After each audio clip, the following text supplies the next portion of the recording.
Chapter 1. The Revolutionary Army. In the year 1511 of the Haiyuan calendar, in the East Sea, a fishing vessel was navigating through perilous waters, casting its nets in search of a bountiful catch.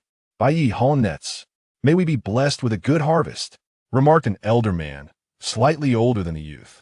17-year-old Bai Yi, well acquainted with the sea, bore a sun-kissed complexion and a towering stature, significantly taller than his uncle. "Uncle, this area is quite treacherous. Why do we venture here to fish?" Bai Yi inquired softly. "The celestial dragons will soon be collecting their tribute. If we fail to gather the required gold, our village will face annihilation." His uncle replied with resignation. Bai Yi's concern about the dangers of the sea stemmed not from the environmental hazards, but rather from the frequent incursions of pirates. Since the dawn of the age of exploration, piracy had surged. Countless individuals had set sail chasing their so-called dreams, only to become ruthless marauders, often preying upon the innocent. Yet, the malevolence of the pirates paled in comparison to that of the celestial dragons. As the nets were drawn in, they revealed a plentiful catch of tuna, promising a handsome price. Bai Yi's spirits soared, but his joy was abruptly shattered when he spotted a ship approaching on the horizon, marked ominously by a black skull and crossbones flag. The faces of the uncle and nephew turned ashen as fishermen. They were ill-prepared for combat. "Run! Run!" the uncle shouted in panic. Bai Yi unfurled the sails, desperately steering the vessel away from the pirate ship. However, the speed of their fishing boat was no match for the pirate vessel, and the distance between them quickly diminished, allowing Bai Yi to see the sinister grins on the pirates' faces. In a moment of dire urgency, the uncle pointed ahead and shouted, "A naval warship! We are saved!" For them, it seemed like a miraculous escape. Bai Yi raised his hands, calling out in hopes that the warship would notice them, but instead, boom! The warship opened fire, but the target was not the approaching pirate ship. It was their fishing vessel's mast, which was shattered in an explosion. Confusion engulfed the pair. Why were the Navy attacking them? At that moment, their fishing vessel was perilously close to the warship, and Bai Yi could see a naval lieutenant standing at the bow, wearing a rat-like hat and sporting whiskers, his demeanor reminiscent of a rodent. The lieutenant stroked his whiskers, regarding Bai Yi with a mocking glint in his eyes. Bai Yi's heart plummeted from the heights of hope to the depths of despair. The Navy and the pirates were in league. Rumors had circulated about the Navy being in cahoots with pirates, but Bai Yi never imagined it was true. With the mast destroyed, the pirate ship quickly gained on them, and the pirates erupted in laughter as they boarded the fishing vessel. The uncle, paralyzed by fear, was rendered powerless to resist, but Bai Yi was different. Though he had never undergone combat training, he possessed an extraordinary strength. With a surge of determination, Bai Yi seized the broken mast, wielding it as a weapon. Though made of wood and measuring over 6 meters in length, weighing several hundred pounds, it felt weightless in his grip as he swung it with ferocity. "Onward, all of you!" the pirate captain roared, and his crew surged forward. "Get away from me!" Bai Yi swung the mast, sending 5 or 6 pirates tumbling into the sea, clearing a space on the deck. The pirate captain, witnessing the ferocious youth, scoffed, "A bunch of worthless fools." He then drew a pistol from his waist and aimed it at Bai Yi. The bullet struck Bai Yi's shoulder, exploding in a spray of blood. Pale and shaken, Bai Yi, untrained in combat, could only retreat until he reached the edge of the ship. The lieutenant drew his pistol, aiming at Bai Yi's head. Bai Yi gasped, his breath heavy with panic, when suddenly the gun fired. Whether due to the lieutenant's poor marksmanship or the age of the weapon, the bullet, intended for Bai Yi's head, struck his thigh instead. The pain coursed through him, causing him to slip and tumble into the churning waves, disappearing from sight. The pirates, unconcerned with the boy's fate, proceeded to plunder the fishing vessel's goods. Naturally, the lieutenant, having orchestrated the chaos, demanded his share. When Bai Yi awoke again, he discerned that he had been rescued. The gentle rocking of the ship indicated that he was still aboard. "You're awake. This big uncle is awake," a child of about 10 exclaimed, prompting a doctor to approach and examine Bai Yi. "Who are you? Where am I?" Bai Yi questioned, sitting up, only to be met with excruciating pain in his shoulder and thigh. At that moment, a man draped in a cloak entered the cabin. Addressing Bai Yi, Do not be afraid, we are merely merchants. Bai Ye's heart raced. The man exuded an unusual aura of authority that was not characteristic of a mere merchant. I wish to know what transpired with you. The gunshot wound on your leg is a distinctive mark of the Navy's firearms. You are not an escaped convict, are you? The cloaked man inquired. Impossible. I am merely a fisherman. Those treacherous Navy men conspired with the pirates. Bai Ye recounted his ordeal, and the cabin fell silent, reflecting the grim reality of the age of exploration. What about my uncle? He is still aboard. Those pirates will not spare him. Bai Ye urged anxiously. The man replied solemnly, I'm afraid we did not see anyone else. By the way, what are your intentions? Bai Ye, lost and directionless, realized he had lost not only his fishing vessel, but also his uncle, leaving him adrift with uncertainty. The cloaked man asked, by the way, I do not yet know your name. Bai Ye. Kukulandi. Bai Ye. He responded. The cloaked man paused briefly, then echoed, Is there something wrong? Bai Ye asked, his anxiety palpable. The cloaked man suddenly proposed, Young man, how about joining us? Of course, if you prefer not to, we will drop you off at the next port and provide you with some money to ensure your immediate needs. Bai Ye, apprehensive, queried, Then who are you? The cloaked man removed his hood, revealing a fierce countenance. Allow me to introduce myself. My name is Monkey D. Dragon, the most notorious man in the world and the leader of the Revolutionary Army. Young man, join us in the Revolutionary Army. The Revolutionary Army? Bai Ye exclaimed, astonished. Indeed, we are the Revolutionary Army. Monkey D. Dragon stated gravely. What does the Revolutionary Army do? Bai Ye inquired, curiosity etched on his face. Monkey D. Dragon's expression stiffened. How could he not know of the Revolutionary Army? Yet, observing Bai Ye's sincerity, he opted to explain. In this world, pirates roam freely. The celestial dragons exploit without restraint, and the Navy is rife with corruption. The Revolutionary Army seeks to dismantle this status quo and establish a new world. I cannot promise that this new world will be akin to paradise, but it will certainly be a step up from the current plight. Monkey D. Dragon declared. Bai Ye nodded slightly, realizing the Revolutionary Army represented an alternative force on the seas, distinct from both pirates and the Navy. With no path forward, joining the Revolutionary Army seemed a viable option. I have one last question, Bai Ye asked. Please, go ahead. Monkey D. Dragon replied. With anticipation, Bai Ye inquired, Is the salary high in the Revolutionary Army? Chapter 2. The Undercover Navy. Puffed. The 10-year-old boy beside them burst into laughter, unable to contain himself at the sight of Bai Ye's earnest inquiry about salary upon considering joining the Revolutionary Army for the first time. Young man, joining the Revolutionary Army is an honorable endeavor that cannot be measured merely by monetary gain, Monkey D. Dragon said earnestly. However, without money, one cannot eat. If one cannot even fill their belly, how can they hope to change the world? Bai Ye retorted innocently. Monkey D. Dragon found himself momentarily speechless, realizing the truth in Bai Ye's words. Countless individuals had turned to piracy simply because they could not afford a meal, having nowhere else to turn. For 800 years, the celestial dragons had imposed their will without restraint, and the world now stood on the brink of upheaval. A slight nudge from the Revolutionary Army could very well usher in a new era. Monkey D. Dragon gently patted Bai Ye's shoulder. You make an excellent point. If one cannot even eat, how can one discuss changing the world? Congratulations. From this moment on, you are a member of the Revolutionary Army. Your current task is to focus on recovery afterward. I shall entrust you with a significant mission. Bai Ye murmured, But, leader, I am just a fisherman. What formidable mission could possibly fall to me? Leave that to me. Focus on healing, and you shall soon understand. Monkey D. Dragon replied, In the world of pirates, the physical constitution of humans is vastly exaggerated compared to that of the real world. Despite sustaining 2 gunshot wounds and injury of grave severity, Bai Ye managed to fully recover in merely 7 days. Once healed, Bai Ye began assisting others with strenuous labor. The members of the Revolutionary Army soon discovered that although this young man was generally taciturn and seldom smiled, he was remarkably reliable in his work and possessed great strength. Subsequently, The Revolutionary Army's vessel returned to the location where the fishing boat had been attacked, and no bodies were found.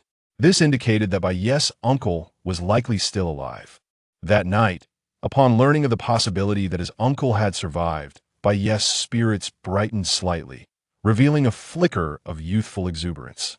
He was not inherently melancholic, rather. The abrupt loss of his only relative had left him somewhat disoriented. Yet, being young, he gradually found solace in the company of new comrades and the pursuit of new goals. After dinner that evening, Monkey D. Dragon suddenly announced that he had something of utmost importance to discuss with Bai, leading them to a secluded cabin aboard the ship. Monkey D. Dragon was exceedingly cautious after ensuring that no one was eavesdropping. He gently tapped Bai on the arm. "Captain." Bai felt a twinge of anxiety within. "Do not be alarmed. Sit down and listen. As I mentioned earlier, there's a critical mission I need to assign to you, and I now require you to execute this task." Monkey D. Dragon stated, his expression serious. Bai involuntarily swallowed hard as a newcomer surrounded by many formidable individuals. Why had he been chosen? Monkey D. Dragon did not immediately divulge the specifics of the mission. Instead, he inquired, "Bai, are you aware of the Navy's massive conscription?" "Yes, I am aware. It is said that there is a worldwide conscription every year," Bai replied. "Good. Your mission is to enlist in the Navy," Monkey D. Dragon declared. For a moment, Bai thought he had misheard. "Enlist in the Navy? Captain, are you not a member of the Revolutionary Army? Are you not committed to overthrowing the rule of the world government? Why would you send someone like me to the Navy? Has my recent indulgence led you to believe I could be used to drain the Navy's resources?" Monkey D. Dragon, oblivious to Bai's inner turmoil, continued, "My wording may have been unclear. To be precise, I want you to infiltrate the Navy as an undercover agent, providing vital intelligence to the Revolutionary Army. This is crucial for us, but there are many more capable individuals in the Revolutionary Army. Why not choose them?" Bai questioned. "Precisely because you lack any prior training, your background appears cleaner, making you less likely to be exposed. Moreover, you are not the only undercover agent within the Navy," Monkey D. Dragon elaborated. "Isn't being an undercover agent exceptionally dangerous?" Bai asked quietly. "A young person should not fear danger. Isn't being an undercover agent incredibly arduous?" Bai inquired once more. "A young person should not shy away from hard work. Will being an undercover agent come with a salary?" Bai asked for the third time. "A young person should not demand remuneration. However, the Revolutionary Army does provide generous treatment for undercover agents. You will receive a double salary from both the Revolutionary Army and the Navy," Monkey D. Dragon responded. "May I take some time to consider this?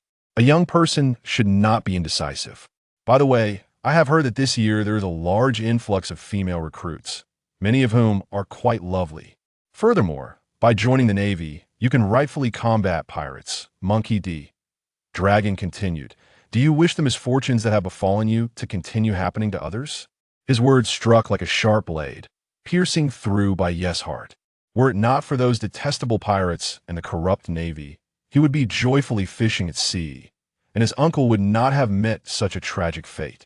Though merely a fisherman, lacking formal training and scarcely literate, he understood that such occurrences could not be allowed to transpire again. "Captain, I will undertake this mission. I will become an exceptional undercover agent," Bai replied earnestly. "By the way, Captain, how long must I execute such a perilous task?"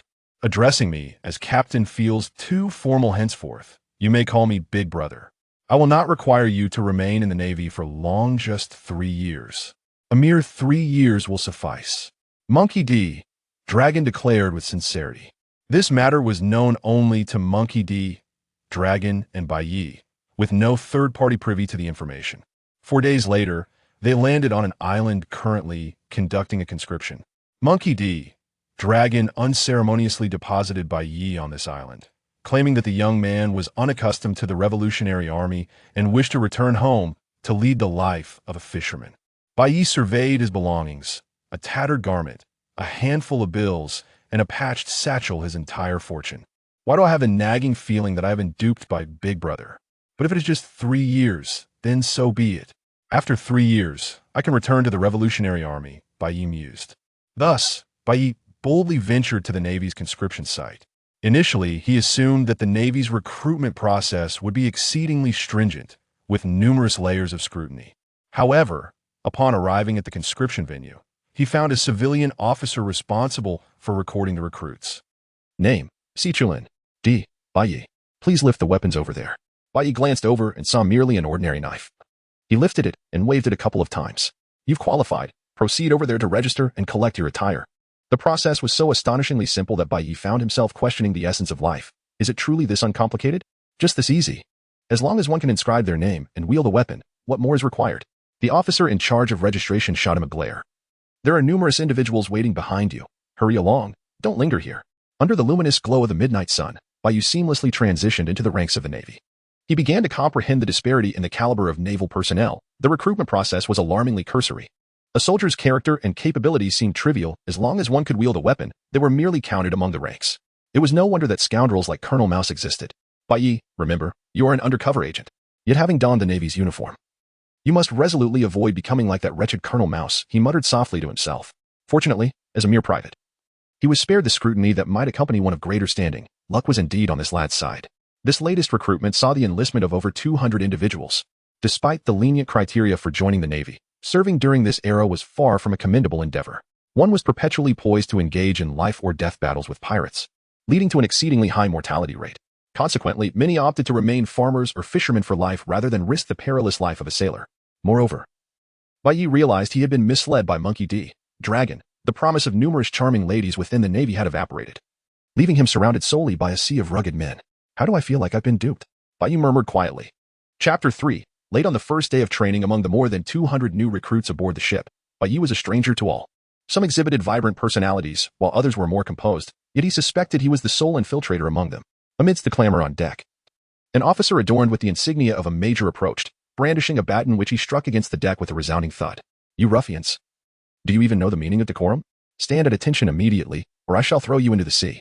The major bellowed, towering over 2.5 meters.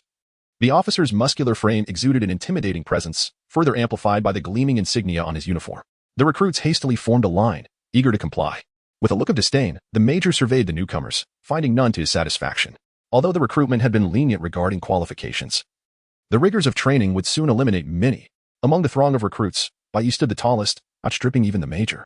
New recruit, what is your name? The major inquired. Bai. He replied. What are your special skills? I am a fisherman, proficient only in catching fish. However, I possess great strength. Bai answered candidly.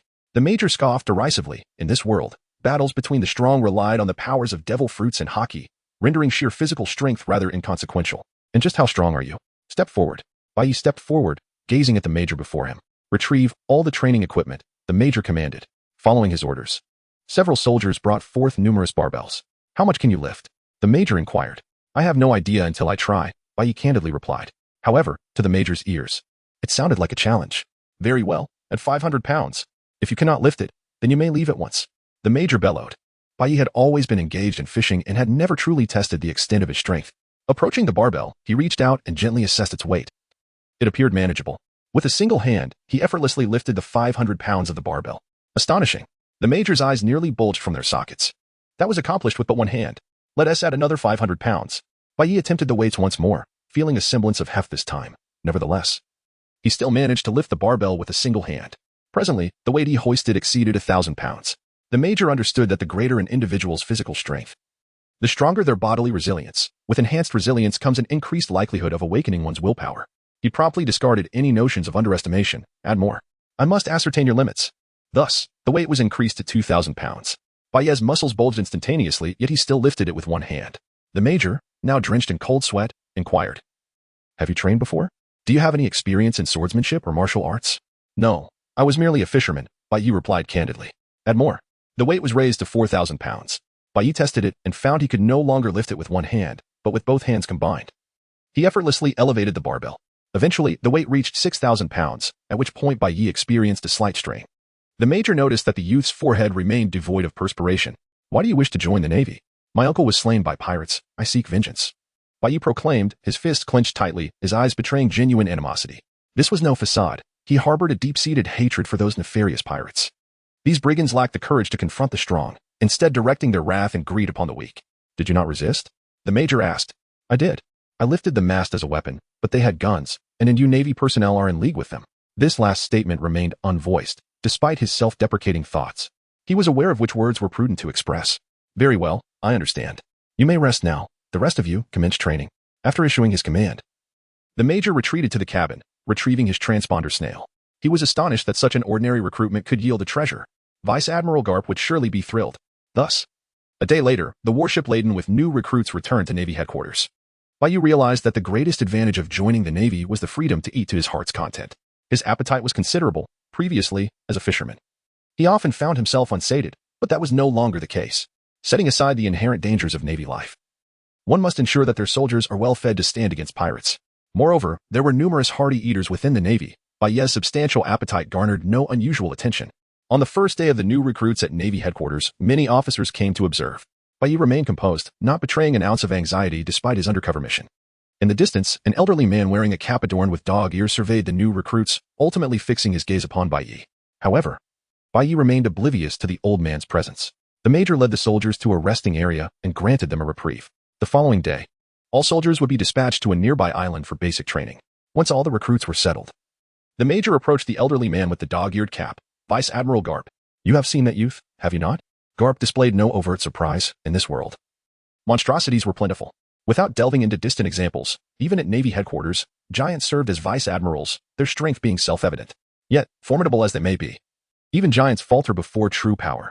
Let us proceed with the normal arrangements for recruit training. If they cannot surpass the initial hurdle, discussing further matters would be futile. Garp stated, producing a rice cracker he had recently pilfered from Sengoku's office. I understand. The major replied gravely, although Baiyu possessed innate strength. In a world teeming with monsters and pirates, such prowess was hardly extraordinary. Baiyu lay upon his bed, contemplating his insignificance as a mere foot soldier, utterly disconnected from the core secrets of the Navy. Even if he were to stumble upon such confidential information, how would he possibly relay it to the Revolutionary Army? These thoughts swirled in his mind until slumber overtook him. When he awoke, it was already the dawn of a new day, and all the recruits had gathered at the port for the commencement of their training. Wait, why was the dormitory so deserted? Could it be that those rascals abandoned me? Baiyu gazed at the empty quarters, a look of bewilderment etched upon his face. Furthermore, they had mentioned gathering at the dock. But who could possibly inform me of its whereabouts? It was only his first day, and he was utterly unfamiliar with the surroundings. At that moment, the major stood at the dock, his expression grim. Baiyu, that scoundrel, had the audacity to be late on his very first day of service. Chapter 4. I only wished to learn 10 minutes had elapsed since the scheduled departure when Baiyu finally appeared at the dock. I'm so sorry. I'm late.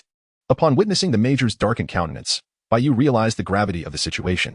The previous night had been the most restful he had ever experienced. But he had inadvertently overslept. Soldier, I hope you will cultivate a sense of time in the future. The major stated coldly, glancing at the clock. Depart. 2 hours later, the recruits arrived on an island not far from the naval headquarters. However, the major was not tasked with training the new recruits. His role was merely to escort them to this location. To everyone's surprise, they were greeted by a remarkably young female officer, adorned with the insignia of a major. Yet, at that moment, Baiyu was entirely oblivious to the significance of such ranks, as he could scarcely recognize a handful of characters. The major and the female officer exchanged salutes, signifying a successful handover. All the recruits gathered on the beach, where the female officer stood before the 200 men, calmly declaring, My name is Tori, and from this moment onward, I shall be the nightmare that haunts your sleep. The objective of Baiyu was to infiltrate the Navy and become an exemplary undercover operative. However, others held a different opinion, upon noticing that the instructor was a woman. Several soldiers openly challenged her. The quality of these soldiers was already varied, with many among them prone to causing disturbances or simply seeking entertainment. Tori raised an eyebrow and spoke in a teasing tone. It seems some are not convinced by my presence. But I am accustomed to this. It happens every year. Young men, if any of you can bring me down to the ground, I shall grant you the freedom to do as you please. As the adage goes, great rewards attract brave souls. In response to the alluring provocation from the beautiful instructor, one soldier could not resist stepping forward. A burly, dark-skinned man emerged from the ranks of recruits. Instructor, you better not call for help later, he declared. If you can take me down, I will scream quite loudly. Tori responded with a seductive smile, and perhaps it was the heat or perhaps an intentional ploy to ignite the spirits of the new recruits. She provocatively tugged at her collar, revealing a hint of her undergarments. Is it just one of you? Do not worry, I can manage a few more. Tori cast a fleeting glance at Baiyu, whose physique was the most imposing among them, expecting him to step forward. Yet, he simply stood there, composed. Upon hearing the words of the enchanting instructor, 2 more soldiers, their faces contorted with malice, advanced. Shall we use any weapons? I would find it even more exhilarating. Torai gestured toward the beach, where an array of weapons lay scattered, including firearms.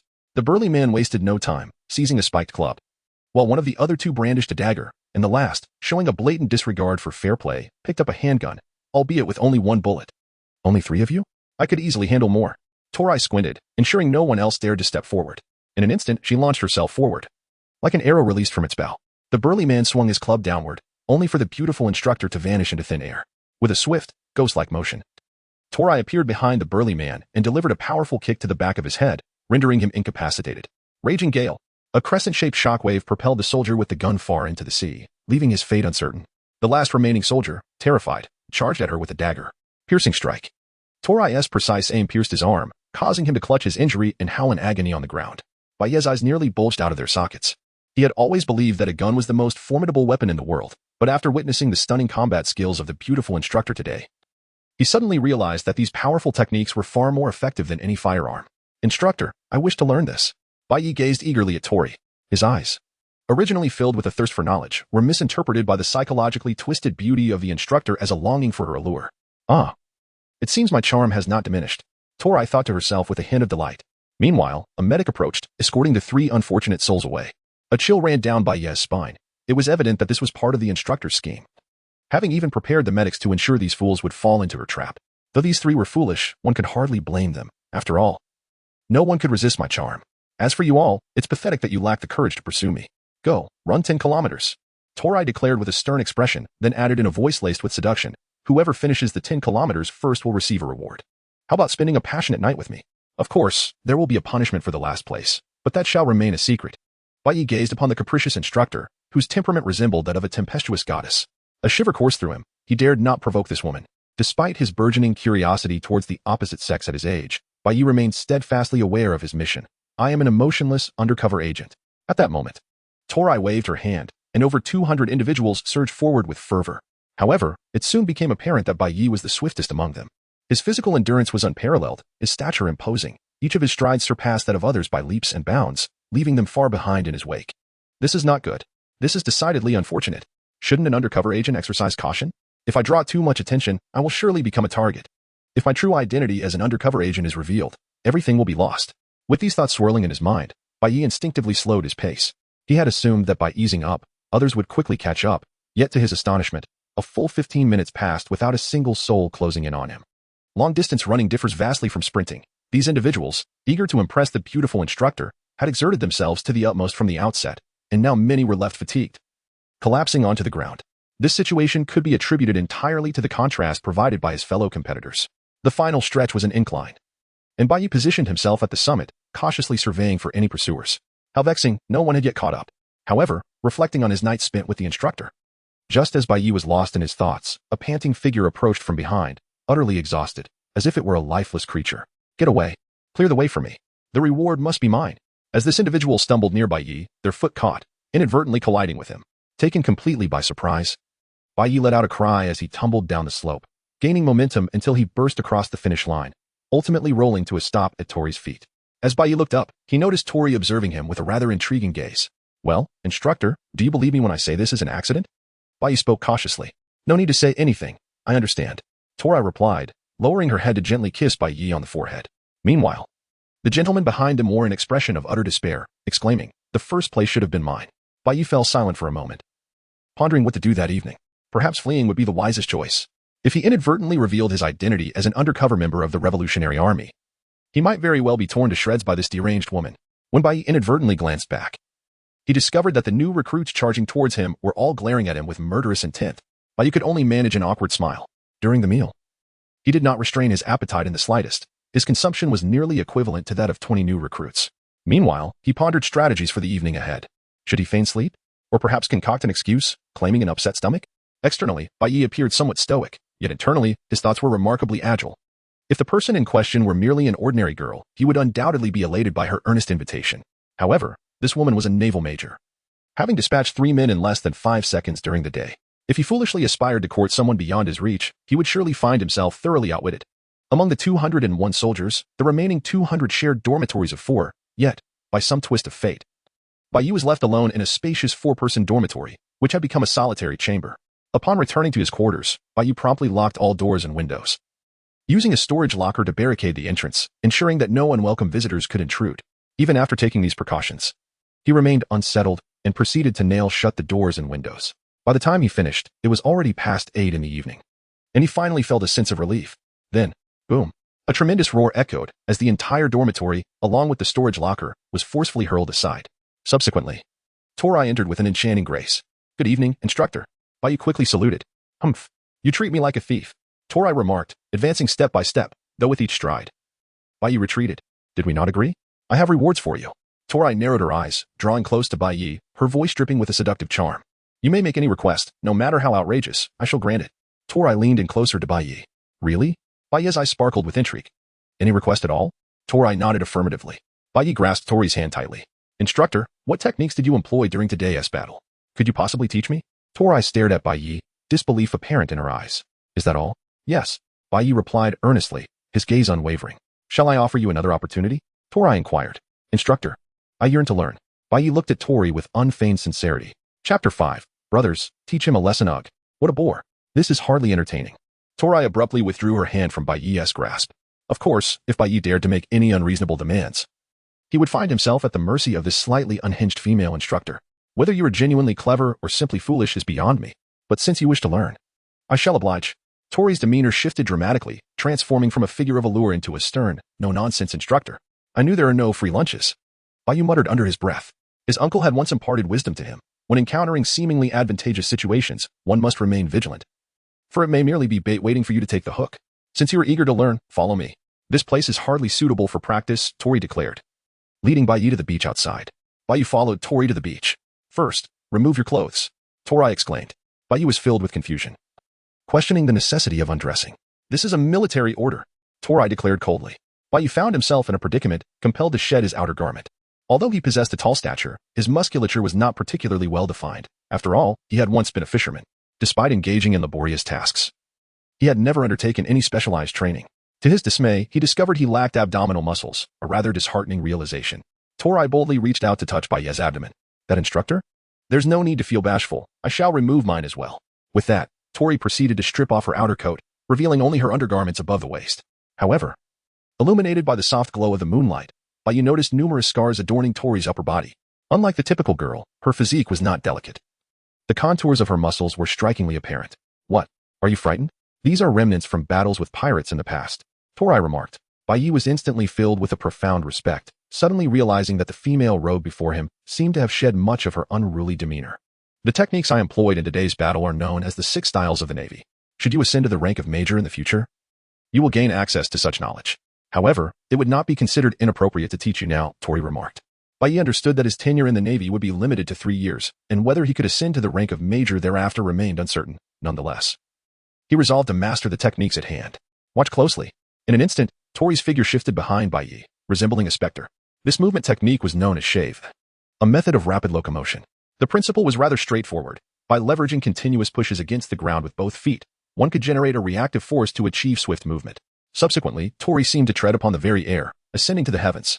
This was the moonwalk, one of the most practical techniques, yet also the most challenging.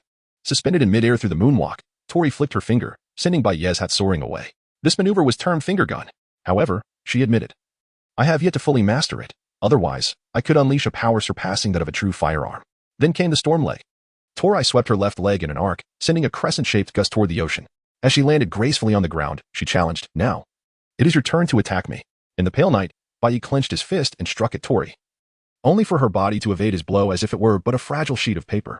This is the art of paper drawing, a technique designed to dodge attacks. Have you grasped it? These are the skills I shall impart to you in the future, Tori explained. Wait a moment, instructor.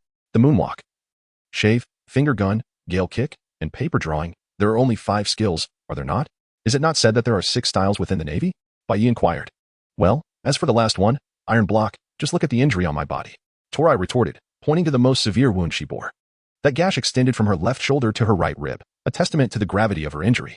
Had I not foolishly attempted to block an opponent's blade with iron block, I might have escaped with my life, she lamented. Do you know what leads to the most deaths among naval officers of the rank of lieutenant and above? It is precisely because of iron block. These fools refuse to evade attacks they could easily avoid, instead choosing to endure them with their bodies. Torai vented her frustration. There is an unsettling feeling that this skill may indeed be a trap.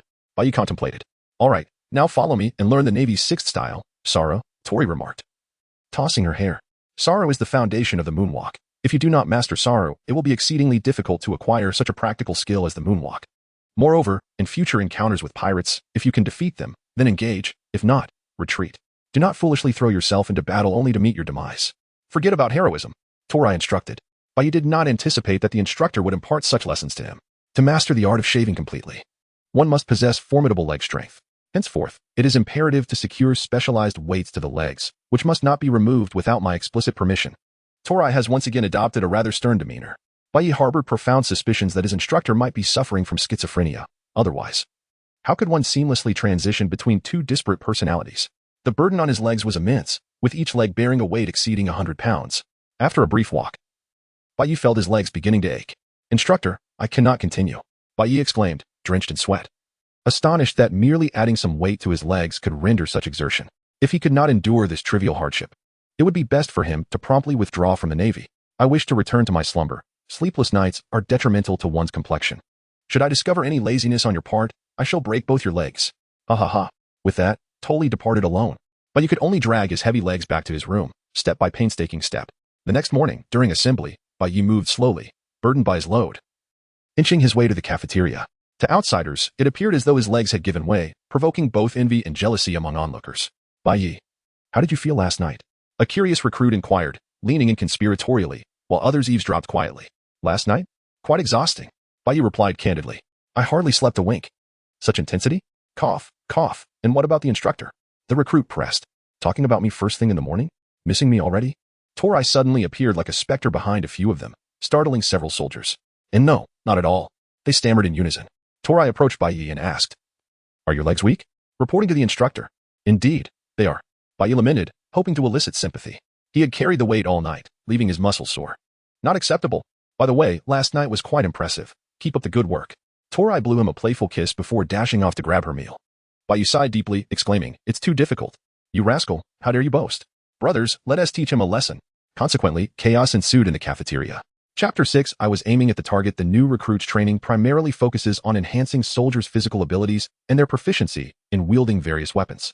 The most effective means to swiftly transform a soldier into a formidable force is through the use of firearms. While these weapons may be of little consequence to the majority of the powerful, they pose a significant threat to ordinary pirates. Today, I shall instruct you on the proper use of firearms. Tori, with a musket resting on her shoulder, conducted a round of inspection and soon noticed that Bai was fixated on the gun she bore, his eyes unblinking. Indeed, for men, does a gun possess greater allure than a beautiful woman? With a sigh, Tori called out, Bai, step forward. Bai stepped forward. And then Tori directly placed the gun in Bai's hand. Come on, don't hold back, take a shot and see. For a long time, White Knight has coveted the standard issue musket of the Navy, and at last, he has been granted the opportunity to take a shot. On rare occasions, Bai found himself overwhelmed with excitement, gripping his firearm firmly as he aimed at the target positioned on the beach. Tori cautiously stepped back 6 or 7 paces, keen to avoid any unintended injury. Bai took a deep breath and then pulled the trigger. Bang! The gun fired, and almost simultaneously, he saw Tori's hat fly off her head, and she collapsed onto the beach. The target remained unscathed. The crowd of over 200 fell into a stunned silence. What on earth was happening? I distinctly aimed at the target. Why did my shot incapacitate the instructor? Was my undercover career destined to end here? As Bai stood in shock, he watched as his beautiful instructor slowly rose from the sand, clutching her chest and gasping for breath. If it weren't for my awakening of the observation hockey, that bullet would have struck home. You did that on purpose, didn't you? Tori rushed over and unleashed a flurry of blows upon Bai. After the onslaught, still unsatisfied, she ordered, You go stand over there as punishment. You shall never touch a gun again for the rest of your life. What? What do you mean? Get lost. Tori shouted in panic, knowing that had she not sensed the bullet's trajectory just in time and tilted her head back, it would have pierced her skull instead. Bai exhaled deeply, realizing that his role as an undercover agent could continue unabated. By the way, double the weight on your legs, Tori coldly remarked, leaving Bai with a face full of bitterness. The circumstances of the other soldiers were far more favorable. While they may not achieve perfect accuracy, their shots were unlikely to stray so absurdly off target. Hitting 4 or 5 out of 10 bullets was already commendable for a novice. As night fell, Tori persisted in training Bai's physical endurance. The foundation of the Navy's 6th style lies in possessing a robust physique, and Bai's inherent physical capabilities were remarkable, particularly his extraordinary strength, which greatly pleased the beautiful instructor. It's almost time for bed. Let's do a few push-ups. Oh, and remember, you can only use one finger for each hand, Tori said with a smile, observing Bai's astonishment. One finger?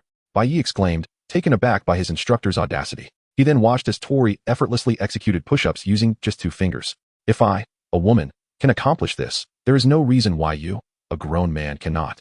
Now, quickly, otherwise you shall not sleep tonight. Tori insisted. But I am still burdened with weights. He protested. No removing them. Otherwise, I shall break your legs, 3 at once. Tori retorted. Wait, humans only have 2 legs. Where would the 3rd leg come from? Bai Yi inquired with curiosity. Little brat, why do you have so much to say? Hurry up, Tori urged. With no other option, Bai Yi reluctantly began doing push-ups on just 2 fingers. The initial struggle was excruciating. It felt as though his fingers might snap under the strain.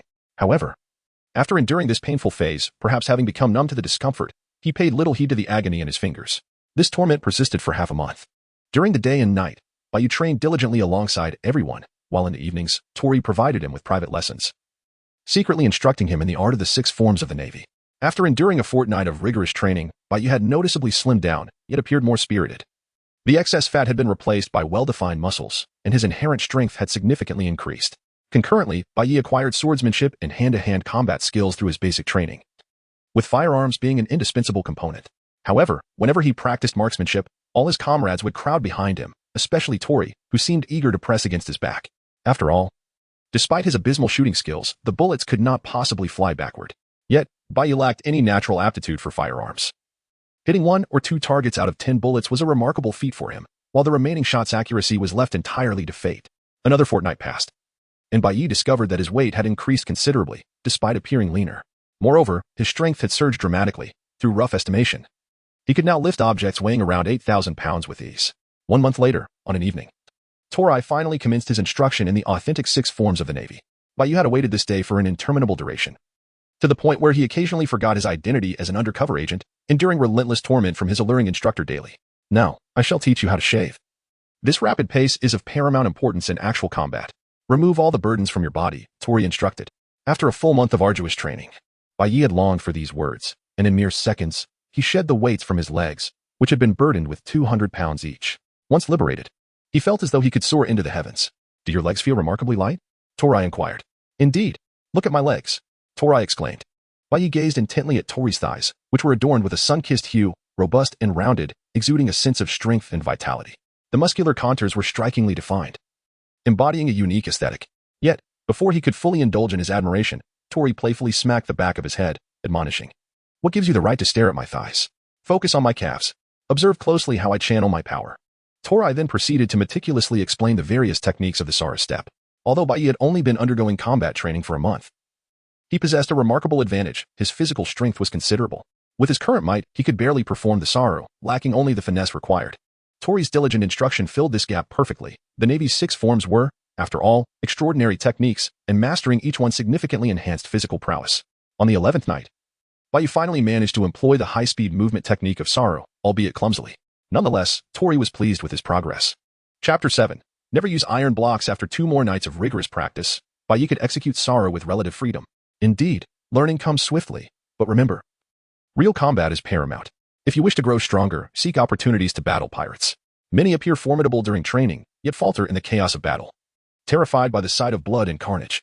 I do not wish for you to become one of those weaklings, Tori asserted. That will not happen, instructor, Bai Yi replied confidently.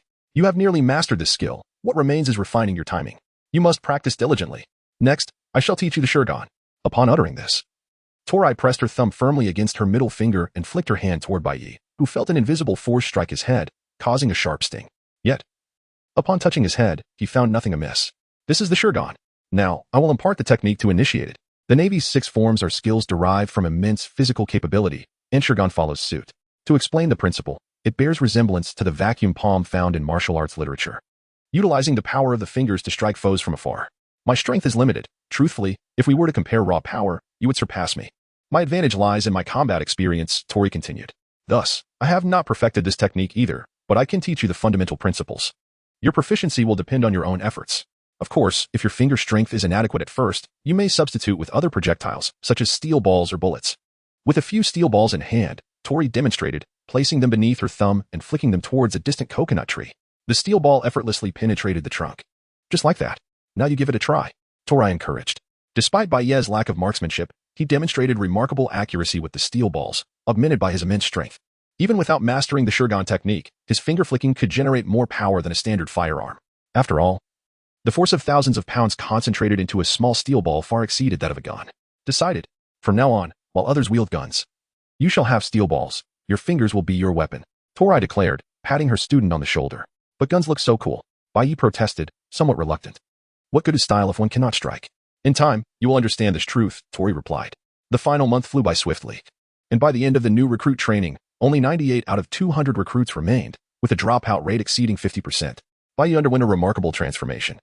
Shedding his initial awkwardness and the timidity associated with his former life as a fisherman, now standing on the precipice of being recognized as a soldier. Under Tori's meticulous tutelage, he mastered 3 techniques of the Marine 6 styles: shave, thrust, and iron block. Indeed, in the end, Tori entrusted him with the iron block technique. The true intentions of this instructor remained enigmatic, yet neither of them anticipated that Bai Yi would grasp the intricacies of the iron block with exceptional speed, mastering its essence in merely one night. On the eve of their departure, Tori grasped Bai Yi's hand earnestly and said, "You have become one of my finest students. Heed my advice, unless absolutely necessary, refrain from employing the iron block. I, too, serve as a cautionary tale." As she spoke, Tori even lifted her garment to reveal a ghastly scar upon her skin. The following day, a major returned to escort them by ship. Typically, after their training, soldiers are distributed across various naval bases, perhaps to the East Blue or the Grand Line, making it exceedingly rare to remain at naval headquarters. Nonetheless, on the first night, they were brought back to headquarters to await their impending fates. Ideally, they hoped to be assigned to the East Blue, renowned as the most tranquil sea, with the weakest pirates and the fewest pirate crews. Conversely, an assignment to the Grand Line would herald dire consequences, with a staggering 70% probability of casualty in the initial skirmish. All the soldiers were beset by concerns regarding their futures. And it was at this moment that Bai Yi recalled his 2-month tenure within the Navy. He had initially intended to serve as an undercover agent, yet it seemed he had failed to gather any significant intelligence. Surely, this would not pose a problem? That afternoon, the officers would equip these soldiers with standard gear: a musket, a saber, and a dagger, these 3 essential items. Bai Yi weighed the battle knife in his hand. A frown etched upon his face. "New recruit, do you have any grievances?" inquired the officer in charge of weaponry. "No, sir. It's just that I feel my weapon is rather light, which somewhat hampers my performance," Bai Yi candidly replied. "Too light, you say?" The officer responsible for armament remained silent, for the Navy's equipment was standardized. Even if it was ill-fitting, there was little he could do about it. At that moment, an individual approached. The commanding major and the armament officer both rose and rendered a salute. The soldiers, uncertain of this person's identity, could only follow suit. Sensing the gravity of the situation as their superior appeared so unsettled, how can one engage in battle without proper weaponry? Open the armory and allow him to choose freely, the newcomer said with remarkable composure. Understood. Bai Yi cast a grateful glance at the individual, whose peculiar hat adorned with dog ears obscured much of their face. However, the wrinkles visible on the exposed cheeks suggested that this person was likely in their 50s or 60s. The elderly man, identified as Vice Admiral Karp, merely waved his hand dismissively before sauntering away with a light-hearted gait. Of course, Bai Yi did not hold back. After the elderly man departed, he promptly entered the armory. The armory was divided into 2 sections, one dedicated to firearms, primarily consisting of guns and cannons, while the other housed an assortment of bladed weapons, diverse and varied. Bai Yi tried on several items, but none of them seemed to fit him well. He continued deeper into the space. And just as he was nearing the end of his journey, he beheld a colossal battle axe. This axe measured approximately 4 meters in length, its surface a deep obsidian hue. The blade boasted a diameter exceeding 1.5 meters, featuring a double-edged design, and was entirely forged from metal, with the thickest part of the blade reaching 25 centimeters. Bai Yi gently tested the seemingly ordinary axe, which weighed approximately 3,000 pounds. Although it felt slightly light, it was evident that there were no heavier weapons available in the arsenal, and he would have to make do with it for now. Chapter 8. I believe he should not be forgiven. This axe was once forged by a soldier of the giant race, but it was deemed too unwieldy for his use and thus discarded in the warehouse. No one else could wield it either. It was too cumbersome and impractical for combat situations. Are you certain you wish to select this item? The weapons officer expressed uncertainty. Yes, this will do nicely. Bai Yi swung the massive axe a couple of times, effortlessly demonstrating his strength. It appears yet another monster has joined this year's recruits.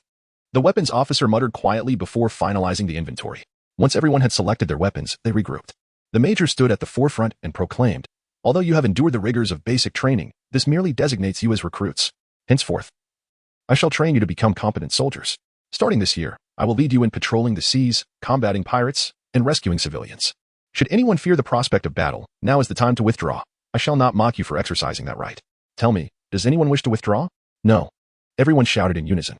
Having come this far, how could anyone even consider retreating? Excellent. You are now qualified soldiers. Board the ship. The major bellowed, and all the recruits climbed aboard the warship. The massive axe in Baye's hands was thirsting for action. Just the thought of those wretched pirates ignited a fervent desire to charge forth and obliterate them. Alas, fate had other plans. This group of inexperienced recruits had drifted at sea for 4 or 5 days, and not a single pirate ship, nor even a fishing vessel, had graced their sight. "Commander, is this sea truly so tranquil?" Bayou could not help but inquire. The major, resting his chin on his hand, replied, "Young man, do you think this is just any location? We are near the Navy headquarters. Who would dare to commit misdeeds in such a vicinity? Even if there were, they would be nothing more than ignorant little pirates. By the way, are you familiar with the Revolutionary Army?" Upon hearing the major suddenly mention the Revolutionary Army, a chill ran down Bay's spine, and he stammered slightly in response, "And no, I am not." Indeed, it was understandable. This rascal spent his days indulging in food. How could he possibly know about the Revolutionary Army? Let me tell you, should you encounter pirates, you must charge forward.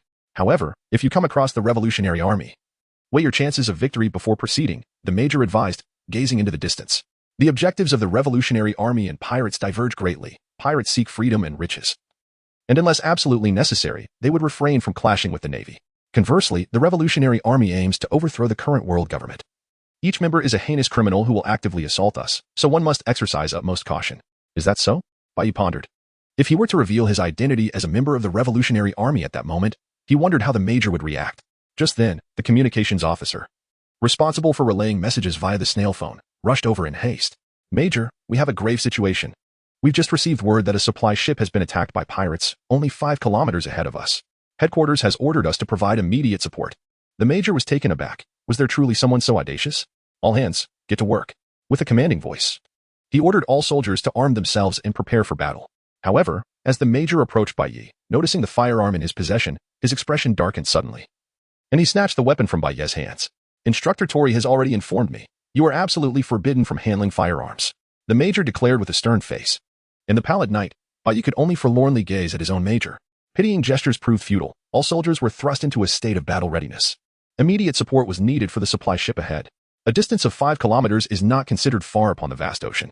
By the time the reinforcements arrived, the conflict had escalated to a fever pitch. The pirates, outnumbering them, left only 20 to 30 soldiers on the supply vessel desperately holding their ground. "Brothers, our reinforcements have arrived," one soldier exclaimed upon spotting a warship approaching in the distance, nearly brought to tears with joy. The expressions of the pirates darkened. "Hurry. Eliminate them all. I am not to be trifled with." The leader of this pirate ship was a one-eyed marauder, with a bounty of 4,800,000 berries. While this figure may sound exaggerated, in these treacherous waters teeming with monsters, such a bounty was hardly distinguishable from that of a mere henchman. However, the major had overestimated the psychological resilience of his new recruits. When confronted with the brutal reality of a battlefield soaked in blood and fire, one soldier with a fragile constitution succumbed to nausea. "Incompetent fool, you shall face confinement upon our return. Everyone charge." At the major's command, the two factions clashed violently. The ensuing chaos was a cacophony of clashing weapons, gunfire, and the anguished cries of the wounded, painting a grim tableau of the battlefield before them. Baye was originally just a fisherman, having never encountered such a factory before. However, at this moment, he felt not fear, but exhilaration, as adrenaline surged through his veins. At last, he could finally take matters into his own hands and decisively deal with these scoundrels. The figure of Baye vanished in an instant, only to re-emerge amidst the throngs of pirates. With a mighty swing of his 3,000-pound axe, 12 pirates were cleaved in two. The lieutenant, taken aback, wondered, the 6 forms of the Navy? To his astonishment, this young man exhibited prowess unlike any pirate. Unlike the disciplined Navy, the pirates lacked order. Witnessing their comrades being severed in half sent several into a state of sheer terror.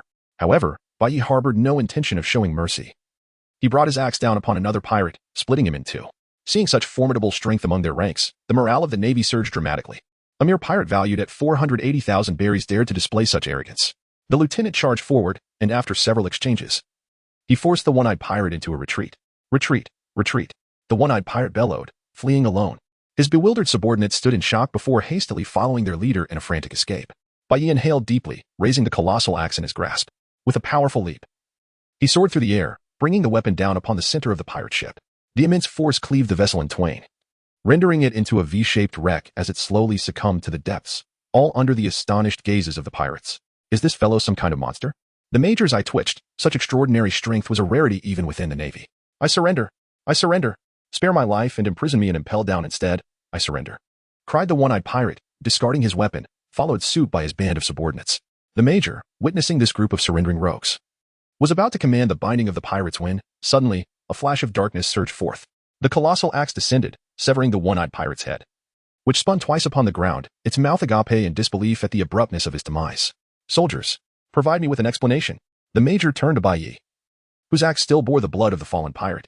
This man had already surrendered. He posed no further threat. Why did you choose to slay him? The major barked, gripping Bai Yi's collar fiercely. Bai Yi paused momentarily before speaking. Report, Commander, I believe he should not be forgiven. Whether or not he deserves forgiveness is not for you to decide. Major shouted, are you suggesting that if one day you are displeased with me, you would take up an axe and strike my head? Bai Yi remained silent. I am asking you to speak. Yet, the response from the major was still one of silence. Go, write me a self-critique. Soldier, this state of yours is unacceptable. You are aware of the former Admiral's effort, are you not? That esteemed individual is known as the non-killing Admiral. Even when faced with pirates, he grants them a chance for survival. I know not what you have endured, but now you are a soldier, and you must not be swayed by your emotions, the major stated. Yes, sir. An hour later, the major held the self-critique in hand, his expression even darker. Soldier, is this your self-critique? Are you jesting with me? The major forcefully threw the self-critique into Bai Yi's face. Chapter 9. Self-critique. The self-critique bore only 3 words. I was wrong. It was as if he were tempted to inscribe 4 words. I will dare again, directly upon the major's countenance. It is not that I could not write more. Rather, my vocabulary is rather limited. After much contemplation, these 3 words best encapsulate my current sentiments, Bai Yi said innocently. Oh dear. It seems I shall need to bolster your education upon returning. However, I shall report your actions truthfully, the major remarked. After the battle, a headcount revealed that of the 98 new recruits, only 72 remained. This meant that 26 had perished in the recent skirmish with the pirates. The major's mood was complex. He understood that, from a certain perspective, Bai Yi had not acted incorrectly, yet, upon returning to Navy headquarters, the major confined Bai Yi to a detention cell and reported the incident in full to Garp. I have learned about this boy, his uncle, with whom he was inseparably bonded, was slain by pirates. It is only natural for him to harbor hatred. However, remaining engulfed in vengeance will prevent him from progressing. Garp said, he requires careful honing. Yet, this lad's temperament seems somewhat akin to Sakazuki's. The major ventured cautiously. Sakazuki, codename Akainu, was one of the 3 admirals of the Navy and a pinnacle of its combat prowess, embodying absolute justice. Moreover, this new recruit employed the Marine's 6 styles during combat. Thus, his abilities have surpassed those of a mere novice, the major added. Youth must be tempered. There is no need for haste, Garp advised. In the confinement room, Bai Yi gazed out at the scenery beyond the window, harboring not a trace of regret. He deemed that group of scoundrels utterly unworthy of sympathy. At that moment, the door to the confinement room swung open, and a middle-aged man entered, appearing to be some kind of officer. Although Bai Yi is not familiar with military ranks, he is aware that his current status is the lowest, and he must salute everyone he encounters. Therefore, Bai Yi stands up and performs a very standard military salute. The middle-aged man scrutinizes Bai Yi from head to toe. I have heard about your actions. Even after the pirate lost his ability to resist, you still severed his head. Tell me, what was your reasoning behind such a deed? The middle-aged man inquired. Bai Yi was uncertain of the man's intentions, contemplating whether to fabricate a lie to evade the situation. Should he claim it was merely a slip of the hand? Such a preposterous excuse would hardly be believed. Thus, he resolved to speak the truth. He had only taken the life of a pirate, and he found it implausible that the Navy would subject him to a military tribunal. Commander, he proclaimed with conviction, I believe that scoundrel is undeserving of forgiveness. Even stripped of combat capability, he remains an enemy, and enemies ought to be eliminated. The middle-aged man nodded slightly, yet uttered not a word, before turning to depart. Bai Yi was utterly bewildered. What was this situation? Just then, the major arrived, and upon seeing the middle-aged man, he was so startled that he nearly stopped breathing. Admiral Sakazuki, what brings you here? The major stood rigidly in place, beads of sweat cascading down his forehead. Oh, it's nothing. I merely heard of a rather intriguing soldier. However, there was no need for such a commotion over the elimination of a pirate. The confinement has been lifted. Furthermore, congratulations, soldier, you are now a 2nd lieutenant. After uttering these words, Sakazuki turned on his heel and departed without a backward glance. It was only after Sakazuki's figure had completely vanished that Bai Yi quietly inquired, who is that? The major gave Bai Yi a sharp rap on the back of his head.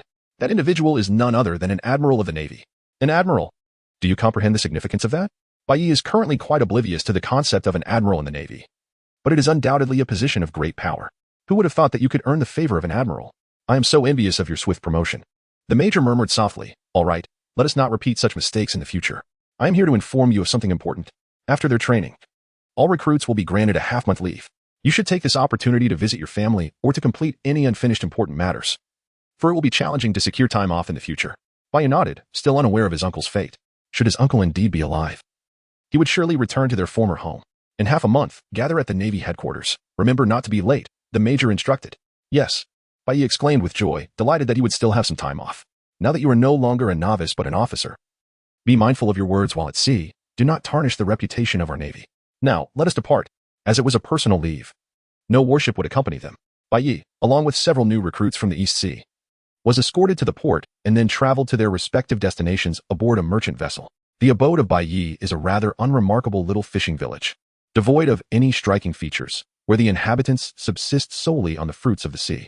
With buoyant anticipation, Bai Yi thrusts open the door to his home. Though it may appear dilapidated and modest, it harbors within it the cherished memories of his 17 years. He even indulges in the fantasy that upon opening the door, his uncle would be standing before him. However, as he swings the door open, that illusion is irrevocably shattered. A thick layer of dust has settled upon the table in the room, indicating that it has been quite some time since anyone last returned. He is left wondering about the well-being of his uncle. Bai Yi tidied his home with simplicity and left behind a letter on the table. Though the words were few, they conveyed the message that he was well and had joined the Navy. He expressed a hope that if his uncle were to see this letter, he would reach out to him. With a heavy heart, he locked the door tightly, cherishing the last remnants of his attachment before departing from his home. It had already been 3 or 4 days since the holiday began, and he pondered how to contact Long. With this thought in mind, Bai Yi arrived at the only tavern in the small fishing village. The tavern owner, a plump woman in her 50s, was taken aback upon seeing Bai Yi.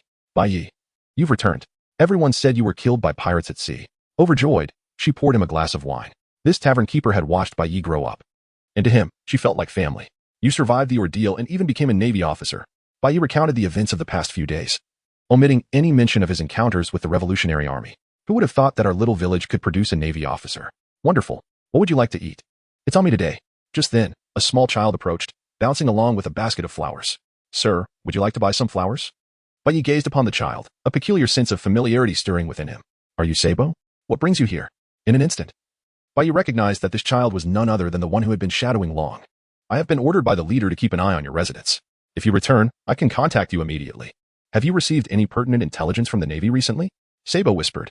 Well, although I haven't received any significant updates, I did encounter a Navy Admiral. I'm not sure if that counts as useful information, Bai Yi replied. Of course it does, Sabo insisted softly. Even knowing the Admiral's whereabouts is a considerable advantage for the Revolutionary Army. At this stage, we must avoid those formidable entities at all costs. Is that so? Bai Yi mused. By the way, take this. Sabo handed him an envelope, and upon opening it, Bai Yi discovered a stack of bills inside. This is your reward. We will maintain regular contact, but it is imperative that we remain discreet and shield our connection from exposure, Sabo cautioned. Bai Yi gently cleared his throat and discreetly tucked the envelope into his bosom. When he glanced back at Sabo, the lad had already scampered off with the flower basket. After spending 2 days in his hometown, Bai Yi set forth on his journey homeward. Chapter 10. Sinking soon, Bai Yi managed to contact a merchant ship. Excuse me, could you kindly take me to Roguetown along your route? He inquired of the captain, a genial gentleman. The merchant vessels in this maritime world not only engaged in trade, but often took on a few passengers as well. The captain, a man in his 40s with a cheerful disposition, welcomed Bai Yi aboard without hesitation upon learning of his naval affiliation. During his extensive travels at sea, Bai Yi had come to realize that fish constituted the majority of sustenance, and he found himself yearning for the roasted fish prepared by his uncle. The journey from Bai Yi's hometown to Roguetown would take approximately 3 days. The first day was remarkably tranquil, but by the second day, the winds picked up, and the waves grew tumultuous. Under the influence of his formidable strength, Bai Yi assiduously aided the captain in steering the vessel. Truly, he was a dependable young man. Why not resign from your naval position and join me in trade? The profits far exceed those of the Navy. The captain chuckled. I have no desire to be a deserter, Bai Yi replied, half jokingly. Suddenly, Bai Yi noticed a small dark spot on the distant sea, rapidly approaching. Is that a ship? He was momentarily taken aback, and just as he intended to discern it clearly, he realized that a pirate flag was billowing from the distant vessel. Pirates? Once again? Yet, Bai Yi remained unperturbed. Having gained combat experience from his previous encounter with pirates, he swiftly summoned the captain. Bai Yi, what should we do now? Although you are a naval officer, you are alone, the captain exclaimed in a flurry. Are there weapons aboard? Bai Yi inquired. Of course, despite being a merchant ship, weapons are essential in these tumultuous times. Several sailors dragged out a cannon, along with a dozen cannonballs. As the pirate ship drew nearer, every sailor grew tense, gripping their weapons tightly. Suddenly, a cannon fired, and a cannonball splashed down into the sea beside the merchant vessel, sending up a great spray of water. The ship rocked violently. Fire! Bai Yi commanded, and the cannons roared in unison, though their aim was somewhat lacking, failing to directly strike the approaching pirate ship. In that moment, Bai Yi understood why Instructor Tori had emphasized the practicality of the moonwalk technique among the Navy's 6 styles. Had he been able to soar through the air, He could have descended upon the pirate ship and wreaked havoc. The two ships circled one another, each exchanging cannon fire. And after several exchanges, the merchant vessel sustained 2 hits, with its mast shattered and a gaping hole breached in its hull. Meanwhile, the pirate ship's deck absorbed a single hit, though it was of little consequence. Before long, the two sides engaged in close combat. The captain's face turned pale. For the recent cannonade had caused the merchant ship to begin taking on water. At this rate, it would not be long before they all met their demise in the depths of the sea. Furthermore, the pirate ship harbored not only Bai Yi but also a couple with a child. They had retreated to the cabin, but now water had risen to their calves. Hastily, the family made their way to the deck, only to witness sailors and crew members battling fiercely against the pirates. In his grasp, Bai Yi wielded a massive axe, cleaving left and right with such ferocity that no pirate could withstand the force of his strike. This time, no one could thwart his advance. Boom. Once more. The thunderous sound of cannon fire erupted as the merchant ship was struck again, causing its hull to tilt ominously. With a powerful leap, Bai Yi propelled himself onto the opposing pirate ship. These scoundrels! In an instant, he swung his colossal axe, severing the heads of 2 pirates, which soared into the air. At that moment, he noticed a young maiden seated within the ship's cabin, her expression devoid of any alarm, calmly gazing at him. Was she a captive of the pirates? Or perhaps she was an accomplice of theirs? In that fleeting moment, Bai Yi struggled to deduce the girl's true identity. However, as she raised her hand delicately, Bai Yi felt an inexplicable dread. To his astonishment, he sensed 2 rows of arms sprouting from his back, tightly restraining his own hands and twisting them behind him, causing his axe to clatter to the deck. A monster! Bai Yi exclaimed in terror. How could it be anything but a supernatural being to make him sprout such numerous appendages? Nearby, a pirate, witnessing Bai Yi pinned to the ground, brandished his knife, aiming for Bai Yi's head. Reacting swiftly, Bai Yi rolled over and delivered a fierce kick that shattered the pirate's calf, simultaneously breaking free from the grip of the arms that restrained him. The girl's expression shifted dramatically, and she hastily withdrew her hands, gently massaging her fingers, appearing as if they had sustained an injury. As Bai Yi grasped his axe, poised to shatter the cabin and sever the woman's head, a cacophony of screams erupted from the merchant vessel. Help! Please save my child. The ship, battered by relentless cannon fire, began to list dangerously, slowly succumbing to the depths of the sea. However, the sailors, seasoned by years of toil upon the waves, possessed formidable swimming skills, allowing them to endure for a time even as the vessel sank. Yet, the couple's child, still an infant, had been violently dislodged from its parents' embrace, teetering perilously on the brink of falling into the ocean's abyss. Although Bai Yi yearned to save the child, his efforts were in vain. At that moment, the girl in the cabin performed an enigmatic gesture once more, and to his astonishment, a row of hands belonging to girls sprouted from the deck of the merchant ship, resembling a caterpillar, delicately delivering the infant into the embrace of its parents. Bai Yi was momentarily taken aback. This woman was actually saving someone? Was she not part of the pirate crew? Though such questions fleetingly crossed his mind, the urgency of the situation left no room for contemplation. Amidst the chaos, a bullet hurtled towards the young girl. Bai Yi, gripping a steel ball tightly, flicked it with great force, causing it to collide with the bullet and send it spiraling away, igniting a shower of sparks before the girl's eyes. The girl was startled. Yet upon gazing at Bai Yi, she bestowed upon him a remarkably beautiful smile. How could she still smile in such a predicament? Bai Yi murmured to himself, fully aware that the pressing matter at hand was to repel these pirates and ensure the safety of everyone aboard the merchant ship. Bai Yi produced steel balls and swiftly fired 3 shots, each finding its mark in the heads of 3 pirates, exhibiting precision and power that surpassed even that of a sniper rifle. At this juncture, the pirates began to waver, for their primary motive was wealth. And many of their comrades had already perished.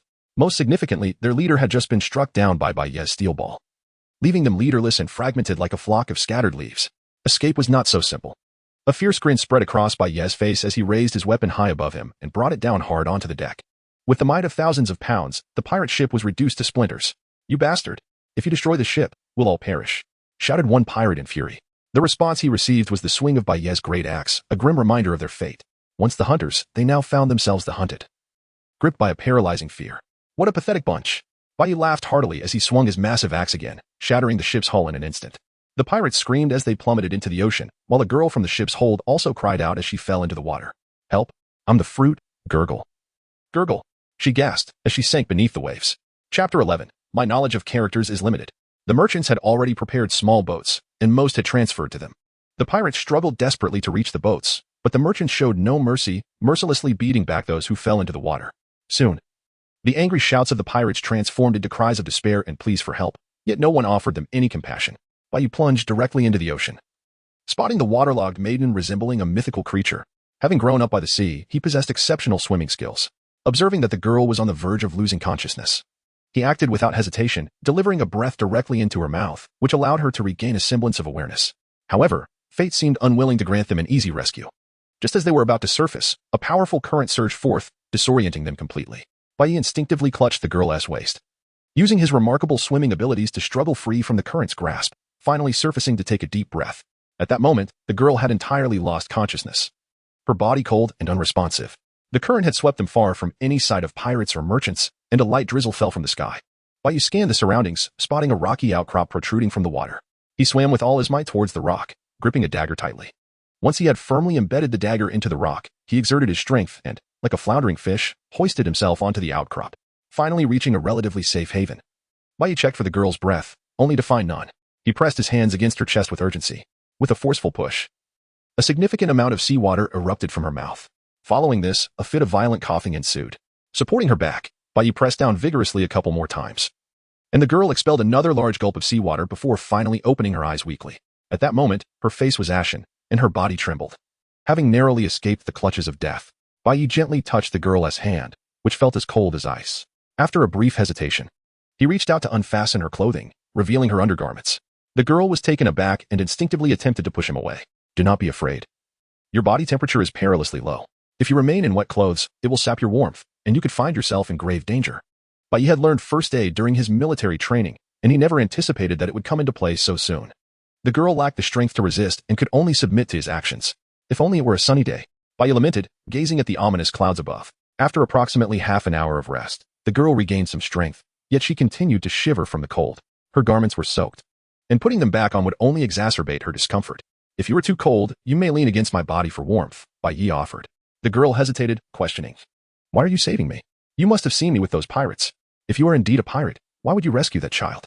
Bai Yi retorted, asserting that had it not been for her initial act of kindness in saving the infant, he would never have come to her aid. The girl was taken aback, realizing that her unintended good deed had ultimately saved her life. And to whom do you belong? She countered. I am a lieutenant in the Navy, Bai Yi replied, disclosing his rank. Upon hearing his affiliation, the girl's expression shifted dramatically, as though she had just encountered something terrifying. She hurriedly stepped back, only to find herself on a small, oval-shaped rock, and without caution, she tumbled towards the sea. Bai Yi, quick-witted, seized her arm and pulled her back to safety. Even if I am in the Navy, you need not fear me so. I am not without compassion. I would only incarcerate you and impel down at worst. He reassured her. The girl regarded him with evident wariness, her expression shifting to one of resignation.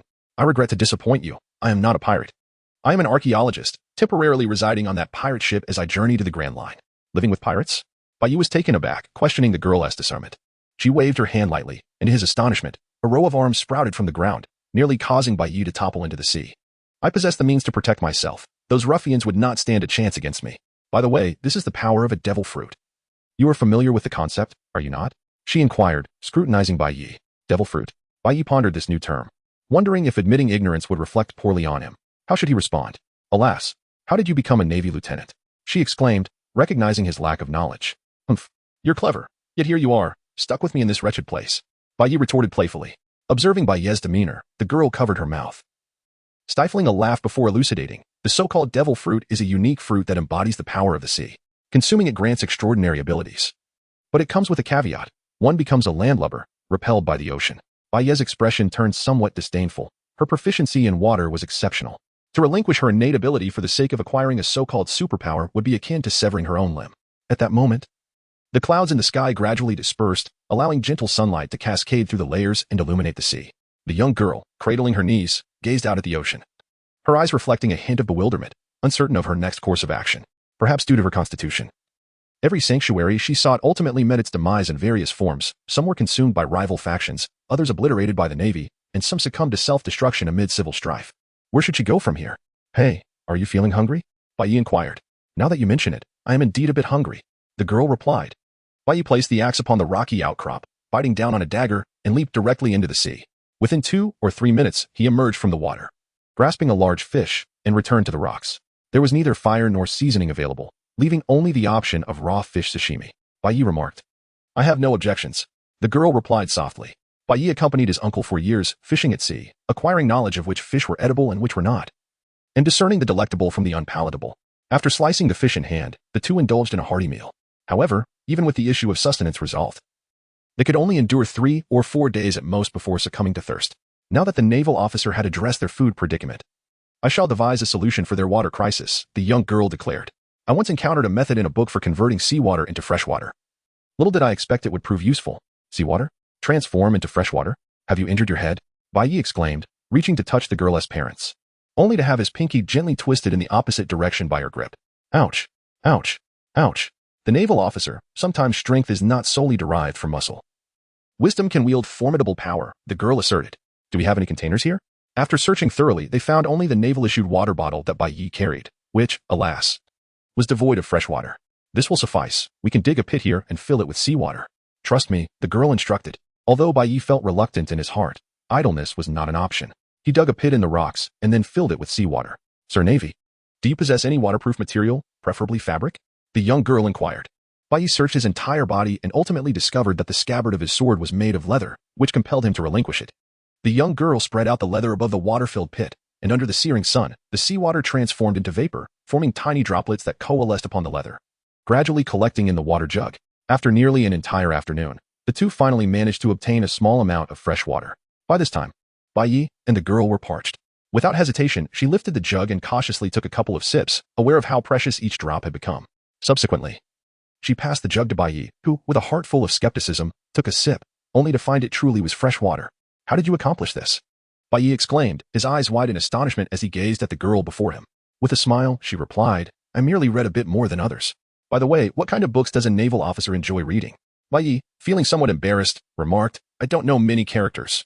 The young maiden, far from displaying any disdain, replied, It's perfectly fine here. How about I teach you to recognize some characters? Sounds good.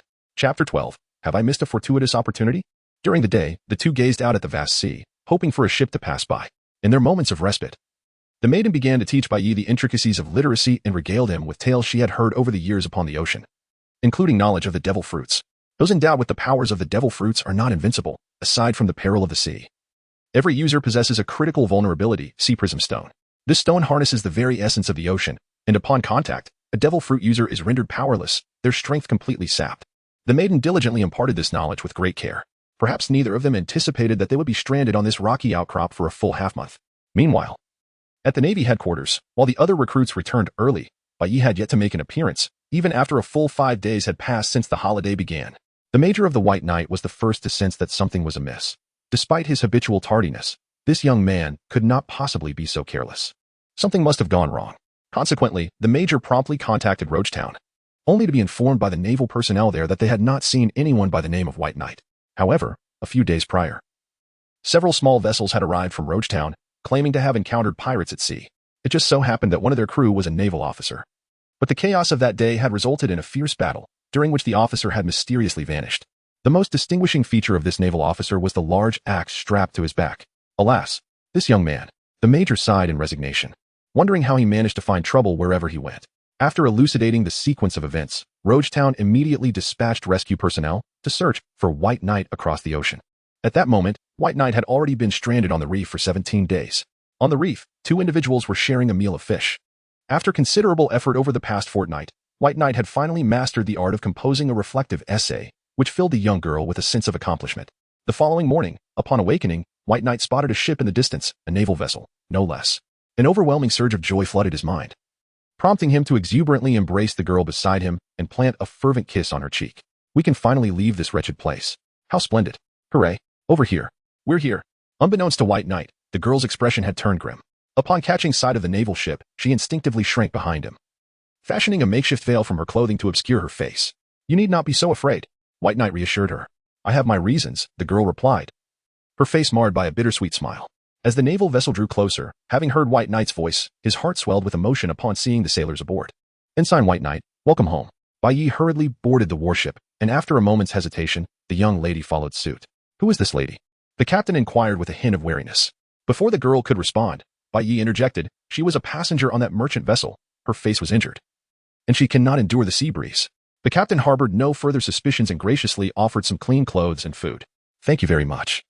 But could you drop me off at the next port? The young lady requested. The captain nodded, feeling a deep sympathy for her, convinced that she was a victim. Upon reaching the next port, the young lady took the initiative to disembark from the warship. Bai Yi felt a lingering reluctance, yet he ultimately accepted the girl's impending departure. Thank you for these days, Mr. Navy. If it weren't for you, I would have perished in the sea long ago. You are unlike any sailor I have ever known. The girl remarked. I am Cuculin D. Bai Yi, he replied, and you are unlike any pirate I have encountered, yet I do not know your name either. I shall remember you forever. The girl smiled gently, then leaned closer to Bai Yi's ear and whispered, My name is Nico Robin. Should we meet again? We shall be adversaries. Bai Yi felt a tightening in his chest, compelled to acknowledge that after a fortnight of companionship, he had developed a profound affection for the young girl. Yet, his true identity as a revolutionary soldier, an undercover agent within the Navy, must remain concealed at all costs. The girl, being a pirate, meant that their next encounter would inevitably lead to a fierce confrontation. By the time Bai Yi regained his composure, the girl had already slipped into a narrow alley, leaving no trace behind. Ah, young man, your heart has stirred, remarked the captain nearby, with the air of someone who had experienced similar feelings. However, there is something familiar about that girl. It eludes me at the moment. Thus, when Bai Yi returned to naval headquarters, 5 days had already elapsed. Welcome back, second lieutenant. Was your journey smooth? Inquired the major, feigning ignorance. Quite smooth, Major. Bai Yi replied. The major cleared his throat softly, then casually draped an arm around Bai Yi's shoulders, whispering, Young man, I've heard you were stranded on a reef with a beautiful girl for half a month. Ahem, during that time, did nothing transpire between you two? Bai Yi merely appears to be simple-minded, yet he is far from foolish. A myriad of events have transpired, but I do not believe it is necessary to divulge them to you. Humph, you insolent brat, still flaunting your tongue before me. It remains uncertain whether this is a blessing or a curse. Originally, you and your fellow recruits were meant to be dispatched to the Four Seas for a mission. But due to your tardy return, the higher-ups have decided to assign you to temporarily garrison the Shambo Islands. The major regarded Bai Yi with a look of pity. The Shambo Islands are a veritable melting pot, where one can encounter naval officers, pirates, celestial dragons, merfolk, and fishmen alike. In a hushed tone, Bai Yi inquired, Major, is this place truly perilous? Not at all, came the reply. It is quite enjoyable. You will understand once you experience it for yourself. I hardly believe you. Bai Yi murmured softly, though he was uncertain of what kind of place the Sabaody archipelago truly was. One glance at the major's expression revealed that it was certainly not a favorable locale. It was unmistakably a smile tinged with schadenfreude. After Bai Yi departed, an elderly man donning a dog-headed hat appeared before the major. Isn't it rather premature for Vice Admiral Karp to assign Bai Yi to such a perilous location? The major inquired. Not only Bai Yi, but even I would struggle to emerge unscathed if caught in a riot. The Sabaody archipelago represents the initial segment of the Grand Line, where nearly all the ferocious pirates of this front half eventually converge. If one cannot surmount such a challenge, what right do they have to call themselves a member of the Navy? Karp sniffed dismissively, unperturbed by the gravity of the situation. The White Knight did not take a moment to rest. Instead, he proceeded to the location where the bounty notices were stored. He had often encountered these bounty notices in newspapers before, making him quite familiar with them, and the Navy maintained comprehensive backups of all bounties. Ultimately, Nico Robin's reaction was exceedingly peculiar. Why did she choose to conceal her face? He was acutely aware of the circumstances surrounding the battle between the pirate ship and the merchant vessel. He could have easily assisted her in escaping. Yet, Nico Robin still opted to shield her face. Why? There was only one plausible explanation. These Navy personnel, or perhaps each individual Navy officer, might have seen her visage. Thus, the only remaining answer was the Navy's bounty notice. Bai Yi meticulously perused the bounty notices from recent years, yet he found no mention of Nico Robin. With no alternative, he continued his search. At last, he stumbled upon a bounty notice from a decade ago, surprisingly featuring a mere 8-year-old child. Nico Robin, the child of the devil, possessed the power to overturn the world government, with a bounty of 80 million berries. Although the photograph on this notice depicted only a child, he instantly recognized that this little girl was indeed the young Nico Robin from years past. The heart of Bai Yi raced uncontrollably. What does a bounty of 80 million signify? Bai Yi scoured the entire East Sea for bounty rewards, only to find that the highest was a fishman named Along, valued at a mere 20 million berries. Meanwhile, the woman he had been in close proximity to for over half a month was worth 80 million. Had he inadvertently missed a lucrative opportunity? Suddenly, Bai Yi was struck by such whimsical thoughts. Chapter 13. When faced with danger, decapitate the celestial dragon. No, wait.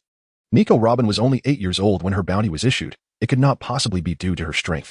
At 8, how formidable could she really be? So, what was the reason? Why not simply rest? Tomorrow they would set sail for the Sabaody archipelago. The voice of the major broke his contemplation, startling Bai Yi, who hastily tucked Robin's bounty notice into his bosom, inadvertently revealing a corner of it. HM, are you perusing a bounty notice here? Planning to capture a few pirates to gain some merit? The major remarked nonchalantly, only to catch sight of the notice within Bai Yi's grasp. This is a base document. It cannot be taken outside, the major declared, snatching the bounty notice away, causing Bai Yi's breath to hitch in his throat. Let me see Nico Robin. So it was her. What do you need her bounty notice for? The major inquired. A mere child with an 80 million bounty? If I could capture her, wouldn't that mean wealth for me? Bai Yi replied with an innocent expression. The major could not help but burst into laughter. You fool. This bounty was issued 10 years ago. That girl is now an adult, and despite the full might of the Navy being unable to capture her in all those years. Do you think you stand a chance? Dream on and get some sleep. Major, do you know why this girl has such a high bounty? She was only 8. After all, Bai Yi asked, his face still displaying a naive curiosity. How would I know? These decisions come from the higher-ups. However, I've heard that she seems to be related to the O'Hara incident, though I am unaware of the specific details. The O'Hara incident? Although Bai Yi was unaware of the significance of the O'Hara incident, he firmly etched those words in his heart, knowing that one day he would come to understand their meaning. Now go and rest. Tomorrow we embark for the Shambar Islands. The young major paused momentarily before adding, You must return alive. Bai Yi felt a tightening in his heart and saluted the major with military decorum. The following day, Bai Yi joined the other soldiers on their journey to the Shambu Islands.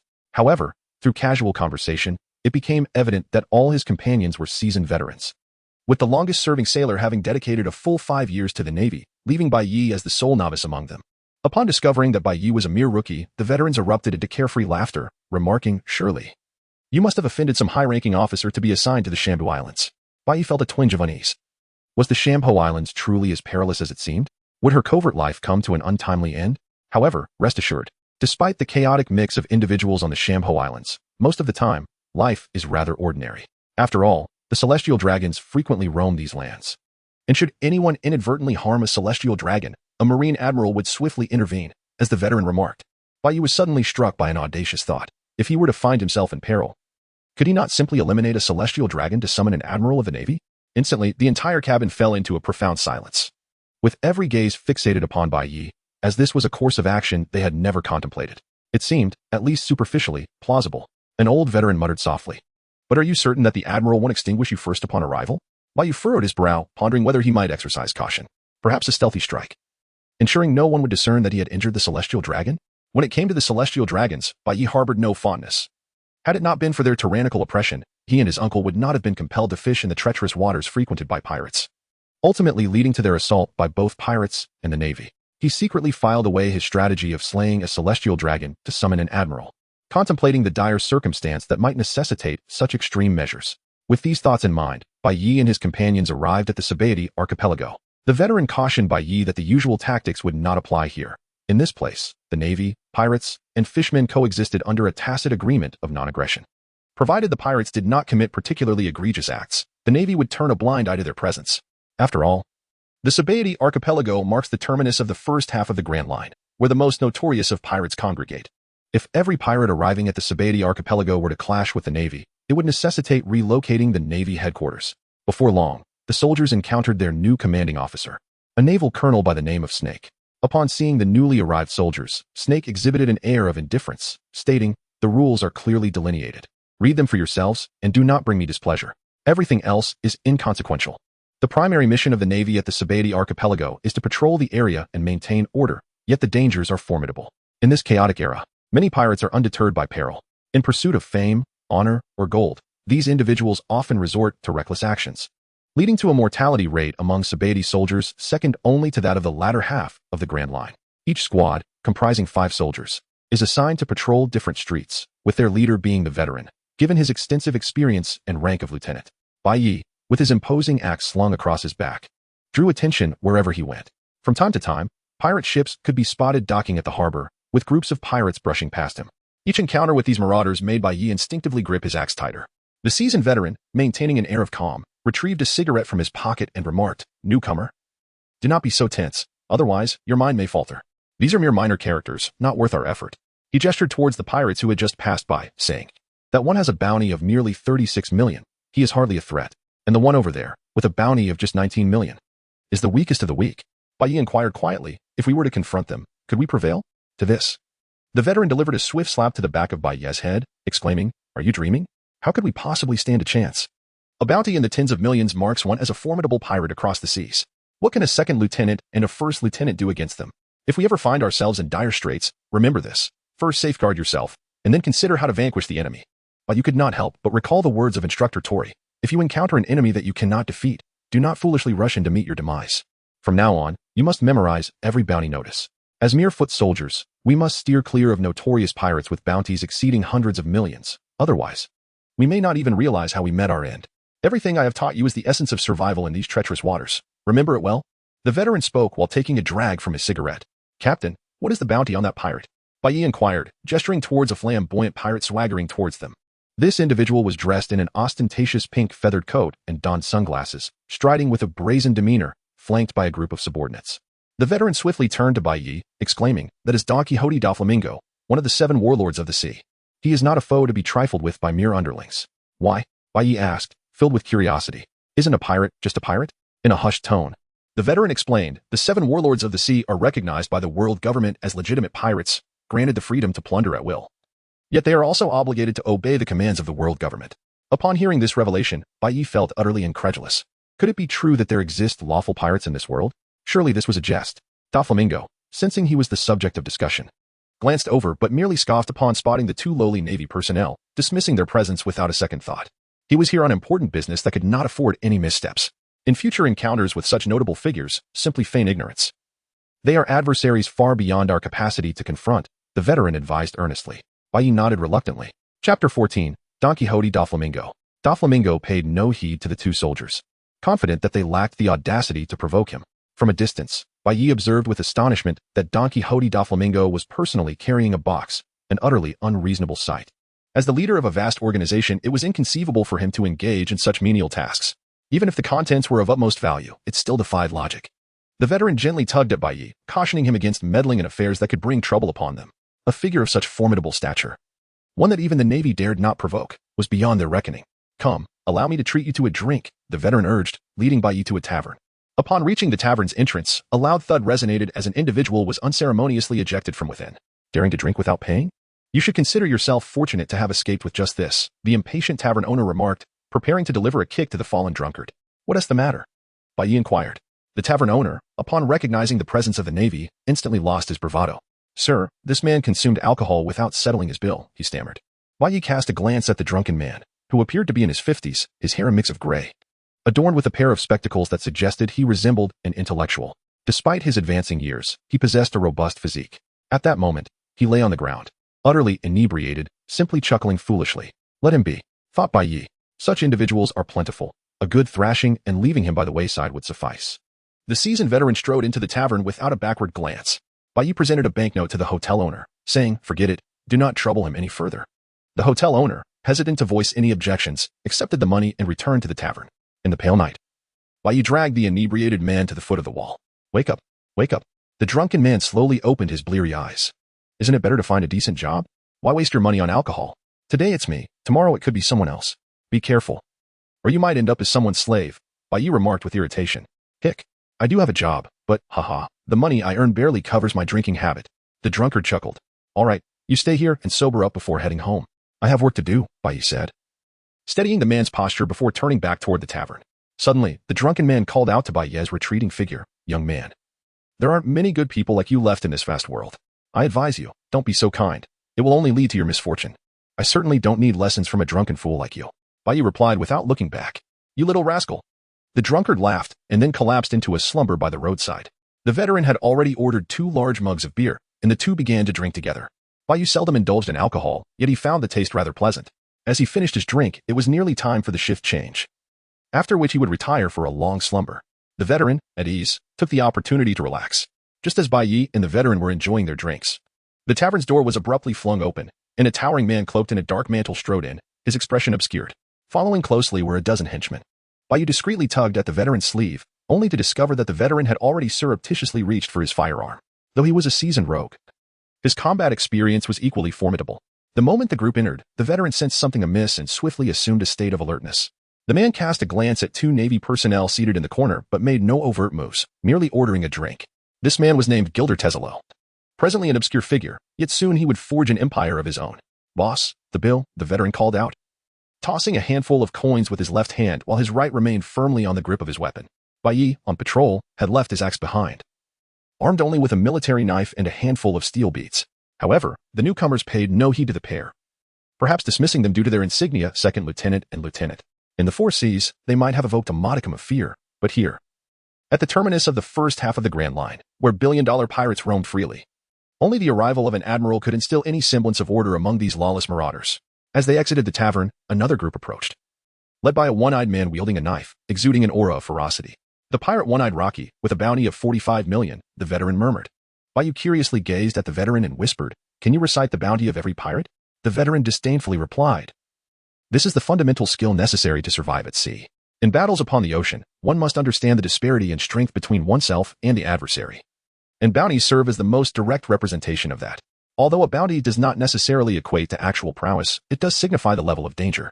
Behind the one-eyed Luo Qi stood over 100 subordinates, each eager for action, clearly indicating that trouble was brewing. Let us go, let us head back to the dormitory." The veteran insisted, pulling Bai Yi along.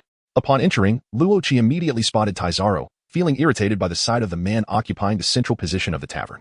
"Get lost. Don't you know this is my territory?" Luo Qi bellowed at Taizaro, his subordinates echoing his outburst.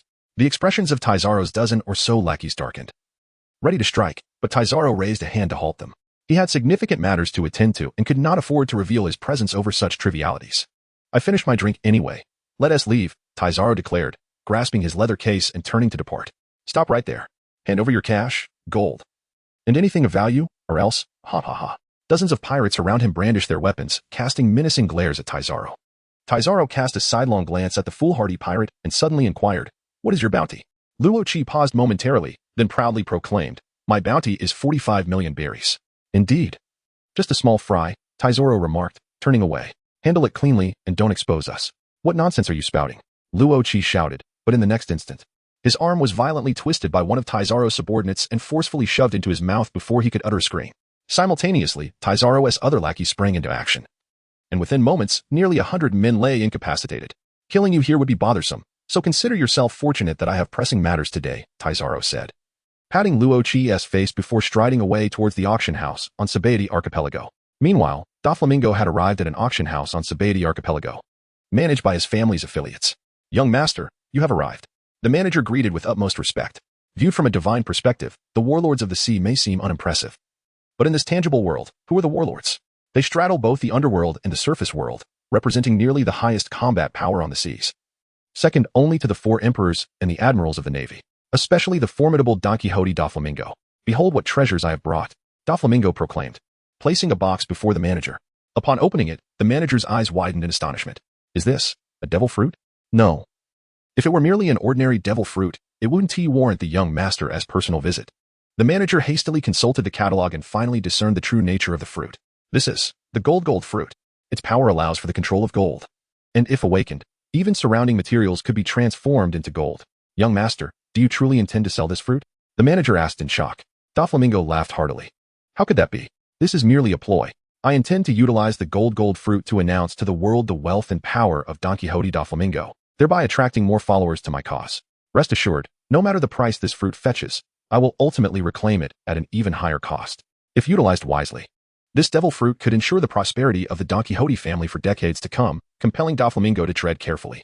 At this moment, Taizaro and his subordinates had already arrived at the auction house. As Bai Yi and the veteran journeyed halfway, they encountered a furtive group of individuals pushing an iron cage, draped with a dark cloth, as they passed by.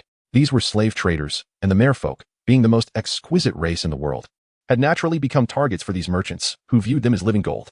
The veteran, though his face bore a cynical smile, did not intervene. Such occurrences had been commonplace in the Chamber Islands for centuries, and most had grown accustomed to them. The veteran understood that this was far beyond the resolution of a mere lieutenant. At that moment, a gust of wind lifted a corner of the dark cloth, revealing that the seemingly small cage contained 4 individuals. One was a mermaid, reminiscent of those from fairy tales, who now cowered in a corner, trembling in despair. The other 2 were fishmen, grotesque in appearance, destined to be sold as playthings to the celestial dragons. The final occupant was none other than the drunken man Bai Yi had previously encountered outside the tavern. However, he appeared to have sobered up, leaning against the cage. And upon catching sight of Bai Yi, he smiled at him. Was this fool devoid of awareness? Bai Yi felt his blood pressure surge. Noticing Bai Yi's stillness, the veteran inquired, "Boy, why aren't you moving?" Bai Yi clenched his fists. Chapter 15 terrified me. He was not a racist. But if only the fishmen and merfolk were sold into slavery, he could convince himself that they were not of his kin and, therefore, not worthy of his concern. After all, during his time as a fisherman on the sea, he had caught countless fish, and it was impossible for him to sympathize with every single one. However, that drunken old man was different. Despite his myriad shortcomings and frequent inebriation, he was still a human being, not mere livestock. "I apologize, Captain, but I have some matters to attend to," Bai Yi whispered. The veteran glanced at the slowly receding iron cage and sighed. Ah, youth. He then handed over his handgun, saying, remember to return it after use, and let me take your clothes back for you. You can't possibly continue wearing this outfit. With a naive smile, Bai Yi shed his naval uniform, seized a handgun, and dashed forward. Consequently, the carriage bearing the prison cage arrived at the largest auction house in the Chamber Islands. Entering through the rear yard, the defenses at the back were exceedingly tight.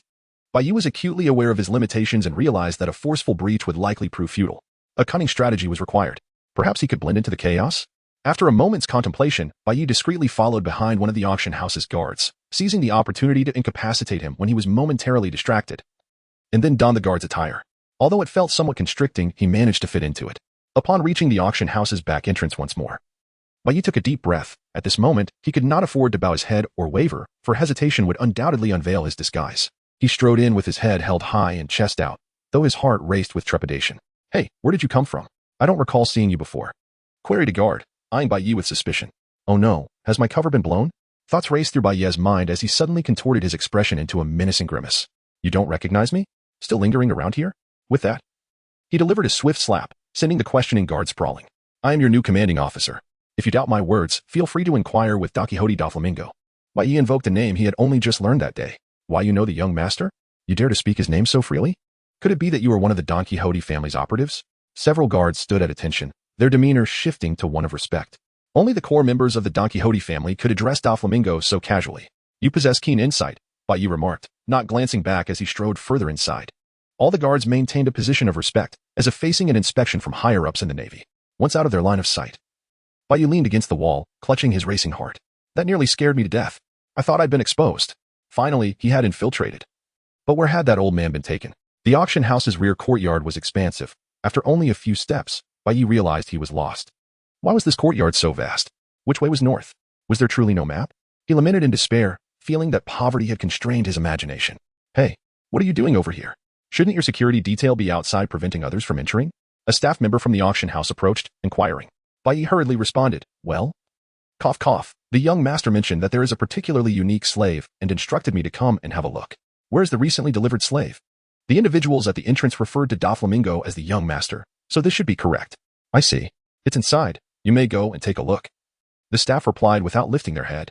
In haste, Bai Yi hurried into the courtyard and, indeed, discovered the iron cage that had just been brought in from outside, along with the 4 enslaved individuals within. Ah, the mermaid girl is quite valuable, worth at least 50 million berries, remarked an appraiser. As for these 2 mermen, they can only serve as pets, each valued at 5 million. Who captured this old fool? What purpose does he serve? Never mind. Let us send him for human experimentation then. 400,000 berries, the appraiser said, shaking his head. The drunken old man pointed at his own nose and bellowed, look again. Tell me, how much am I worth? As he spoke, the drunkard belched, causing the appraiser to take 2 steps back, waving his hand in front of his nose. So, you're still a drunkard. For 100,000, no more. The old drunkard's face fell in disappointment. Alas, I have indeed grown old and worthless. If I were 20 years younger, I would surely be worth much more. Bai Yi was keen to voice his grievances. Old man, you are about to be sold off as a mere specimen for human experimentation, and yet you are still preoccupied with your worth? Are you certain your mind is intact? The appraiser shared a similar sentiment, but would not squander any further time on such a worthless individual. Today marked a momentous occasion for the Don Quixote family, and any misstep was utterly unacceptable. The inebriated old man lay languidly within the iron cage, adopting a nonchalant tone as he lamented, what a pity. If only I had a fine bottle of wine. Once the appraiser had ascertained the value of these individuals, he dismissed them, knowing that with their hands and feet shackled, escape was impossible. The pressing concern at hand was the matter of the gold fruit. In these lawless seas, one could never be certain who might resort to desperate measures to seize it. Thus, the 4 captives remained forgotten in their confinement, save for a young mermaid who wept incessantly, while the old drunkard displayed an air of indifference. At that moment, Bai Yi approached the 4.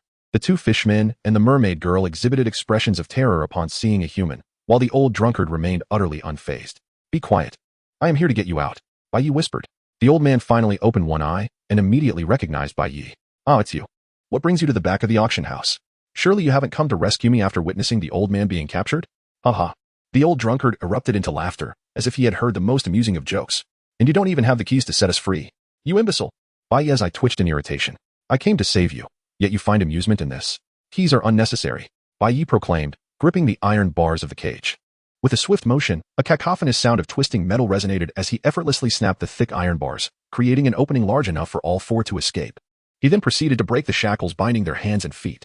The young mermaid and even the two brawny fishmen were left astonished. Never had they encountered a human possessing such extraordinary strength. Without a hint of mercy, Bai Yi delivered a punch to the old drunkard's head. "You fool! I'll give you something to laugh about." The old man, nursing his head, muttered, "You little rascal, don't you understand the value of respecting your elders? Enough talk. We must leave," Bai Yi urged. "Do not let yourself be captured again. Next time, luck may not be on your side." The old drunkard suddenly interjected.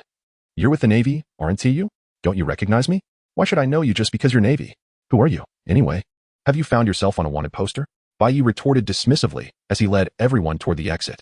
Suddenly, the old drunkard tugged at Bai Yi's pant leg. "You're going the wrong way. That direction leads to the enemy stronghold. The exit is this way." Bai Yi faintly sensed that something was amiss and suddenly grasped the arm of the inebriated gentleman beside him. "You seem quite familiar with the circumstances here, don't you?" he inquired. "I possess an impeccable memory. Every path I tread is etched in my mind." The drunken man replied without so much as turning his head. Considering that he had lost his way upon arrival, Bai Yi had no choice but to trust the seemingly errant figure. Indeed, it was not long before the five of them arrived at the back entrance of the auction house. "Now it's up to you," the drunken gentleman said. Giving Bai Yi a pat on the shoulder, his attire was perfectly suited for blending in unnoticed. Bai Yi inhaled deeply, striding confidently out with five companions. The security personnel at the entrance had already identified Bai Yi as a high-ranking member of the Don Quixote family. Upon seeing him approach with a group of slaves, they stood at attention and saluted, refraining from further inquiries. "Keep moving. Do not look back," Bai Yi whispered to the four individuals. The fishman and the mermaid girl dared not lift their heads as they advanced, while the inebriated gentleman cheerfully greeted those around him. "Thank you for your hard work, everyone. I shall treat you to drinks in the future." The pressure in Bai Yi's heart surged uncontrollably. Could it be that this person truly lacked a heart? "Could you please leave?" Bai Yi managed to utter a few words through clenched teeth. The inebriated older man squinted his eyes and remarked with profound significance, "Young man, have I not advised you before? In this chaotic world, one must not be excessively kind." Just as a few individuals were about to exit the door, a man rushed over, exclaiming, "The young master has issued a command. Everyone is to gather at the auction to prevent anyone from seizing the golden fruit." A dozen guards hastily moved forward, while Bai Yi lowered his hat, feigning ignorance. "And you, hurry along. If the young master becomes enraged, you shall bear the consequences." Bai Yi felt a sense of foreboding. If he did not intervene and instead incapacitated the individuals here, it would likely attract more pursuers, making it impossible for these few to escape later. However, accompanying them, what on earth was happening? He understood. Bai Yi swiftly resolved to allow these four to extricate themselves, while he would concoct some excuse to depart. In silence, Bai Yi followed the man from the backyard directly into the hall of the auction, while the drunken uncle and his companions seized the opportunity to hastily depart. Chapter 16. The Heist. On his journey, Bai Yi encountered numerous armed forces, far surpassing the naval presence stationed at the Chambord archipelago. At the center of it all sat a man adorned like a flamingo, none other than Don Quixote da Flamingo, one of the 7 warlords of the sea. Flanking Da Flamingo were the high-ranking members of his family, each exuding an overwhelming aura of authority, none of whom Bai Yi could presently contend with. As for the guards Bai Yi had disguised himself as, they merely represented a meager presence among Da Flamingo's ranks, barely qualifying as third-rate combatants, serving only to bolster numbers. Unbeknownst to Da Flamingo, a Navy officer had infiltrated his crew, while he was preoccupied with calculating the potential profits of the Mara Nomi young master. "The auction has commenced," murmured the auctioneer. Da Flamingo nodded slightly, and thus, a grand feast was about to unfold, yet the outcome remained shrouded in uncertainty. Who am I? Where am I? What is my purpose? Bai Yi stood innocently within Da Flamingo's faction, perplexed at how he had inexplicably become associated with Da Flamingo's family when his sole intent was to rescue someone. Da Flamingo occupied the VIP section, accompanied by only 2 of his family's officials, while the remainder of his subordinates guarded various corners, preventing any disruption to the auction. Noblemen filed in from outside, their faces adorned with feigned smiles, and within half an hour, all attendees were present. Treble mingled among the crowd, though the absence of his numerous subordinates was conspicuous. Observing the insincere smiles of those around him, Treble felt a wave of revulsion rise from within. Had it not been for these individuals, perhaps his life would not have been so tragic. Contemplating the beautiful figure in his heart, Treble sorrowfully covered his face with his hands. Celestial dragons, I shall ensure you pay the price. In a dim corner, Bai Yi was contemplating how to escape this wretched place. At that moment, the steward approached the auction platform and courteously introduced himself. Thus commenced the auction, steeped in intrigue. Ladies and gentlemen, the first item for bid is a merman from the depths of the ocean. These merfolk make splendid companions, he announced. The affluent and powerful, engaged in light-hearted banter, proceeded to acquire one after another of the mermen, treating them as mere pets and slaves, utterly disregarding their sentient existence. Bai Yi's expression gradually darkened. He began to comprehend why the Revolutionary Army sought to overthrow the world government, as long as these individuals remained in existence. True peace upon the seas would forever elude them.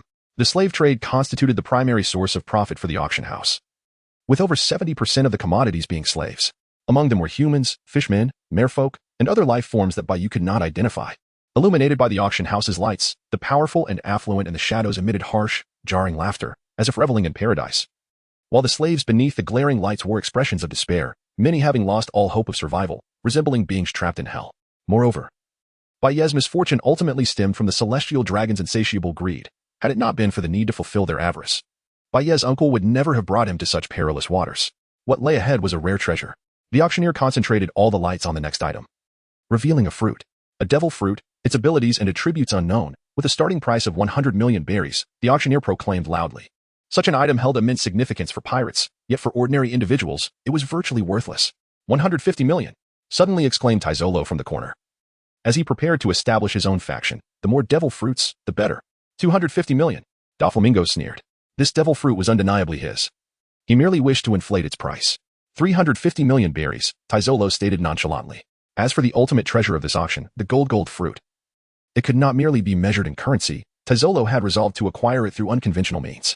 Are these people also wealthy? Baiyi murmured. Doflamingo chose to refrain from further bidding. 350 million was already substantial. Continuing to bid would only scare off his opponent. Did he truly wish for the devil fruit to slip from his grasp? Just as Tizolo prepared to claim the devil fruit, a voice, sounding rather foolish, pierced the air. I bid 500 million berries. At this proclamation, all eyes turned toward the source of the voice. Upon glancing, they were all taken aback. A remarkably corpulent man reclined on an extravagant bed, attended by 16 slaves who bore the bed, while black-clad guards ensured his safety. Most absurdly, a gigantic bubble floated above this man's head, rendering him a comical and peculiar sight. In a hushed tone, Baiyi inquired, "Who is this?" A trembling voice from a subordinate of Doflamingo replied, "Fool, how can you not recognize him? This is a celestial dragon, the aristocracy of the world." Celestial dragon? The mere thought ignited an unnameable fury within Baiyi. Such worthless beings are the celestial dragons? The animosity reflected in Baiyi's gaze was not solitary. It was even more pronounced in Tizolo's eyes. No, I must restrain myself. I must endure. If I act here, all will be lost. Tizolo forced himself to regain composure. Taking deep breaths, yet no one paid heed to his unusual demeanor, for the majority of onlookers immediately chose to kneel upon encountering a celestial dragon. Doflamingo's expression was equally grim. How could these fools disrupt matters at such a critical moment? What if the celestial dragon demanded the Gura no Mi? The portly, daft celestial dragon remained oblivious to the fact that he had drawn the ire of all present within mere seconds of his appearance. Only Baiyi, Tizolo, Doflamingo, and Doflamingo's closest aides stood defiantly in the face of the celestial dragon. The celestial dragon gazed at the devil fruit, breaking into a foolish grin, exclaiming, "I want that. Bring it to me." Without hesitation, a guard clad in black retrieved the devil fruit and presented it to his master. In the midst of a white night, Baiyi clutched a steel ball, a surge of murderous intent swelling within him. As an undercover agent of the Revolutionary Army, the prospect of eliminating a celestial dragon promised to be a remarkable achievement. Indeed, ignorance breeds fearlessness. Baiyi remained oblivious to the dire consequences of slaying a celestial dragon. Nor was he aware that the guards surrounding the celestial dragon were far beyond the capabilities of a mere naval lieutenant. At that moment, the celestial dragon raised his corpulent finger, pointing toward a chest containing the golden fruit. What lies within that chest? Hand it over to me. Instantly, the expressions of the auction house manager, Doflamingo, and Tizaro grew exceedingly grim. The manager, observing the countenance of his young master, noted that Doflamingo's face was as dark as the bottom of a pot. A significant part of Doflamingo's audacity stemmed from his past as a celestial dragon. In the world of underworld dealings, one must always extend a semblance of respect. A conflict with the celestial dragons here could yield catastrophic consequences. Give it to him, Doflamingo commanded. The attendant, with no alternative, reluctantly handed over the box. However, just then, chaos erupted. The auction house's doors were forcefully kicked open, and a brash pirate stormed in, brandishing a bomb. "This is a robbery. Hand over everything of value. I am the notorious one-eyed Roki, worth 45 million berries. Do not move, or I shall detonate this bomb," he bellowed, clutching an enormous explosive and demanding all present to surrender their wealth or face dire repercussions. The most astonished was not Doflamingo, who had his event disrupted, nor the humiliated celestial dragon, but rather Tizolo, who had been hiding in the shadows. He recalled vividly that his subordinates had severed this man's arm. How could he still move freely? Tizolo scrutinized the man's arm, noticing the stitched-up wound. Could it be a peculiar devil fruit ability?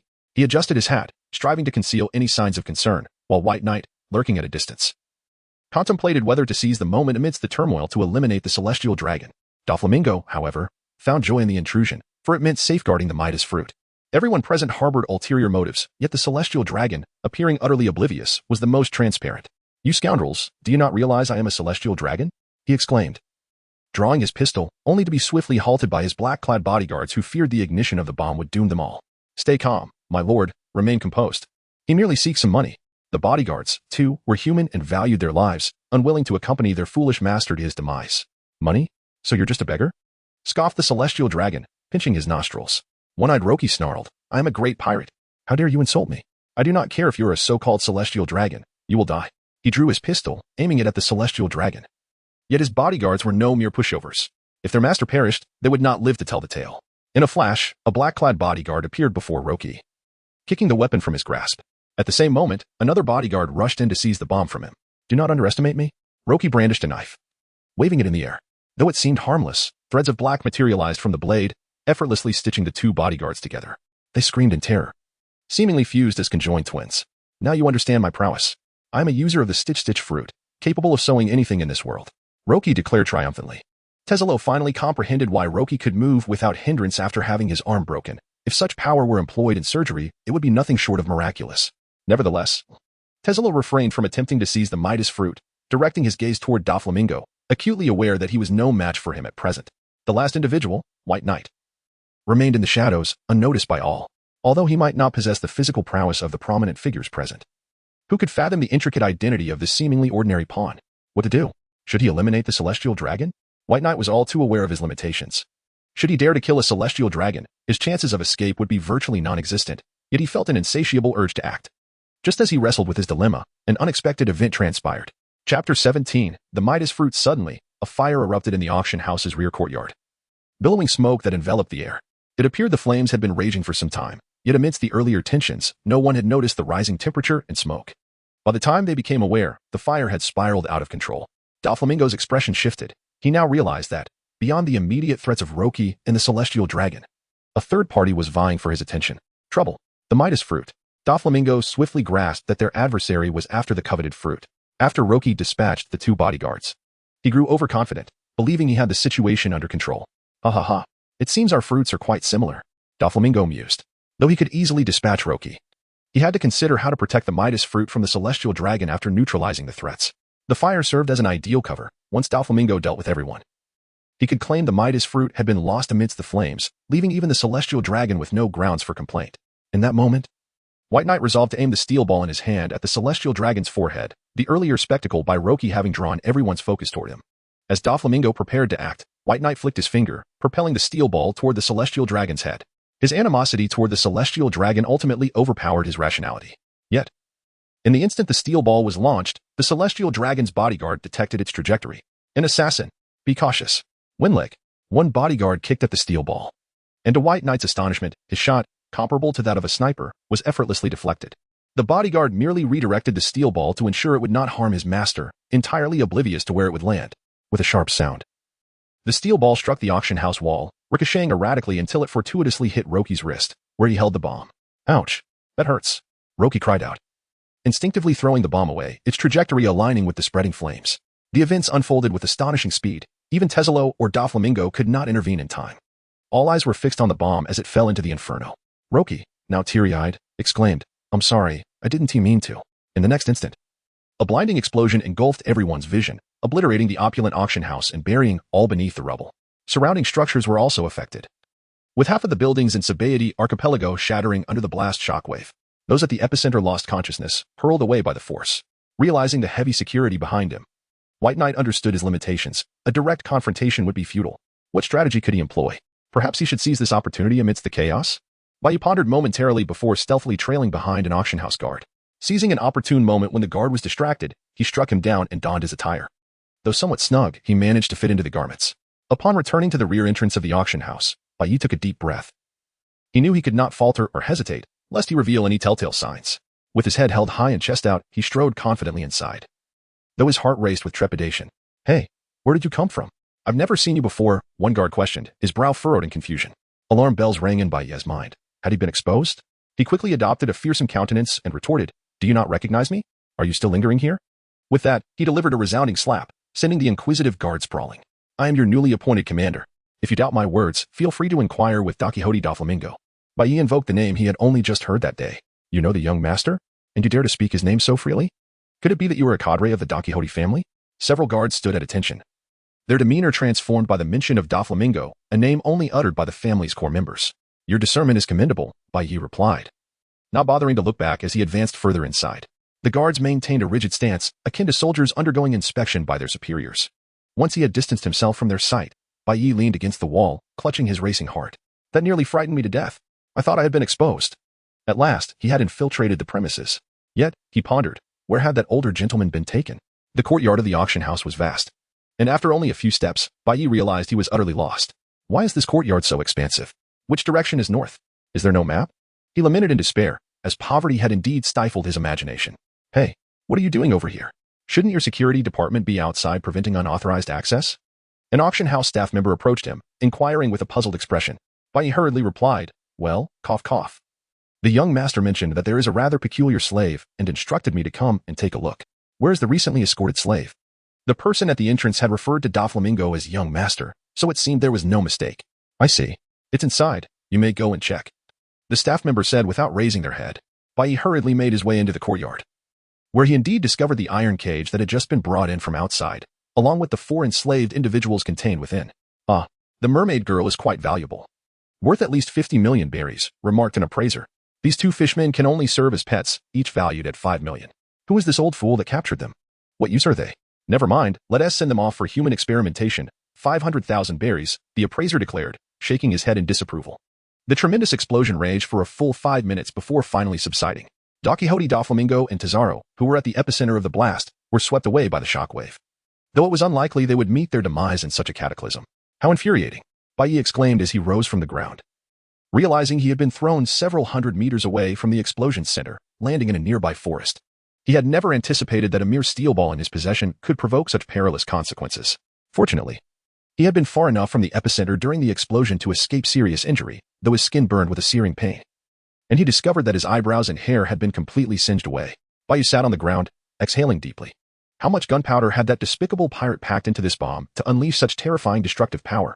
Just as Bai Yi was about to return to investigate, the auction house erupted once more in a dazzling burst of flames, a second explosion. However, this detonation was not caused by the pirate's one-eyed bomb, but rather the detonation of the auction house's munition storage.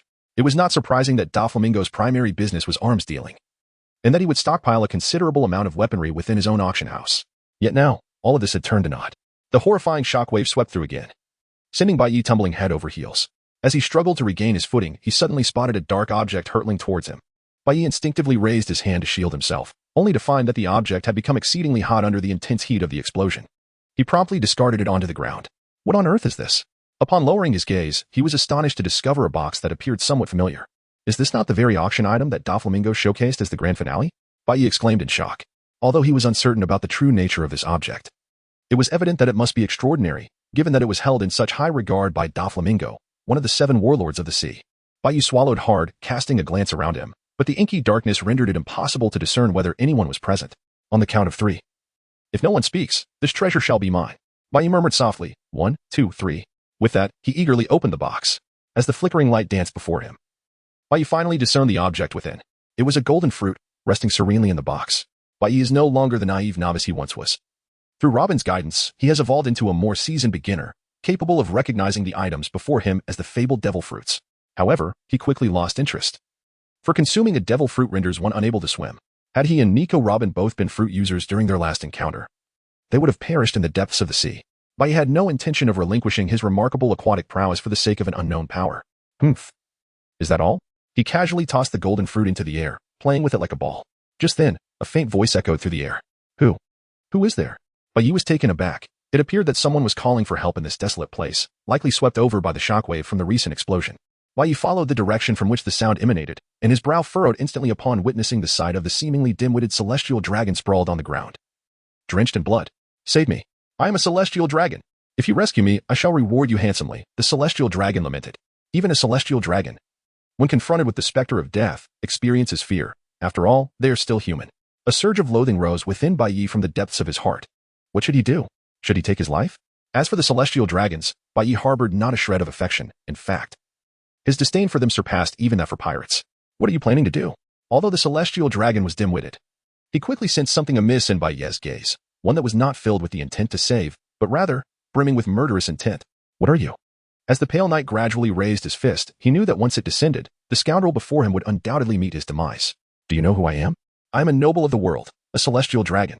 If you dare to kill me, an admiral of the navy will come here to exact vengeance upon you. The celestial dragon resorted to invoking the name of the admiral, hoping to instill fear in his adversary. However, at that moment, the only thought occupying Bai Ye's mind was to reduce this wretch to a mere pulp, dismissing all else. Suddenly, as Bai Ye prepared to strike, a faint sound of a twig snapping reached his ears. Who goes there? Bai Ye swiftly turned. Aware that no one could learn of his intention to slay a celestial dragon, otherwise, not only would his undercover mission be compromised, but his very life would also be at stake.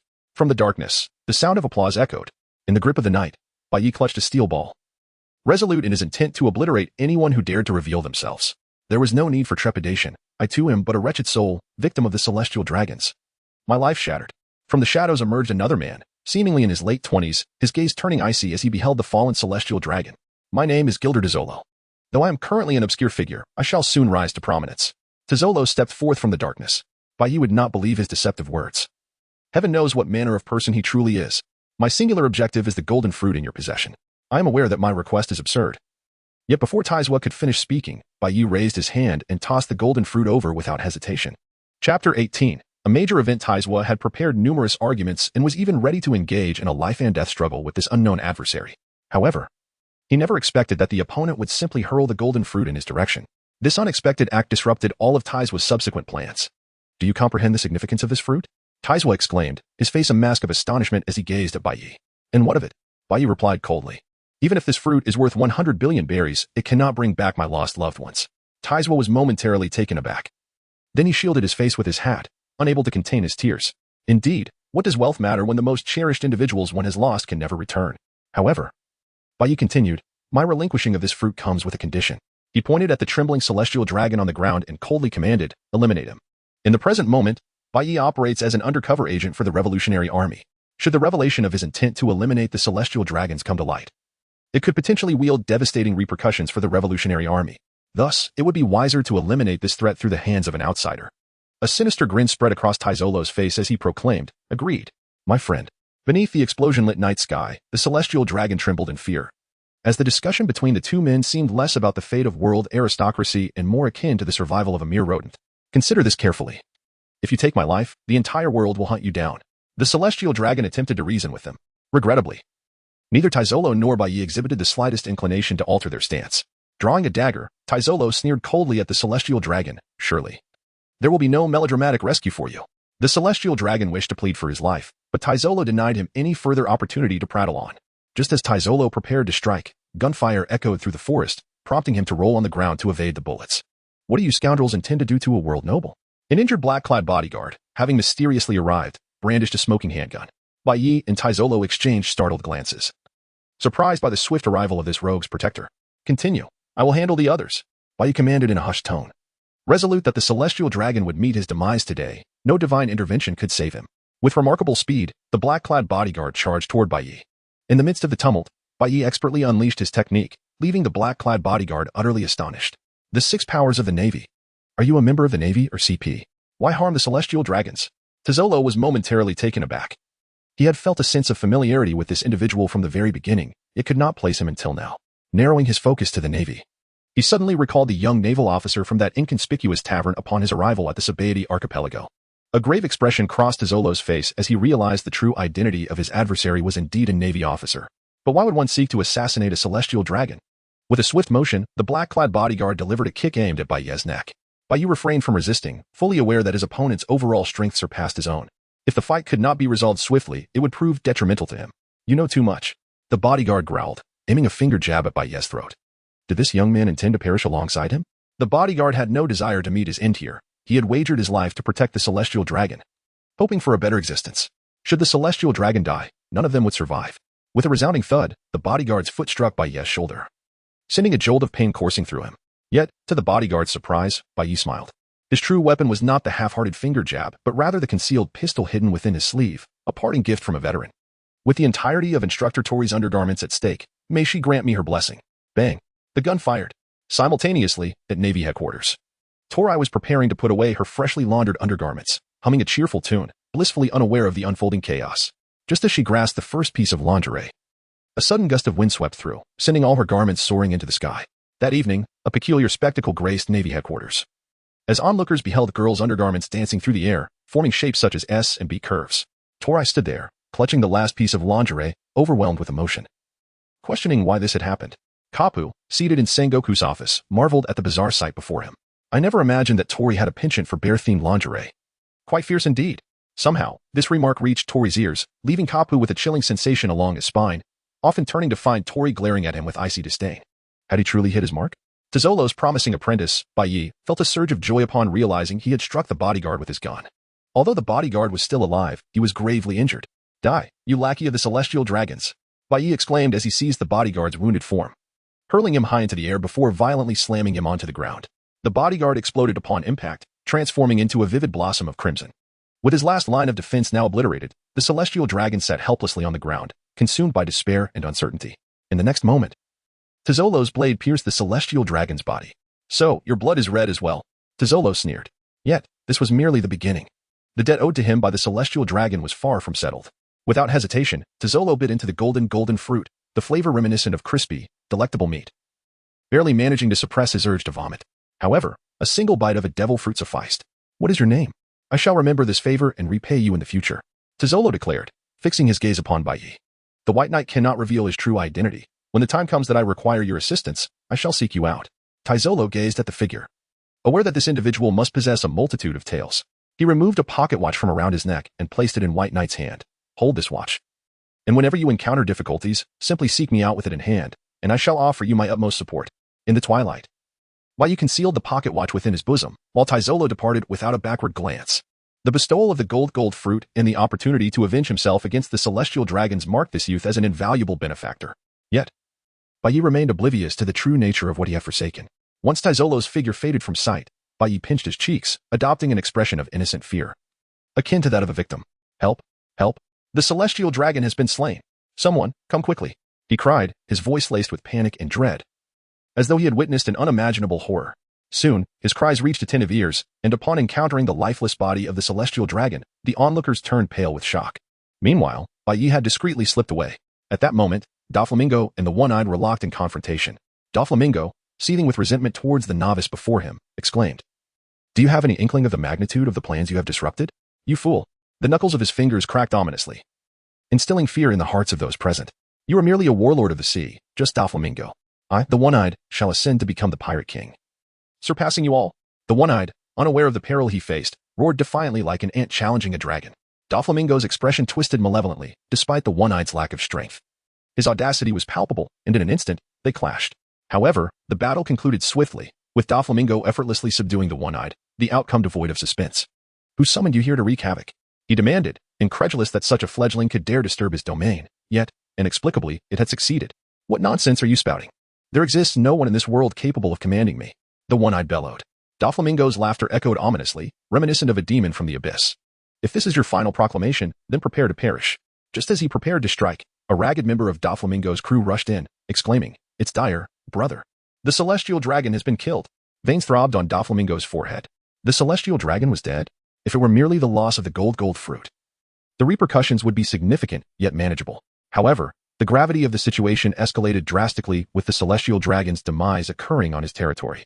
Even the fate of the pirate beneath his feet became inconsequential. With a swift kick, Doflamingo sent the One-Eyed flying, binding him with his threads before whispering, How did the celestial dragon meet his end? He was slain by a blade.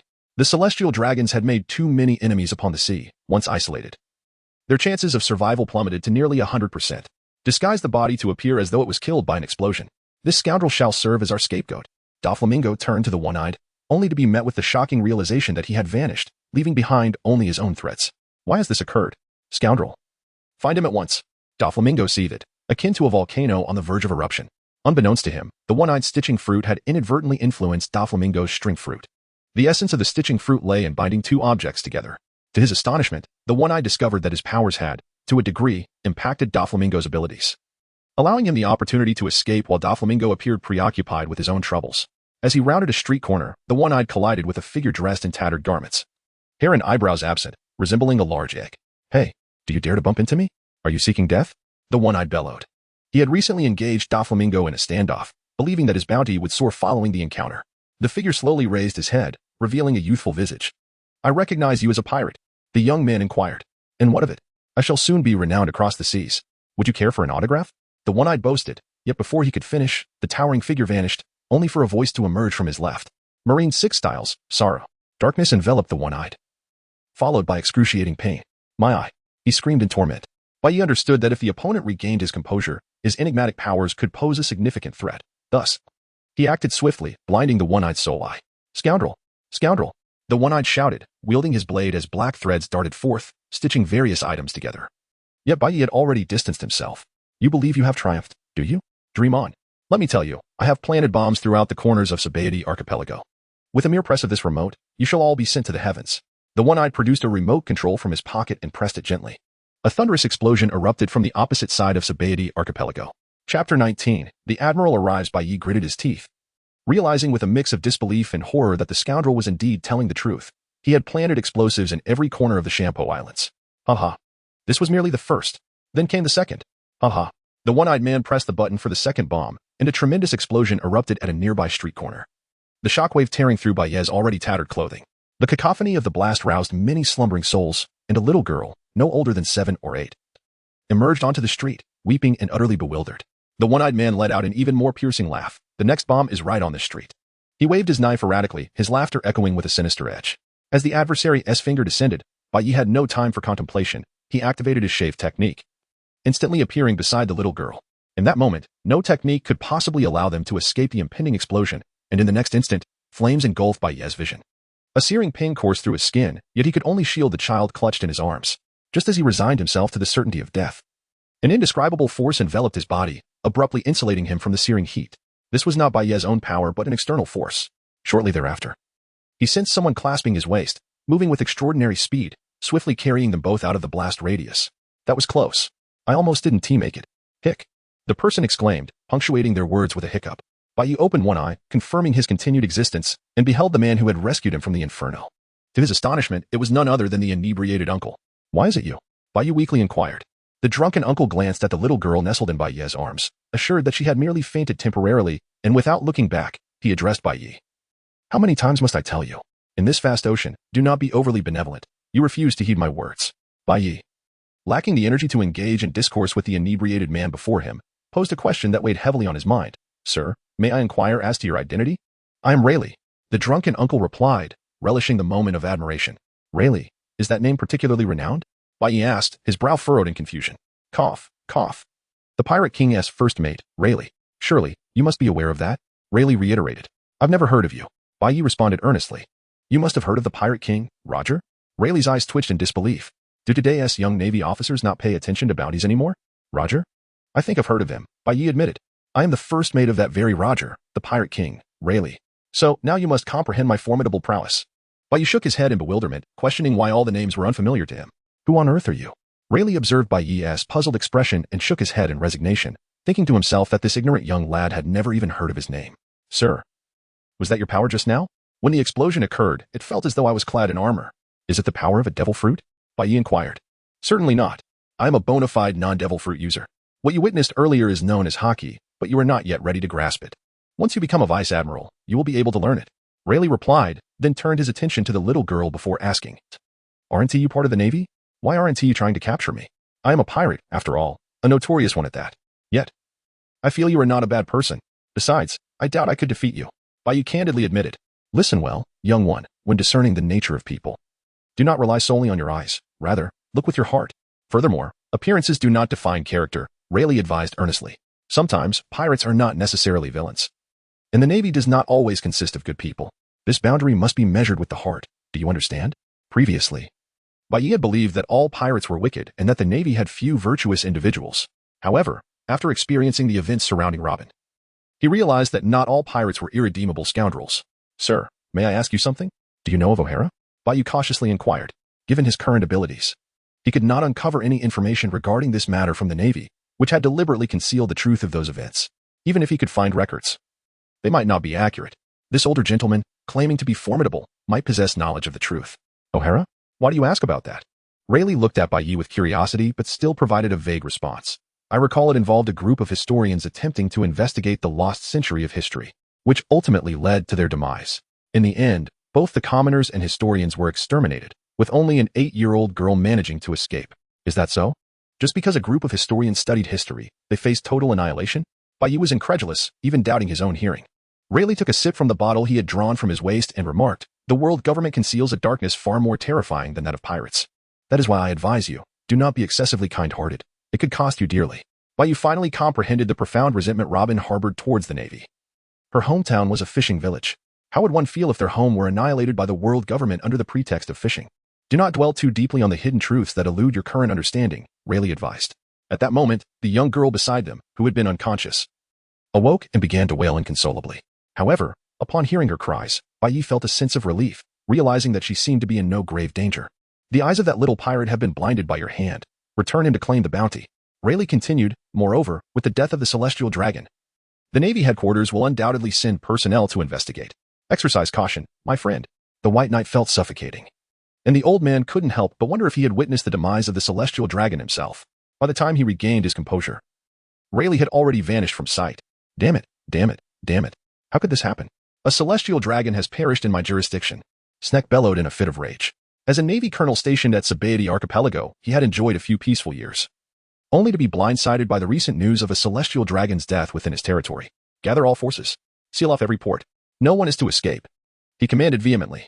Suddenly, the door to Sneck's office was forcefully kicked open, and in strode a man dressed flamboyantly like a flamingo. Don Quixote da Flamingo. Sneck's forehead was drenched in cold sweat. He was a formidable figure, one of the 7 warlords of the sea who ruled the oceans.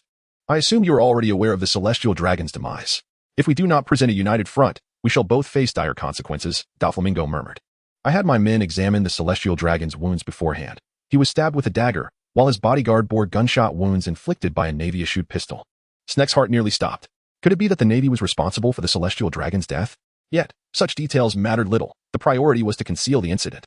Remember, the celestial dragon died in an explosion. As long as we maintain this narrative, we can withstand any inquiries from above. The explosion was witnessed by many, and the celestial dragon's foolishness is equally undeniable. Let that scoundrel pirate who ignited the bomb be our scapegoat, Da Flamingo asserted. If you wish to retain your position as a Navy colonel, do not let this slip. Sneck, regaining his composure, replied, Understood. Rest assured, I will not utter a word. All that was needed was to redirect the celestial dragon's wrath towards the unknown pirate. Moshi Moshi? This is the Navy base at Sabaody Archipelago. We have a grave situation. A celestial dragon has been killed here, requesting immediate assistance. In an instant, the world trembled. It had been many years since a celestial dragon had met such a fate outside their confines, and no one could have anticipated that one of the world's nobles would perish in Sabaody Archipelago. The Navy headquarters promptly dispatched Admiral Akiji to Sabaody Archipelago to investigate the matter thoroughly. And so, Akiji leisurely pedaled his bicycle towards Sabaody Archipelago. Bai Yi searched the bustling streets, yet he could not find the one-eyed man, nor did he know who had rescued that scoundrel. Where have you run off to? You rascal? Something grave has occurred. The celestial dragon has been killed. Do you understand? The veteran spoke with palpable anxiety. Killed? By what means? Bai Yi was taken aback. He distinctly recalled the celestial dragon being fatally stabbed by Tai Solo. So how had it transformed into a death by explosion? Hurry. The commander has ordered everyone to gather at the port. We've heard that an admiral from the Navy is coming, so stay alert. The veteran whispered urgently. Another admiral? Bai Yi thought of Sakazuki, having already encountered 2 of the Navy's 3 admirals. Soon, all the soldiers had assembled at the port. Bai Yi anticipated a grand warship to herald the arrival of the admiral, yet what materialized before them was far from a warship. It was a rather ordinary bicycle, ridden leisurely by a languid man. Every Navy soldier stood at attention as Bai Yi cast a furtive glance. The man was 3 meters tall, with a wild, frizzy hairstyle, appearing somewhat gaunt. He was none other than Admiral Akiji. The mere mention of his name carried immense weight, for as the highest combat strength of the Navy headquarters, Akiji did not exude the commanding presence Bai Yi had envisioned. Rather, he resembled a laid-back uncle. In an instant, all the soldiers saluted, and Akiji, eschewing arrogance, passed by them with a friendly wave. When he approached Bai Yi, a sense of unease washed over him. Meeting Akiji's gaze sent a chill down his spine. You seem rather tense, Akiji remarked, fixing his eyes upon Bai Yi. Bai Yi hastily replied, No, I was merely startled by the general's excitement. Akiji did not waste time on Bai Yi. Instead, he led the officers directly to the office. Sitting comfortably with his legs propped on the table, Akiji inquired, Have there been any findings regarding the investigation? What was the cause of the celestial dragon's demise? Sneak hurriedly stepped forward, aware that as the commander of the Sabaody Archipelago, he bore the weight of this significant issue and could not escape culpability. Gritting his teeth, he reported, Sir, some pirates caused a disturbance at the auction house, igniting a bomb, which led to the accidental death of the celestial dragon. Many can attest to this. Indeed, Snake was not fabricating this story on the surface. It appeared to hold water. However, he was acutely aware of the true cause behind the celestial dragon's death. His sole objective was to suppress this truth and minimize the blame at all costs. Chapter 20. At long last, peaceful days arrived. Snake dared not meet Akiji's gaze, for none who ascended to the rank of Admiral were to be trifled with. He was uncertain whether the words taught to him by Don Quixote da Flamingo would deceive Akiji. Akiji casually flipped through a book, seemingly indifferent to Sneak's statements. Very well, let the report be written as such. After all, the deceased was not of significant importance. Akiji remarked calmly, as if the celestial dragon held no value in the eyes of an admiral. What? Sneak had prepared numerous justifications, but never anticipated that Akiji would so readily accept his explanation. Don't just stand there. I told you to write the report. I detest such tasks. Is it all right for you to handle it? Akiji queried, fixing his gaze on Sneak. Of course, it's no problem. Sneak exclaimed with elation, never expecting Akiji to believe him so easily. Or perhaps he simply could not be bothered to investigate further. What extraordinary luck. If Admiral Akainu had been present, he would have undoubtedly uncovered the full truth. Sneak wiped the cold sweat from his forehead. The bodyguard of the celestial dragon had perished by a Navy-issued firearm. Should the background of this incident be exposed, he would undoubtedly lose his position as a Navy lieutenant commander. First and foremost, how could a standard Navy weapon appear at a murder scene? Just this alone left Sneak at a loss for an explanation. I understand, Akiji declared. As Sneak's back became drenched in perspiration, a chill creeping down his spine as he took a step forward. Akiji observed Sneak's retreating figure, saying nothing. However, he was far from naive enough to believe that the celestial dragon had perished due to an explosion, with so many bodyguards surrounding the celestial dragon. If such a simple method could lead to their demise, they would have been wiped out long ago. Yet, it would be unwise to escalate this matter unnecessarily, as it would lead to complications down the line. Akiji seemed to be musing to himself. Upon returning to the naval base, Bai adopted a notably low profile, refraining from mentioning the events of that fateful night to anyone. He understood that all matters have a temporal relevance. Given enough time, people would gradually forget. Akiji temporarily resided in the Sabaody archipelago. Although he was reluctant to intervene, he recognized the necessity of maintaining a certain demeanor. Soon, Snake compiled the report, which Akiji glanced over before submitting it. At Navy headquarters, Sengoku personally reviewed the document, quickly spotting its flaws. The celestial dragon had been killed by an explosion? Even if the celestial dragon was ineffectual, his bodyguards were formidable. How could a single bomb have annihilated them all? Sengoku's expression shifted as he contemplated the report. After much deliberation, he sighed lightly. So be it. By the way, who was the pirate responsible for the bomb? The one-eyed. A bounty of 45 million? Sengoku pondered silently, then issued a bounty. Wanted, the pirate known as the One-Eyed, for subjugating Don Quixote da Flamingo in the Sabaody archipelago, disrupting his auction, and heinously murdering a celestial dragon. The bounty is set at 150 million berries, dead or alive. Sengoku's decision was final, and no amount of dissent could alter it.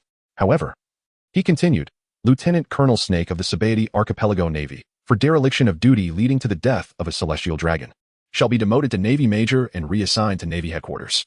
After all, the matter involved a celestial dragon, and appearances needed to be upheld. At that moment, a commotion erupted outside Sengoku's office. Get out of my way. Who do you think you are to obstruct me? I am a celestial dragon, a middle-aged man shouted. The soldiers hesitated, aware that this bubble-headed fool was indeed a celestial dragon, yet allowing him entry could be seen as neglect of duty. Let him in. Sengoku's voice rang out. The celestial dragon kicked open the door to Sengoku's office. Sengoku, where is the murderer of my son? You better hand over the one who killed him. The man bellowed, his anguish palpable. Sengoku maintained his composure. I have already issued a bounty. I trust we will receive a response soon. Should the Navy apprehend the suspect, we will inform you immediately. The celestial dragon gritted his teeth. Impossible. My son could not have died so easily. A mere pirate could not have slain him. There must be a hidden mastermind. I will not rest until the true culprit is revealed. Sengoku coughed lightly. Your son perished beneath the explosion, a fact witnessed by many. It can be deemed an unfortunate accident. There is no hidden mastermind. Alive. I want him alive. I will have that pirate torn to pieces. My poor child. The celestial dragon lamented, weeping uncontrollably. Sengoku watched the grieving celestial dragon kneeling on the ground, collecting the report. It was evident that the situation was more complex than it appeared, yet both Sengoku and Akiji, far away in the Sabaody archipelago, were reluctant to unveil the truth. Let the truth of this matter be carried away by the winds. Perhaps this was for the best. Finally, peace returned to their days. After Akiji's arrival in the Sabaody archipelago, nearly all pirates chose to steer clear, for no one dared to confront a marine admiral head-on. The days of the White Knights passed with an air of understated tranquility, as if the events of that evening had never transpired. Akiji lingered, relishing the opportunity to indulge in a few more days of leisure, knowing that a multitude of responsibilities awaited him upon his return. Although Snake had been demoted from the rank of colonel to major, he breathed a sigh of relief, for he understood that this matter was, for all intents and purposes, now concluded. As per usual, Bai Yi ventured to the tavern for a drink after his patrol, yet in recent days, he had not spotted the gentleman known as Rayleigh. Another round, please. The veteran banged his mug on the counter, prompting the tavern owner to hastily refill it. By this time, the veteran was already feeling a bit tipsy. Creak. Just as Bai Yi and the veteran were reveling in their merriment, the tavern door swung open, unleashing a chill that swept through the establishment. Bai Yi glanced towards the entrance, nearly dropping his glass in shock. Admiral Akiji, he murmured under his breath, then feigned indifference to the Admiral's presence. However, Akiji's naval uniform was too conspicuous, and without a moment's hesitation, he made his way over. Bai Yi hastily rose to his feet, addressing the Admiral Akiji with urgency. He even nudged the old soldier with his foot to rouse him from his stupor. Upon seeing Akiji, the veteran's drunkenness had faded considerably. Yet both remained perplexed as to why Admiral Akiji would grace such a humble tavern with his presence. Akiji settled beside them, and an unsettling sense began to creep into Bai Yi's mind. As a Navy admiral, what could possibly bring him here? Could it be that his secrets had been uncovered? The thought sent a chill of sweat cascading down his palms. It was not that his acting skills were lacking, but rather that his life was riddled with too many secrets. The Revolutionary Army's infiltration, Nico Robin, coupled with the demise of the Celestial Dragon, all intertwined with his existence. You may return for now. I have matters to discuss with this young man, Akiji remarked, gesturing toward Bai Yi with his chin. Understood. The old soldier saluted with impeccable precision before hastily making his way back to the barracks. The heartbeat of Bai Yi began to quicken. What should I do? What should I do? If my identity is exposed, will I have to confront Akiji here? How infuriating. If I can't even defeat Major Tori, how could I possibly contend with an admiral? No need to be anxious. I merely have a question for you. Akiji placed several coins on the counter, and the onlookers, fearing collateral damage, seized the opportunity to flee. The tavern was left with only Bai Yi, Akiji, and the proprietor. I have conducted an investigation. On the night the Celestial Dragons were harmed, you were the only one absent from the dormitory. Can you provide an explanation? Akiji inquired. The heart of Bai Yi felt as though it had been struck violently by a heavy hammer. Nonetheless, he forced himself to maintain a facade of composure and replied. Admiral Akiji, I assure you, on that particular night, I was indeed not in the dormitory. I was at Don Quixote da Flamingo's auction house. Akiji's drinking momentarily paused, intrigued by this unexpected revelation. He had merely entered to quench his thirst and happened upon two Navy personnel, casually inquiring about Bai Yi's whereabouts. While it was indeed true that Bai Yi was absent from the Navy dormitory on the night in question, Akiji did not delve deeper into the matter. However, the auction house of Da Flamingo was precisely the site of the Celestial Dragon's demise. Could it be that new witnesses had emerged? What were you doing at the auction house? Akiji pressed further. I witnessed several slaves being captured at Da Flamingo's auction house. Initially, I intended to rescue them, but I was a reluctant witness to the horrific scene of the Celestial Dragons being blown to pieces. Bai Yi understood that if his words were entirely fabricated, they would soon be exposed. The pinnacle of deceit lies in the blend of truth, where 9 parts are genuine. But that one crucial piece of information is veiled in falsehood. Bai Yi boldly recounted everything he had witnessed, right up until the moment when the one-eyed man stormed into the auction house with a bomb. This account was entirely truthful, and Akiji could find no fault in it. And then, Akiji inquired. Then the bomb exploded, and I was swept away by the shockwave. The rest of the events remain a mystery to me. Bai Yi replied. Given that Bai Yi's previous disclosures were all verifiable intelligence, Akiji instinctively assumed that what Bai Yi would say next would also be factual. There were 2 explosions. The first was the bomb, but the second remains unknown to me. On my way back, I encountered the one-eyed man and engaged in combat, even managing to blind him in one eye, Bai Yi stated. All the information he provided was accurate, save for the details concerning the Celestial Dragon. Could it be true that the Celestial Dragon was indeed killed by the bomb? Akiji murmured to himself. While he found the intelligence provided by Da Flamingo and Snake untrustworthy, it was perplexing how an ordinary Navy lieutenant like Bai Yi could be involved in such a significant event as the assassination of a Celestial Dragon. Well done, bravely battling pirates. I commend your courage, Akiji remarked, gently patting Bai Yi on the shoulder. From now on, you shall be promoted to the rank of Navy Lieutenant. Write a report for me upon your return. Yes, Bai Yi replied, his back drenched in cold sweat. In truth, the Navy was reluctant to investigate too deeply into this matter. Otherwise, Bai Yi would find himself in dire straits under various terrifying coercive tactics. Akiji drained his beer in one gulp and departed the tavern without delay. Once Akiji left, Bai Yi slumped into his chair as if utterly exhausted. Just as he began to regain his composure, a hand rested on his shoulder. Instinctively, he swung a punch, only for it to be effortlessly caught by the individual behind him. It's me. Chapter 21. Apart from the heavens, the figure behind him wore a black cloak and bore tattoos on his face. Upon recognizing him, Bai Yi nearly cried out, Brother, what brings you here? The person who had appeared behind Bai Yi was none other than Monkey D. Dragon, the leader of the Revolutionary Army. Why would he take such a risk to be present in this place? Do not worry, The owner here is one of us. Monkey D. Dragon said in a hushed voice, winking subtly at Bai Yi. Bai Yi could hardly fathom that this seemingly unremarkable tavern owner was, in fact, affiliated with the Revolutionary Army. Arrange for us a discreet location. Monkey D. Dragon instructed. Soon, Bai Yi and Monkey D. Dragon found themselves in a place where they could speak without fear of being overheard. The death of the celestial dragon is indeed significant. I had to come and witness the events for myself. Monkey D. Dragon whispered. The demise of the celestial dragon had sent ripples across the seas. Yet many were casting their eyes upon the Sabaody archipelago, including Monkey D. Dragon himself. Should the Revolutionary Army adeptly leverage the public discourse surrounding this incident, it could potentially expand their influence. You are the key witness. Tell me precisely what transpired, Monkey D. Dragon asked. After ensuring that no one was eavesdropping, Bai Yi recounted the events of that day in meticulous detail to Monkey D. Dragon. Upon his arrival, Dragon had already harbored suspicions behind the death of the celestial dragon. He was certain there were unseen hands at work.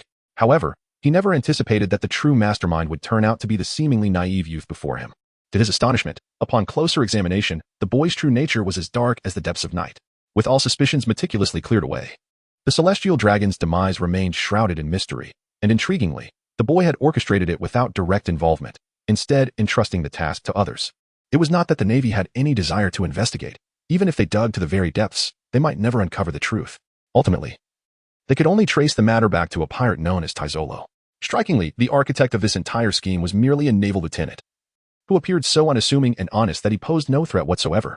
Monkey D. Dragon took a sip of his drink to steady his nerves. Have you disclosed this to anyone else? He inquired. No, you are the first to learn of this, Bai Yi replied. Well done. The Navy has no intention of unraveling this matter. After all, the fate of the celestial dragons is a concern only to those foolish elites. Indeed. This is a bonus for this month. Take it. Dragon produced an envelope from his coat and placed it into Bai Yi's hands. Bai Yi discreetly tucked the envelope into his bosom, then continued to drink as if nothing had happened. Although this incident was executed with remarkable finesse, the matter of eliminating the celestial dragons must remain concealed. The Revolutionary Army's current strength is insufficient to confront the Navy head-on. If this were to come to light, the repercussions could be dire, Monkey D. Dragon cautioned earnestly. I understand. I shall not act so recklessly in the future, Bai Yi replied. Very well then. You should return early and avoid raising the Navy's suspicions. In the twilight of the night, Bai Yi returned to his naval quarters, and the news of his promotion swiftly spread among the ranks. However, as time waned, it appeared that only one individual reaped tangible rewards from these developments. My bounty has astonishingly soared to 150 million. Those who follow me are undoubtedly on the right path, he boasted. The one-eyed man, gazing at his bounty with glee, had, despite his loss of both eyes and the powers of his fruit, ingeniously sewn a living eyeball into his empty socket, miraculously restoring his sight. Doflamingo, you will soon find yourself beneath my heel. As for the 4 emperors and the pirate king, none can rival me. Mark my words. I shall one day make you all grovel before me. The one-eyed man, intoxicated by his newfound power, remained blissfully unaware of a looming crisis approaching stealthily. His subordinates continued to flatter their captain when suddenly, a dark spot appeared in the sky. What is that, boss? They queried. The spot grew larger and eventually landed with a firm thud upon their vessel. To their astonishment, it was a man clad in black, robust in stature, adorned with a barriered hat, cradling a book in his hands. Strangely, the palms of this man bore fleshy pads akin to those of a cat. At the sight of him, the subordinates recalled the infamous warlords of the sea. Is that not Bartholomew Kuma, one of the 7 warlords? They gasped. Why has such a monster appeared here? Doubts began to creep into their minds, having just escaped the clutches of Doflamingo, only to find themselves ensnared by Kuma. Where would you like to travel? Kuma inquired in a remarkably calm tone. The one-eyed man, now arrogant and believing himself invincible, dismissed the threat of the warlords and the might of the Marine headquarters, boasting of his bounty of 150 million. Do you have any idea who I am? If you wish to live, you would do well to step aside, or I shall chop you into pieces and feed you to the dogs. He threatened. With a mere wave of Kuma's hand, the one-eyed man vanished from the ship, leaving his crew bewildered by their captain's sudden disappearance. I shall claim the bounty of 150 million berries, Kuma stated nonchalantly, as if the bounty were but a trivial sum. The one-eyed man found himself soaring through the air, eventually awakening in an unfamiliar location, bound and restrained. His captor, adorned with a ludicrous bubble atop his head, bore an uncanny resemblance to the celestial dragons. Is it you? Did you bring about the demise of my beloved son? The celestial dragon roared, brandishing a pistol and firing at the one-eyed man's leg. A scream of agony erupted as his right leg was reduced to a bloody mess. Help! Who are you? What do you want from me? He cried in despair. I am the father of the celestial dragon you killed. Who incited you to commit this atrocity? The celestial dragon trembled with rage. I don't know what you're talking about. I truly have no idea. Release me at once, or my subordinates will raze this place to the ground." The one-eyed man shouted defiantly, only to have the celestial dragon fire again, shattering his right hand. "Oh, I was wrong. I will tell you anything you wish to know. Please, stop the bleeding," he pleaded. "Who ordered you to murder my son? Was it the 4 emperors, the Marines, or the Revolutionary Army? Was it Kaido, Big Mom, Whitebeard, Shanks, or Monkey D. Dragon?"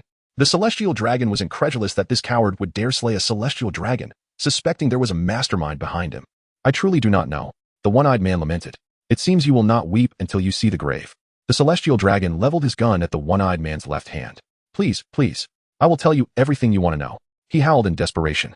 "Who supported you in the death of my son?" The celestial dragon's eyes glowed with terrifying rage. "It was the Revolutionary Army. It was the Revolutionary Army." The one-eyed man blurted out a name randomly, utterly oblivious to the actual nature of the Revolutionary Army, merely recalling the name as it was the last one spoken by the celestial dragon. The celestial dragon trembled with fury. "So it is those scoundrels who wish to upend the world. They dare to harm my child. I shall not let this go unpunished." With that, he fired a bullet through the one-eyed man's head. "Inform the Marines to launch a full-scale hunt for the Revolutionary Army. On sight. They are to be executed without hesitation." Kuma slightly tilted his head, but said nothing. A day later, a monumental event reverberated across the seas. The true instigator behind the murder of the celestial dragon was neither the obscure pirate nor an accidental explosion. It was, astonishingly, the Revolutionary Army. This revelation sent shockwaves through the ocean, igniting fervor among the populace. Newspapers documenting this news flew off the shelves. Having just completed patrol duty and sharing drinks with a veteran, Bai Yi, upon reading the news, spat his drink all over the innkeeper. "Young man, to try to maintain your composure." The innkeeper sighed, wiping his face with a napkin. As he reached for the newspaper, his hand trembled, causing the bottle to shatter upon the ground. Cold sweat trickled down Bai Yi's forehead and back. How on earth did this matter come to light? The only individuals privy to this information should be himself and Monkey D. Dragon. Could it be that the boss intends to betray him for a bounty? Surely, it cannot be such a treacherous move. Yet, the old soldier, with an air of nonchalance, remarked, "I had long suspected the existence of a hidden agenda, but I never imagined it would be the Revolutionary Army. Are you familiar with the Revolutionary Army, young man?" Bai Yi's voice trembled slightly. "No, I don't know." "It is understandable that a rookie like you would be unaware. The so-called Revolutionary Army is distinct from pirates. Pirates seek freedom and wealth, while the Revolutionary Army aims to overthrow the world's dominion. Therefore, every member of the Revolutionary Army is deemed heinous. Consequently, any trace of their presence must be reported immediately," the veteran declared. I understand." Bai Yi gently wiped the sweat from his forehead and exchanged a glance with the tavern owner. "Revolutionary Army? They are part of the Revolutionary Army." Meanwhile, at the headquarters of the Revolutionary Army, Monkey D. Dragon stared at the newspaper with a bewildered expression. How did the world government come to learn of this? Could it be that Bai Yi inadvertently let something slip? No, if that were the case, he would have been captured and tortured by now. What on earth is happening? Soon, however, another informant embedded within the Navy, Bartholomew Kuma, relayed the information back. Upon learning the truth, Monkey D. Dragon was both amused and exasperated. These celestial dragons, with their delusions of grandeur, had stumbled upon the truth. And that peculiar pirate had chosen to implicate the Revolutionary Army. "Chief, what should we do now?" Sabo inquired, his face etched with confusion. Monkey D. Dragon contemplated for a moment before issuing a command. "Since they already know we are responsible for the death of the celestial dragons, we shall turn this to our advantage by publicizing it extensively. Let the world see the Revolutionary Army's message, and hopefully attract more oppressed individuals to join our cause." Initially, Monkey D. Dragon had preferred to remain discreet, as being targeted by the world government would bring significant pressure. However, the situation had changed, since they were already exposed. They would leverage this opportunity to draw attention and bolster the Revolutionary Army's strength. Thus, the following day, the newspaper bore a sensational headline. The Revolutionary Army openly admitted to the assassination of the celestial dragons. The seas erupted once more. To openly kill a celestial dragon, something even the 4 emperors would not dare to do. Had these revolutionaries truly lost their minds? Yet, the one most perturbed was not Monkey D. Dragon, but Admiral Sengoku. He had gleaned certain details about the day the celestial dragon tortured the pirate with the eye patch. It was a clear case of coercion. Alas, what a predicament. If we do not provide an explanation, the celestial dragons will undoubtedly seek retribution. The officer investigating this matter was Colonel Snek from Sabaody Archipelago, correct? Immediately detain him and bring him before me, Sengoku commanded. Following this order, Akiji escorted Snek to the Navy headquarters that very day. Snek had initially thought the matter was resolved, never anticipating such a significant complication. "Admiral Akiji, I am innocent. I am truly innocent. You have seen my previous report, haven't you? You must believe me. I have managed to save a bit during my years as a Navy colonel. If you were willing to release me, I would gladly offer all my savings." Snek pleaded. It was astonishing that someone would dare to publicly bribe an admiral. Akiji's expression darkened instantly. Take him away. And thus, the naval base at Sabayati Archipelago underwent a dramatic upheaval. Bai Yi initially believed that all matters had come to a close. However, he was utterly unprepared for the unexpected summons from Akiji before his departure. What could this mean? Could it be that my actions have been unveiled? Do I stand any chance against a Marine Admiral? Should I perhaps flee? Prior to encountering Akiji, Bai Yi harbored numerous fleeting thoughts. Yet the moment the Admiral stood before him, all such notions evaporated into thin air. Confronted with an undeniable disparity in strength, any petty schemes appeared utterly ludicrous. Upon seeing Akiji, Bai Yi felt an overwhelming urge to flee. Fear not. This meeting primarily concerns your return to the Navy to provide a statement. Simply recount the events you witnessed that day in detail. Akiji addressed the soldier with a courteous demeanor. Yes, Admiral Akiji. Bai Yi felt as though he were walking a tightrope, with an abyss lurking beneath. A single misstep could lead to his utter demise. Calm. The truth of this matter is known only to my brother and Taizolo. I must not reveal any cracks in my facade. Maintain composure, Bai Yi incessantly reminded himself as. Within less than a day, they arrived at Marine headquarters. Chapter 22. East Blue White Knight and Snake were swiftly escorted to the office of Sengoku. Upon witnessing the formidable presence surrounding him, Snake felt his legs weaken. There stood Admiral Akainu, Admiral Kizaru, Chief of Staff Tsuru, and Fleet Admiral Sengoku. In that moment, Snake comprehended the profound impact of the Celestial Dragon's demise. Before Sengoku could even utter a question, Snake divulged every piece of information he possessed. It was Doflamingo. Doflamingo compelled me to act this way. He informed me that the Celestial Dragons bore wounds from blades, fearing repercussions for their deaths on my territory. I conspired with Doflamingo to fabricate this lie. However, I assure you, I had no involvement in their demise. Snake rambled on, revealing all he knew. If Doflamingo were to learn of this, he might very well suffer an apoplexy. This was the notorious liability known as a pig teammate. Doflamingo? Sengoku's brow furrowed, immediately sensing something amiss. It was crucial to remember that Doflamingo himself was a celestial dragon. With their blood coursing through his veins, it was inconceivable that he would instigate harm against them. This indicated that there were deeper layers to the situation at hand. Renowned as a strategist, Sengoku was adept in matters of intellect. Yet the intricacies of this predicament were overwhelmingly convoluted. The 7 warlords of the sea, the Navy, the Revolutionary Army, pirates, and the Celestial Dragons were all entangled in this web. Even Sengoku felt a sense of vexation. What had transpired? Why did Doflamingo conceal the true cause of the Celestial Dragon's death? Was there any connection to the Revolutionary Army? Rubbing his temples, Sengoku turned his gaze toward White Knight. Kazan. What purpose does it serve to bring this young man here? Sengoku inquired. This young man was present at Doflamingo's auction when the Celestial Dragons were attacked. He was there to rescue abducted slaves and inadvertently witnessed the entire incident, Kazan explained. Sengoku's attention sharpened as he pressed White Knight for details about the events of that day. Bai Yi's fingers trembled slightly with tension. However, such manifestations did not escape the notice of the esteemed figures present. After all, he was merely a naval lieutenant, a youth in his teenage years, confronted by 3 admirals and a fleet marshal. If he were to exhibit composure and poise in such a daunting situation, that would indeed raise suspicions. Bai Yi recounted the events of that day, and Sengoku nodded slightly, finding no flaws in the narrative. Bai Yi recounted the events of the day as they transpired, and one could find no inconsistencies within his truthful narrative. He refrained from detailing the occurrences following the explosion, merely stating that he lost consciousness amidst the chaos. It is indeed remarkable that a mere lieutenant of the Navy could survive such a catastrophic blast. Hence Sengoku harbored no doubts regarding his account. This implies that the death of the Celestial Dragon occurred after the explosion. It is plausible that Don Quixote Doflamingo, in an attempt to evade culpability, fabricated evidence. Yet, this leads to a suspension of leads. Who, then, possessed the audacity to slay a Celestial Dragon? Sengoku pondered for a moment before instructing Bai Yi to take his leave and rest. After leaving Sengoku's office, Bai Yi felt as though he were walking on clouds. His legs soft and feeble, as if he had just traversed the precipice between life and death, a feat no less arduous than facing the 4 emperors of the sea. Being an undercover agent is truly not a task suited for everyone. When can I return to the Revolutionary Army? Bai Yi mused to himself. Inside Sengoku's office, several individuals were engaged in discussion. Is what this lad said the truth? Sengoku inquired. Akainu nodded. He appeared quite anxious just now, under such circumstances. Fabricating lies would reveal inconsistencies.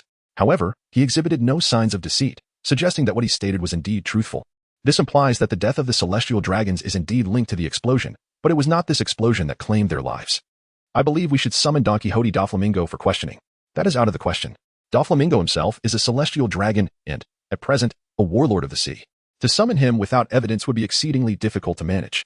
Since the Celestial Dragons assert that the true culprit is the Revolutionary Army, we shall place the Revolutionary Army under a bounty, giving them what they desire. Let this matter rest as it stands, Sengoku declared. Akainu appeared dissatisfied with Sengoku's decision. Given the gravity of the situation, How could they remain at ease without uncovering the full truth? Yet, for now, he was merely a vice admiral, not an admiral, and could only comply with orders. In the subsequent fortnight, the seas were engulfed in a tempest of bloodshed as the Navy embarked on a fervent campaign to apprehend members of the Revolutionary Army. However, despite the grandiloquent display of power, the actual results were meager. After half a month of fervent pursuit, not a single revolutionary was captured. It was as though they were unwittingly broadcasting a message. Revolutionaries, hide quickly, for we are coming to seize you. The conflict with the Revolutionary Army was not something that could be resolved in a day, and although the celestial dragons were furious, they found themselves powerless. It seems that Bai Yi has been forgotten at the Navy headquarters, spending his days engaged in physical training and practicing the Navy's 6 styles. One day, he encountered Instructor Tori. Ah, so you're still alive? Oh my, you've grown even stronger. Come here. Let me feel your pectoral muscles and see how you've developed. Tori maintained her usual mischievous demeanor, but everyone had grown accustomed to it. If this rogue suddenly turned serious, Bai Yi would find it suspicious. Tori insistently demanded that Bai Yi treat her to a drink. With a rather simple justification, she had spent her entire monthly salary on lingerie, as, for some inexplicable reason, a strong gust of wind had swept all her undergarments into the sea that day. Upon hearing Tori's lament, Bai Yi nearly choked. If I were to inform the instructor that I wagered her lingerie, would she not promptly dismiss me? Thus, Bai Yi resolved to keep this matter buried within himself for eternity, never to speak of it.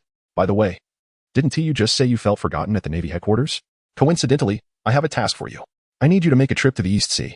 Here is a document. You must deliver it to Rear Admiral Garp. Do you know Rear Admiral Garp? Tori inquired. I don't know him. Bai Yi replied candidly. That's all right. You can easily find out. This document is rather urgent, so it would be best if you set off this afternoon.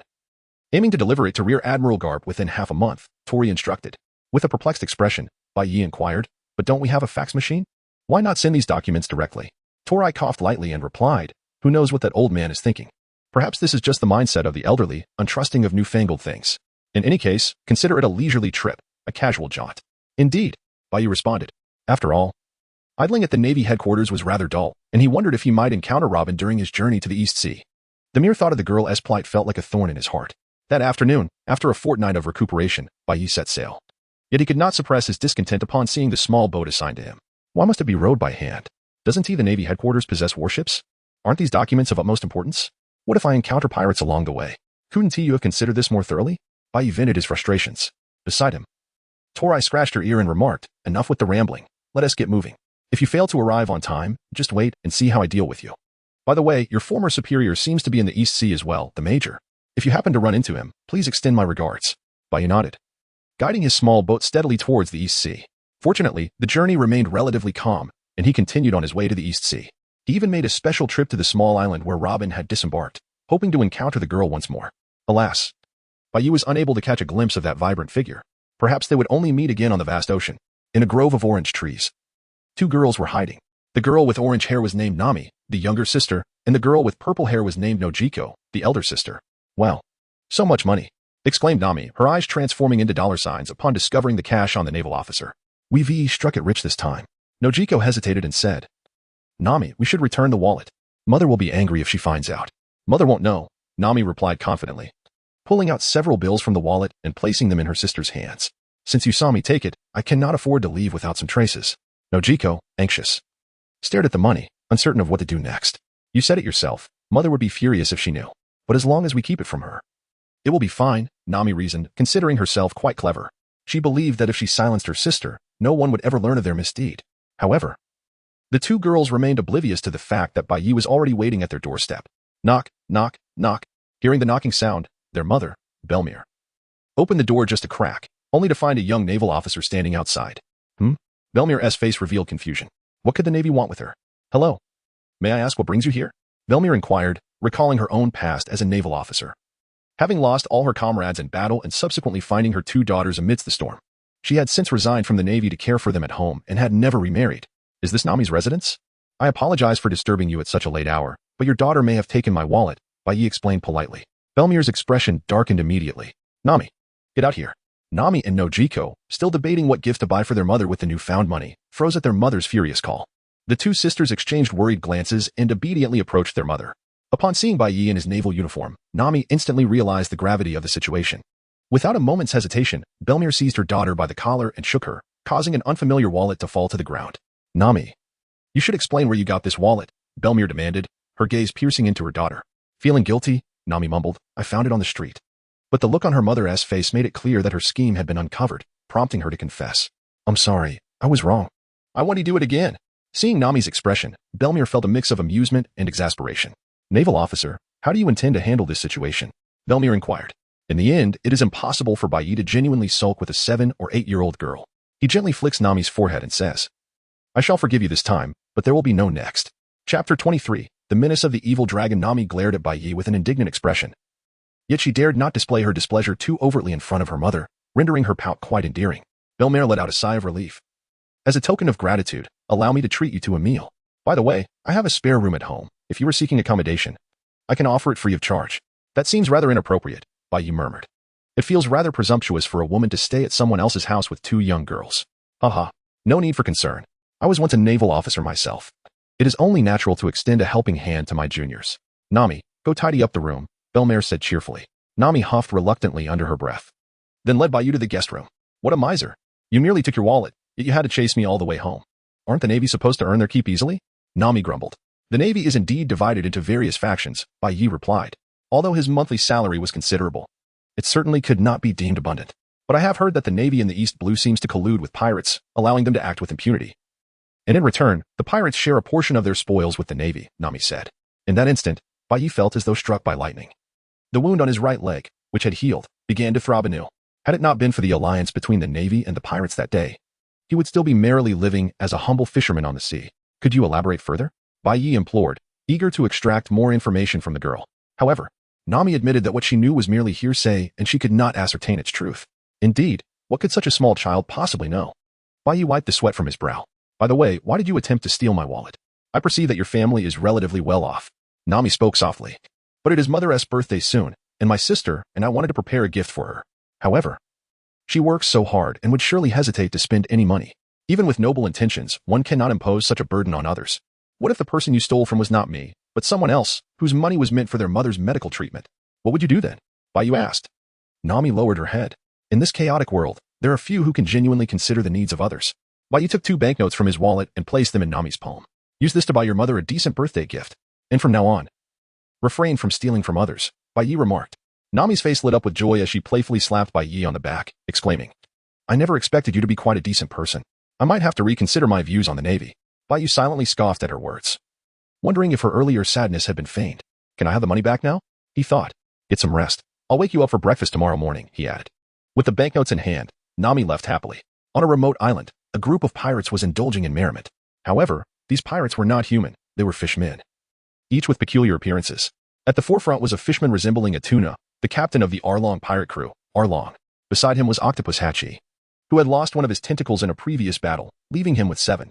Fortunately, Octopus' tentacles regrow quickly, and it would not be long before he was whole again. Opposite Arlong sat a Navy officer adorned with a hat featuring mouse ears, known as Mouse Colonel. Recently, Arlong had been in low spirits. Not long ago, the Sun Pirates, composed of fishmen, had disbanded. He had followed his older brother, Jinbei, out of hatred for humans, which led to his banishment to the East Blue, a desolate place. However, Arlong viewed his arrival in the East Blue as an opportunity. Unlike the local small-time pirates, he had seen the world, having once served under one of the 7 warlords of the sea, thus approaching the pinnacle of power. He understood that although the East Blue was deemed the weakest sea, no one could prevent him from making waves there. With a bounty of 20 million. He was a significant figure in the East Blue, a far cry from being a mere lackey in the New World. Thus, Arlong plotted to establish his own kingdom in the East Blue. Gazing at the Mouse Colonel, he felt a deep-seated disdain. After all, he was merely a human. In Arlong's supremacist worldview, all humans were worthless. Conversely, the Mouse Colonel looked down upon the fishmen, acutely aware of the current dynamics. Fishmen were undeniably weaker than humans. The pinnacle of fishman strength was Jinbei, while numerous humans surpassed him, including the 3 admirals, Sengoku, and Garp, as well as formidable pirates like Shanks, Whitebeard, Big Mom, and Kaido. Among the 7 warlords, there were also powerful figures like Dracula Mihawk and Bartholomew Kuma. In the eyes of the world nobles, fishmen and beautiful mermaids were mere playthings, easily captured by hunters for the amusement of the celestial dragons. Given this context, the Mouse Colonel was baffled by the arrogance of the pirate before him. Since you are operating in these waters, you understand the rules, right? The Mouse Colonel said haughtily, looking down at Arlong and his crew. No matter how much you plunder, I want half. In return, you may do as you please in these waters. And I can assure you that no other Navy forces will come after you. The subordinates of the Arlong pirate crew immediately drew their weapons, glaring menacingly at the Mouse Colonel. However, Arlong raised a hand, silencing them. A fair deal. I accept, Arlong declared. Unlike his crew, he understood the strength of the Navy. Forget about the admirals. Even a mere captain or commander could easily overpower him. If he could operate freely in this region without attracting Navy attention, it would be an incredible gain to a fruitful collaboration. Arlong raised his cup, and the mouse colonel retrieved his pre-prepared glass. They exchanged a toast, marking the official beginning of their alliance. Captain, there's a village ahead. Shall we start our venture there tomorrow? One fisherman eagerly pointed toward Kokoyasi village. Absolutely. Everyone, eat your fill and rest well tonight. Tomorrow will be our time to prosper. Arlong proclaimed with a hearty laugh, prompting cheers from the fishermen pirates. For Kokoyasi village, it was yet another tranquil morning, with the only unusual aspect being the unusually strong sea breeze. Baiyi rose early, only to discover that Belmare had already begun tending to the orange growth. Such an early riser. It seems she is quite an admirable soldier. Belmare cheerfully tossed an orange his way. Breakfast will be ready in an hour. You may rest a bit longer. Allow me to assist you, for I am immensely grateful for your hospitality last night. Baiyi expressed his heartfelt appreciation, having stayed overnight without charge. Belmare graciously accepted his offer, noting that Nami and Nojiko were still asleep. His children required more rest. You are quite robust, she remarked half-jokingly. What a pity. Had you been born a few years earlier, you might have already been under my command. An hour later, Nami and Nojiko awoke to partake in breakfast. The weather appeared somewhat gloomy, and Baiyi gazed at the sea, shaking his head slightly. A storm seemed imminent, making it an unsuitable day for fishing. It would be best to refrain from venturing out to sea in the coming days. I recently encountered a plundered merchant ship, with all aboard mercilessly slaughtered, likely at the hands of pirates. Baiyi recounted to Belmare. As a former naval officer, Belmare possessed a broader understanding than the average woman. She nodded thoughtfully upon hearing his words. Since the dawn of the age of exploration, both the East Blue and other seas had remained in turmoil. It appears a storm is brewing. Perhaps you could stay here for the day until the weather improves? Belmare inquired. I have tasks to attend to and cannot afford to linger too long. My apologies. Baiyi replied. Ah, what a pity. Belmare lamented. After breakfast, Baiyi gathered his belongings, bid farewell to Belmare, and boarded his small vessel, silently praying that the winds would spare him from capsizing. He set sail into the open sea. Within 10 minutes of departing the harbor, a large ship approached, its flag indicating it was a pirate vessel. Baiyi had become particularly attuned to the presence of pirate ships. The sight evoked memories of the horrific scene he had witnessed the previous day, and he inwardly cursed his bad fortune. The lookout on the pirate ship must have spotted his small boat. Yet as Baiyi was not adorned in naval attire nor did he bear any naval insignia, the pirates dismissed him and continued their course towards Kokoyasi village. Alarmed, Baiyi realized the danger. Oh no, that direction leads to Kokoyasi village. He hurried to pursue them, but the large ship was swift, and the distance between them was considerable. In his fervent chase, he exerted too much force and his wooden oar snapped. In the twilight hours, Baiyi could only wield his massive axe as an oar to navigate the waters. Surprisingly, he propelled himself with considerable speed. However, upon his return to the harbor, he discovered that the pirate ship had already made landfall. Upon a closer inspection, Baiyi realized that those remaining to gaze at the pirate ship were not humans, but rather fishmen. Baiyi was taken aback. In his recollection, fishmen were victims, traded as slaves by human merchants. Yet, these fishmen had taken to piracy, committing such heinous acts. In Baiyi's mind, Rayleigh's words echoed. Indeed, regardless of race or faction, there exist both virtuous and nefarious individuals. One's affiliations and stances do not dictate the morality of a person. With this realization, as a member of the Navy, I can show no mercy. A glint of cold light flickered in Baiyi's eyes as he brandished his axe, advancing towards the pirate ship. At this moment, only 2 fishmen remained aboard the evil dragon pirate's vessel, engaged in a lackadaisical conversation, utterly dismissive of the current situation. The ideology instilled in them by their captain led them to believe that the fishman race was superior to humanity, thus they were convinced that their captain would return shortly. I wonder what we will have for dinner tonight? Mused one fishman, resembling a tuna. It should be meat. The other fishman replied, somewhat foolishly. Their tone suggested a lack of intellect. Chapter 24. Fierce battle. Baiyi cautiously ascended to the deck, ensuring that only these 2 beings were present aboard the vessel. Despite his already light footfalls, the wooden planks creaked beneath him. The 2 mermen, though they heard the sound, remained oblivious to any danger, mistaking it for the return of their captain. What awaited them, however, was a colossal axe. In a flash of darkness, the immense weapon obliterated one merman into a gruesome pulp. The other merman stood utterly bewildered, unable to comprehend the unfolding chaos. At that moment, Baiyi was beyond the notion of mercy. He swung the gigantic axe once more, cleaving the second merman in 2. Blood gushed forth in torrents, as crimson as that of any human. Baiyi spat, and the panicked cries of the villagers from Kekaxia village echoed in the distance. He raised his axe, initially intent on sinking the pirate ship directly, but reconsidered. If the pirates lost their vessel, they might resort to desperate measures, potentially inflicting greater harm upon the villagers. Thus, he resolved to eliminate the pirates first. Clutching his axe, Baiyi hastened towards Kekaxia village. Meanwhile, Arlong led a throng of subordinates rampaging through Kekaxia village. The inhabitants, mere common folk, lacked any significant combat prowess, with only an ordinary constable capable of being deemed a fighter. How could he possibly stand against the ruthless fishmen? However, instead of unleashing a massacre, Arlong commanded the villagers to gather. He had a crucial announcement to make. He intended to establish his own maritime empire, not merely to exist as a pirate. Under duress, both the elderly and the children were compelled to assemble, leaving only Belle-Emery and her 2 daughters hidden within their home. A former naval officer, she remained remarkably composed amidst the chaos, gripping her musket tightly, prepared to engage the pirates in a desperate fight. Nami and Nojiko, the 2 girls, cowered behind their mother, uncertain of what to do. Belle-Emery reassured her daughters, urging them not to panic. Just then, a cacophony of footsteps echoed outside, and Belle-Emery tightened her grip on her weapon, her expression grave. Suddenly, a series of knocks sounded at the door, followed by a menacing voice that declared, "If you do not come out, I shall slaughter everyone inside." Orange-selling lady. Belle-Emery kicked the door open with force, sending the entire door crashing into Arlong, while her musket was aimed directly at his head. "I apologize, pirate, but I was once a naval officer. Your misfortune is of your own making," Belle-Emery declared defiantly. Yet, the surrounding fishmen displayed no signs of panic, instead watching the scene unfold with amusement. As Belle-Emery prepared to fire, Arlong unexpectedly widened his mouth and bit through the barrel of her musket.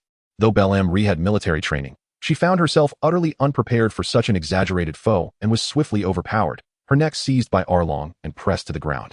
The immense strength of the fishman left her gasping for breath as she struck at his arm in vain. His limb was as unyielding as steel. "What a pity. Naval lady, it seems you have never encountered an enemy like me, or you would not have survived to this day," Arlong taunted arrogantly. The 2 girls burst from the house, weapons in hand, while Belle-Emery struggled to turn her head, urging her daughters to flee. But the village had been thoroughly occupied by the pirates. Where could they possibly escape? "Listen well. From this day forth, this village is my territory. Every adult shall pay 100,000 berries, and every child shall pay 50,000 berries.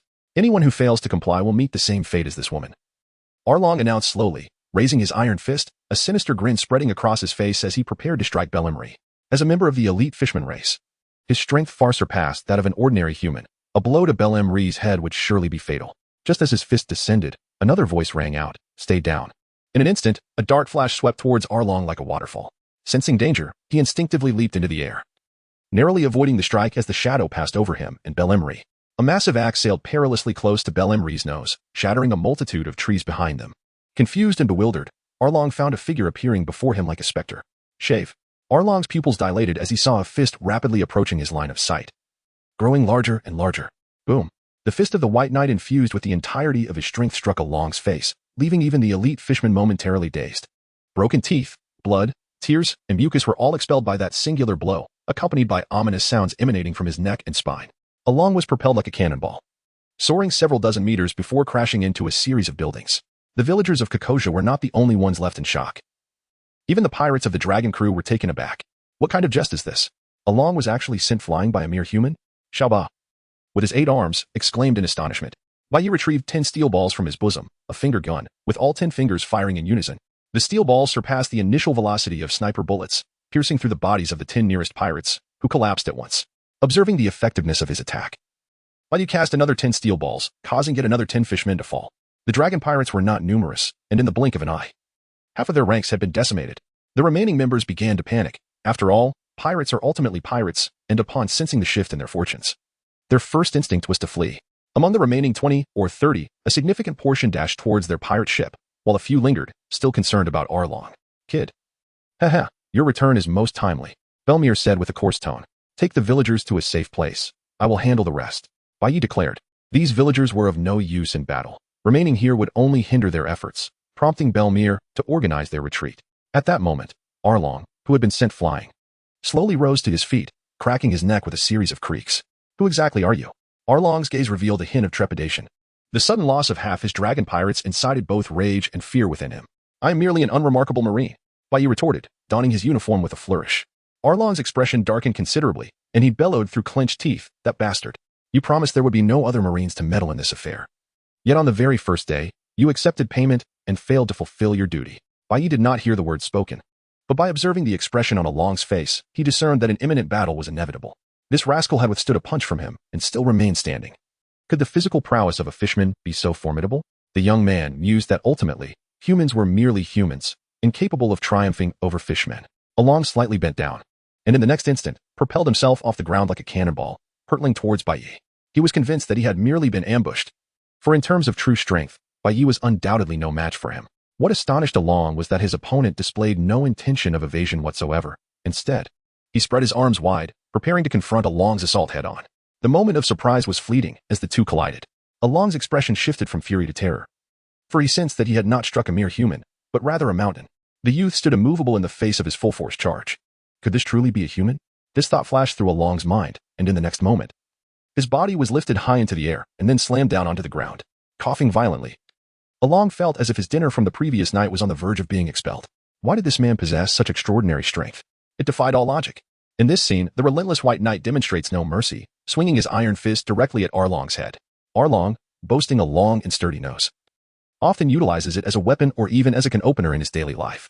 In a moment of desperation, he attempts to jab White Knight with his nose, only to have it seized firmly by White Knight. Utilizing Arlong's nose as a handle, White Knight effortlessly spins him around. Arlong finds himself disoriented, as if he were the very axis of the universe, with everything revolving around him. Suddenly, the spinning ceases, and White Knight, still gripping Arlong's nose, forcefully slams him to the ground. A distinct crack resounds, and Arlong's nose shatters.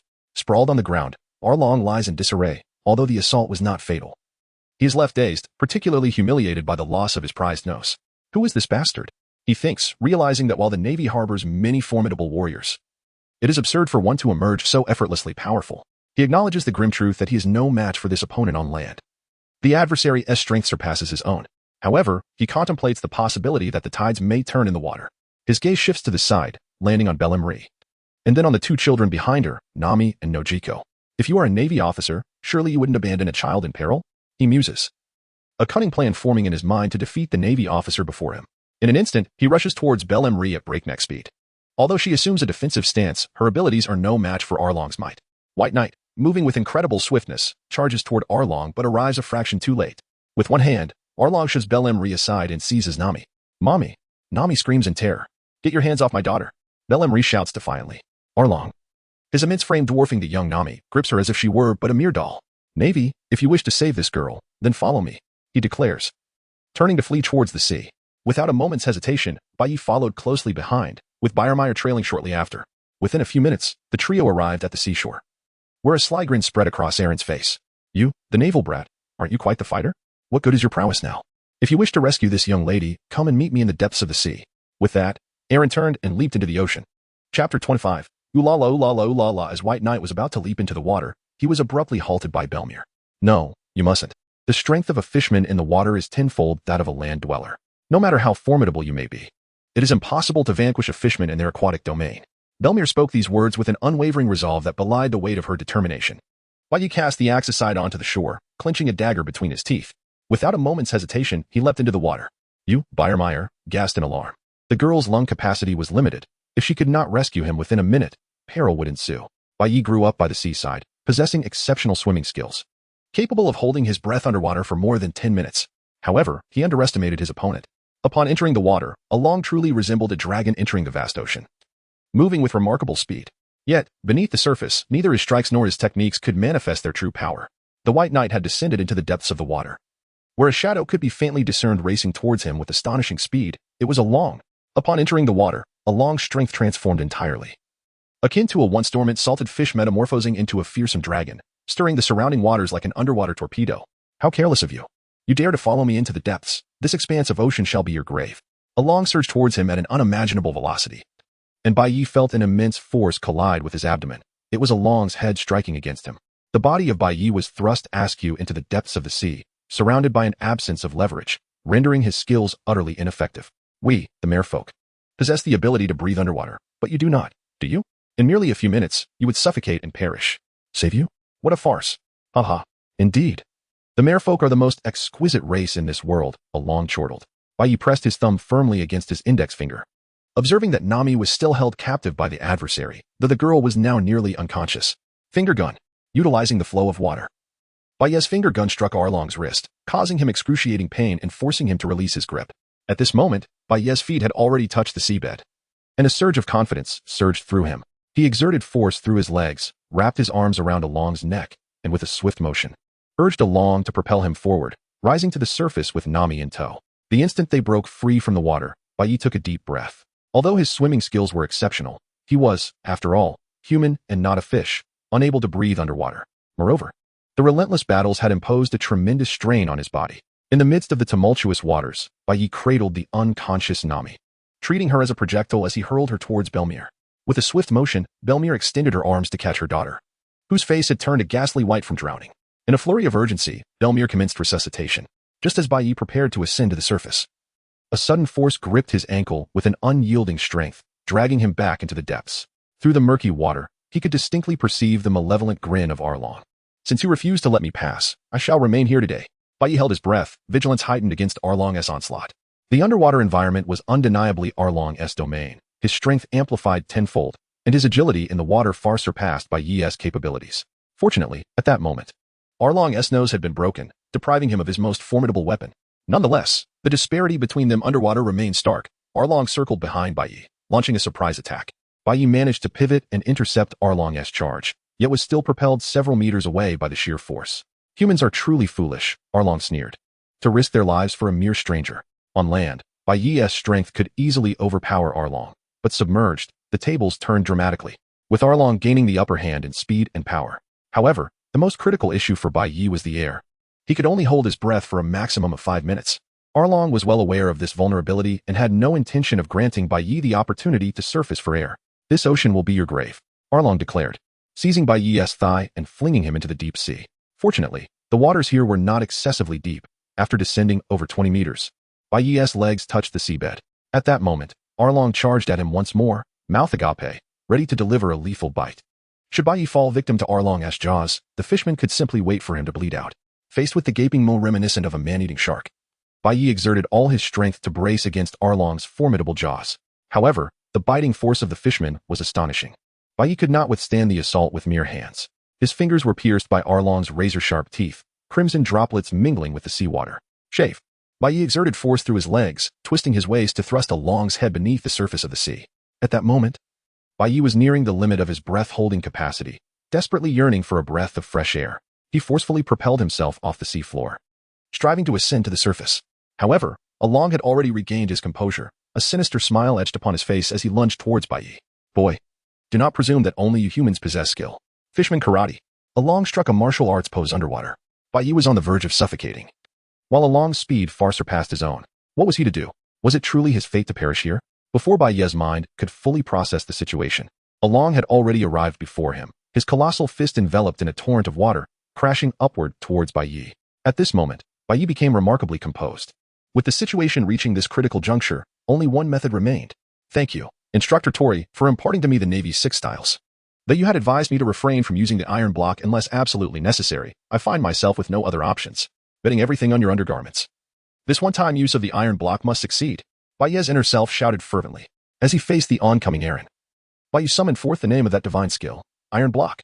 Whether his body possessed the hardness of steel, he could not ascertain, nonetheless. His confidence had solidified to an unyielding strength akin to iron. Boom. Aaron's fist collided squarely with Bai Yi's abdominal muscles, sending a torrent of water erupting from his form. Had he managed to defend himself? Though not entirely, Bai Yi still felt excruciating pain in his abdomen. However, his bones and internal organs remained unscathed. Most importantly, he had been propelled above the water's surface by Aaron's punch. Bai Yi greedily inhaled a deep breath, savoring the sweetest air he had ever encountered. It was utterly delightful.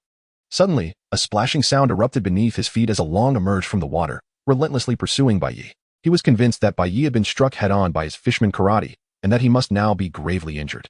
Little did you know, Arlong. This is, in fact, my escape route, and you have now lost your home advantage. This was all part of my calculations. Arlong. A sinister grin spread across Bai Yi's face. Arlong stared in astonishment at Bai Yi. Having been struck directly by his fishman karate in the water, he seemed remarkably unscathed. Is this truly a human? Bai Yi summoned all his strength and delivered a fierce kick to Arlong's face, sending him sprawling onto the beach while Bai Yi plunged into the water. Arlong's neck emitted a disconcerting crack as he gradually rose from the sand. Despite appearing severely beaten, his injuries were not grave. This exemplifies the remarkable resilience of the merman's ability to withstand blows. At last, Bai Yi returned to solid ground. The moment his feet touched the earth, confidence surged within him. Arlong turned to flee towards the sea, but Bai Yi was not about to grant him that opportunity. With a sharp crack, a steel ball shot from Bai Yi's hand, piercing through Arlong's ankle like a sniper's bullet. Such an injury was beyond even a fishman's endurance, causing him to collapse onto the ground. What followed was a one-sided onslaught. Bai Yi charged forward and delivered 2 fierce kicks to Arlong's head. followed by a relentless barrage of punches. Aura, aura, aura, aura, aura. For a full 3 minutes, the once self-assured fishman Along, who believed himself invincible in the east, finally lay motionless. Bai Yi reached out to check Along's pulse, only to discover that the fishman's heart had ceased to beat. Bai Yi also felt a profound fatigue coursing through his body as he languidly reclined on the beach, inhaling the air in deep, deliberate breaths. With a sidelong glance, Bai Yi observed that Nami had awakened, finally free from the clutches of peril. What a relief. How are you? Admiral hurried over to assess Bai Yi's injuries. Discovering that aside from a bruise on his abdomen inflicted by a fishman's martial arts and a bite from Arlong on his finger, there was little else to concern him. A period of rest would suffice for recovery. Yet, the ordeal was not over. There were still other pirates aboard the ship. I shall handle those pirates, Bai Yi insisted, struggling to rise. However, Admiral pressed him back down. Rest for a moment. It's all right, just for a little while. At the Navy headquarters, under a bright and breezy sky, Tori was hanging freshly laundered panties one by one on her balcony, cheerfully humming a tune, her spirits evidently high. Suddenly, a gust of wind swept through, whisking all the panties into the air. Tori stood in shock at the unfolding scene. What on earth was happening? That day, the Navy headquarters witnessed a spectacle as delightful cartoon-patterned panties danced through the sky. Chapter 26, Astonishment. Bai Yi gazed upon the lifeless form of Arlong. How to articulate this? Arlong was not the most formidable adversary he had encountered, yet he was undoubtedly the most riveting. In the realm of a pirate crew, the captain embodies the very soul of the collective. Without the captain, the remaining members are merely a disorganized rabble, lacking any sense of threat. Indeed, the other fishmen pirates who had fled to their ship wore anxious expressions. In their eyes, Arlong was the strongest fishman in existence, and the prolonged absence was a clear indication that he had encountered dire straits. Meanwhile, Bai Yi dragged Arlong's corpse back to the village. Upon witnessing the brutal demise of Arlong, the villagers erupted in joy, as if they were celebrating a festival. They hastily prepared provisions, knowing that once Bai Yi regained his strength, the remaining fishmen pirates would inevitably return to search for their captain, having been gone for such an extended period. If these pirates resolved to fight to the death, peril would ensue. We must be vigilant, Belmere declared emphatically. Each household contributed their food, and Bai Yi, shedding all pretenses, devoured the sustenance voraciously to replenish his energy. He then closed his eyes to recuperate. Following this fierce confrontation, Bai Yi felt an enhanced mastery over his own strength. After approximately 20 minutes, the members of the Arlong pirates could no longer remain idle and prepared to venture to Kokoyashi village to ascertain Arlong's fate. At this moment, Bai Yi had largely regained his strength. He was merely fatigued, and his injuries were not severe. With a substantial replenishment of food, he swiftly restored his combat prowess. When the cadre of the evil dragon pirate crew, led by Xiaoba, arrived at the entrance of Kokosia village, they were met with the shocking sight of Arlong's lifeless body hanging from a tree. This is inconceivable. Arlong, the mightiest of the fishmen, could not have perished so easily. Xiaoba was instantly thrown into a state of panic, uncertain of what course of action to take. Clang. In the presence of the evil dragon pirates, Bai Yi brandished a massive axe and tossed a heap of iron chains before them, declaring, Arlong has been slain by my hand. Surrender now, or face death. Bind yourselves. In defiance, Xiaoba unleashed his eight-sword style, proclaiming, fishmen shall never be enslaved. We will not yield. Yet, he observed that his comrades had obediently restrained their own hands. Arlong has fallen. We cannot possibly triumph against such an adversary. It would be wiser to surrender than to be slaughtered, a timid fishman murmured. Xiaoba gazed at his teammates, distressed. What should I do? What am I to do? Suddenly, the imposing figure of Bai Yi loomed over Xiaoba, questioning, Do you still harbor objections? With a warm and benevolent smile, Bai Yi inquired. Of course. There are opinions. Xiaoba replied with confidence. I possess 8 arms. I ought to be provided with several pairs of handcuffs. That is a fair point. Thus, the remaining members of the fishman pirates surrendered without resistance. Arlong could hardly have imagined that the pirate crew he had painstakingly assembled would vanish in a single day. Now we shall await the arrival of the Navy, Bai Yi informed the villagers. Only then did the villagers emerge from their homes, gazing at Bai Yi. And they rushed forward, lifting him high in celebration. After a considerable time, Nami also approached. She had only choked on a few mouthfuls of water and was not severely harmed. However, the young girl appeared somewhat shy in front of Bai Yi. And after a while, she finally stepped beside him and softly expressed her gratitude. Thank you. Bai Yi smiled gently, lightly stroking her head. And I apologize. I should not have taken your belongings. I promise I will never engage in such behavior again. Nami softly admitted her fault. That is good to hear, Bai Yi replied, feeling a sense of relief, considering that he had helped steer a misguided girl back onto the right path, which he deemed a commendable act. What is your dream for the future? Bai Yi inquired, gazing at Nami. After a moment of contemplation, Nami earnestly declared, When I grow up, I aspire to become a female pirate, for I have realized that robbing is far more lucrative than petty theft. Bai Yi was nearly driven to the brink of despair, realizing that rather than steering you back onto the righteous path, I had inadvertently cast you into the abyss. What a jest. Nami made a playful grimace, however. Should the opportunity arise in the future, I still aspire to set sail. My dream is to become a renowned navigator, charting the seas of the entire world. What do you think? Is this ambition not magnificent? I hope you won't fall prey to a pirate ship by then. Bai Yi muttered softly. Suddenly, a critical thought struck him. He hurriedly opened his briefcase, only to find the documents intended for Vice Admiral Karp had transformed into mere scrap paper. The ink rendered illegible by seawater. This is disastrous, truly catastrophic. Bai Yi exclaimed in despair, clutching his head. This task had been assigned to him by Instructor Tori. And now it lay in ruins. Belmel couldn't help but chuckle at Bai Yi's dismay. If you fear punishment, why not stay and help me plant oranges instead? The White Knight seemed to don a mask of anguish.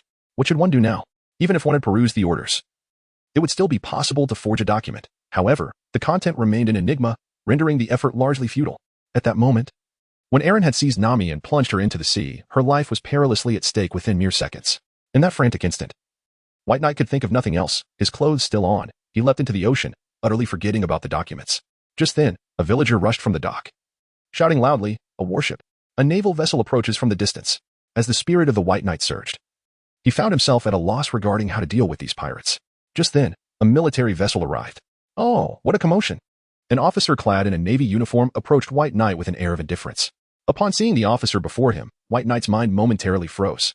Although he had only encountered this naval officer once, he would recognize him even in the form of ashes, especially due to that distinctive rat hat atop his head. It was Lieutenant Rat. Months prior, while fishing at sea with his uncle, White Knight had a fateful encounter with pirates. Upon meeting Lieutenant Rat, instead of engaging the pirates, the naval officer had attacked White Knight and his uncle's fishing boat. The memory tightened White Knight's fists, a sinister smile creeping across his face. Truly, fate had a peculiar way of intertwining enemies. Lieutenant Rat had heard of Arlong's assault on Kokoyashi village and intended to demand a reward from him, hence his solitary arrival. After all, he could not control all his subordinates. Should anyone report this incident to the naval headquarters, he would be in dire straits. However, upon his arrival, he was taken aback to find Arlong's lifeless body hanging from a tree, with all the fishmen pirates bound, most likely incapacitated. What could this mean? Were the villagers of this settlement truly so formidable? The expression on Lieutenant Rat's face grew peculiar, though it quickly returned to normal. I have heard that you were attacked by pirates and came to offer assistance, but it seems that my help is no longer required. Lieutenant Rat felt a surge of irritation. That damned Arlong, boasting about being the strongest in the East Blue, had been toppled by a group of mere farmers, causing him significant financial loss. Nevertheless, with the naval vessel now present, Kokoyashi village was obliged to contribute to the military expenses. After all, Lieutenant Rat could not come for free. With Arlong out of the picture, he felt emboldened to demand compensations. Knowing that the pirates' defeat would only serve to enhance his own reputation, instantly the villagers' faces contorted with anger. Wait for you? If it weren't for White Knight fortuitously passing through, our entire village might have been ravaged by pirates. You still have the audacity to demand payment? Bai Yi approached Colonel Mouse, his gaze chilling and ominous. Colonel Mouse instinctively sensed that something was amiss. However, upon noticing the naval uniform adorning his adversary, he comprehended that this individual belonged to the Navy, which elucidated the presence of pirates in the vicinity. The realization that this young man had obstructed his avenues of profit filled Colonel Mouse with displeasure. Did you single-handedly vanquish all these pirates? He mused. Are you not aware that recklessly engaging in combat within another's jurisdiction is a grave breach of decorum? Bai Yi remained silent, his gaze fixed intently on the other party. The Mouse Major began to feel uneasy, despite his rank being equivalent to that of a lieutenant colonel, which should not have caused him to feel anxious in front of a mere second lieutenant. Just as the Mouse Major was about to speak again, a smile emerged on Bai Yi's face. You don't remember me, do you? The Mouse Major was taken aback. Was this person someone he should recognize? It appeared that he had completely forgotten Bai Yi, but that was of no consequence, for Bai Yi would soon make him remember. Bai Yi raised his fist, and in that moment, the Mouse Major realized what this young man intended to do. Hey, what are you doing? I am your superior, the Mouse Major shouted. Knowing that insubordination was a grave offense in any military, whether naval or otherwise. However, Bai Yi's mind was consumed by fury. It was this very individual who had altered the course of his life. Had it not been for the mouse, he would still be a carefree fisherman, living his simple life. I will make you remember. Bai Yi's face bore a smile so fierce it could terrify demons, and with that, he brought his fist down. The sound of teeth shattering and flesh being pulverized echoing in the air, distorting the Mouse Major's face. 3 months ago, in the East Sea, you conspired with a pirate crew to attack an ordinary fishing vessel. Do you recall this incident? Bai Yi's second punch landed. Blood, mucus, and tears erupted from the Mouse Major's face. Why, you were that boy. It was only then that the Mouse Major recognized him, the boy who wielded the mask like a weapon. But wasn't he that boy supposed to be dead, shot into the sea by him? Why had he now become a member of the Navy? The villagers, upon hearing this exchange, began to piece together the troubling implications. The Navy had indeed allied with pirates to assault fishing boats? Melmir's expression darkened. Such a person was a disgrace to the Navy. What about that old man? Where's my uncle? Bai Yi raised his fist for a third time. Stop, please. It was all my fault. If you spare me this time, I will change my ways. The mouse major, bloodied and desperate, clung to Bai Ye's leg, pleading for mercy. Yet, deep within, he had already resolved that should Bai Ye release him, he would order the bombardment of Kakoja village, for too many villagers knew his secret. And he could not allow them to live. He concocted a justification, claimed that Kakoja village had been completely overrun by pirates, with all inhabitants slain, an extermination of witnesses. The mouse major thought this while feigning a pitiful expression. Your uncle was captured by the first small pirate crew in the East Sea, known as the White-Scale Pirates, with a bounty of 550,000 on their captain. After taking your uncle, I don't know what happened next. I acknowledge my wrongdoing. I am a monster. A scoundrel. Please let me go. The mouse major crawled beside Bai Ye's feet. How about I lick your shoes? Knowing that his uncle was likely still alive. A great weight lifted from Bai Ye's heart. Regardless of where his uncle was taken, he was determined to rescue him. By the way, Commander, I may appear rather simple-minded, but I am quite adept at writing reports. Bai Ye suddenly blurted out, seemingly out of context. Navy lieutenant encounters the dragon pirate crew. Fights valiantly but is ultimately dismembered by pirates. I've already envisioned the headline for tomorrow's newspaper. Shock. Navy lieutenant sacrifices himself to protect the villagers. What do you think of that title? Bai Ye inquired gently. Mucus and blood mixed as they flowed from the mouse major's nose. With a shriek, he turned to flee, but it was too late. Bai Ye had already seized his head and slammed it against a stone. With a sickening crunch, the mouse major met his demise. Everyone. The death of the Navy lieutenant was orchestrated by me, Bai Ye. Should anyone inquire about this, place the blame squarely upon my shoulders, Bai Ye declared. Belmere calmly interjected. What nonsense are you spouting? We all witnessed the mouse major perish alongside the dragon pirate crew's Arlong. We will testify on your behalf. In that moment, the villagers rallied behind Bai Ye, denouncing the mouse major as the scum of the Navy, relieved that he had met an early end. Had he allied with the dragon pirate crew, the chaos that would have ensued was unimaginable. You should leave now. We will handle the explanation. Staying here would only be detrimental to us, Belmere advised. Remember to come back and visit us. I will definitely return. Bai Ye donned his Navy uniform and stealthily departed the dock in his small boat. Soon after, the Navy discovered their commander had not returned and sent out search parties, only to find the distraught villagers and the lifeless bodies of Arlong and the mouse major. Some of the mouse major's subordinates were entirely unaware of his misdeeds, while a select few were complicit, having benefited from his corrupt practices. Thus, when the villagers claimed that the mouse major had perished alongside Arlong, these individuals were initially skeptical. Impossible.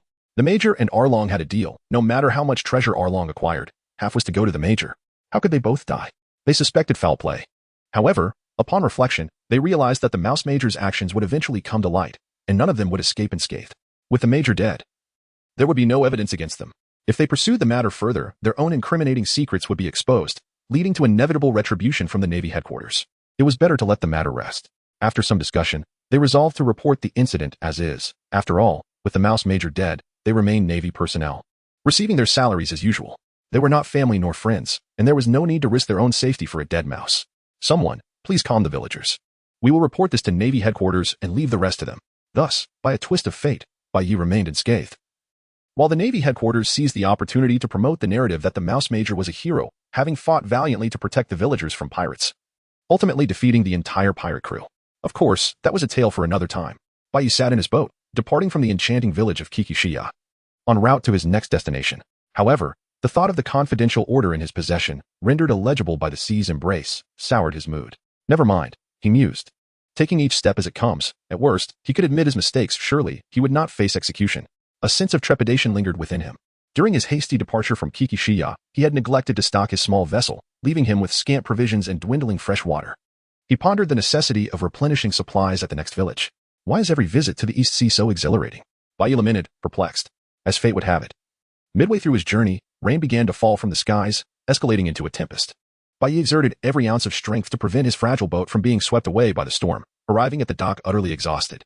This was a quaint little village, rarely troubled by pirates, allowing its inhabitants to lead a relatively pleasant life. Bai Ye sought refuge in an inn, finding solace as he lay upon the bed. In that fleeting moment, he had never realized how remarkably comfortable an ordinary bed could be. Within minutes, he succumbed to the embrace of slumber, enjoying a night of undisturbed rest. Yet, just before awakening, Bai Ye began to dream. In his reverie, he vaguely discerned an elderly man smiling at him. He could not fathom the reason behind this vision, nor could he clearly see the old man's face. Upon waking, he was greeted by the brilliance of the sun shining outside. Chapter 27. Bai Ye stretched languidly, feeling invigorated. After breakfast, he replenished his fresh water supplies at the market and prepared to continue his journey towards his goal, Windmill Village. Just as he was about to depart, a sudden commotion erupted from the market. Bai Ye sighed. What now? Could it be pirates again? It was said that the East Sea was the most peaceful ocean. Yet every time he visited, he encountered pirates. Something was amiss. However, upon observing the other villagers, they did not appear to be in the presence of pirates. As he approached, an unusual expression crossed Bai Ye's face. The altercation involved a Navy officer and an ordinary little girl. The girl seemed to be around 5 or 6 years old, timidly gazing at the Navy officer before her. The officer, appearing to be in his 50s, had graying hair and wore a large dog-eared hat. Most notably, he was draped in a cloak, which indicated a rank of at least a commander, something Bai Ye, a mere lieutenant, had no right to wear. The situation seemed to stem from the girl accidentally spilling ice cream on the old Navy officer's trousers, an incident that could have been resolved with a simple apology. Yet, the old man was relentless. This pair of trousers is quite expensive. How about you pay me 500,000 berries, and I'll let it go? He said in a distinctly rogue manner, pointing at his trousers. This was no longer a matter of an apology, it was outright extortion. That scoundrel, Bai Yu muttered under his breath. He hoped against hope that the old man was merely jesting with the girl. However, the next moment, the little girl burst into tears. Although she could not comprehend the enormity of 500,000 berries, to her, it was an astronomical sum. Actually, I have another solution, the old soldier sneered. If you let me punch you, we can consider this matter settled. The girl remained bewildered. The old man produced a knuckle duster, crafted entirely from metal, with 4 sharp spikes, which terrified the girl into tears. The onlookers erupted in outrage, condemning the old Navy officer, yet none dared to intervene. Ordinary people, lacking special abilities, were inherently weak against both Navy and pirates. What do you say? A single punch from me, and this will all be over. If you dare to flee, your parents may end up in my custody for questioning. Do you understand what it means to be part of the Navy? The old man boasted arrogantly. The girl, overwhelmed, cried even harder. It seemed the outcome was inevitable. The old Navy officer slowly raised his fist, preparing to strike the girl. Most onlookers had shut their eyes, unable to bear the sight. Just as the officer's fist was mere centimeters from the girl, a strong hand seized his wrist. That's enough, old man, Bai Yu declared, gripping the officer's wrist firmly. Though he was unaware of the elderly man's identity, this was not the first time Bai Yu had stood up to a superior. You there, in Navy attire? As a Navy man, you ought to recognize what this cloak signifies. Remove your hand at once. This is an order, Lieutenant. The old officer's tone turned icy. Bai Yu felt beads of sweat forming on his forehead. What should he do? If he were merely an ordinary Navy officer, he would have retaliated without hesitation, but he bore other responsibilities. Would a punch reveal his true identity as a revolutionary? Under the old man's mocking gaze, Bai Yu reluctantly loosened his grip. That's right, rookie. The old officer raised his fist again, while the little girl shut her eyes in fear, anticipating the impending blow that would mar her innocent face. The punch came with no mercy, aimed directly at the child. Was this really the moment to worry about his identity being exposed? Bai Yu felt adrenaline surge through him. Clenching his teeth, he swung his fist with unprecedented speed. To the astonishment of all, his fist landed squarely on the old officer's nose, sending the man flying several meters away, rolling twice before crashing to the ground. A profound silence enveloped the crowd, as if no one had anticipated such an outcome. Even the little girl stood in stunned silence. After delivering the punch, Bai Yu felt as deflated as a punctured balloon, realizing that his undercover life might be coming to an end. What to do? Perhaps he should go all the way and ensure this old fool never awoke again? A fleeting thought of violence crossed his mind, but when he looked up, the old Navy officer had vanished. Had he fled? Bai Yu was utterly bewildered, glancing around at the crowd, who seemed as if they had encountered a specter, rushing forward in a frenzy. Alas, my dear little sister, I shall escort you home, Bai Yu declared. To his surprise, this mischievous little sprite stuck out her tongue at him and dashed away faster than anyone else, as though her earlier wailing had been nothing but a ruse. The white night was neither a time of laughter nor of tears, the die had been cast, and even regret came too late. The road ahead was fraught with uncertainty, so he would take each step as it came. With a bitter smile, he gathered his supplies and steered his small vessel towards the fabled windmill village. This transpired 4 days later. Windmill Village appeared to be an ordinary hamlet, devoid of any distinguishing features. He had initially anticipated a bustling locale where the villagers lived in blissful harmony, untroubled by the scourge of pirates. Upon noticing the arrival of the Navy, the villagers greeted them with warm enthusiasm. Furthermore, when he inquired about Rear Admiral Garp, the villagers displayed remarkable familiarity, gesturing towards a modest house not far away, indicating that it was indeed the residence of Rear Admiral Garp, where he could typically be found. With a heart full of trepidation, Bai Yu approached the nearby house. Yet, the situation appeared far from straightforward. At the entrance, Navy personnel were patrolling, and within the small courtyard, 2 officers were engaged in a serious discussion, their demeanor reflecting an air of gravity. Lieutenant Bai Yu reporting. All eyes converged upon Bai Yu's countenance, and he discerned an odd expression among them, and urged to laugh. Yet they restrained themselves. Among them stood a familiar officer.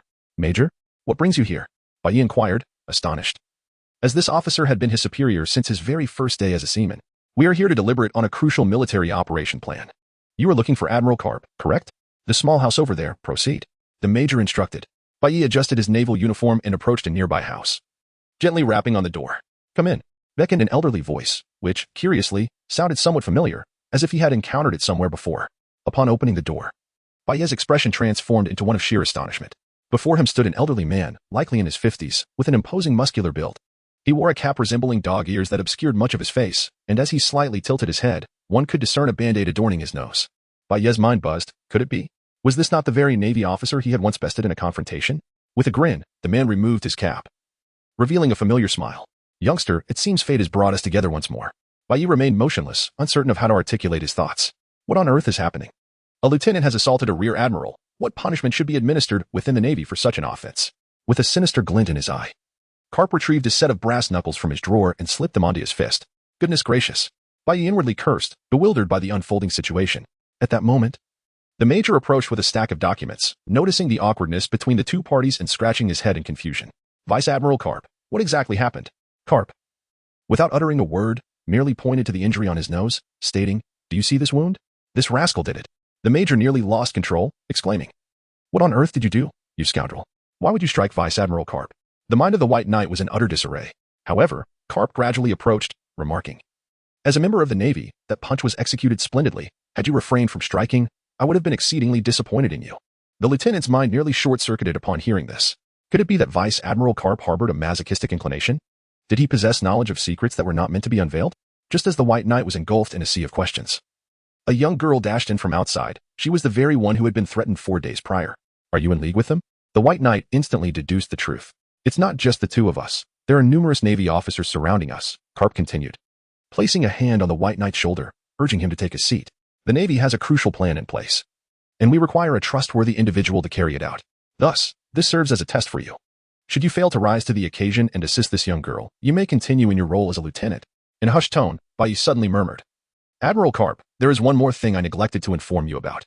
Previously, when I encountered pirates, I fell into the water during the battle, and the documents were ruined. However, it matters not. They were merely a stack of blank paper. What truly matters in this operation is you," Karp replied. "So those documents were nothing but blank sheets? No wonder there were no traces of ink left after being soaked in seawater. Instructor Tori, you have truly led me astray. I wasted so much time worrying for nothing. Come here. I need to discuss this mission with you. It is of utmost importance. If even the slightest mistake occurs during the operation, your life will be at stake," Karp stated. Chapter 28. Mission Impossible. Baye felt a chill run through him, sensing that it was an exceedingly unwise choice. "Do not fear, young man. Are you aware of what it means to be an undercover agent?" Caputo. As Baye's legs weakened, he nearly succumbed to the ground, fearing that his identity as an undercover agent of the Revolutionary Army might be exposed. "I need you to infiltrate the Don Quixote family and become a spy for the Navy," stated Karp. Don Quixote? Baye recalled his previous encounter with Don Quixote at the Sabaody archipelago. Dressed flamboyantly like a flamingo, resembling a jester. Indeed, Don Quixote is one of the 7 warlords of the sea and also possesses the status of a celestial dragon. Thus, the Navy cannot confront him openly. He wields an immense arsenal of military resources, but what truly matters is that we have discovered his recent close ties with Kaido. "Do you know who Kaido is?" Karp inquired. "I do not," Baye replied candidly. "Kaido, though one of the emperors of these seas, has ruled the territory for decades, commanding a legion of formidable warriors. Even the Navy refrains from direct confrontation with him. He is, in essence, an exceedingly perilous individual," Karp elaborated. Baye anxiously swallowed hard, pondering why he had to engage with such perilous individuals. Presently, these two seemingly dangerous figures were poised to collaborate. Yet the specifics of their intentions remained shrouded in mystery from the Navy, rendering the situation exceedingly treacherous. "Your role as an undercover agent is straightforward: to uncover the nefarious schemes between Doflamingo and Kaido, and subsequently report your findings to Navy headquarters. We shall devise a means to extricate you, and you need only entrust the remaining matters to us," Karp stated. A lingering sense of danger enveloped the task. Baye muttered softly, "You are going undercover. Naturally, it is fraught with peril, but upon your return, promotions and salary increases will be within your grasp," Karp reassured, patting Baye on the shoulder. How can a young person fear danger in their endeavors? The sentiment struck a familiar chord. Furthermore, "We shall deploy an admiral of the Navy for covert support, so you need not worry excessively. Moreover, there is a personal matter to discuss," Karp added. Baye gazed at Karp with a look of perplexity. "Young man, would you consider becoming my disciple?" At this juncture, Karp's eyes gleamed with a peculiar brilliance. His notion of a disciple transcended that of an ordinary naval recruit. He envisioned a true, legitimate successor. In Karp's estimation, the young man's approach was remarkably akin to his own, and his integrity resonated well with Karp's disposition. Baye found himself in a quandary. He was merely an undercover agent for the Revolutionary Army, with a maximum of 3 years before departing from the Navy. "You should accept this opportunity without delay," It is indeed a rare and fortuitous chance. The major implored urgently. Bai Yi, his former superior, had always treated him kindly, never once leading him astray. Bai Yi could only nod in acknowledgement, uttering, "Very well. Indeed, in the forthcoming month, we shall devise an exceedingly meticulous battle plan. Naturally, I will provide you with training. For your current combat prowess is woefully inadequate, akin to that of a novice. Even if your performance is remarkable, without sufficient strength, it is futile to aspire to a position of prominence within the Don Quixote family." "More training?" Karp remarked. However, Bai Yi had little hope for these so-called training sessions now. He was ready to be pushed to his limits. Bai Yi never anticipated that his wish would actually come true. In truth, the naval strategy was remarkably straightforward: to identify an opportune moment for Bai Yi to join the Don Quixote family, and through resplendent performances, earn Don Quixote Doflamingo's admiration. Even if he could not ascend to a cadre position, becoming a trusted confidant would be the ideal pathway to uncovering Doflamingo's secrets. As for training, he had already mastered 2 techniques from the Navy's 6 styles. However, his proficiency with the finger gun was only mediocre.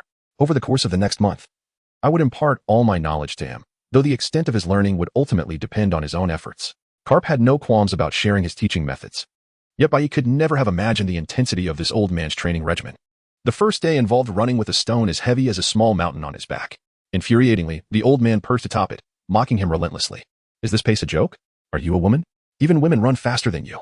No breaks. Do you think this is a vacation?" Panting so heavily. "How did you train before?" After completing a lap, Bai Yi felt as though he had only half a life left. Yet, the old man continued his relentless taunts. "How do you feel now, seeing my face? Come at me. If you can hit me, I'll let you rest for a moment," Karp said, casually picking his nose. In a burst of speed, Bai Yi executed a shave, his velocity nearly doubling, but regrettably, in Karp's eyes, it was akin to standing still. With a single punch, Bai Yi was sent flying like a meteor. "Ah, youth truly is a double-edged sword," Karp mused, retracting his fist enveloped in haki. "Not satisfied? Come again." Bai Yi sprinted back, his gaze firmly fixed on the old man. Finger gun, 10-finger barrage? He unleashed 10 steel pellets aimed at Karp, only to find the old man had vanished before his eyes. Suddenly, Bai Yi felt an immense force gripping his arm. "Your reflexes are far too sluggish. If you ever encounter pirates at sea with such reactions, not even 10 lives would suffice." Karp executed a shoulder throw, sending Bai Yi crashing to the ground in a starfish shape. Coughing violently, Bai Yi struggled to rise once more. Observing him get back up, Karp nodded slightly. Impressed by the lad's resilience, the fight was proving rather enjoyable. Shave. In the midst of battle, Bai Yi initiated a swift assault. However, his opponent's speed surpassed his own. And in the blink of an eye, they caught up to Bai Yi. "Face my iron fist." The White Knight endured a morning of relentless training at the hands of Karp, returning only to be dragged back by him. "I'm starving. Let us eat," Karp exclaimed with a hearty laugh, adding that a bit of movement is beneficial for the elderly. At that moment, 2 children unexpectedly sprang forth. "White Knight, allow me to introduce you to my grandsons. This one is Luffy, and that one is Ace," Karp declared with immense pride. The child named Luffy, around 7 or 8 years old, appeared somewhat dim-witted, while the boy named Ace was polite, greeting White Knight warmly. The cook, a robust woman named Dayton, possessed a generous spirit and exceptional culinary skills. "Karp, where did you pick up this kid?" Dayton inquired. "He is my disciple and will one day succeed me in vanquishing all pirates across the seas," Karp replied, brimming with self-satisfaction. "I will become the pirate king. Once I grow up, I will definitely set sail," Luffy shouted excitedly. "Did you hear that, White Knight? He aspires to be the pirate king at such a tender age. If he truly sets sail in the future, he can catch as many as he likes without regard for my reputation," Karp remarked nonchalantly as he picked his nose.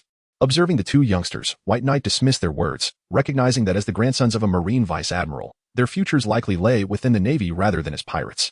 Nonetheless, this was merely a minor interlude. After a brief respite, White Knight resumed his training. It must be said that Karp's training methods surpassed those of Tori, as White Knight felt his abilities soaring in just a month. During this time, he not only mastered the complete version of the finger pistol, but also learned the gale foot and paper drawing techniques, leaving only the most practical and challenging moonwalk yet to be acquired. The lieutenant, who had been White Knight's sparring partner, could still outmaneuver him a month ago with his superior skills, but now found himself completely outmatched. In terms of strength, speed, and technique, White Knight could easily overpower his former superior. The month passed swiftly, transforming White Knight significantly, while the Navy commenced its own plans. The organization had never placed trust in the 7 warlords of the sea. They merely relied on their formidable power and influence to suppress local pirates. Indeed, the presence of the warlords ensured that piracy was nearly non-existent in their territories, yet they themselves represented the greatest menace. For instance, Crocodile was plotting a coup to fulfill his ambition of acquiring the Pluton. Gecko Moria was creating an army of zombies, preparing for another confrontation with Kaido. Any vessel venturing near the terrifying 3-masted ship would become a target for Moria's attacks, regardless of whether they were navy, pirates, or ordinary merchant ships. The Empress, despite her breathtaking beauty, had a notoriously harsh demeanor prior to her encounter with Luffy, mercilessly attacking any ships that approached Amazon Lily, including those of the Navy. As for Mihawk, his decision to attack nearby vessels was entirely contingent on his mood. Should anyone witness him slicing a ship with his black blade, it was likely they would face relentless pursuit. Doflamingo was a notorious figure, employing terrifying methods to completely dominate a nation. Throughout this month, White Knight remained in the East Blue, where the gathered Navy officers were all trusted allies of Carp, ensuring absolute confidentiality regarding their affairs. This way, Carp led White Knight into his secret chamber, and White Knight understood that his days as an undercover agent for the Navy were about to commence. Why can't I seem to escape the life of an undercover agent? This plan was known only to a select few: Carp, White Knight, the lieutenant, and two other officers who appeared to be high-ranking officials. Now, let me explain our plan, the lieutenant stated as he produced a den mushi, projecting an image onto a blackboard. The image depicted Doflamingo and his cadre. This is Doflamingo, a figure we are all well acquainted with. Our objective is to place an undercover agent close to him. As a warlord of the sea, he is ostensibly an ally of the Navy. However, Doflamingo has recently been acting erratically, maintaining close contact with Kaido. We need to ascertain their plans and whether they pose a threat to global stability. We have received intelligence that Doflamingo is scheduled to engage in an arms deal in 2 weeks. The Navy will feign an assault, and White Knight. This will be your opportunity to infiltrate Doflamingo's inner circle. The lieutenant spoke gravely. Doflamingo's family consists of not only his core members, but also many peripheral associates. Our goal is for you to temporarily join Doflamingo's family as an external member. Naturally, you will accompany Doflamingo to this arms deal, which will serve as the main event. Chapter 29. What to do when you strike your boss's father. Awaiting response. Baiyu suddenly became tense. You intend to kill a vice admiral of the Navy right in front of Doflamingo? The major stated. What? Baiyu was taken aback. Kill a vice admiral? Are you joking? The major produced a handgun and fired a shot at the wall. The gunshot echoed, and a splatter of crimson appeared on the wall. This is. The bullet was a paint round, appearing almost identical to a real gunshot wound. Given the chaos of the situation, once the vice admiral fell, Doflamingo, despite his suspicious nature, would likely not think twice about it. In the White Knight, a query arose. Given that the Navy has resolved to take action against Don Quixote Doflamingo, why not eliminate him directly? This predicament is rooted in a myriad of complex reasons. Even as pirates, the 7 warlords are ostensibly allies of the Navy, possessing the authority to adjudicate but lacking the liberty to execute him outright. To do so would incite turmoil among the other warlords. Furthermore, Doflamingo's lineage traces back to the Celestial Dragons. Although he has forfeited his status, the blood of the Celestial Dragons still courses through his veins. Should he be slain recklessly, the Navy would find it impossible to justify their actions to the world government. It is indeed a most troublesome situation. Baiyu murmured softly, however. I once encountered Doflamingo in the Chambered Archipelago. Will he discover me? You need not worry about that. A rear admiral replied. My devil fruit ability is the face fruit, which allows me to alter a person's visage into another form. Everything is in place. We merely await the right moment. Baiyu found himself inextricably entangled in the situation, compelled to acquiesce despite his reservations. I shall grant you a day to prepare. Tomorrow, I will transform your face into one so unfamiliar that you will scarcely recognize it. Fear not, I shall restore it afterward, the rear admiral assured. Truly, the powers of a devil fruit are remarkably convenient. The first holiday in a month had finally arrived for Baiyu, who ventured alone to a nearby tavern, only to discover it was nearly empty. Just as he was about to speak, a powerful hand covered his mouth. Do not utter a word. Follow me. It was a voice he recognized all too well. Turning his head slightly, he confirmed that the figure behind him was none other than Monkey D. Dragon. How does he always appear and vanish like a specter? Brother. What brings you here? Baiyu whispered, aware that the island was swarming with the Navy. If Dragon were to be exposed, the situation would turn dire. Do not worry. This place is essentially my home. I merely returned to observe the Navy's recent significant activities, Dragon replied, ensuring the surroundings were clear. Baiyu recounted his plans to go undercover. There are rumors of an admiral accompanying me, but I am unsure of their identity. Baiyu added, by the way. Vice Admiral Garp has taken me on as his apprentice. However, before that, I landed a solid punch on that old man. Dragon regarded Baiyu with an enigmatic gaze and remarked, the old man you refer to is my father. A half-hearted laugh caught in Baiyu's throat, rendering him unable to laugh further. What would happen if he had struck the boss's father? He felt an urgency rise within him. Brother, ahem, chief. That was merely a delightful misunderstanding. Baiyu cautiously observed Dragon's expression. Do not fret. I have often contemplated giving that old man a good thrashing myself, though I never had the chance. Dragon replied. Be cautious while going undercover in Doflamingo's territory. This is your reward for the month. As Dragon extended a letter of credit towards him, Baiyu reached out to accept it, but Dragon suddenly paused, withdrawing half of the cash from the envelope. Consider this money as my invitation for a drink. What do you say? Of course, Baiyu dared not utter a word. Having assaulted the biological father of his own boss, yet still receiving half of the bonus was already a sign of an exceptionally benevolent employer. By the way, there is one more matter I wish to discuss with you. I have another son named Monkey D. Luffy. I would appreciate your assistance in looking after him in the future, said Monkey D. Dragon. Bai Yi recalled the somewhat foolish-looking child, pondering why the father and son bore no resemblance to one another. Nevertheless, one must remember that the gentleman was a prince. It would suffice to exercise a bit more caution henceforth. After uttering these words, Monkey D. Dragon vanished into the ether like a fleeting breeze. Their conversation lasted merely a minute or two, as both were wary of revealing their true identities, leading to a swift separation following their brief encounter. The next day, as Bai Yi lay in bed, a young general gently pinched his features, and Bai Yi was astonished to discover that his visage morphed in accordance with the other's fingertips, swiftly transforming into a form he scarcely recognized. "Come on, strike a dashing pose," Carp exclaimed. Bai Yi was bewildered by the meaning of the situation and struck a pose he deemed remarkably impressive. However, just a few minutes later, his bounty notice was issued. The notorious pirate Ahu from the East Sea had recently fled to the Grand Line, with a bounty of 45 million berries. "Wait, why have I become a pirate?" Bai Yi exclaimed in astonishment. "From this moment forth, your name shall be Ahu of the East Sea, a pirate with a bounty of 45 million. Carp replied gravely. "Do not forget, should you inadvertently reveal your identity, your life may be forfeit. The life of an undercover agent is fraught with peril, especially under the command of Don Quixote da Flamingo, where the chances of survival are scarcely above 50%. Carp continued, "Prepare yourself to set sail, shortly. The Navy of the East Sea will be in pursuit of you. For the sake of authenticity, we shall play our roles to the hilt. If you are truly captured by the East Sea Navy, you may very well find yourself imprisoned and impelled down. Why must it be so convoluted? Could you not have given me prior notice?" Bai Yi lamented. "We suspect that there may be undercover agents from Doflamingo within the Navy, yet we cannot ascertain their identities. Thus, the fewer people who are aware of this matter, the safer you will be. Surely, you do not wish to expose yourself completely on your very first day within the Doflamingo family?" Carp added. Bai Yi, in a fit of exasperation, muttered under his breath, "Isn't it all due to the lax recruitment system of your Navy?" Thus, before even becoming an undercover agent, Bai Yi found himself in the role of a pirate. Carp had already prepared a ship and provisions for him. Subsequently, Bai Yi set sail, embarking on his adventure. Although it was termed an adventure, the Navy had meticulously mapped out a route for Bai Yi. Following this path would lead him to a fleet under the command of Don Quixote da Flamingo, which was scheduled to partake in a significant arms transaction in half a month's time. Initially, Bai Yi believed he could quietly join the fleet and swiftly establish his allegiance. However, Carp, in a bid for realism, dispatched the East Sea Navy to pursue Bai Yi relentlessly. As he turned to behold a line of warships trailing behind him, his face paled in disbelief. What in the world was happening? Even if I truly were a pirate with a bounty of 45 million, this level of pursuit seems excessive. While Bai Yi cursed Carp in circles, a barrage of cannon fire descended upon him. What the hell, are you serious? Though Bai Yi had grown somewhat impervious to cannon fire, a direct hit would still be excruciating. In a desperate bid for survival, Bai Yi rode furiously. And after 3 days of evasion, he finally reached the Grand Line. By sheer coincidence, he encountered a fleet under Doflamingo's command. Here, Bai Yi's harrowing chase came to an end. "Damn it, Carp, just wait. I will not rest until I avenge this grievance," Bai Yi declared vehemently. "Hey, where are you from?" A hefty man wielding a sword approached Bai Yi. This rotund individual was the captain of the ship, known as Fat Dragon, with a bounty of 55 million. He was a minor officer within Doflamingo's organization, having received orders to await the young master in a specific sea area, where a significant shipment of arms was to be transported. "Don't talk to me. I'm not in the mood. Do you have any water or food? I've been pursued by the Navy for 3 days and nights." Bai Yi lay exhausted on the deck of the grand ship. Pursued by the Navy? Fat Dragon scratched his head, recalling the considerable naval fleet he had witnessed, confirming the threat was indeed real.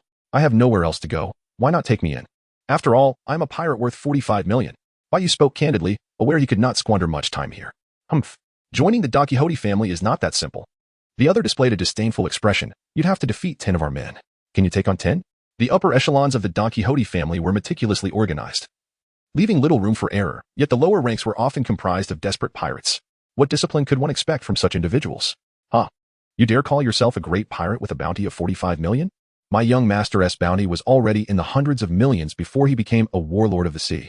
Fat Dragon spoke with immense pride when mentioning Doflamingo, as if he were extolling his own accomplishments. Bai Yi leisurely rose from the deck, having just witnessed the destruction of his small boat by cannon fire. Now, he found himself clinging stubbornly to the enemy vessel, for this was the sole opportunity to approach Doflamingo. Should he allow this chance to slip away? He could not fathom how long he would have to wait for another. 10 men, indeed. Bai Yi stretched his limbs and, in an instant, unleashed his shave technique, leaving behind only a flicker of afterimages. On the deck, over 30 individuals lay subdued, while only the rotund Long remained standing. All the pirates had been mercilessly dispatched by Bai Yi's astounding speed, and by the time Long gathered his wits, chaos reigned around him. Who is this fellow? Long's forehead glistened with cold sweat. How is it, Captain? Can I remain aboard this ship now? Bai Yi inquired, stepping closer to Long startled. Long stumbled back 2 steps and plopped down onto the deck. Oh, of course. I never imagined you were so formidable. You are now the first mate of the ship. The pirate world, unlike the Navy, was devoid of rigid protocols, particularly among these small-time rogues. The strongest often claimed leadership. Just moments prior, the former first mate had been brought to his knees by Bai Yi's flurry of blows, thus making Bai Yi the rightful first mate. Henceforth, we are all brothers. Let us hold a feast tonight. Long bellowed with laughter. Yet, Bai Yi was not particularly fond of this atmosphere, as he was acutely aware that the treasures in these pirates' possession were stained with the blood of innocent civilians. As he raised his cup, a wave of nausea washed over him. Nevertheless, to avoid revealing his true self, Bai Yi downed the beer in his cup. I must tell you, in a few days, a momentous occasion awaits our Doflamingo. As the head of the underground market in the New World, do you know what his primary source of income is? Long, slightly inebriated, began to ramble. What is it? Bai Yi asked. Why, it's the arms trade, although such dealings are deemed illegal. The young master is one of the 7 warlords of the sea, a prominent figure in these waters. Even the Navy dares not interfere with the young master, Long declared, taking another hefty swig of his drink. Ahu, with your capabilities, you are sure to earn the young master's favor. Should you rise to prominence in the future? Do not forget about me. Bai Yi, with a smile that did not quite reach his eyes, rest assured, I would never forget you. After a night of silence, the following day, Fei Long commenced the gathering of ships. This arms deal was extraordinary. There were whispers that the counterpart was a figure of significant stature, though Fei Long remained oblivious to their true identity. Today, we shall embark with the ships to meet the young master, and then we shall follow his lead. Be careful not to upset him, Fei Long cautioned repeatedly. Bai Yi nodded, astonished at how remarkably smoothly the plan was unfolding. He would soon be face to face with Doflamingo. At this moment, Bai Yi felt a twinge of anxiety, uncertain whether Don Quixote Doflamingo would see through his disguise. They had met once before, but at that time, Bai Yi was merely a lowly soldier, and Doflamingo likely wouldn't remember him. Although the combat prowess of Baby 5 was not particularly formidable, his organizational skills were commendable. Within a mere half-day, he had summoned over a dozen large ships to transport goods for Doflamingo's family. This impressive logistical capability left Bai Yi in awe. Thus, Baby 5 unfurled the flag of the Don Quixote family and made his way to the Sabaody archipelago. The previous attack on Doflamingo's auction house by the one-eyed assailant had resulted in an explosion, which was caused by the munitions stockpiled there. Those arms were originally intended for that very transaction, but due to unforeseen circumstances, Doflamingo had to make alternative arrangements. Returning to this familiar place, Bai Yi was filled with myriad emotions, pondering the impact of the recent death of the celestial dragon on this locale. Their target was the auction house that had been destroyed, now fully rebuilt. At this moment, Doflamingo lounged in flip-flops and sunglasses, basking in the sun's warmth. Nervously, Baby 5 brought Bai Yi before Doflamingo. Master, everything is prepared, awaiting your command. Doflamingo handed him a glass of wine, which Baby 5 promptly consumed in one gulp. Well done. This business venture is crucial for the revival of our Don Quixote family. We must not afford any mistakes, Doflamingo remarked, before inquiring, who is the person behind you? Baby 5 quickly replied, he is our deputy captain, recently appointed. Despite his youth, he is highly capable. Doflamingo's gaze, concealed behind his sunglasses, scrutinized Bai Yi, causing him to feel a surge of unease. Could this scoundrel have seen through his ruse? In truth, Doflamingo sensed a familiarity about this individual but could not place it.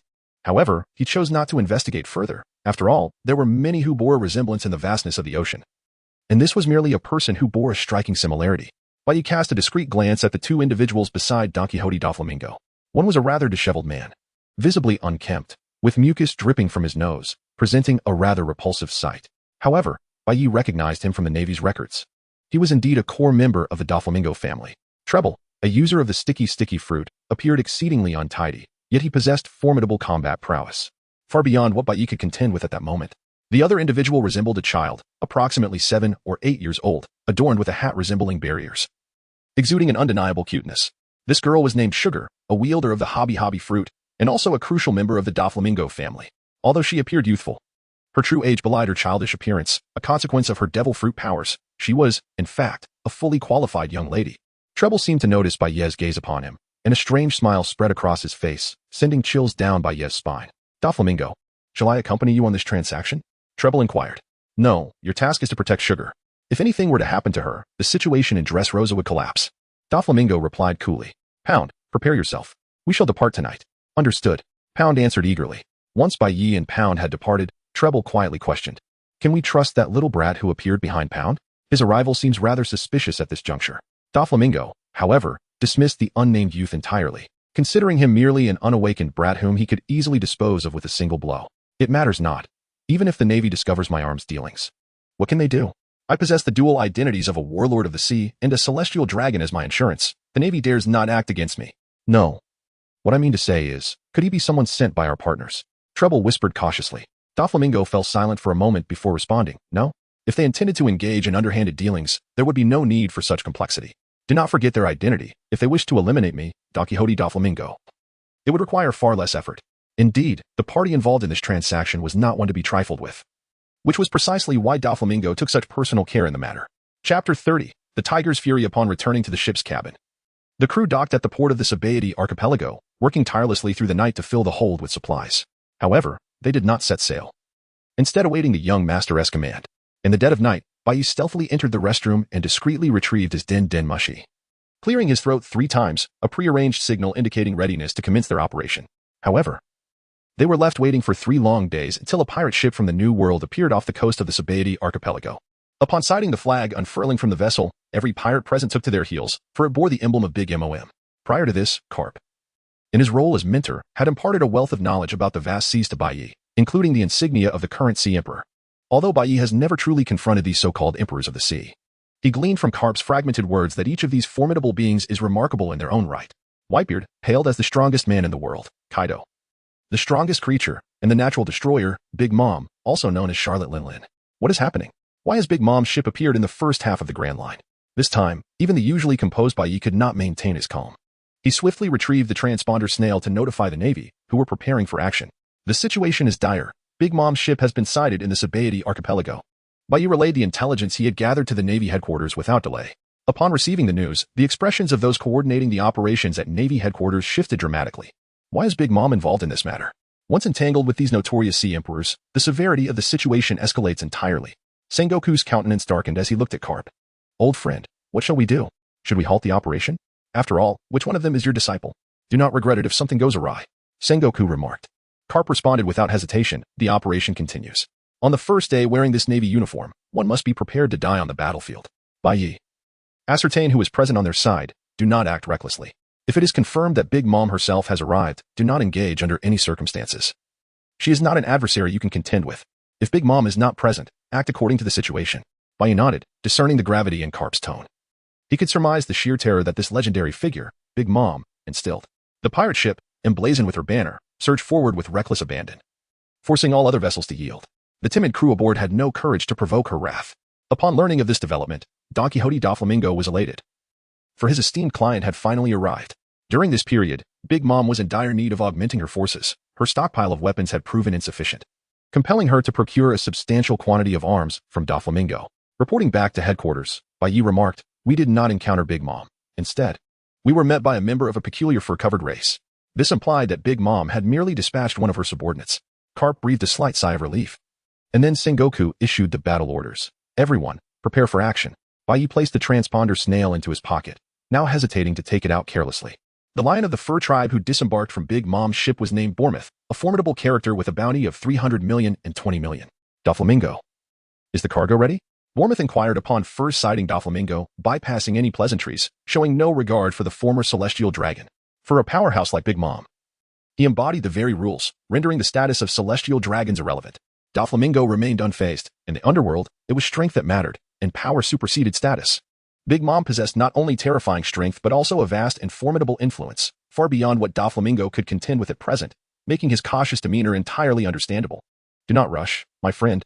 Our transaction is not as trivial as a mere candy. It cannot be so easily concluded, Doflamingo replied, subsequently welcoming Bournemouth and his companions into his luxurious villa for a lavish indulgence. With Doflamingo extending his hospitality, Bai followed obediently, akin to a loyal subordinate. After a night of revelry, Doflamingo steered the conversation towards business. We have prepared the goods, but we cannot conduct the transaction on Sabaody archipelago. A celestial dragon was killed here previously, and I cannot bear the responsibility should anything go awry again. His concerns were not without merit, as the Navy and the world government had set their sights on Doflamingo, with Bai's mission serving as tangible evidence. Such a coward, Bournemouth scoffed. Yet he remained unperturbed, recognizing that this was not an exceedingly critical task. I must caution you, should Mama become angered, the consequences could be dire, Bournemouth warned. Impossible. I have prepared a delightful cake crafted by a renowned chef from across the seas. I am certain Mama will adore it, Doflamingo replied, demonstrating his understanding of appeasement. With that said, the two raised their glasses in a toast once more. Throughout this exchange, Bai Yi stood motionless, resembling a wooden figure. Tomorrow at dawn, I shall take you to an uninhabited island for our transaction, discreet and undetected. Of course, since it is a transaction, have you prepared the cash? Doflamingo inquired. Indeed. What a miser. Bournemouth snapped his fingers, and soon several boxes filled with cash were presented. Upon seeing the stacks of bills, Doflamingo's smile radiated brightly. He relished the scent of money. Previously, an unknown scoundrel had absconded with his gold fruit, resulting in considerable financial loss. But this transaction could help alleviate some of that deficit. A hand for cash, a hand for goods. Is that acceptable? Bournemouth gathered his money. Of course, my friend. Doflamingo replied, his joy evident. After toasting one last time, the fat dragon and Bai Yi prepared to set sail. However, as they departed, Bai Yi placed a transponder snail on his vessel, not to relay information to the Navy, but rather to the Revolutionary Army. After the encounter between Bai Yi and Monkey D. Dragon, the latter conceived a notion succinctly referred to as black eating black. The Navy's objective was straightforward, to ascertain the connection between Doflamingo and Kaido. While the Navy was not in dire need of weapons, the Revolutionary Army, hailing from modest beginnings, was quite different. Monkey D. Dragon immediately recognized the value of these arms. However, time was of the essence, and he could not articulate everything he wished to convey at that moment. Subsequently, Bai Yi evaded the Navy's surveillance, and the two communicated via a transponder snail. The challenge was to seize the weapons from Doflamingo while simultaneously appropriating the funds from the seller, ideally ensuring both parties suffered a silent loss without attracting undue attention. Brother, your heart is indeed dark, Bai Yi remarked candidly. Fear not, you shall be the same in due course. Is there a feasible plan? Given the circumstances, we must utilize the Navy as our instrument, Bai Yi whispered. Drive the tiger to swallow the wolf. As Bai Yi contemplated the strategy proposed by Monkey D. Dragon, a voice from nearby interrupted him. Don't just stand there foolishly. Hurry over to assist. If you delay, the young master will be displeased. In the pale night, Bai Yi feigned assistance and gently opened a box, revealing it to be filled with brand new firearms and ammunition. Fei Long, what might be the value of these weapons? Bai Yi inquired nonchalantly. Although Fei Long was responsible for transportation, he was unaware of their exact worth. However, given his subordinate's inquiry, he felt it would be quite embarrassing to admit ignorance. Approximately several hundred million, he replied.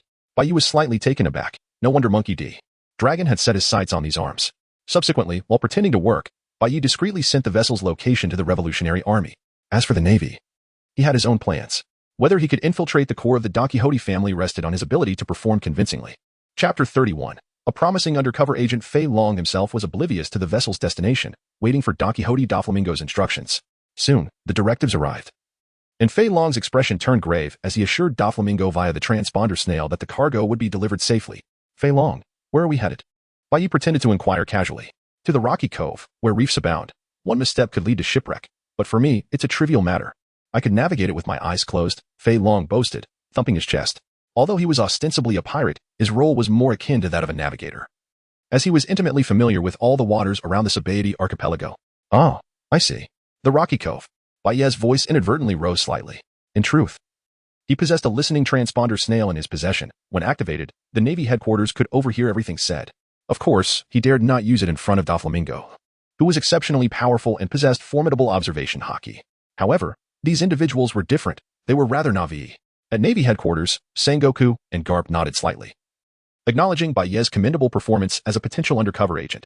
All Navy ships in the vicinity of the Sabaody archipelago formed encirclement near the rocky cove. Upon sighting Doflamingo's ship and its rendezvous with Big Mom's vessel, they were to engage immediately. However, they were cautioned that their objective was not to eliminate Doflamingo. Otherwise, it would be difficult to explain both internally and externally. Everyone was instructed to remain vigilant. Additionally, a Marine Admiral had been dispatched for support. Dealing with a warlord of the sea required strength at the Admiral level. Simultaneously, in the adjacent waters, behind a cluster of submerged reefs, lay a fleet not affiliated with pirates or the Navy, but rather the Revolutionary Army. Leading this contingent was none other than the current leader of the Revolutionary Army, Monkey D. Dragon. Unfortunately, the Revolutionary Army was still in its nascent stage, with its cadre strengths varying greatly. Thus, for such a significant operation, Monkey D. Dragon had to take the reins personally. Commander, what should we do now? Asked Sabo, merely 10 years old, gazing at his leader. We wait. Bai Yi will signal us when the time is right. Just trust him, Monkey D. Dragon replied calmly. As the saying goes, while the mantis stalks the cicada, the oriole lies in wait. Yet, who exactly is the slingshot that lies in wait behind the oriole? Fei Long guided the fleet to the rocky cove. where a small rocky island in the center served as a suitable transaction site. However, Doflamingo and Pormouth did not arrive immediately. Doflamingo, ever cautious, ensured that no suspicious individuals lingered nearby before personally arriving at the rocky island 3 days later, accompanied by a substantial amount of cash. In the perpetual twilight, Bayou remained inconspicuous, perceived by others merely as a lumbering oaf, engrossed solely in his tasks, devoid of presence. Little did they know. Bayou's gaze was fixed intently on Don Quixote Doflamingo. A light rain began to fall, a weather pattern favored by Doflamingo, who had brought minimal manpower. Cognizant that his trading partner was Big Mom. Should the other party wish to engage in treachery, there would be no need for such elaborate arrangements. Bormus arrived with a fleet of over a dozen ships, having recently found great satisfaction in his dealings with Doflamingo. He was confident that this transaction would proceed without incident. Money exchanged for goods, is that agreeable? Doflamingo inquired. Bormus gestured for his subordinates to deliver boxes of cash. Doflamingo inspected the currency himself, confirming its authenticity, before pouring a glass of red wine to toast their fruitful collaboration. Thus, the weapons were loaded onto Bormus's vessels, while the money found its way onto Doflamingo's ship. And for the moment, everything seemed to be in order. As Doflamingo and Bormus raised their glasses in celebration, an unexpected cannonball hurtled through the air, crashing onto the rocky isle. The explosion drowned out the patter of rain, sending several unfortunate pirates soaring through the air. Doflamingo, being one of the 7 warlords of the sea, quickly grasped the gravity of the situation. A betrayal? He scrutinized Bormus, only to find him equally astonished as he turned his gaze toward the distant sea. This is bad. A naval ship has arrived. Are you attempting to betray me? Bormus bellowed. Doflamingo, notorious as a warlord, was well aware of the implications of the Navy's presence during their transaction, which was undoubtedly linked to him. You're mistaken. Even a warlord like myself would not be foolish enough to summon the Navy while negotiating arms, Doflamingo retorted. Although he had enjoyed a reign of impunity at sea, directly selling weapons to Big Mom was an entirely different matter. However, time for mutual accusations was dwindling as more cannonballs rained down. Although typical artillery posed little threat to the 2 formidable figures, it was lethal for the lesser pirates below. The island's residents heard the proclamation, "We are the Navy. You are surrounded. Surrender immediately, or we will unleash devastating force." Doflamingo let out a sinister laugh, seemingly unfazed, as the Navy appeared to have forgotten the reason behind his status as a warlord, not merely his celestial lineage or wealth, but his sheer might. This business deal was crucial for Doflamingo, not only to alleviate his family's financial burdens temporarily but also to secure an alliance with Big Mom. Yet now, this entire endeavor was jeopardized by the sudden arrival of the Navy. Chapter 45. Arrival of Kizaru. Since you have chosen your demise, do not blame me, Don Quixote Doflamingo. He sneered, convinced that unless an admiral personally intervened, no one in the Navy could match him.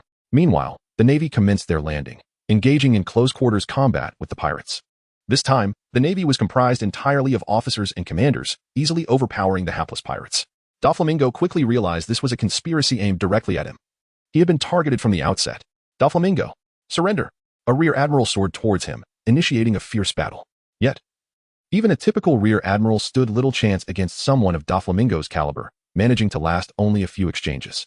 The renowned powers of the Navy were represented by 2 types. One was Carp, the other a standard rear admiral. Clearly, this one belonged to the latter. With his mastery of hockey and the string fruit, Doflamingo swiftly gained the upper hand. Bormus, too, was engaged, entangled in a fierce struggle with 2 other rear admirals. On Rocky Isle, the cacophony of clashing soldiers and exploding artillery overshadowed the rhythmic crashing of waves against the rocks. Suddenly, a dull thud resounded as a rear admiral found himself beneath Doflamingo's heel. Doflamingo, smirking, uttered, "To think you could capture me, Don Quixote Doflamingo, you're gravely mistaken." To his surprise, the rear admiral merely chuckled, a defiant and arrogant laugh. "If you wish to boast, perhaps you should check behind you," he retorted, unfazed by Doflamingo's menacing demeanor. In that instant, a chilling sensation coursed through Doflamingo as he turned to see a casual figure standing ominously behind him. Cold sweat trickled down his brow, his fingertips trembled ever so slightly, and his smile faded. For the person standing behind him was none other than the Marine Headquarters Admiral, Kizaru. The 7 warlords, how terrifying, Kizaru remarked in a languid tone. What brings an admiral here? Doflamingo felt a chill run down his spine, yet as one of the 7 warlords, he swiftly regained his composure. I didn't anticipate such a formidable opponent. Could you kindly lift your foot? You're standing on my dear subordinate, Kizaru replied, unhurriedly. Did the Navy intend to sever their ties? Doflamingo pondered the Navy's motives, but he was resolute. He would not be subdued so easily. If that is the case, I shall gladly take the life of your subordinate, Doflamingo shouted, lunging towards the rear admiral. However, in the blink of an eye, a disorienting sensation of weightlessness enveloped him, and Doflamingo realized the scenery around him was rapidly receding. Not the scenery, but he himself being propelled away. Kizaru retracted his foot, then remarked with a teasing tone, "Have you ever been kicked at the speed of light?" At that moment, Doflamingo felt a searing pain across his cheek and found himself crashing heavily to the ground. Just as he regained his footing, that paralyzing dread returned. Kizaru had appeared before him with an incomprehensible swiftness, delivering a kick to Doflamingo's chin. Even someone as powerful as Doflamingo found himself utterly defenseless against Kizaru's terrifying assault, momentarily losing consciousness. Though this exchange lasted mere seconds, upon regaining awareness, Doflamingo noticed the rear admiral approaching him with handcuffs made of sea stone. Damn it, am I truly to perish here today? Doflamingo thought, filled with a sense of bitter resignation. Just as Doflamingo found himself at an impasse, a gunshot suddenly rang out from a distance. Bang! He looked up to see one of his subordinates, gun in hand, firing at the rear admiral, who staggered back, blood pouring from his chest, astonishment etched across his face as he fell. You are the first mate of the fat dragon? Doflamingo recognized the youth instantly. Indeed, this was the opportune moment for Bai Yi to act, ensuring that Doflamingo would retain a significant impression of him. Someone is still resisting. As the yellow ape slowly raised his foot, Bai Yi, seemingly the most loyal subordinate of Don Quixote Doflamingo, charged forward, hands clutching a bomb. Boom. The explosion sent a powerful shockwave that propelled Doflamingo's body into the air, while a vast cloud of dust obscured the yellow ape's vision. Chapter 32. The Mantis stalks the cicada. This was an unparalleled opportunity. Doflamingo, indifferent to the fate of his subordinate, turned and fled. At last, he spotted a vessel by the shore. Boarding it would grant him a glimmer of hope. However, just then, the yellow ape's figure materialized behind Doflamingo like a specter. You can't escape, the yellow ape taunted. Doflamingo swiftly turned, but the colossal foot of the yellow ape struck him squarely in the face, silencing his cries and sending him crashing into the sea. It's over, it's all over. Doflamingo, utterly exhausted, felt himself on the brink of drowning. Meanwhile, on the shore, Bai Yi, the yellow ape, and the recently shot rear admiral gazed out at the ocean. Now it's your turn, the yellow ape remarked. This ordeal will surely earn Doflamingo's trust. Should he perish beneath the waves, it would be most unfortunate. Bai Yi nodded and leaped directly into the sea, just in time to witness the body of Doflamingo sinking beneath the waves. Bai Yi swiftly lifted Doflamingo and carried him to a nearby rocky outcrop. In the pale night, White Knight pressed forcefully against Doflamingo's chest several times. Doflamingo coughed up seawater, his breaths growing labored as he gradually regained consciousness. Noticing Doflamingo was awake, White Knight understood that his undercover mission had officially commenced, and he quickly donned a worried expression. Young master, how are you? Are you all right? Doflamingo cast a weary glance at White Knight and nodded faintly, then turned his gaze towards the distant rocky island, which was under heavy bombardment, a sinister look creeping onto his face. The Navy, Don Quixote Doflamingo, will not let you escape unscathed. He growled softly. The deal was ruined. He would have to return to Dressrosa and devise a new plan. By the way, what is your name? Doflamingo inquired of White Knight. I am Aho. Hailing from the East Blue, a pirate with a bounty of 45 million. White Knight introduced himself, his expression betraying a hint of nervousness. Excellent. From this day forth, you shall accompany me, Don Quixote Doflamingo. I assure you, you shall not be treated poorly. Doflamingo remained blissfully unaware that he was already ensnared in a trap. As Doflamingo lay upon the rocks, he gradually regained his composure, soon realizing something was amiss. Although the transaction was not classified, the Navy should not have arrived so swiftly. There was only one explanation. The Navy has long had their sights set on me, Doflamingo. Haha. My influence is indeed vast to have summoned a Navy Admiral. Doflamingo let out a maniacal laugh. Though the rocky island now resembled a sea of flames, as long as he remained, the Don Quixote family would endure. Moreover, none of his cadre had perished, and his loss of arms was trivial to him. Ahu, from this moment on, you will follow me, and I shall reveal to you the pinnacle of this world. Doflamingo lightly patted White Knight's shoulder. After all, this youth had saved him in his direst moment and was thus worthy of trust. Their next course of action was to await rescue. Confident that the Don Quixote family's cadre had received word and would soon dispatch reinforcements. Meanwhile, Doflamingo was cast into the sea, leaving behind only the underling, Pormuth, of the Big Mom pirates. This was dire. The situation was exceedingly precarious. It was an admiral of the Navy that had arrived.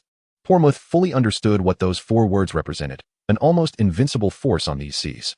Unless Big Mom could arrive in person, he gritted his teeth. His mission was accomplished. The necessary arms secured, and his only option was to escape immediately. He had no desire to confront Admiral Kizara head-on. However, while he sought to flee, Kizara had no intention of letting him go. A pirate under Big Mom. How terrifying, Kizara remarked, launching a kick at Pormuth. Although Pormuth held a substantial position within the Big Mom pirates, he offered no resistance to Kizaru's assault and was sent tumbling into the sea with a single blow. As the other pirates drew their weapons, preparing to fight the Navy Admiral, Kizaru merely stretched lazily. Forget it, forget it. You were merely an accident. My task is to deal with Doflamingo. I shan't engage in matters outside my duties, and Sengoku won't pay me extra for overtime. Amidst the terrified gazes of the pirates, the Admiral departed with an air of nonchalance, unwittingly dropping a small black din mushy in the corner of the deck. All eyes were on Kizaru, completely oblivious to the tiny snail that was the size of a fingernail. Once Kizaru had left, nearly all the pirates felt a sense of relief from calamity. Quick, get Lord Pormuth back on board and leave this sea at once. Having narrowly escaped, Pormuth wasted no time in fleeing the area. As the rocky island diminished to a mere speck in the distance, he finally exhaled a sigh of relief. He had initially believed this to be a simple mission, only to discover it was perilously dangerous. However, he had secured the weapons the crew needed, and surely Big Mom would commend him. A triumphant smile graced Pormuth's face. Indeed, his older brother would be rewarded for this great achievement upon their return. And the others eagerly flattered him. Little did they know, a fleet of black ships was rapidly approaching, just as Pormuth had let down his guard. The mast of his ship was suddenly shattered by cannon fire. What happened? What is going on? Pormuth, startled like a bird frightened by an arrow, leapt to his feet, only to find that his vessel was surrounded by an unknown fleet. Who are you? Do you not see this flag? We are the fleet of Big Mom. Do you understand the price you will pay for attacking us? Pormuth quickly brandished Big Mom as a shield. The figure standing at the bow of the ship was shrouded in a cloak, rendering his features indistinguishable. Yet the oppressive aura emanating from him was no less formidable than that of Admiral Kizaru. As Pormuth stood in shock, a fierce wind arose. The cloaked man ascended into the air. At that moment, Pormuth sensed that this man was no benevolent soul, but for the honor of the Big Mom pirates. He resolved to fight to the death. Retreat was not an option. In an instant, Pormuth found himself airborne, his hockey enveloping his fist as he struck at the cloaked figure. The man tilted his head slightly, revealing a tattoo on the left side of his face, accompanied by a terrifying smile. Yet, Pormuth would never have the chance to see more, for in the very moment of their clash, he was sent crashing into the sea, devoid of any chance to resist. Regardless, my hockey was taught to me by the old man. There is no reason I should lose to you, the man sneered. This man was none other than Monkey D. Dragon, the leader of the Revolutionary Army. Upon learning of the Navy's plans, he had devised a scheme to seize the arms that rightfully belonged to Big Mom. The remaining pirates crumbled under Dragon's assault, and soon, all vessels were entirely commandeered by the Revolutionary Army. Return all the arms. Though our mission has only reached its halfway point, there is still much to accomplish, Monkey D. Dragon declared. Indeed, his ambitions extended beyond mere arms. He sought the funds Big Mom intended to use for purchasing them. Currently, those funds were aboard the ship of Fat Dragon, who, familiar with the surrounding waters, had managed to evade the Navy's encirclement. I will surely achieve great merit this time. Protecting such a fortune, the young master will undoubtedly reward me, Fat Dragon exclaimed excitedly. Unbeknownst to him, Kizaru aboard a Navy warship was watching him with a bemused expression. Admiral, what shall we do with this man? A rear admiral inquired. Let him be, Kizaru replied calmly. We must not corner Doflamingo too much, lest he becomes desperate. Understood. Everyone, prepare to retreat. The vice admiral bellowed loudly. The yellow ape cast a meaningful glance at the ship of the Fat Dragon, a peculiar smile gracing his face. Excellent. Ha ha ha. The Navy has departed, and as long as I return to the Chambord Islands next, it will be our victory. Ha ha ha. The Fat Dragon remained lost in his daydreams, but in the next moment, a man clad in a black robe was hovering in the air, coldly fixated on him. The Fat Dragon, still exhilarated, suddenly felt an unnatural gust of wind.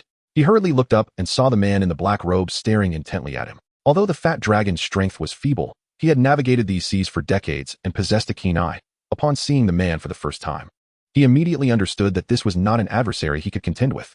Even if I am not a match for this foe, I shall never relinquish the money that belongs to the young master. The Fat Dragon shouted to his minions behind him, prepare for battle. However, an overwhelmingly terrifying aura erupted from the man in the black robe. One by one, the Fat Dragon's subordinates fell, and he himself could not endure. Mere seconds later, he lost consciousness. The conqueror's hockey. It is said that a natural-born king emerges among millions. Admirable courage. Monkey D. Dragon did not seek the lives of these individuals. As the Navy was nearby, he found a black snail on the deck of the ship, a special type of snail that could be tracked. Was it this very snail that enabled Monkey D. Dragon to locate the Fat Dragon? Subsequently, Monkey D. Dragon took all the cash with him. This sum could accelerate the development of the Revolutionary Army. It seems that this young man, White Knight, is exceptionally suited for undercover work. Monkey D. Dragon mused to himself, pondering the splendid adventures that might await him in the future. At that moment, White Knight and Don Quixote Doflamingo were trapped on the rocks. Doflamingo had sustained significant injuries during his battle with the yellow ape and could not move freely, forced to lie there awaiting rescue. Approximately 2 hours later, Toribol, a core member of the Don Quixote family, personally piloted a ship to find Doflamingo. Doflamingo, are you all right? Toribol exclaimed upon seeing that Doflamingo was unscathed, bursting into tears, his snot and tears flying everywhere. White Knight discreetly took a few steps back, wary of getting splattered. Stop crying. I'm fine. I didn't expect the Navy to outsmart us this time. Doflamingo's expression twisted in anger. What about the cargo? Toribol replied in a hushed tone. When we arrived, we discovered a ship carrying cash, but everyone aboard was unconscious. It appears to be the result of Conqueror's haki. Doflamingo's expression grew grave. There were few individuals in the vast ocean who possessed Conqueror's haki. Who could it be? The others dared not interrupt Doflamingo's contemplation, but in the end, he arrived at no conclusion. We have been schemed against, thoroughly duped. Doflamingo's countenance resembled that of a malevolent spirit. Do not speak of this matter again. There is a Navy informant within our ranks. Until we root out this traitor, everyone must be cautious, understood? The others could only nod in agreement. Then, Doflamingo gently placed a hand on White Knight's shoulder. This individual was originally the Fat Dragon's first mate. He saved my life this time, and will henceforth be a member of our family. Tory Bull enthusiastically extended his slimy hand and patted White Knight's shoulder. From now on, we are all family. I will take good care of you. Brother, just remove your hand.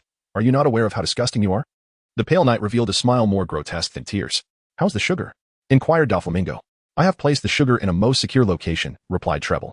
Baiyi was filled with curiosity. The sugar they spoke of must be the little girl he had seen that day. Could she possibly be a relative of Doflamingo? Otherwise, why would Doflamingo be so anxious about the child? However, Baiyi had just infiltrated the Doflamingo family, and such inquiries could not be made lightly, lest he arouse suspicion. Upon his return to the Sabaody archipelago, Doflamingo's first action, after ensuring his safety, was to contact Sengoku via telephone. Sengoku, it's Doflamingo. I bet you didn't expect to hear from me again, did you? Ha. Sengoku listened to Doflamingo's tone, laden with murderous intent, without a hint of fear. Who was he? He had weathered countless storms. With the demise of Rox, the fall of Roger, and the self-inflicted defeat of the Golden Lion, where was Sengoku now? Still firmly seated in the position of Fleet Admiral. Doflamingo, it has been a long time, Sengoku replied, seemingly envisioning Doflamingo in a state of distress. His plan had succeeded. Placing Baiyi perfectly beside Doflamingo as an undercover operative, now it was up to Baiyi to prove his worth. It seemed that Fleet Admiral Sengoku regarded Doflamingo, a celestial dragon, with disdain, even dispatching a Marine Admiral to confront him. Doflamingo's expression twisted into a grimace, were it not for Baiyi. He might well have drowned in the ocean by now. You were once a celestial dragon, yet at present, none among them in Mariewa recognize your identity, Sengoku remarked, tearing open Doflamingo's old wounds, nearly pushing him to the brink of rage. Doflamingo had indeed once been a celestial dragon, but his father had renounced that status to traverse the world. However, having offended too many, their family was soon met with retribution from an angry mob. Had it not been for young Doflamingo awakening the Conqueror's haki, the figure of the knight Yasha would not exist today. I merely dispatched Admiral Kazara to strike at Big Mama's ship. Whether he mistakenly harms you, how would I know? Sengoku responded nonchalantly. Very well, Sengoku. I shall remember this. We have plenty of time ahead, Doflamingo retorted, hanging up the phone. Indeed, in the presence of Sengoku, Doflamingo was left with empty threats. What alternative did he have? To storm the Marine headquarters with his subordinates? To claim Sengoku's head? Even Whitebeard could not achieve such a feat. Since brute force will not suffice, I must resort to other means, Doflamingo thought, retrieving another Din Din Mushi. This particular Din Din Mushi would connect him to none other than the highest authority of the world government, the Gorosei. Chapter 33, Purpose. Although Doflamingo was no longer a celestial dragon, his status and power allowed him to assist the Gorosei with numerous unsavory tasks that they could not undertake themselves. Thus, the Gorosei still found Doflamingo of use. He promptly relayed his situation to them, but the Gorosei simply listened in silence before abruptly ending the call. In their eyes, Doflamingo was merely a dog. In this chaotic sea, such dogs were plentiful. If this one were to perish, it was but a matter of replacing him with another. Relying on our favor, he dares to entangle himself with Big Mom. Doflamingo has overstepped his bounds. A reprimand is in order, one elder stated.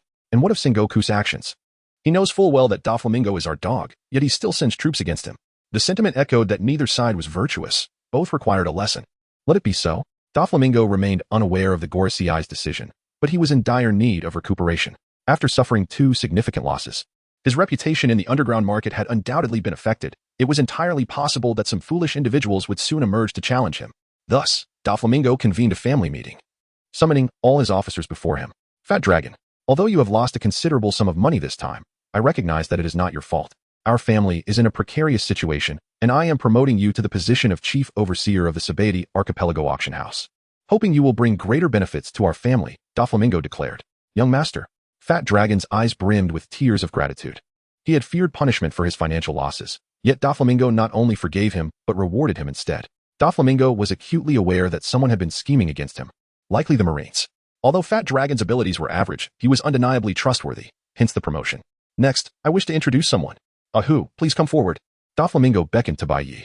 This man was originally Fat Dragon's first mate, but during this fierce battle, he saved my life.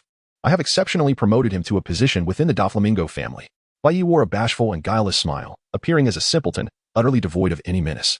No one would guard themselves against someone who seemed entirely devoid of cunning, whose face bore a smile, who conducted their affairs with reliability, and whose heart was inherently kind. Bai Yi aspires to transform himself into such an individual. Fei Long widened his eyes in astonishment, unable to fathom how swiftly his vice-captain had ascended to the ranks of the Doflamingo family. I must return to Dressrosa. There are matters of greater significance to address, and the Navy has already set its sights on us. We must exercise utmost caution in the days to come. After Doflamingo had conveyed all necessary instructions, he boarded the vessel headed back to Dressrosa. What could these significant matters possibly entail? Could they be connected to that Kaido? Bai Yi pondered incessantly, yet at this juncture, he could not afford to display excessive curiosity in Doflamingo's presence. Doflamingo had already grown suspicious of the possibility of a naval informant lurking nearby. Any overt display of inquisitiveness could lead to exposure. Moreover, given Bai Yi's current capabilities, he would rank no higher than a major within the Navy, rendering him utterly powerless against any cadre of the Doflamingo family. To reveal himself would equate to a death sentence. Doflamingo had indeed harbored doubts regarding Bai Yi. The timing of his appearance was far too fortuitous, almost as if orchestrated for this very operation. Nevertheless, Bai Yi had also saved his life. If the Navy truly sought to eradicate potential threats, why not eliminate him outright? Why arrange for someone to rescue him? It seemed illogical. Why not simply eliminate Doflamingo? Sengoku, while savoring his ramen, glanced at the naval major and suddenly chuckled. Doflamingo is undoubtedly perilous, yet he remains within the Navy's sphere of control. Can you guess who stands behind Doflamingo? A naval major's face displayed confusion, but soon realization dawned upon him. You mean Kaido? Precisely, the beast Kaido. That emperor ruling the seas. Doflamingo is indeed significant, but my true objective is to utilize Doflamingo as a springboard to reach Kaido. Sengoku spoke with unwavering confidence. These two have been engaging in clandestine meetings. If my conjecture holds true, they must harbor some nefarious schemes. Thus, I opted for the infiltration approach. Otherwise, Doflamingo is merely a jester. Indeed, Commander, you are truly a strategist of great intellect and foresight. The major promptly began to flatter. However, is it truly prudent to entrust such a perilous endeavor to a novice? The major cast a glance at Carp, who had recently taken this young man under his wing. My disciple is not so easily dispatched by a mere clown, Carp remarked while munching on some bay. Bai Yi is currently enjoying a rather pleasant life. Although his strength has not yet reached the level of a cadre, having saved Don Quixote Doflamingo's life has significantly elevated his status within the Doflamingo family. White Knight was acutely aware that at this hour, Doflamingo was undoubtedly watching him from the shadows. He simply could not afford to falter at this moment. At last, he had arrived at Dressrosa. The White Knight was prepared to witness the inferno of humanity, for what could be expected from a nation ruled by pirates. However, upon truly laying eyes on Dressrosa, White Knight was taken aback. The radiant sunlight illuminated the pristine streets, bustling with life, laughter echoing through the air, and curious toys meandering about. Could this truly be a nation under pirate dominion? How remarkable! White Knight exclaimed from the depths of his heart. Tory Bull remarked. The most astonishing sights are yet to come. Don Quixote Doflamingo escorted White Knight to his palace, revealing that he was not merely one of the 7 warlords of the sea, but also the king of Dressrosa. The citizens, upon seeing their king, raised their hands in jubilation, fervently cheering. It seemed that the people held great affection for their pirate-born monarch, as Doflamingo waved in acknowledgement. Could it be that Don Quixote Doflamingo was a benevolent ruler? White Knight began to harbor doubts, for there had been precedents like Robin and Rayleigh, proving that not all pirates were malevolent. From now on, this place shall be your home. The members of the Doflamingo family will be your kin. I shall introduce you to each of them in due time, Doflamingo stated. Bai Yi nodded in a somewhat wooden manner. At that moment, Sha Tang approached and placed a grape in Bai Yi's hand with her fingers. Thank you, Bai Yi exclaimed as he tossed the grape into his mouth. Allow me to offer you a piece of advice. Never approach Sha Tang so casually in the future. It can be quite perilous, you understand? Tory Bull stated with utmost seriousness. As Bai Yi gazed at the sugar, which had just reached his knees, a sudden sense of vigilance enveloped him. He was acutely aware that the sugar's appearance belied its true nature, yet even the Navy remained oblivious to its capabilities. Why? He pondered. Did Doflamingo go to such lengths to protect it? Everyone, Doflamingo declared. Our family has faced successive setbacks, and we must demonstrate our strength to the seas. He then beckoned. Ahu, come here, I have a task for you. Under the watchful eyes of numerous officials from the Doflamingo family, Bai Yi took a few steps forward, positioning himself beside Doflamingo. Each member of the Doflamingo family had undergone a trial upon their induction, a rite of passage that they all had experienced. Bai Yi understood that at this moment, he must strive to earn Don Quixote Doflamingo's trust to the fullest extent. Otherwise, Doflamingo would never permit him to truly penetrate the core of power. You are aware of the devil fruits, are you not? Doflamingo inquired. Bai Yi nodded. It is indeed something that transforms one into a landlubber. Instantly, a chorus of laughter erupted among the cadre of the Don Quixote family. Many had harbored similar thoughts before consuming the devil fruit, yet once they had harnessed its formidable power, the inability to swim seemed a trivial sacrifice. The devil fruit not only bestows superhuman abilities, but in the underground market, a single fruit commands a staggering value of over 100 million berries.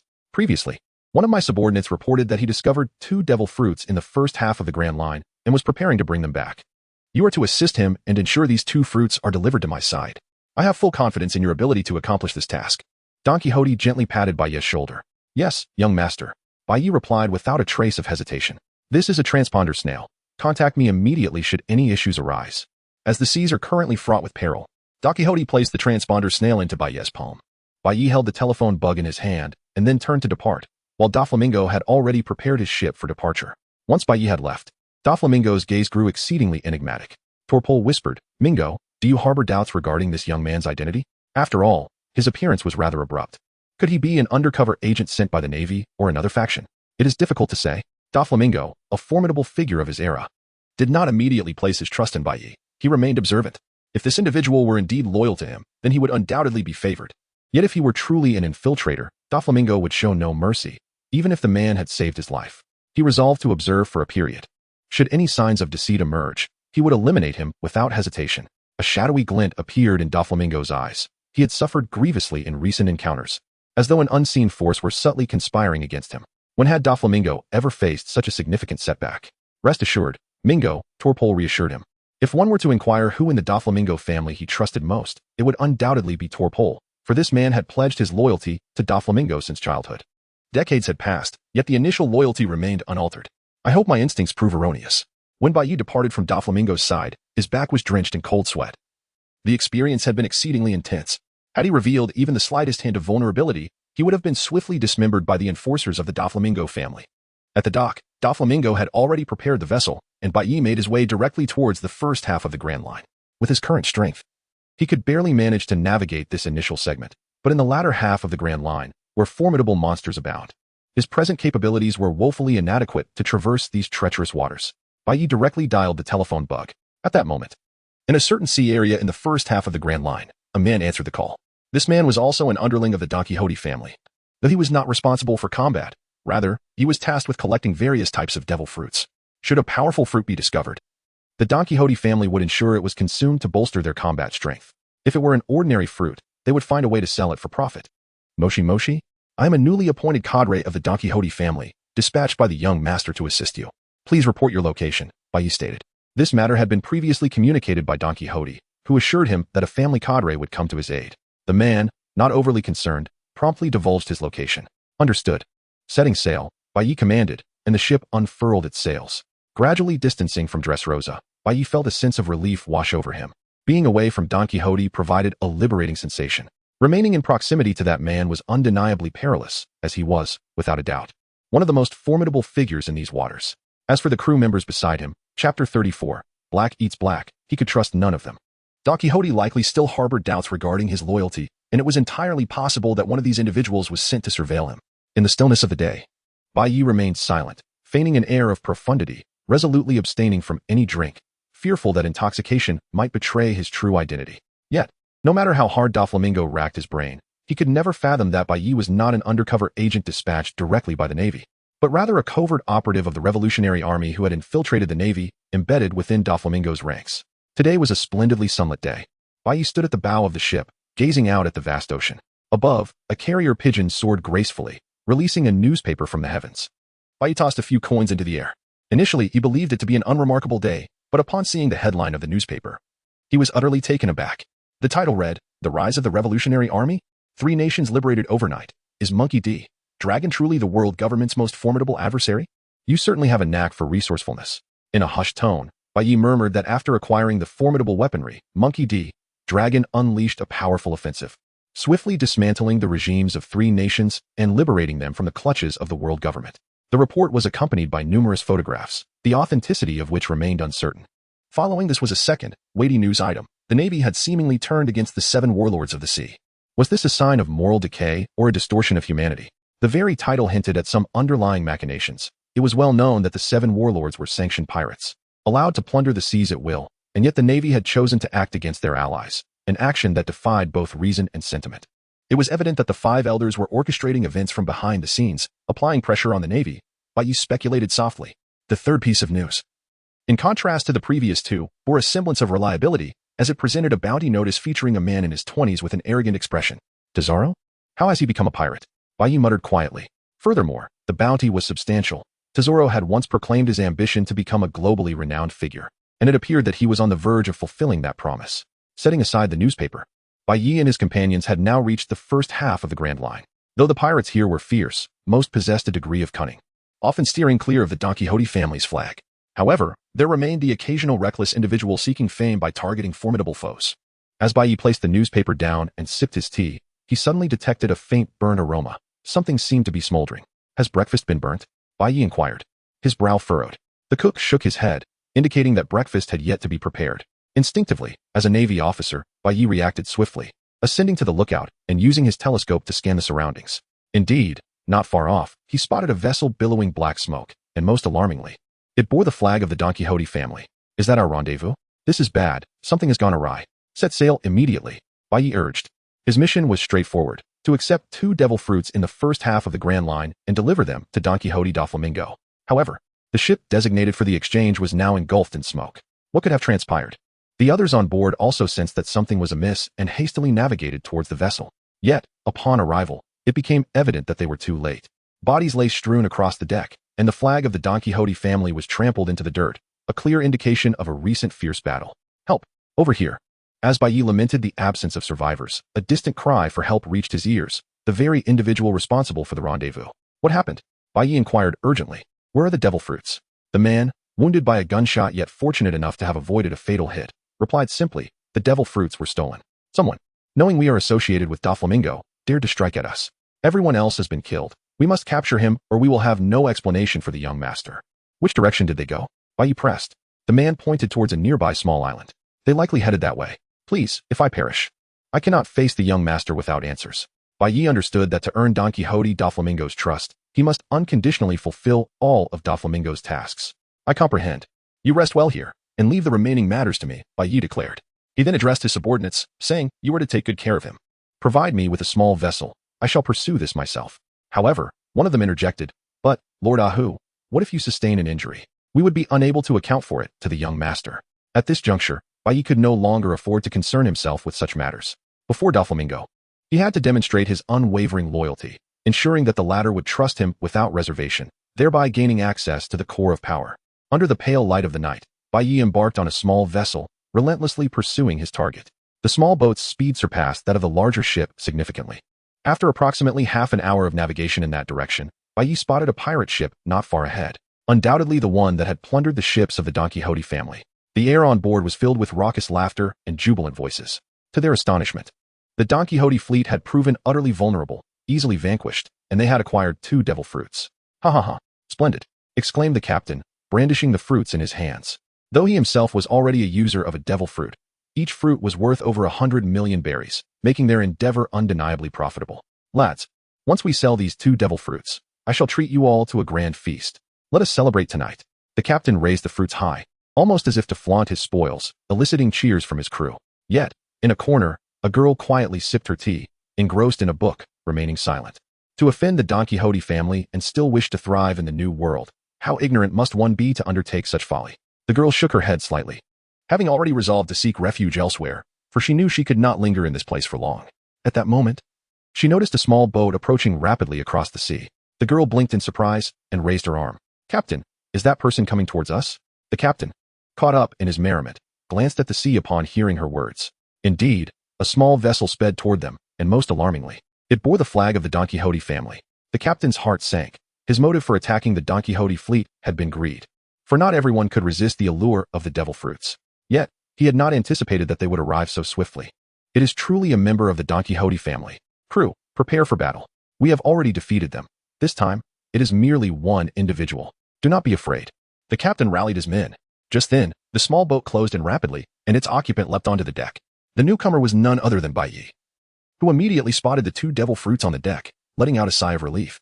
This was his first mission from Don Quixote, and failure would surely yield adverse consequences. To dare assault the Don Quixote family, one must be tired of living. Bai Yi feigned the demeanor of a ruthless pirate, a sinister smile creeping upon his face. Scoundrel! Attack him! Reduce him to pulp! The pirates charged forward, while the girl clutching the book retreated. Bai Yi's peripheral vision caught sight of her. The moment he recognized her, his heart felt as if it had been struck by a hammer. What is she doing here? The girl was none other than Nico Robin. After parting ways in the East Blue, she had been seeking a place to belong and had recently joined this pirate crew as the first mate. Little did she know that history was about to repeat itself. As Bai Yi unleashed his attack, his body moved like a phantom among the crowd, his formidable fist crushing several men into a bloody pulp. My name is Ahu, an officer of the Don Quixote family. Feel the wrath of our clan. Bai Yi forced himself to divert his gaze from Robin's face, speaking menacingly. Members of the Don Quixote family? Huh, I have slain them before. Brothers, finish him, the captain commanded. And a motley crew surged forward. However, these lowly pirates, lacking any bounty, were swiftly dispatched by Bai Yi, leaving only the captain standing. Hand over the devil fruits immediately, and I may grant you a dignified death. Bai Yi declared coldly. Go to hell. The pirate captain, clearly desperate, would not have dared to attack the Don Quixote family otherwise. His fingers morphed into ropes, lunging toward Bai Yi. Watch out! Nico Robin shouted suddenly, though it was unclear whether she was warning Bai Yi or the captain. Regardless, since the captain was a devil fruit user, Bai Yi found it easy to counter. With a swift kick, he severed the deck beneath the captain's feet, causing him to lose his balance and teeter perilously over the edge. These devil fruit users were mere landlubbers. Once they fell into the sea, the battle would be over. I am a rope man, having consumed the rope fruit.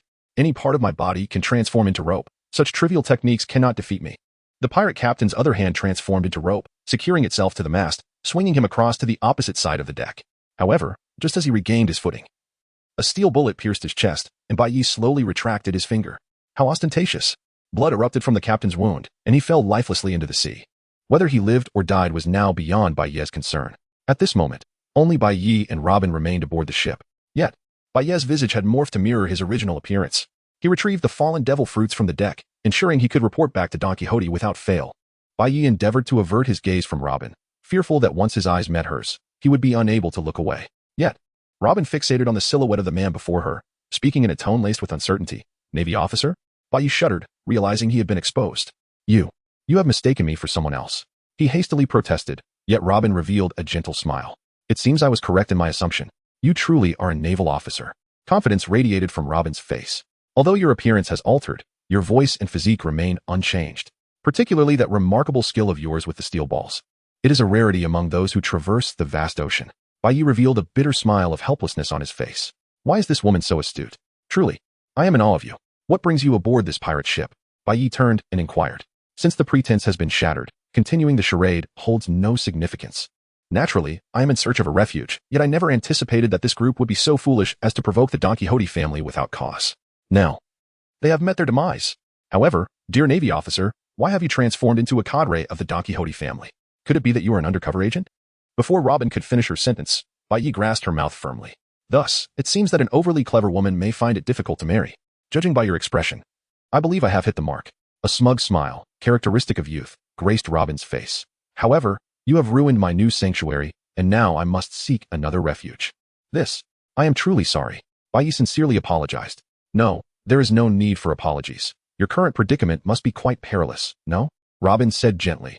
I will now seek a better hiding place, and until you reclaim your identity, it would be best for us to avoid contact.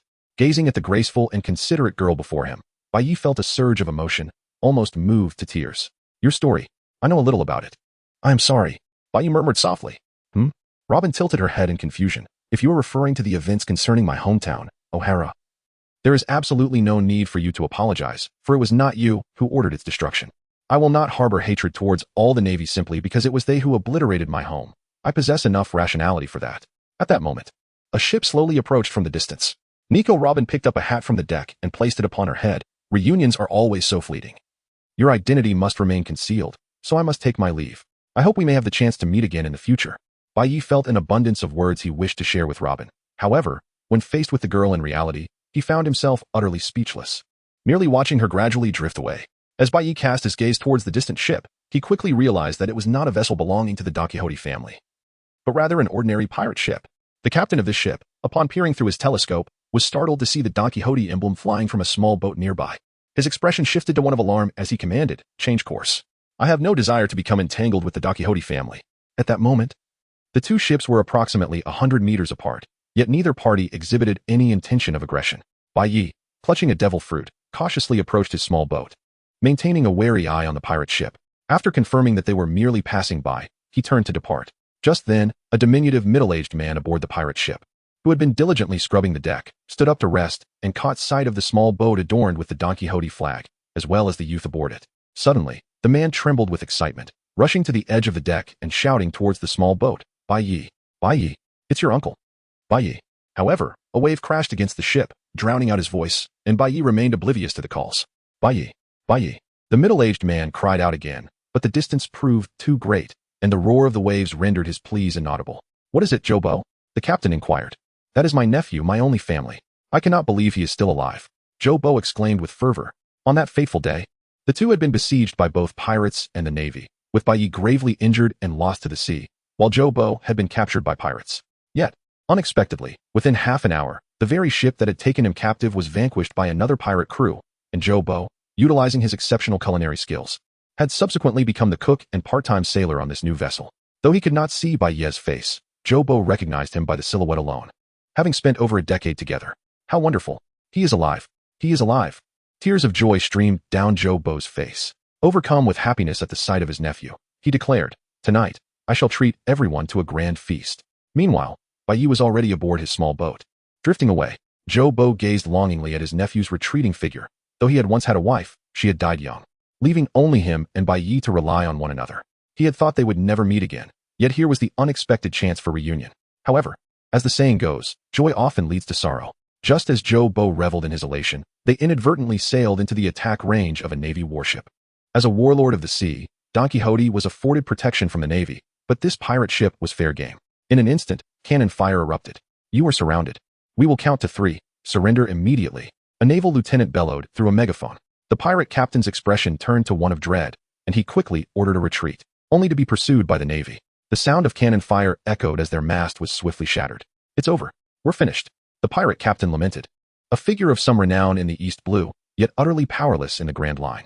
Zhao Bo felt utterly helpless, akin to a headless fly. "We're doomed. I just saw my nephew. I cannot perish like this." A cannon fired, creating a gaping hole in the deck, and torrents of seawater surged into the ship, plunging them into chaos. Before they could engage in close combat, the pirates had lost all will to fight. "We surrender. We surrender. Cease your attack." The pirate captain raised a white flag, but it was too late. The ship began to sink, and many pirates leapt overboard to save themselves. Zhao Bo, too, possessed superior swimming skills compared to Bai Yi, and upon hitting the water, he moved with the agility of a fish, navigating the whirlpool's currents and emerging onto the surface. Now, Zhao Bo found himself caught between the navy and the pirates, one side representing hell, the other a gallows. Despair washed over him as he lamented, "Why must fate toy with me? After finally reuniting with my nephew, I am to die here?" Consumed by frustration, he cried out in silent protest.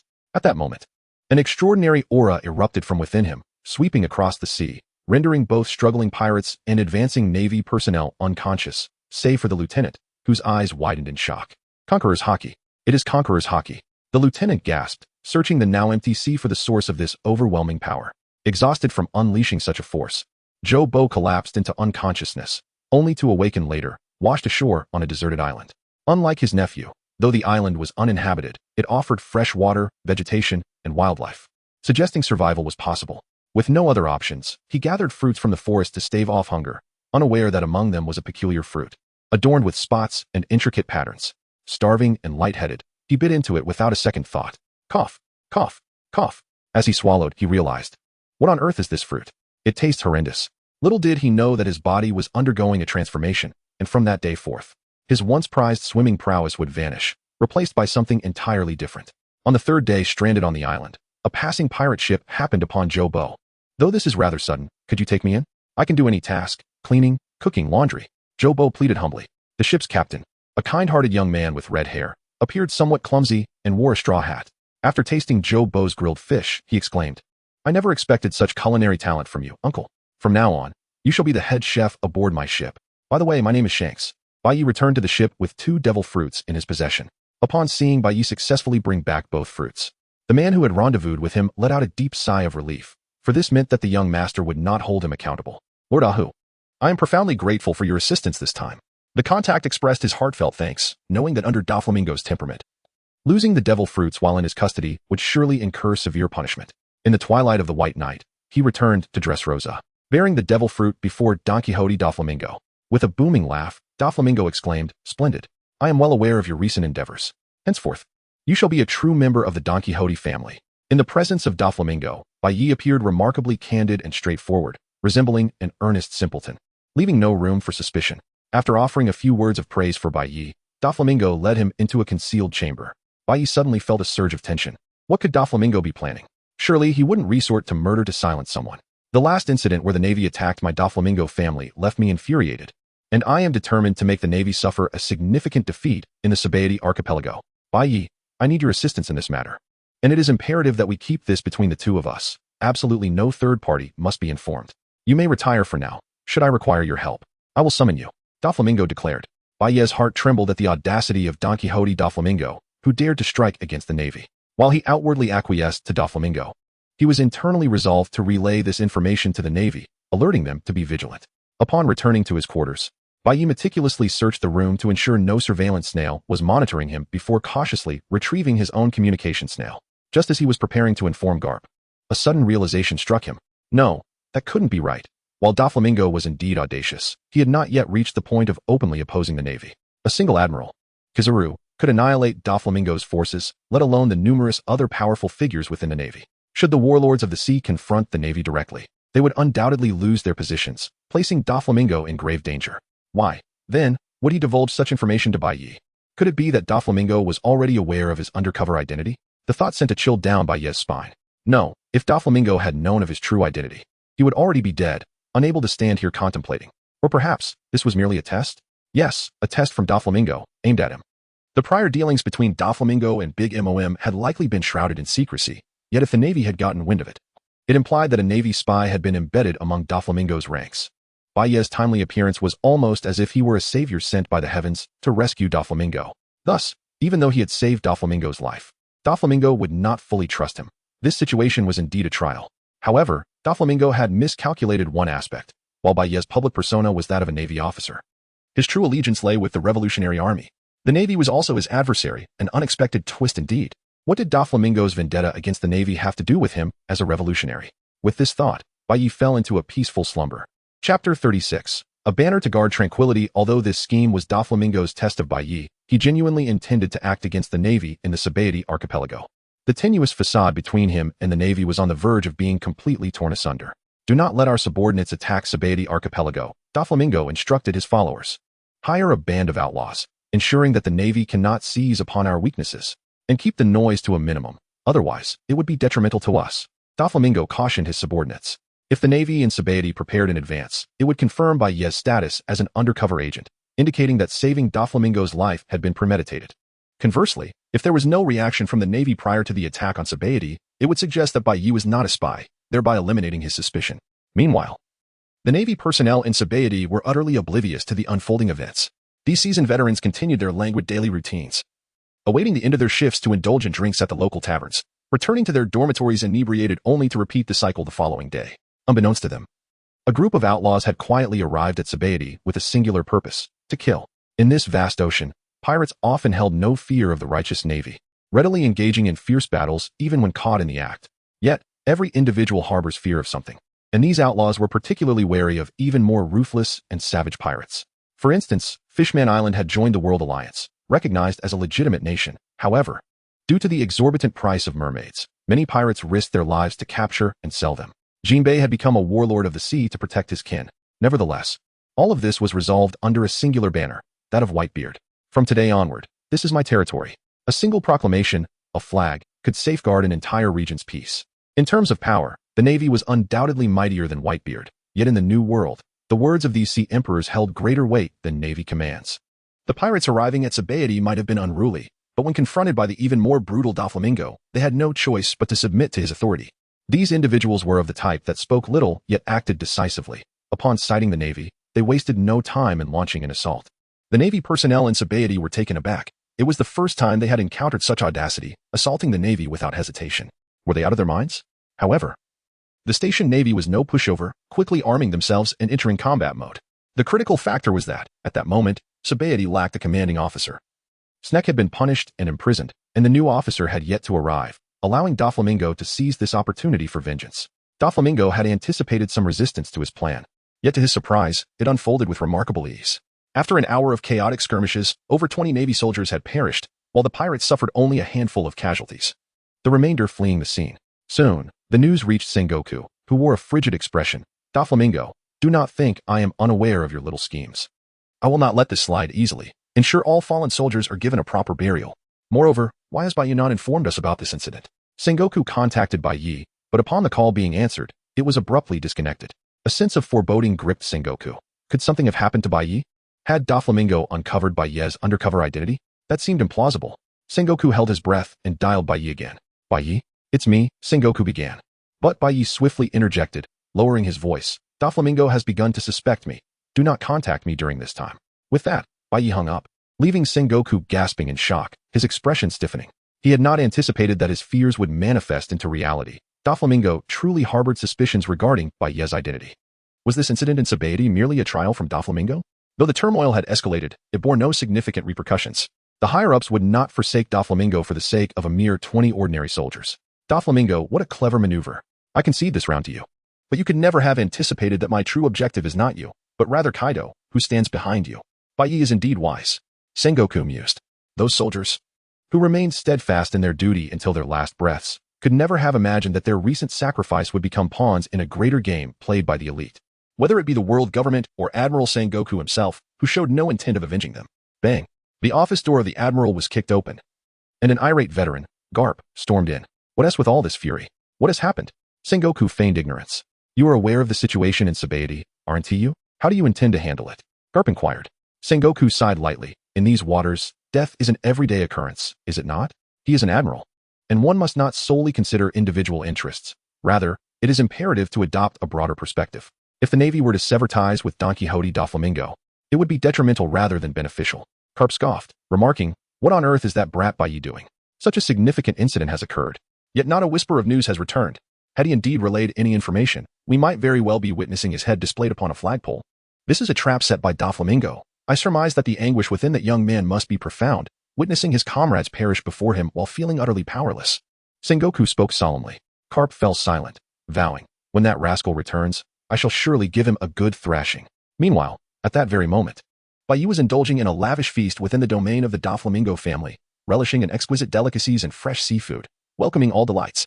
Doflamingo had covertly dispatched individuals to shadow Bai Yi, only to discover that his greatest joy lay in revelry, which ironically alleviated Doflamingo's concerns.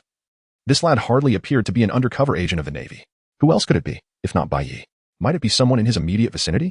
Doflamingo cast a scrutinizing gaze upon his aides. Could one among them be the traitor? The organization being named the Doflamingo family stems from Doflamingo's treatment of these aides as kin, placing his utmost trust in them. He was reluctant to harbor doubts about their loyalty.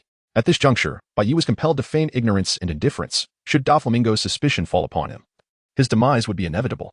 One could assert that Bai Yi was precariously traversing a tightrope, with an abyss lurking below. A single misstep would surely lead to his obliteration.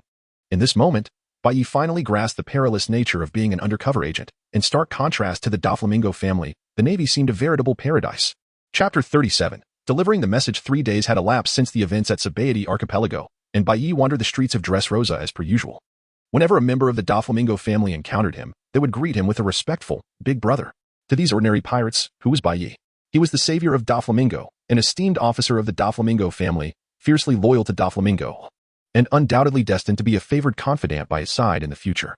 On the surface, Bai Yi navigates through life with ease, yet in reality, he is meticulous and constantly honing his skills each day. Boss, the usual seafood feast. Bai Yi entered a restaurant he frequently visited, establishing a rapport with the proprietor. The owner hurriedly presented a variety of delectable dishes, not only refraining from charging him, but even offering Bai Yi some as a form of protection fee. Though Dressrosa appears to bask in light, it harbors numerous dark corners where gangs and petty thugs lurk, individuals who pose no threat to the dominion of Doflamingo. Who turns a blind eye to their existence? These small-time thugs persist in extorting protection fees, and with numerous gangs vying for power, a single restaurant may find itself obliged to pay multiple factions, which is indeed a burden. However, the situation has shifted. As a favored subordinate of Doflamingo, Bai Yi's presence ensures that the local ruffians dare not overstep their bounds. While these minor gangs may seem formidable within their limited spheres, they lack the audacity to provoke the Doflamingo family, especially considering Bai Yi's esteemed position as a high-ranking member and savior of the family. Consequently, many eateries vie for Bai Yi's patronage, often offering their services free of charge. Thank you for your hospitality. Bai Yi graciously accepted, savoring the feast before him. As a pirate, he embraced the persona befitting his role. Few pirates exhibit the courteous demeanor of Ace. Amidst his indulgence, a doll wobbled into the establishment, seemingly damaged, and accidentally bumped against Bai Yi's leg. Boss, I have been in Dressrosas for quite some time and often see these toys in the streets. Where do they originate? Bai Yi inquired curiously, picking up the toy. Well, I'm not certain either. I have no idea when these toys began to appear. But there are no toy factories in Dressrosas. The owner responded, equally intrigued. Ah, let it be. Such trivial matters need not weigh upon our minds. As Bai Yi prepared to depart, he was taken aback to discover that the toy had inexplicably chosen to follow him, as if it possessed a consciousness of its own. While he could comprehend the notion of a pet dog or a stray cat accompanying him, a toy trailing behind was an entirely different matter. Could it be that this toy was possessed by a spirit? Moreover, there were numerous such toys scattered across the streets, and the populace seemed to have grown accustomed to their presence. Left with no alternative, Bai Yi gently placed the toy upon a bench in the park, imploring it to cease its pursuit, for as a grown man, the idea of carrying a doll was rather embarrassing. After Bai Yi concluded his words, he took a few steps forward, then turned back to confirm that the doll had not followed him, feeling reassured before departing. Observing Bai Yi's retreating figure, the doll's eyes suddenly shimmered with an odd light, reminiscent of a human gaze. Upon returning to the Don Quixote family, Bai Yi was delighted to see Tori Bowl and Sugar approaching together. Ah, Apu, it seems you're doing quite well, Tori Bowl exclaimed with a smile. Tori Bowl and Sugar, Bai Yi said, reaching out to gently pat Sugar's head. Sugar continued to munch on her candy, utterly indifferent to Bai Yi's presence. Tori Bowl, I have a question. Why are there so many toys on the streets of Dressrosa? Yet, I have not seen any toy factories. Could they have been imported from elsewhere? Bai Yi inquired. He initially anticipated that Tori Bowl would provide him with an answer, but instead, a peculiar smile spread across Torbell's face. So, you were troubled by this matter. Perhaps it is best if the young master informs you personally. If we were to discuss it casually, it might provoke a displeasure from Mingo. Huh? Angry? The young master has a good temperament. Would he truly be upset over a few toys? Bai Yi feigned astonishment. Tori Bowl quickly shifted the topic. By the way, just now, the young master mentioned that he needed you to come over, likely regarding something of importance. Is Don Quixote seeking me? Bai Yi was momentarily taken aback. But then a very earnest and honest smile spread across his face. I understand. I will head over right away. If such days were to continue for a few more months, Bai Yi could effortlessly step into the realm of acting, effortlessly transitioning between a myriad of expressions, progressing further on the path to becoming a cinematic master. Bai Yi arrived beside the swimming pool, where he beheld Doflamingo reclining on a chair, basking in the sunlight, accompanied by several enchanting ladies. Young master, I have come. Bai Yi consistently presented a naive demeanor in Doflamingo's presence. Bai Yi, I need you to deliver a letter. Its contents are of utmost significance and must not be opened, Doflamingo stated as he produced a pre-written letter. Deliver a letter? Surely, anyone could do that. Why must it be me? However, before Bai Yi could voice his query, the wall of the house suddenly exploded, and a young girl, fully armed, strode in. Doflamingo. Today I shall take your life. What is happening? Has an assassin intruded? Are the guards merely idle? Bai Yi stared in shock at the intruder, momentarily taken aback. The girl, around 15 years of age, donned a black and white maid outfit, her heavy machine gun aimed squarely at the resting Doflamingo. It is time to prove my loyalty. White Knight hurriedly positioned himself in front of Doflamingo, whose face, obscured by sunglasses, displayed a palpable sense of helplessness. Ahu! Do not harm her, Doflamingo implored. In an instant, Bai Yi lunged forward, only to find that the girl's hand had transformed into a blade, slashing toward him. Yet, Bai Yi effortlessly seized her arm and executed a shoulder throw, sending her crashing to the ground. He initially believed the confrontation had concluded, but to his astonishment, the girl's arm morphed into a firearm, firing directly at him. Bai Yi swiftly jerked his head aside, narrowly avoiding the bullet that grazed his cheek. A user of a devil fruit ability? Bai Yi gasped in realization. Seizing the moment, the girl leaped away to join Doflamingo, who remained oblivious, basking in the sun without a care for her presence. The girl then transformed her hand into a heavy sword, aiming a strike at Doflamingo. Bai Yi, utilizing his speed, swiftly appeared behind her and tossed her into the pool. Help! I can't swim. Glub, glub, glub, sinking. Doflamingo displayed an expression of exasperation. What can we do? Just fish her out. Bai Yi refrained from further inquiries and promptly retrieved the girl from the depths of the pool. The young maiden coughed violently a few times, her frail form collapsing beside the water's edge. Why did you attempt to murder the young master? Bai Yi inquired with curiosity. What could a mere 15-year-old girl possibly harbor against Doflamingo that could evoke such a helpless demeanor from him? He killed my boyfriend, the girl declared defiantly. And he has slain a total of 27 of my boyfriends. 27? My dear girl, you certainly lead an eventful life, Bai Yi remarked with a hint of sarcasm. Doflamingo, faced with the eccentricities of his subordinate, could only express exasperation. Bai Yi, allow me to introduce her. Her name is Baby 5. A maid and assassin within the Doflamingo family. Having been abandoned by her impoverished mother in her youth, she developed a peculiar psychology, deeply yearning to be needed. In essence, no matter how bizarre the request, she would comply. Consequently, she now finds herself burdened with a debt of 50 million and has subscriptions to 50 newspapers, alongside over 30 men vying for her affection. Bai Yu could not help but express his bewilderment at the existence of such peculiar girls in this world. Those scoundrels. I simply eliminated them, Doflamingo remarked. However, Baby 5 remained undeterred, seeking vengeance against Doflamingo. On this mission, take her along. It will grant me a few days of peace. Doflamingo added. So this was your true intention? Delivering messages was merely a secondary condition. Young master, you are truly a master of schemes. Bai Yu nodded. I shall not allow such a rude man to be my partner. Baby 5 declared with great determination. Bai Yu gently cleared his throat and spoke in a remarkably tender tone. Beautiful lady, would you be my partner? I am needed. What should I do? Baby 5's face flushed with shyness at such a request. But since you've asked so sweetly, I shall reluctantly agree. You learn quite rapidly. Doflamingo remarked with an air of sarcasm. He had always perceived Ahu as a rather honest individual. Although Baby 5 appears somewhat naive, do refrain from bullying her. Rest assured, young master, I shall never mistreat her. Bai Yu vowed, then added slyly, how could I? Such a delightful trait must be thoroughly enjoyed. Thus, Bai Yu led Baby 5 into the new world. It remains uncertain whether Baby 5 possesses an innate ability to attract scoundrels. But scarcely had they departed from the Doflamingo family's abode when 4 unfamiliar men proposed to her, and absurdly, this oblivious woman actually accepted. After dispatching Baby 5's 4th fiancé, Bai Yu began to grasp Doflamingo's sentiments. Perhaps in Doflamingo's heart, this young girl was akin to family. Hence his desire to shield her from such scoundrels, leading him to eliminate them all. Observing the tear-filled eyes of Baby 5, coupled with her expression of indignation towards him, Bai Yu felt as though he had become an incorrigible villain. The role of a young master like Doflamingo was no easy task. Each day, he bore the responsibility of managing such eccentric subordinates' livelihoods while also thwarting potential infiltrators. Bai Yu muttered under his breath. Upon turning around, he discovered Baby 5 had vanished. A seemingly impoverished man grasped the girl's hand and implored, please, lend me some money. I haven't eaten in days, and when I become the Pirate King, I promise to repay you. To be needed, how pitiable. Baby 5 inexplicably produced her wallet. Bai Yu approached and struck the destitute man with a single punch. Then took a deep breath. This was merely a simple task of delivering a message. It was only an added companion. Why then? Did I feel as though I were at odds with the entire world? Sister, I implore you, please refrain from acquiescing to the inexplicable request of others. Bai Yu exclaimed. You are merely 15 years old. If marriage is to be considered, it should be at least 5 or 6 years hence. Shouldn't we first contemplate our careers? If the time comes and we have yet to deliver the letter, the young master will surely be displeased. Bai Yu spoke earnestly. But these people are pleading with me. They are so pitiable. Baby 5 replied in a tone laden with compassion. This is a malady that requires treatment. Bai Yu stated gravely. I have been treated, yet it is of no avail. Baby 5 murmured softly. How about I carry you? Do you have any idea how much time I spent searching for you? Bai Yu retorted. Baby 5, feeling bashful, responded, but I am a girl. How could I allow someone to casually carry me? Very well. You leave me no choice. Bai Yu suddenly spoke gently. I have never carried a girl in my life. I beg you to allow me this privilege. Feeling cherished, Baby 5's face flushed crimson, and she then leapt onto Bai Yu's back. Finally, I have managed to pacify this young lady.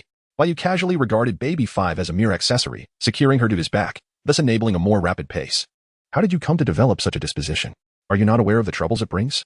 He inquired. Of course, I recognize the complications, however. I derive great pleasure from the sensation of being needed, Baby 5 murmured softly. This seemed to be a rather typical manifestation of psychological affliction. Bai Yu, finding no alternative, continued to dash toward their destination with Baby 5 in tow. It appeared that being the young master of Don Quixote Doflamingo was no simple task, given the peculiarities he faced among his subordinates daily. After 4 days, Bai Yu arrived at his ultimate destination by midday, and within the Grand Line, one could encounter all manner of bizarre terrains. Yet, he was taken aback by the absurdity of the landscape before him. This small island was crowned by a towering peak, upon which stood a bar, surprisingly staffed by but a solitary elderly gentleman. Despite his isolation, the man was impeccably attired in a suit, exuding an air of refined gentlemanliness. What a curious situation. Bai Yu mused as he reached the mountaintop. The bar's proprietor warmly welcomed him, declaring, You are the first patrons I have had in 15 years. I had always favored tranquil locales, which is why I chose this place for my business, the elderly gentleman continued. I never anticipated that it would take 15 years for my bar to officially open. Are we truly among your first customers? What extraordinary line of thinking led to the establishment of a tavern atop such an isolated mountain? We offer a wide variety of exquisite wines. What do you prefer, spirits or fruit wines? We have it all.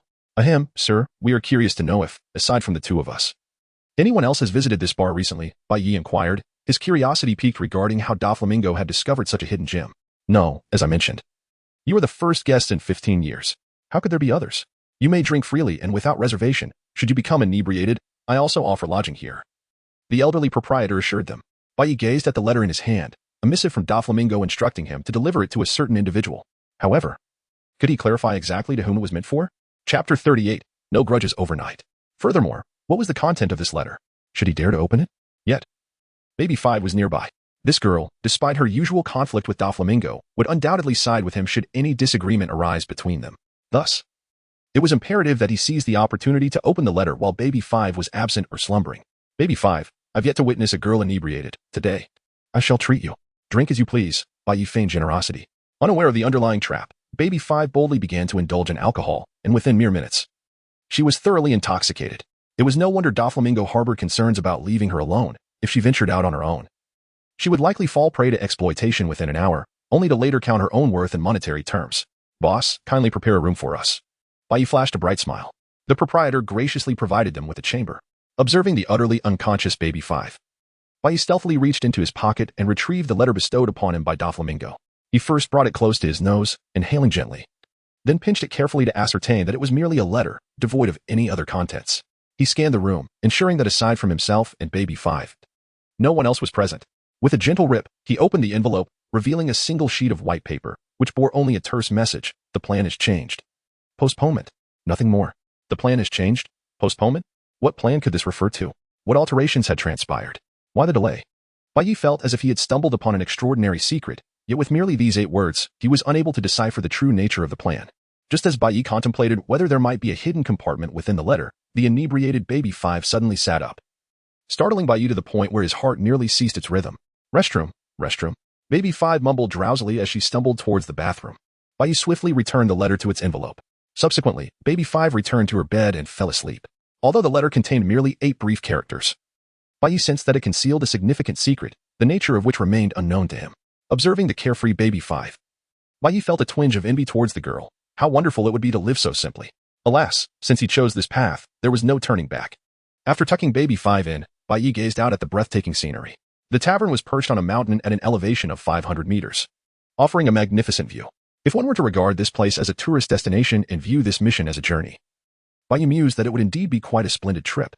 Reflecting on the tavern owner, Bai Yi pondered what motivation could lead someone to establish such an unusual bar in such an odd location.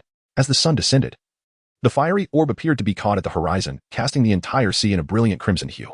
Regrettably, Baby 5 was asleep and missed witnessing such a beautiful sight. While Bai Yi reveled in the scenery, he noticed a ship racing across the water at a remarkable speed, prompting an immediate sense of alertness. He reached to nudge Baby 5, but given her low tolerance for alcohol and the extent to which she had indulged, she would not awaken until the following day. It mattered little. Bringing her along would only be a burden. Bai Yi descended to the tavern alone, and within a few moments, the door swung open. The first glimpse of the newcomer was imposing, an immense figure towering over 6 meters, all muscle, followed by several subordinates, each bearing an air of disdain. Are you the one sent by Don Quixote Doflamingo? The brute inquired. The overwhelming force of his presence was palpable. Bai Yi, standing nearly 3 meters tall himself, felt diminutive in comparison to this man. I am Jack of the Beast Pirates. You must have heard of me, the giant declared, casting a scornful glance at Bai Yi. Jack? Who is that? Bai Yi replied, bewildered. Are you well known in these waters? Cough, cough. I am a newly promoted officer of the Don Quixote family. My name is Ahu. This is a letter entrusted to me by our young master to deliver to you. Bai Yi produced the letter, and Jack tore open the envelope without noticing any alterations. After reading the 8 characters, Jack scoffed derisively. Doflamingo is nothing but a coward. Merely a vice admiral, yet he has been reduced to such fear. Moreover, the Doflamingo family is becoming increasingly inept. How could someone like you rise to become an officer in such a family? Bai Yi furrowed his brows, questioning the meaning behind your words. However, burdened with a significant mission, he would not resort to violence over trivial matters of pride like an ordinary pirate. Jack fixed his gaze upon Bai Yi, his face contorted in evident disdain. Did you not perceive my intent to insult you? How could you not even muster a semblance of anger? Pathetic. Bai Yi remained silent. And as a young man, it was impossible for him not to feel anger at being so underestimated. However, as a professional undercover agent, he had to suppress his emotions and reveal no signs of weakness. My message has been delivered. If you have no further words to convey to my young master, you may take your leave, Bai Yi stated, fixing his gaze on Jack. Jack let out a cold laugh, despite Bai Yi being an underling of Don Quixote Doflamingo. He would not grant respect even if Doflamingo himself were present, let alone this mere dog of his. Just now, I heard the boss mention that a woman accompanied you. Leave that woman behind, and you are free to go, Jack declared. The footsteps of Bai Yi abruptly halted. The group behind Jack regarded Bai Yi with a sense of morbid curiosity, for reasoning with such ruffians was futile. They were, After all, pirates, devoid of any moral compass. Nevertheless, as Bai Yi embarked on his journey, Doflamingo had cautioned him not to mistreat Baby 5, indicating the significance he placed on the girl. If Bai Yi abandoned Baby 5 in this dire situation and fled, Doflamingo would undoubtedly harbor resentment towards him. And Bai Yi would become the subject of ridicule among Doflamingo's subordinates. Must you persist in antagonizing a mere messenger? Bai Yi inquired, fixing his gaze on Jack. Typically, those who consider themselves formidable rarely engage in disputes with lesser beings. However, exceptions exist for individuals of particularly petty disposition. Bai Yi aimed to belittle his own status to compel the scoundrel Jack to retreat. In light of this, I shall not impose upon you. If you can withstand a single punch from me, I shall spare you, out of respect for Doflamingo. What say you? Jack raised his fist. Just one punch? Bai Yi felt a twinge of uncertainty. As a professional undercover agent, he was acutely aware of his own capabilities. After all, he had undergone merely 3 months of combat training, and against any member of Doflamingo's family, he would not stand a chance. Let alone against the evidently more ferocious Jack before him. Very well, one punch it is. Taking a deep breath, Bai Yi recognized that in this chaotic world, mere reasoning bore no weight. One must possess greater strength to command respect from such individuals. At last, Jack appeared more manly. He clenched his fist, his muscles bulging like steel reinforcements. Yet, Bai Yi initiated the assault. You merely stated that I should withstand your punch. You did not specify that I could not retaliate. Bai Yi activated the shave technique, his body accelerating to its utmost speed, and in an instant, he stood before Jack, his fist descending like a meteor upon Jack's face. However, upon contact, Bai Yi realized something was amiss. This was no ordinary visage he struck, but rather an impenetrable wall. Is this your punch? It pales in comparison to that of a woman. A man's fist should possess such strength. Jack bellowed with laughter, his colossal fist descending. In an instant, the fierce gust from his punch left Bai Yi gasping for air. He could not withstand it, absolutely could not. If struck, his fate would be sealed. He must evade. He must escape. For the first time, Bai Yi felt the looming threat of death, a kaleidoscope of significant people and events paraded before his eyes. Damn it. I refuse to succumb so easily. The sensory perception of Bai Yi experienced an unprecedented enhancement, and then he bellowed with utmost confidence. Iron block. Boom. In an instant. The arms that Bai Yi had positioned protectively in front of his body were struck as if by a cannonball, the immense force propelling him rapidly backward. The floor of the tavern shattered beneath his feet, and the entire structure trembled violently. The back of Bai Yi collided with the wall, his breath coming in heavy gasps. Jack slowly retracted his fist. Bai Yi exerted himself to push his arms aside, the pain in them feeling as though they might tear apart. Yet he still maintained a defensive stance. Humph. How tiresome. Out of respect for Doflamingo, be gone, Jack said coldly. Then called out to the proprietor, bring forth all the spirits you have here. The owner dared not speak further. Bai Yi took a deep breath, concealing his gaze. This grudge, I shall remember today, Jack, right? One day, I shall make you kneel before me and call me father.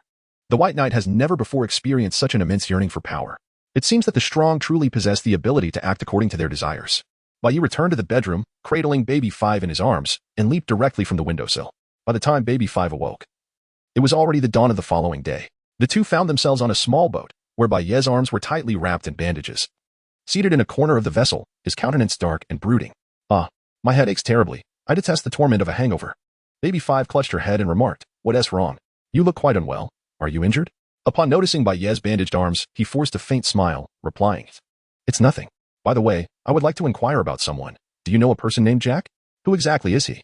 Bai Yi is generally not one to hold grudges, but once he does, it becomes a lifelong affair. Chapter 39. Caesar Jack?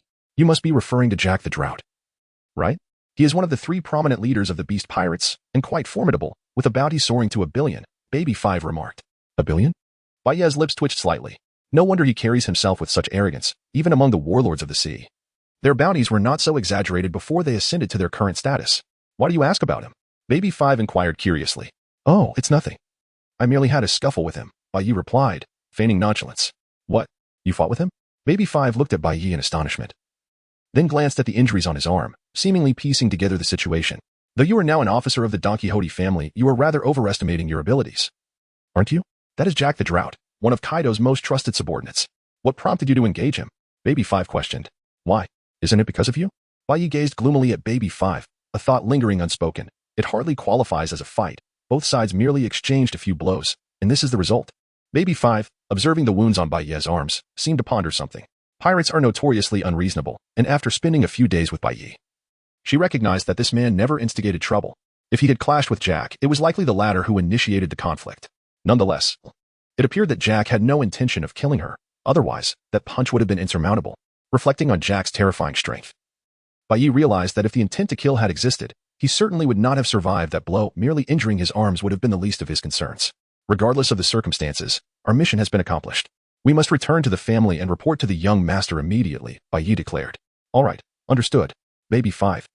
Lacking strong opinions, followed by Ye's lead throughout their journey. With their task completed, it was imperative to inform Don Quixote da Flamingo. In contrast, the return journey was notably smooth, devoid of any obstacles, and they swiftly arrived back at the Da Flamingo estate. Upon seeing Bai Ye's bandaged arms, Da Flamingo's expression subtly shifted, though he offered no words of comfort, merely instructing him to rest properly. While Da Flamingo was known for his protective nature, he could only remain silent in the face of a terrifying force like Kaido. Not only was Kaido immensely powerful, but even his 3 formidable subordinates could pose a challenge to Da Flamingo himself. The young master Bai Yi appeared to hesitate, caught in a moment of indecision. Speak freely. We are family here, Da Flamingo encouraged. Is there a way to grow stronger? Bai Yi inquired. Had he been in the Navy, he would have consulted Garp directly, but now, embroiled in the pirate world, he could only seek guidance from others. Da Flamingo, observing Bai Yi's demeanor, wore a smirk that danced between amusement and seriousness. It seems you have come to recognize your own limitations. In this new world, teeming with monsters, enhancing your strength is certainly feasible. However, your current foundation is insufficient. Once you awaken your haki, return to me, and I shall instruct you in its use. Haki was a term Bai Yi had encountered for the second time, the first being from Rayleigh. Yet, his mentor Garp had never mentioned such a power, leaving Bai Yi in the dark regarding its significance. However, Da Flamingo showed no intent to elaborate, and Bai Yi resigned himself to recuperate. His physical condition was robust. Despite his injuries, he fully recovered within a few days and commenced his training. Before Da Flamingo assigned him further tasks, he was determined to strengthen himself as much as possible. After his encounter with Jack, he had realized how insignificant his power was in these waters. To survive, he had to devise a means of becoming stronger. Perhaps I should consume a devil fruit. This thought suddenly surged within Bai Yi, but he quickly dismissed it. The notion of becoming a landlubber was unacceptable. His swimming skills had reached an extraordinary level, rivaling even those of the fishmen, which he could not bear to forsake. The subsequent month unfolded peacefully, with the Da Flamingo family focusing on recuperation and eschewing any significant undertakings. Da Flamingo indulged in daily pleasures, living like a local emperor. Throughout this time, Bai Yi earned Da Flamingo's trust, gradually gaining access to the core of power. His only weakness remained his insufficient strength. As the intensity of his training escalated, his own power grew, reaching a level where he could contend with giants. However, Baby 5 frequently sought his company. After their recent mission, she seemed to trust him, though Bai Yi wondered if Da Flamingo had orchestrated this bond. This tranquil existence persisted until one fateful day, a month later, when Bai Yi received a summons from Da Flamingo, who had an important task for him. Bai Yi, not daring to delay, hurried to Da Flamingo's side. Young master. Bai Yi always presented himself as earnest before Da Flamingo. Bai Yi, I have a task for you. Not far from Dressrosa lies a small island. I need you to retrieve a shipment of goods from there, Da Flamingo instructed. By the way, that island is covered in toxic gas due to a leak several years ago, so be cautious upon arrival. The shipment consists of a batch of devil fruits, and a man named Caesar will be there to hand them over to you. Understood, young master. Bai Yi was not one to waste words. Upon receiving Da Flamingo's order, he set off without hesitation. Shortly thereafter, he arrived at the island. To Bai Yi's astonishment, the survival conditions were far worse than Da Flamingo had described. It was no longer a matter of survival. No living creature could endure here. The ground was cloaked in purplish-black toxic fumes, and the landscape was dominated by pitch-black stones. Even aquatic life had been utterly poisoned. Who would choose to conduct trade in such a place? A perplexed expression crossed Bai Yi's face, but with Da Flamingo's directive in mind, he steeled himself, donned a gas mask, and ventured onto this island of death. As he traversed the terrain, Bai Yi encountered no signs of life. Just as confusion settled in, a mocking laughter echoed from above. Hee. Are you the one sent by Da Flamingo? A mere child. As Bai Yi raised his head, he beheld a man hovering in midair, his face adorned with an eerie expression as he fixated on him. Good heavens! A ghost! Without a moment's hesitation, Bai Yi shouted, retreating several steps in fright. How could an ordinary person possibly float in the sky? Hey, I'm human. I merely consumed a devil fruit. It's rare, so don't be alarmed. Follow me.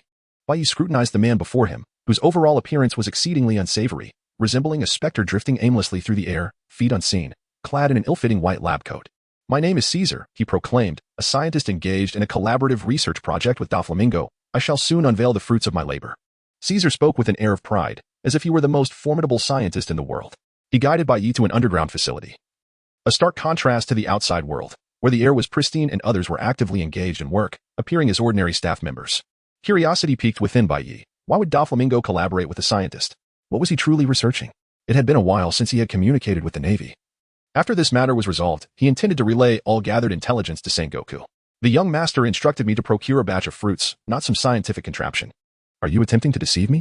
Skepticism etched itself on Baye's face. Haha. Why would Doflamingo send someone devoid of understanding to consult with me? Caesar's expression swelled with arrogance, as if his intellect were magnified in the presence of ignorance. Did your young master not inform you? Our collaboration revolves around the creation of artificial devil fruits. Artificial? What kind of fruits? Is such a feat even possible? Are not devil fruits the very embodiment of the ocean's power? Can humanity truly replicate them? Surely, you must be a charlatan. Are you attempting to swindle research funds from my young master? Baye's wariness intensified. Cough, cough. Do not speak so rashly. I am the greatest scientist in this world. How could I engage in such deceit? Caesar retorted, his face flushing as if caught in a lie. He had indeed resorted to such tactics before. Having swindled a substantial sum from Big Mom to conduct experiments aimed at transforming ordinary individuals into giants. For Big Mom, her greatest obsession lay with the giant race. So she had readily agreed, providing Caesar with a hefty sum. However, such endeavors were not easily realized. Years passed without progress. Eventually, Caesar approached Big Mom again. Claiming he was on the brink of success, hoping she would invest yet another large sum. It remained unclear whether Big Mom was truly gullible or simply desperate for that dream, as she quickly provided additional funds. That very night, Caesar absconded with the money. And to this day, he was pursued relentlessly by Big Mom. Chapter 40. Artificial devil fruits. Cough, cough. In any case, I have produced results for this research. Why should I explain anything to you, a mere child? Come, have a seat. Caesar ushered Bayi into his office, where a lovely young woman, his secretary, awaited. Yet, this girl, known as Xuanai, was not merely a secretary. She was a member of the Doflamingo family, sent to monitor Caesar. Xuanai, we have a guest. Caesar announced to his secretary. The beautiful girl, her body modified, retained the visage of humanity.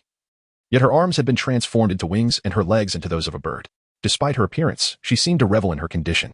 Xuanai served 2 cups of tea and offered Bayi a gentle smile, recognizing him as a cadre of the Doflamingo family, one who had even saved Doflamingo's life, thus affording him her respect. Hee. Caesar suddenly emitted a jarring laugh, exclaiming, I believe I understand why Doflamingo sent you here. I have heard whispers of a Navy spy infiltrating the Doflamingo family, which led to a disastrous exposure during the last transaction.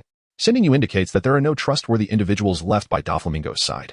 Upon hearing these words, Baye's body trembled slightly, and a forced smile appeared on his face. Is that so? How come I was unaware? He understood that there must be other naval spies within the Don Quixote family. Otherwise, how could the Navy have acquired the details of Don Quixote's transactions? Well then, without further ado, let us proceed to collect the items.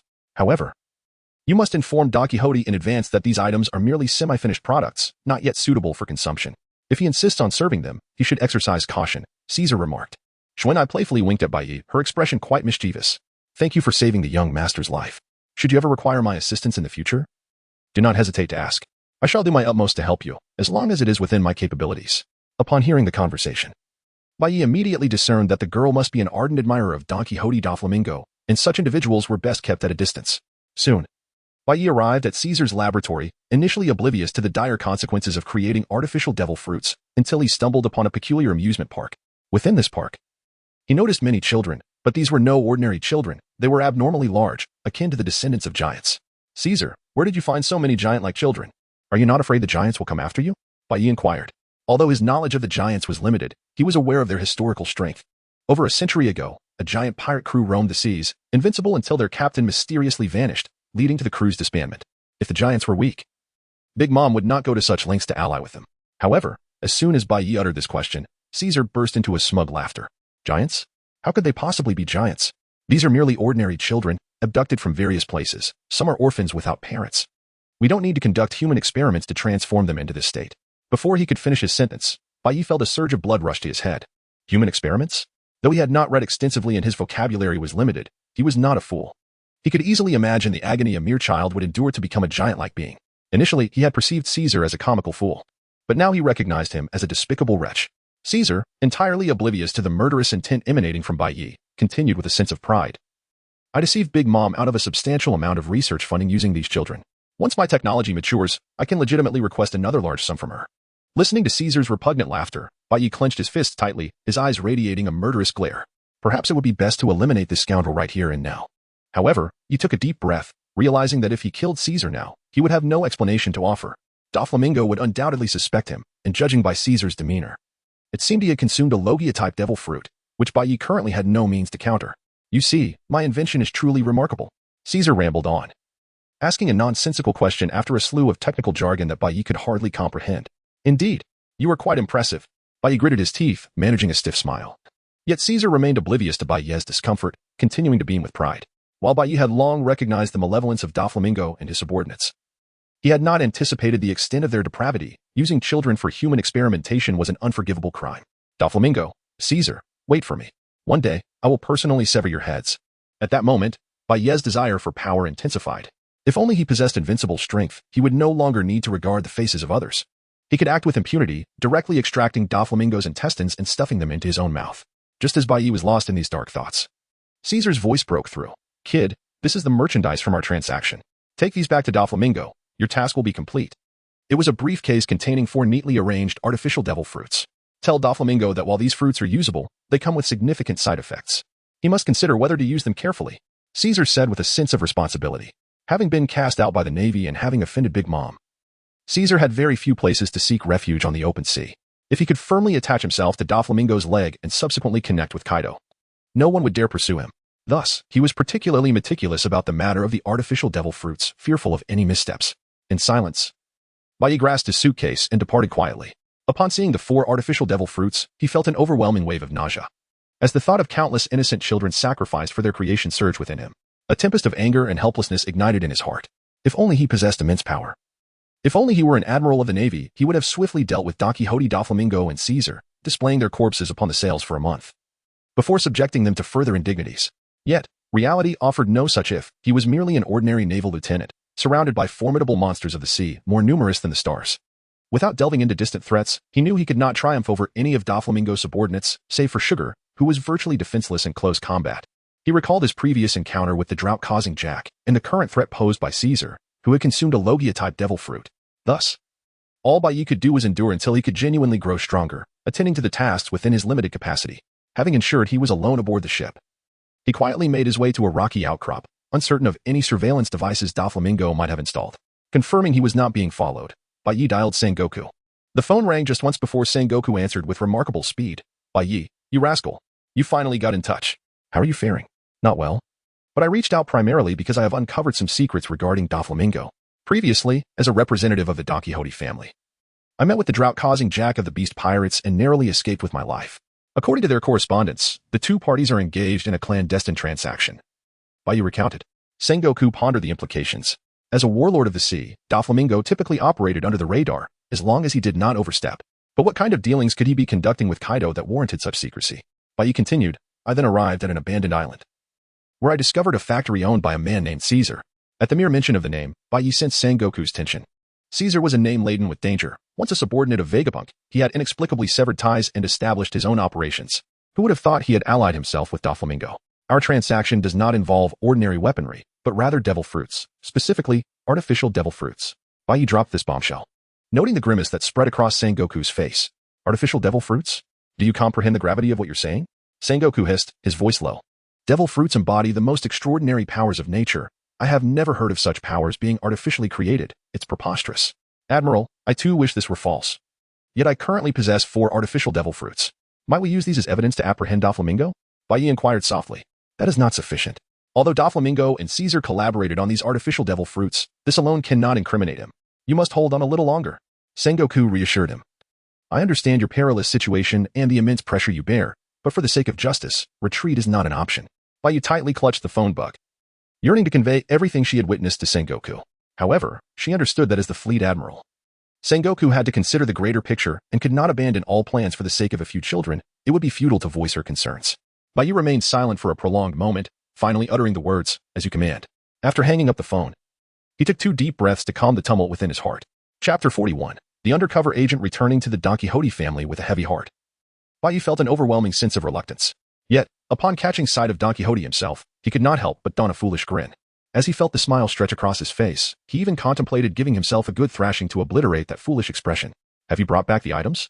Don Quixote inquired. Bai Ye placed the suitcase before Don Quixote Doflamingo and gently opened it, revealing 4 artificial devil fruits. Doflamingo gazed upon these creations, laughing heartily as if he were beholding 4 golden nuggets, a sight that even the genuine devil fruits had never brought him such joy. Excellent work, Ahu. You've truly outdone yourself. With these, our family can ally with Kaido and significantly enhance our power. As a celestial dragon and a member of the 7 warlords of the sea, Doflamingo thrived in the underworld, and now, having allied with Kaido, it could be said that there would be no corner of this ocean that he could not reach. Ahu, you've done splendidly. Now, go and rest, Doflamingo instructed. By the way, this matter must remain confidential. We have a Navy spy within our ranks. Should anyone inquire about it, you must remain tight-lipped, understood? I understand, young master. Bai Yi maintained a smile while facing Doflamingo, but the instant he turned away, his smile vanished, replaced by disgust and disdain. The speed of this transformation was astonishing, rivaling that of a professional actor. How can one attain greater power? This question became Bai Yi's foremost concern. As he pondered, a man approached. Presumably a subordinate of Doflamingo's family. He was tall, and although Bai Yi had seen him before, they had never exchanged words. Ahu, congratulations on becoming the young master's confidant. Ahem, it is true that I have been with Doflamingo for several years, yet I have not been given the opportunity to serve the young master. If possible, I would like to ask Brother Bai Yi to speak a few good words on my behalf. The man, visibly excited, continued, by the way, my name is Fry. Bai Yi, however, was in no mood for such pleasantries and waved his hand dismissively. To his surprise, the man suddenly clutched his thigh, pleading with a heart-wrenching tone. Brother Ahu, I truly wish to serve the family. Please, grant me this favor. By the way, you haven't eaten yet, have you? Let me treat you to a meal. What do you say? When Bai Yi first left the Don Quixote family, he was in a state of turmoil. However, he has since managed to regain a modicum of composure. Who exactly is this person? Why has he sought him out? Wait a moment. Don Quixote had mentioned that there were Navy infiltrators within the family. Surely, these spies would also endeavor to gather intelligence on Don Quixote's recent movements, just as he has. But how can one ascertain whether this individual is indeed a Navy undercover agent? What if this man merely wishes to ascend by leveraging his own strength? Or is it possible that this man's true identity is merely another test orchestrated by Don Quixote? In a moment of uncertainty, Bai Yi found himself at a loss. How could he ascertain the identity of this person? Suddenly, a brilliant idea struck him. He would call Sengoku. Sengoku was undoubtedly privy to all information regarding the undercover agents infiltrating Don Quixote Doflamingo's ranks. Well, enjoy your meal. You go ahead and prepare. I need to visit the restroom. Bai Yi declared. A jubilant expression blossomed on Fry's face. Thank you so much, Brother Ahu. I will surely repay your kindness. Seizing the opportunity, Bai Yi discreetly retrieved Sengoku's din mushi and dialed the number. Sengoku answered promptly, Kid, you're contacting me again so soon? Do you have some significant intelligence? Is it possible that Kaido and Doflamingo are planning a trade? No, I wish to know the identities of all the undercover agents you have placed beside Doflamingo. Bai Yi replied, lowering his voice. Impossible. These individuals have been embedded with Doflamingo for many years. What if you are discovered? Are you certain that under torture you wouldn't divulge their identities? The Navy's efforts would be in vain. Sengoku decisively rejected Bai Yi's request. In truth, the Navy had placed undercover agents near Doflamingo on multiple occasions, but this was the first time an agent had been so close to him. The logic in Sengoku's words resonated. What should be done now? Should they proceed cautiously? A miscalculation could lead to irrevocable consequences. Bai Yi, if you cannot ascertain the identity of the individual, refrain from taking any reckless actions. As long as you do not reveal any weaknesses, you shall consider it a victory. Sengoku advised. Though his words were eloquent, the implication was clear. Whether one lived or died now depended solely on Bai Yi himself, and even in death, he must not endanger others. That old rascal. Bai Yi gritted his teeth, severing the connection with the din mushi. He then made his way to the dining hall, where Fry had prepared a lavish spread of food and wine, eagerly awaiting Bai Yi's arrival. Brother Ahu, Fry exclaimed, rising with a beaming smile to greet Bai Yi. Bai Yi took his seat with an air of authority as Fry lavished him with compliments.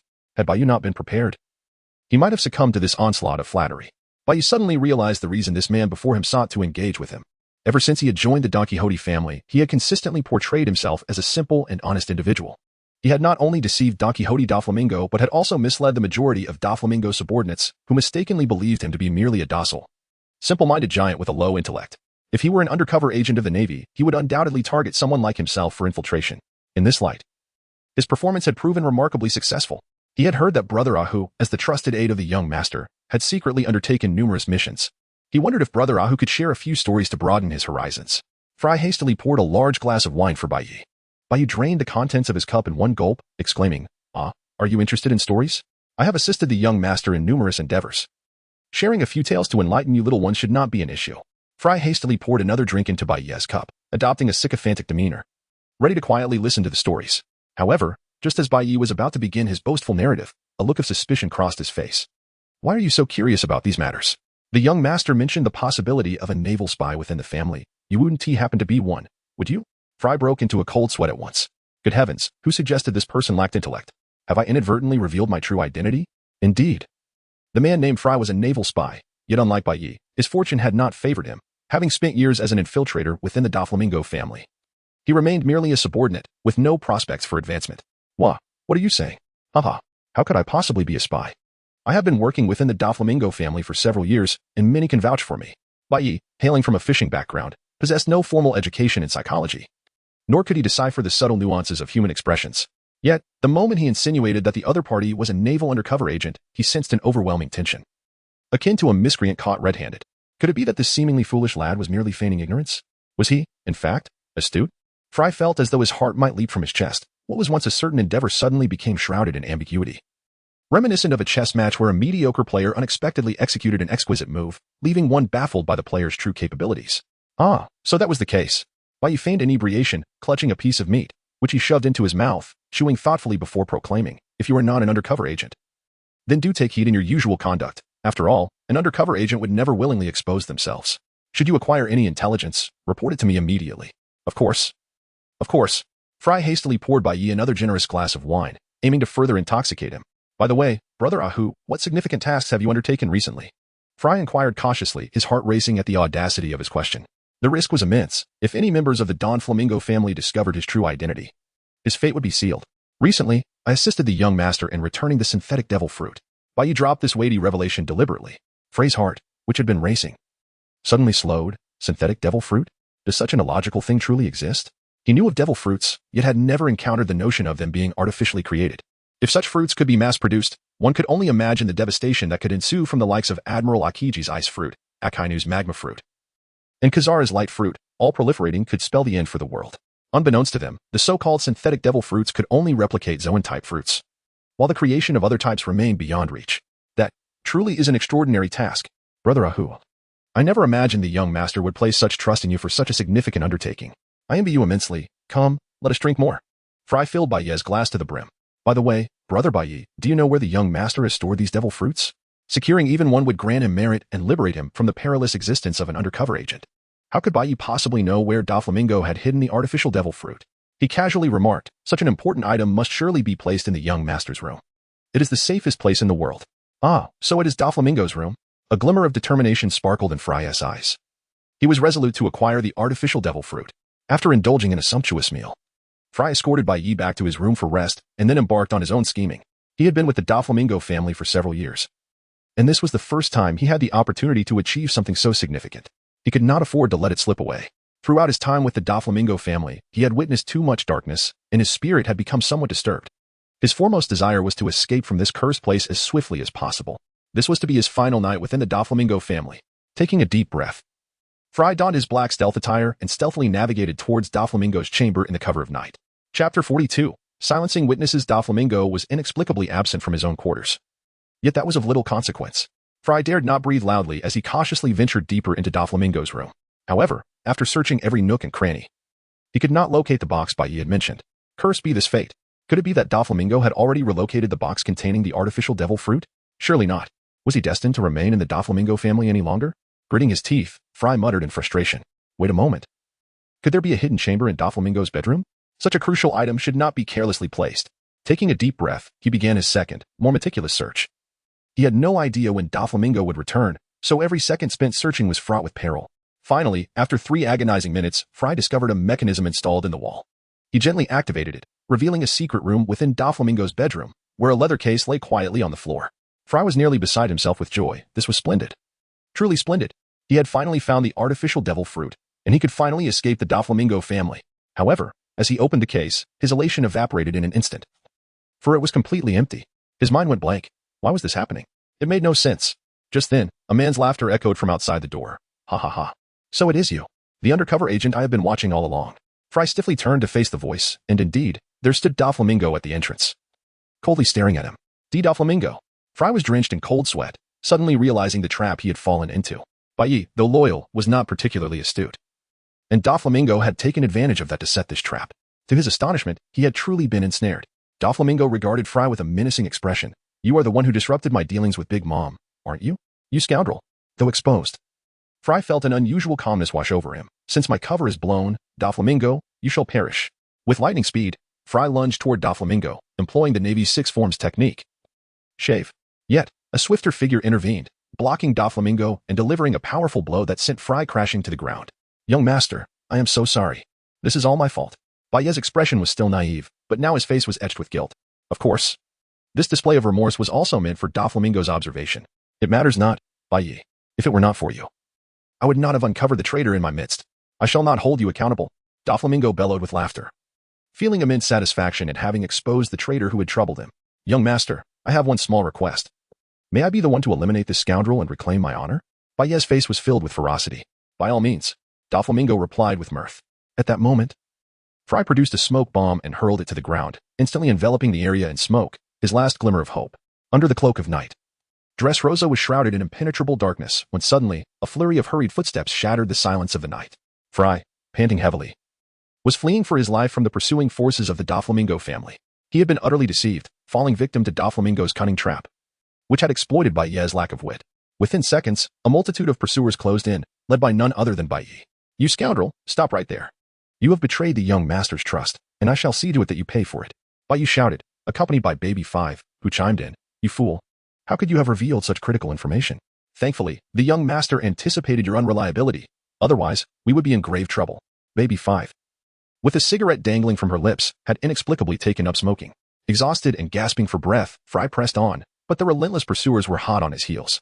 Ultimately, he reached the docks, gazing out at the vast, unending sea, engulfed in a profound sense of despair. Bai Yi had closed the distance. There is nowhere left to run. Is there? Bai Yi taunted with a villainous grin, drawing a pistol from his attire.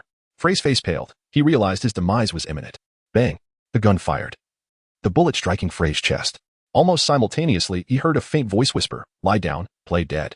Before he could process what was happening, 2 more bullets struck him in the chest.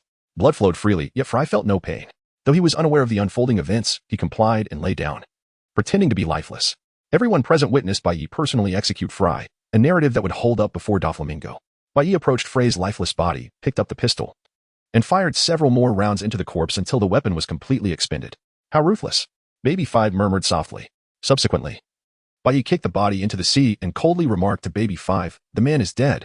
We can return to report to the young master. Amidst the sounds of the night waves, no one noticed that the body, having sunk into the ocean, had miraculously revived and stealthily descended to the seabed, utilizing its extraordinary physical capabilities to swim away. Young master, we have dealt with the matter. Baby 5 was the first to report to Don Quixote Doflamingo, who nodded in satisfaction. Young master, I apologize. This incident was my fault, Bai Yi said quietly, lowering his head. No, without you, I would not have uncovered the true infiltrator. You have done exceptionally well, Bai Yi. Doflamingo laughed heartily. He had been waiting for this moment. The world government's attitude towards the emperors of the New World was peculiar, and he was uncertain how to approach Kaido without knowing the stance of the Gorosei. Thus, at this critical juncture, he could not allow anyone to discover any secret dealings between him and Kaido.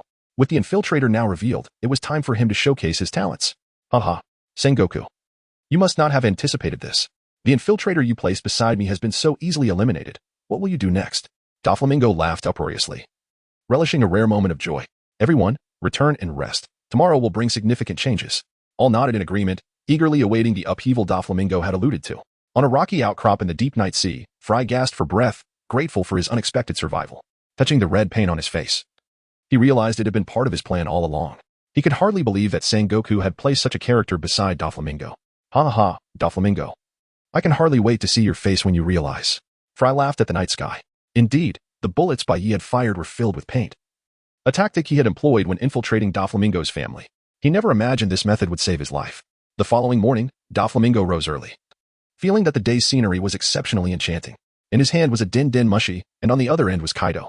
Kaido, the traitor within my family has been dealt with. We can proceed with our transaction. The artificial devil fruits have been created. They are all zoan-type fruits, which you will surely appreciate. However, Caesar has warned that these fruits are merely prototypes and may have unforeseen side effects. Doflamingo did not dare to conceal any details and shared everything he knew. What's the difference? I can hardly wait, Kaido said, his face breaking into a pleased smile. He intended to utilize the artificial devil fruits to create a legion composed entirely of zoan-type users and conquer the world. Since you say so, let us toast to a prosperous collaboration, Doflamingo replied. Call Ahu. I have important matters to discuss with him. Although this individual seemed not particularly bright, he had proven to be diligent and effective in recent tasks, and Doflamingo found him increasingly agreeable to work with. You called for me, young master? Bai Yi approached Doflamingo. Every time he saw Doflamingo, he felt an urge to land a solid punch on that scoundrel's face. Additionally, why did Doflamingo never remove his sunglasses? Did they somehow adhere to his face? Bai Yi, with a rather morbid sense of humor, thought to himself. Come here, I have something to tell you. By the way, these words must not be spoken to anyone else. You are not to consume a single drop of alcohol until the transaction is complete. Understood? Doflamingo instructed. Understood, young master. Bai Yi replied. Doflamingo continued. The devil fruit you previously brought back was requested by one of our major clients. If we can maintain a good relationship with this esteemed client, our family's prospects for development will be boundless. As of now, Caesar is the only person in the world capable of producing these devil fruits. I need you to keep a close watch on him. That rascal has a history of deceit, having swindled a considerable sum from Big Mom for research funds. I do not trust him. Bai Yi hesitantly remarked, but master, he is a user of the natural fruit abilities, and I have yet to awaken my haki. I cannot defeat him. I have anticipated this, Doflamingo replied. Gesturing with a flourish, two exquisite maids approached, carrying a large chest. Upon opening it, they revealed a pair of sea stone gauntlets. Before awakening your armament haki, sea stone is the most effective means of dealing with users of natural fruit abilities. This is my gift to you. I sincerely hope you do not disappoint me. Sea stone, the nemesis of all devil fruit users, possesses an increasingly potent suppressive effect in accordance with its purity. However, such material is exceedingly rare and valuable. Few pirates can wield weapons crafted from sea stone. Currently, all sea stone mines are under the strict control of the world government, while the remaining supply lies in the possession of Kaido. Kaido has now completely dominated Wano country, which is rich in abundant sea stone resources. Bai Yi picked up the sea floor stone gauntlet, and instantly, his confidence soared. With this artifact, defeating a scientist should pose no challenge. Thank you, young master, Bai Yi remarked. Doflamingo patted Bai Yi on the shoulder and subsequently summoned the other officers. Alone, Bai Yi ventured to the deserted island.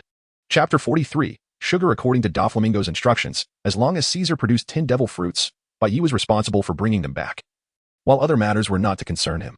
It seemed that Doflamingo still could not place complete trust in me, Bai Yi murmured to himself. Before long, Bai Yi arrived at the deserted island, familiar with the terrain, and quickly located Caesar. However, to directly state that he was there to monitor him would likely result in his demise by Caesar's hand the following day. Thus, Bai Yi could only claim to be there to ensure Caesar's safety, allowing him to focus on his work. Despite being a scoundrel, one could not deny Caesar's high intellect as a scientist. He swiftly deduced Bai Yi's true purpose for being there. Doflamingo, you do not trust me either? Humph. One day, you will regret this, Caesar coldly declared. Currently, both parties were utilizing each other, unable to extricate themselves from this awkward equilibrium. If Caesar were to lose Doflamingo's protection now, he would soon meet his end, particularly at the hands of the Big Mom pirates. Conversely, if Doflamingo lost Caesar, he would be unable to maintain contact with Kaido, potentially facing fatal repercussions from an enraged Kaido. Humph. Do as you please. Caesar, proud as a scientist, held Bai Yi in disdain, viewing him as a low-tier pirate. Conversely, his secretary, Xuanai, showed considerable concern for Bai Yi. We have met before. I am also a member of the Doflamingo family. My name is Xuanai, and I possess the snow fruit abilities, she said gently. Are there many Logia-type users in the New World? Bai Yi inquired quietly. Indeed, not many. Logia is the rarest type of devil fruit, and each Logia user wields immense power. Just look at the 3 admirals of the Navy. They could easily sweep across the seas, Xuanai explained. Why don't you consume a devil fruit? Doing so would undoubtedly make you stronger. I have no desire to become a sitting duck, Bai Yi muttered in retort. With a bright smile, Xuanai offered him a cup of hot tea. However, Bai Yi was not easily ensnared by her kindness. The reason for her amiability stemmed from his status as Doflamingo's savior, coupled with his current position within Doflamingo's family. Should Bai Yi lose this identity, it was entirely possible that she would turn hostile in the next moment. It was wiser to maintain a respectful distance from beautiful women. After nearly half a month of such existence, under the nascent technology for creating artificial devil fruits, Caesar successfully completed 10 man-made devil fruits, ready for Bai Yi to take back to Doflamingo, along with a request for substantial research funding. Bai Yi meticulously examined the artificial devil fruit in his hand, feeling that it bore no significant difference from an ordinary devil fruit. Why was Kaido so eager to acquire these artificial devil fruits? Even now, Bai Yi remained perplexed. Perhaps he could secretly hide one away? No, that would be too perilous. After all, I'm a member of the Revolutionary Army. Losing my life due to a Navy mission would be utterly unjustifiable, Bai Yi murmured to himself. Upon returning to Dressrosa, Bai Yi discovered an unfamiliar ship at the port. When he approached Doflamingo, he realized that the latter was in the company of a highly significant guest, Jack, the Drought. At that moment, Jack was lounging on the sofa, engaged in a business discussion with Doflamingo. Upon seeing Bai Yi, a disdainful expression crossed Jack's face. Sprout, here we meet again. Good grief. Are you never done?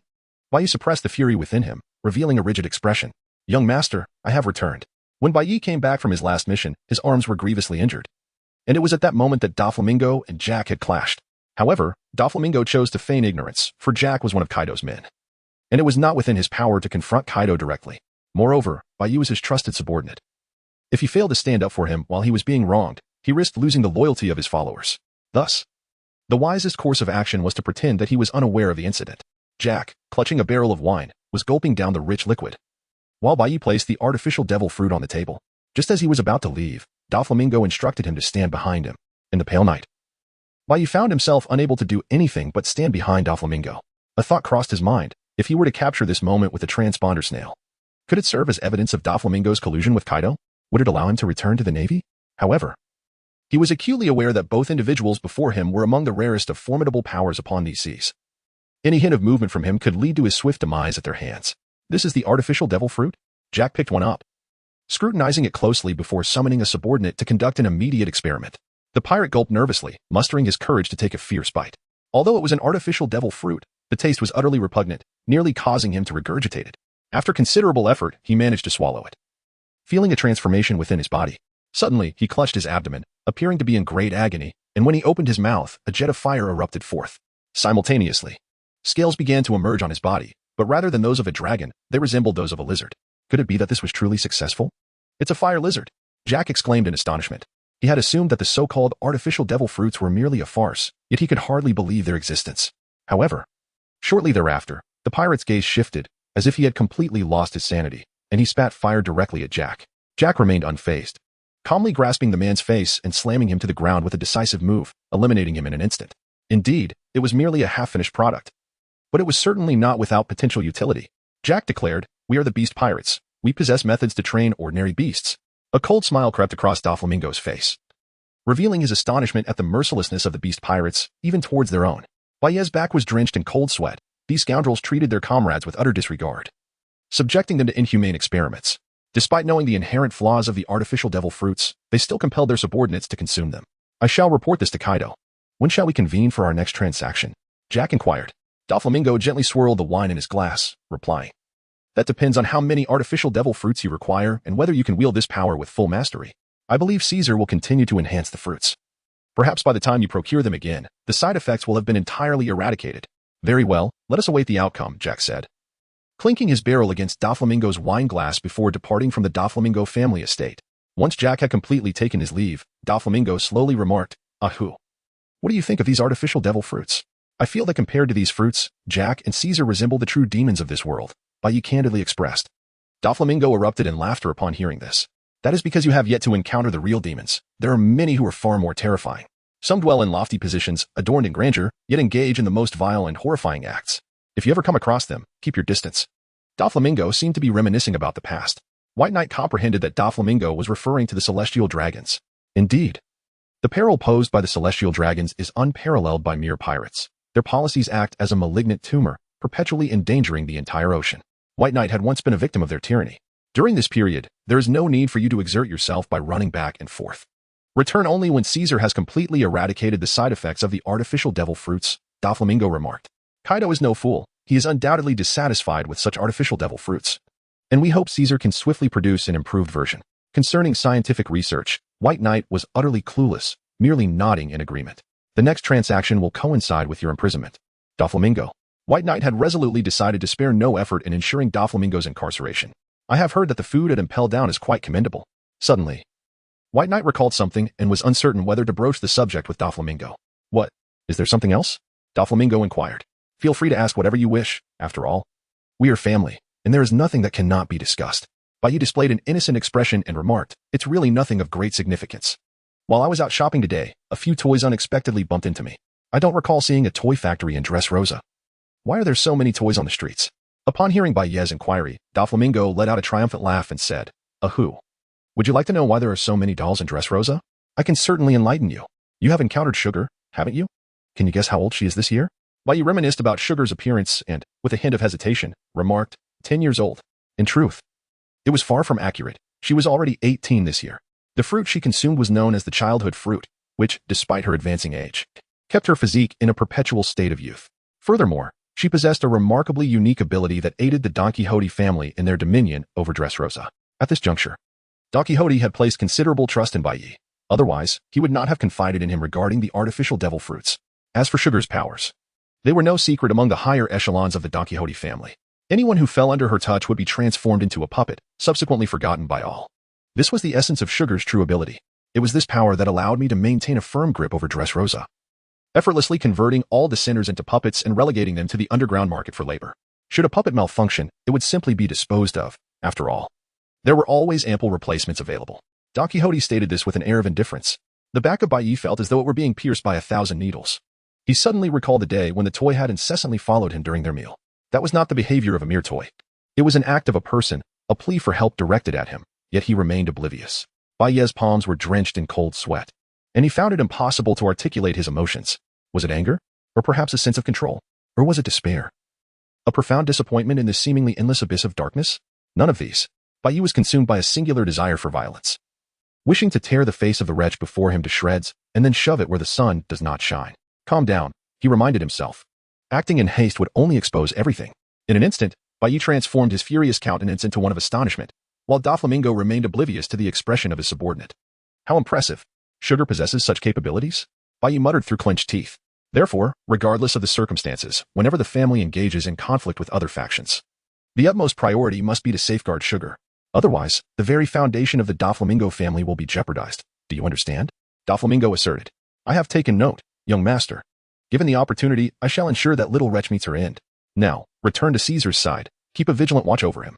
I do not trust that scoundrel in the slightest, Doflamingo instructed. Thus, Baiyi found himself alone once more on the desolate island. During this interval, he dialed Sengoku's number. Admiral Sengoku, Baiyi began. What brings you to contact me? Sengoku inquired. I have witnessed someone consuming a synthetic devil fruit, while they successfully transformed into a beast. The side effects were dire, leaving them nearly devoid of reason, Baiyi reported. And what of Dressrosa? Sengoku questioned. Given the severe dangers posed by synthetic devil fruits, will there still be an overwhelming demand? Absolutely. Furthermore, Admiral, the next time they engage in trade, it will present the perfect opportunity for capture, a chance to seize both the culprits and their contraband, while also rescuing Dressrosa. That place is simply. Baiyi. Could you devise a method to procure a synthetic devil fruit? The Navy needs to conduct research on it, Sengoku proposed. Baiyi was interrupted twice by Sengoku. Feeling a twinge of discomfort, yet he could only nod in acknowledgement. Understood. I will devise a plan to pilfer a single artificial devil fruit and present it to the Navy for research purposes. As for our conversation, it is best to conclude. Prolonged discussions may jeopardize your safety. You must prioritize your well-being. Upon your return, I shall grant you a promotion and a raise.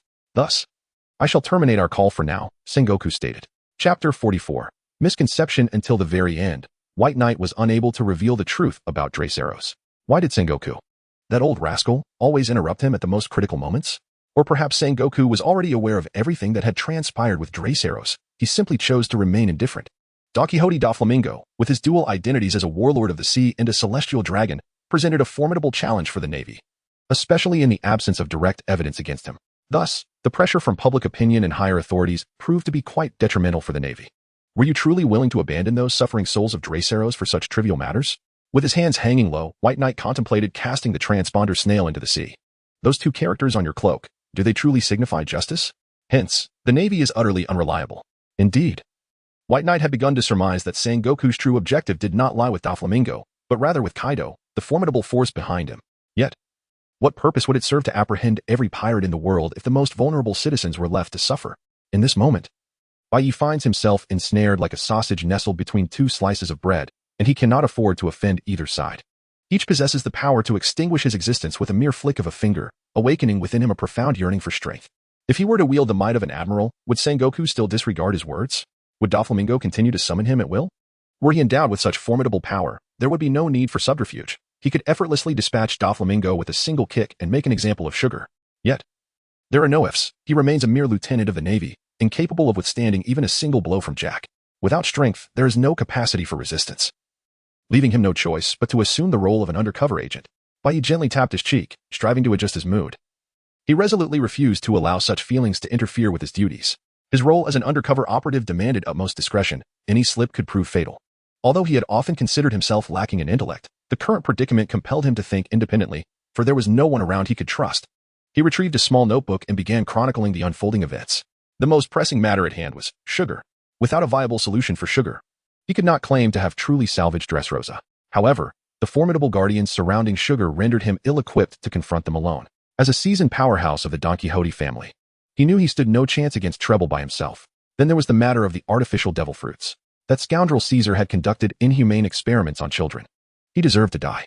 Yet, at present, Baiyi lacked the means to bring about his demise. Turning his thoughts to the Navy, he pondered what Sengoku truly intended. Even if his sights were set on Kaido, what could a mere pawn like him accomplish? These were all critical issues. Yet he found himself unable to resolve any of them. After much contemplation, he resolved to return to Caesar's side. Although Caesar was a scientist, he possessed the abilities of a Logia devil fruit user, thus his combat prowess should not be underestimated.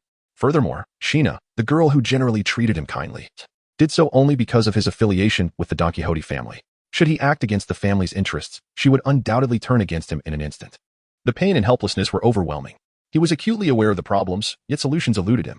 Upon returning to Caesar's base, Sheena greeted him with her usual warmth, pouring him a glass of iced coffee. How did this transaction go? Are you satisfied, young master? She inquired with palpable excitement. It has been ages since I last saw you. I am well enough, but the beast pirates are somewhat dissatisfied with the latest batch of artificial devil fruits. Their members, after consuming them, completely lose their human reasoning, transforming into mindless monsters. Caesar, how can you call yourself the world's premier scientist when you produce such failures? Bai Yi seized the opportunity to mock Caesar. Fuming, Caesar retorted, what do you know? I already mentioned that the artificial devil fruits have flaws. If you insist on using them, what can I do? I am currently striving to overcome those defects. If you think you can do better, then by all means. Seeing Caesar flustered brought Bai Yi a modicum of satisfaction. Kaido has made it clear that if the next batch of artificial devil fruits does not meet his standards, he will send someone to kill you. Caesar froze, his expression darkening. Having already offended Big Mom, further antagonizing Kaido would mean he'd made enemies of half the sea. He would lose all refuge. As for white-bearded Shanks, they would likely not tolerate his inhumane experiments on children. Humph. It is merely a matter of eliminating the side effects of the artificial devil fruits. I'm a genius. I can accomplish that with ease. Caesar declared as he hurried toward the laboratory. Once Caesar departed, Sheena wore a faint smirk. This man may boast some scientific achievements, but it seems his intellect is lacking. Quite the coincidence, for I share the same sentiment, Bai Yi replied. The two exchanged knowing smiles. Sheena's smile was simple, yet in Bai Yi's mind, it signified something more sinister. Should he go to war with the Don Quixote family, he must eliminate Sheena at the earliest opportunity. Once she was gone, the Don Quixote family would sever ties, leaving Dressrosa oblivious to any turmoil on this side. As for Caesar, he was no ally of the Don Quixote family. He merely sought a refuge for himself while scheming to amass wealth. He would never genuinely pledge loyalty to anyone. Big Mom had been like that once. And now Don Quixote was as well. In the midst of his most fervent desires, Bai Yi yearns for Caesar to entirely eradicate the side effects of the artificial devil fruits. Once that is accomplished, Kaido and Don Quixote Doflamingo could resume their dealings, and at that point, with irrefutable evidence in hand, how would Doflamingo possibly defend himself? Without Doflamingo, Dressrosa would surely return to a semblance of peace, and as for that troublesome little vixen from Shan'ang, just wait until I have my turn to address you. What are you pondering? Xuanai waved her hand in front of him. Oh, nothing much. Next time, I would like a hot cup of coffee. Very well. Perhaps due to Xuanai's consumption of the snow fruit, she had developed a profound fondness for chilled foods, even preferring her ramen served cold. By the time the steaming coffee reached Bai Yi, it had already transformed into an iced beverage. Indeed, it was evident that few individuals in the Don Quixote family possessed any semblance of normalcy. As time passed, 2 months slipped by in the blink of an eye. Bai Yi dedicated every moment to honing his skills, making gradual progress in his strength. Damn it! How can I completely eliminate the negative effects of the artificial devil fruits? Caesar stormed out of his laboratory, cursing under his breath. Although there had been significant advancements in the efficacy of the artificial devil fruits compared to 2 months prior, Caesar remained unable to fully suppress their side effects, specifically, the transformation of human cognition into that of animals post-consumption. Thus, it would be prudent for you to seek a more suitable occupation. The role of a scientist is beyond your capabilities. Bai Yi had not ceased his sardonic jabs at Caesar throughout these 2 months. You insolent brat. Do you have any idea how magnificent scientists are? Caesar bellowed, seizing Bai Yi by the collar. I am well aware of the greatness of scientists, but you, my friend, are quite inept. Bai Yi retorted sharply. I recently heard that artificial devil fruits are merely discarded technology from Vegapunk. It's no wonder you are so engrossed in your research. It appears you shall never surpass Vegapunk in your lifetime. What did you say, you little brat? Caesar exploded, as if a sore spot had been struck. His greatest adversary was not Big Mom or Kaido, but rather Vegapunk, the man hailed as the world's greatest scientist. As the adage goes, rivals often arise among peers. Yet Caesar's rivalry with Vegapunk was purely one-sided. It was uncertain whether Vegapunk even recognized Caesar's existence. Their relationship resembled that of Urahara Kisuke and Mayuri Karatsuchi from Bleach. Both were scientists and geniuses, each with their unique strengths, but ultimately comparable. In stark contrast, the disparity between Caesar and Vegapunk was akin to that between the blazing sun and a flickering firefly. They simply did not inhabit the same realm of excellence. You insolent brat. Within 10 days, I shall completely eradicate the side effects of the artificial devil fruits. However, before that, I require a substantial number of test subjects. I have exhausted my current supply, Caesar declared. Fetch me some living subjects. I need them for my experiments. As a cadre of the Don Quixote family, this task should be a mere trifle for you. Bayou let out a cold snort. In order to facilitate the transaction between Kaido and Don Quixote Doflamingo, he had no choice but to capture a few living specimens for experimentation. Once Kaido and Doflamingo publicly engage in their trade, it would signal the Navy's opportunity to strike. Bayou flicked his sleeve and strode towards the exterior of the research facility. However, upon stepping outside, he found himself in a quandary. Although he had promised Caesar to capture a few living specimens, the question remained, where could he procure them? It was utterly inconceivable for him to seize ordinary civilians as test subjects. Just then, Bayou noticed a ship gradually approaching the deserted island in the distance, and he could clearly discern that it was a pirate vessel. Bayou's fondness for pirates has dwindled to almost nothing. Upon spotting the pirate ship approaching, a cold smirk crept across his face. Just when I was searching for someone, you have unwittingly presented yourselves. Since fate has brought us together, do not blame me for my lack of courtesy. The captain of this pirate vessel is known as Chahuzi, a name strikingly similar to the renowned Whitebeard, differing by merely one character. Chahuzi resembles a plump ball of flesh, flaunting a bushy, brown beard as he boldly addresses his subordinates. Listen up. This island ahead shall henceforth be our territory. Let us indulge in revelry. The crew erupted in cheers, having recently plundered a merchant ship, amassing a wealth of gold and jewels, and they were indeed eager to find a suitable place to enjoy their spoils. When will the sea truly find stability? Free from the likes of you ruffians? Bayou's voice suddenly rang out behind Chahuzi, startling everyone aboard. Chahuzi quickly turned, only to find a formidable figure standing behind him, causing a tremor of fear to ripple through him, though he resolutely refused to lose face in front of his crew. Who are you? Why have you appeared on our ship? Chahuzi bellowed, brandishing the large sword in his hand. Bayou was in a foul mood, disinclined to converse with the group around him. With a sudden activation of the Navy's 6 styles, the rotund body of T-Beard was effortlessly sent flying into the sea. Bayou calmly proclaimed, everyone, behave yourselves and refrain from any sudden movements. Those who dare to move, I shall not hesitate to eliminate. Once an ordinary fisherman who would panic at the sight of a brawl, he had now become adept at taking lives with ease. The transformation brought on by the vast ocean was indeed profound. Who do you think you are? Attack him. The disorganized mob surged forward, but within mere moments, all were sprawled out on the deck, defeated by Bayou's prowess. He had long perceived himself as weak, yet he was mistaken. The foes he faced were overwhelmingly formidable. Chapter 45. You two, wait for me. The 3 admirals of the Navy, Sengoku and Carp, along with formidable figures like Doflamingo and Jack, were not to be underestimated. Each was a powerhouse in their own right. The subordinates of Doflamingo were no ordinary individuals either. In the previous timeline, Doflamingo had lured Luffy with a martial arts tournament, wagering the Mera Mera no Mi as bait. The prowess displayed by his subordinates in dismantling challengers from all corners was a testament to their monstrous capabilities. Bayou had undergone a mere 3 months of formal combat training. Pitting a novice against such titans was indeed an unfair contest. Nevertheless, these common pirates found themselves swiftly dispatched by Bayou's hand. The might of the Navy's 6 styles was indisputable, with CP9 asserting that mastering it deemed one as superhuman. Thankfully, T-Beard was not a devil fruit user, quickly diving into the depths to escape, while his crew was left to fend for themselves. My apologies, brothers. I shall avenge you in due time. T-Beard mused. Caesar, I have brought you a live specimen, Bayou announced. Ha ha ha. Truly worthy of a Doflamingo subordinate. Your efficiency is remarkable, but little one, underestimate me at your peril. Within 10 days, I shall completely eradicate the side effects of the artificial devil fruits. Mark my words.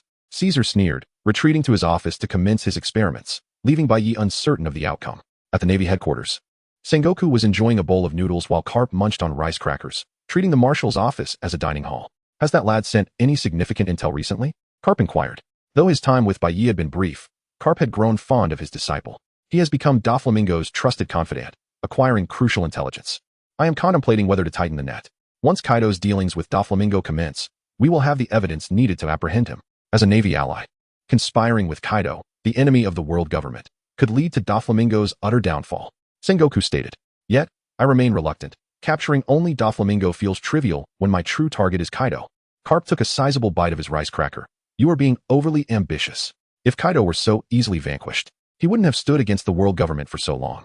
Unless a formidable force arises to defeat Kaido in one fell swoop, the beast pirates will remain unscathed as long as Kaido endures. Sengoku fell silent, aware of Kaido's decades-long dominance in the New World. The formidable trio of Kaido, Charlotte Lin, and Whitebeard had all once sailed under the same banner of the former pirate overlord, Rox. After Rox fell to the combined might of Roger and Carp, his 3 underlings ascended to become the emperors of the New World. If the Navy takes action against Kaido, will the other pirate crews not seize the opportunity to strike? Sengoku pondered gravely. The current Whitebeard was not the frail shadow of his former self. He was at the peak of his power, his 3 types of haki fully honed, complemented by the devastating powers of the Tremor fruit.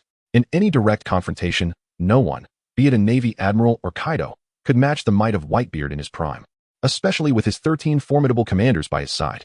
If the Navy were to engage all 3 simultaneously, the consequences would be dire. Sengoku slurped his noodles, his expression heavy with concern. Being overly greedy is not your nature. If, on the day of the transaction, the beast pirates send one of the calamities, we shall move to capture both the calamity and Doflamingo. Not only would this resolve the Doflamingo dilemma, but it would also eliminate a significant threat posed by Kaido, a considerable gain indeed. Let us not squander this opportunity and regret it later, Carp urged. Sengoku, inspired by his old comrade's words, thumped his thigh. We shall proceed as you suggest. If we can lure one of Kaido's calamities, the Navy will act decisively. I will inform Bai Yi of this development. This lad has certainly endured much, Sengoku declared. After 3 months of undercover work, Bai Yi was overwhelmed with emotion upon hearing Sengoku's decision. Tears nearly welled in his eyes. My esteemed Marshal, you are finally ready to tighten the net. Splendid, Bai Yi exclaimed, spinning joyfully on the ground before slapping his cheeks to regain composure. I must remain calm. What if the one who arrives for the transaction is not one of the calamities? I cannot afford to wait any longer. Steady, I must remain steady. On Caesar's end, good news arrived as well. On the 11th morning of his seclusion in the laboratory, he finally overcame the side effects of the artificial devil fruits. After conducting tests, he discovered that those who consumed them retained their human sanity. Indeed, I, Caesar, am a genius. He cackled with glee. Humph, do you think you can celebrate for long? Once Doflamingo falls, you too shall face reckoning. Bai Yi mused coldly as he observed Caesar's triumphant demeanor. I shall inform the young master immediately. Bai Yi, regaining the composure befitting an undercover agent, seized the transponder snail to contact Doflamingo. Young master, excellent news. Caesar has successfully navigated the technical challenges of the artificial devil fruit and is ready to resume the transaction. Bai Yi endeavored to keep his voice steady. Ha ha ha ha. Splendid, absolutely splendid. Bring back all the devil fruits at once and inform the beast pirates to come and collect their goods. Doflamingo commanded. Trusting Bai Yi implicitly, he allowed him to handle the details, focusing instead on the broader strategy. In the hands of White Knight lies a telephone bug, capable of establishing contact with the beast pirates. His heart began to race with anticipation. The outcome of his confrontation with Don Quixote Doflamingo hinged entirely on this moment. With a surge of excitement, he dialed Jack's number.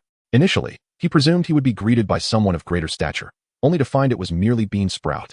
What could he possibly want? Was he considering a change of allegiance to our beast pirates?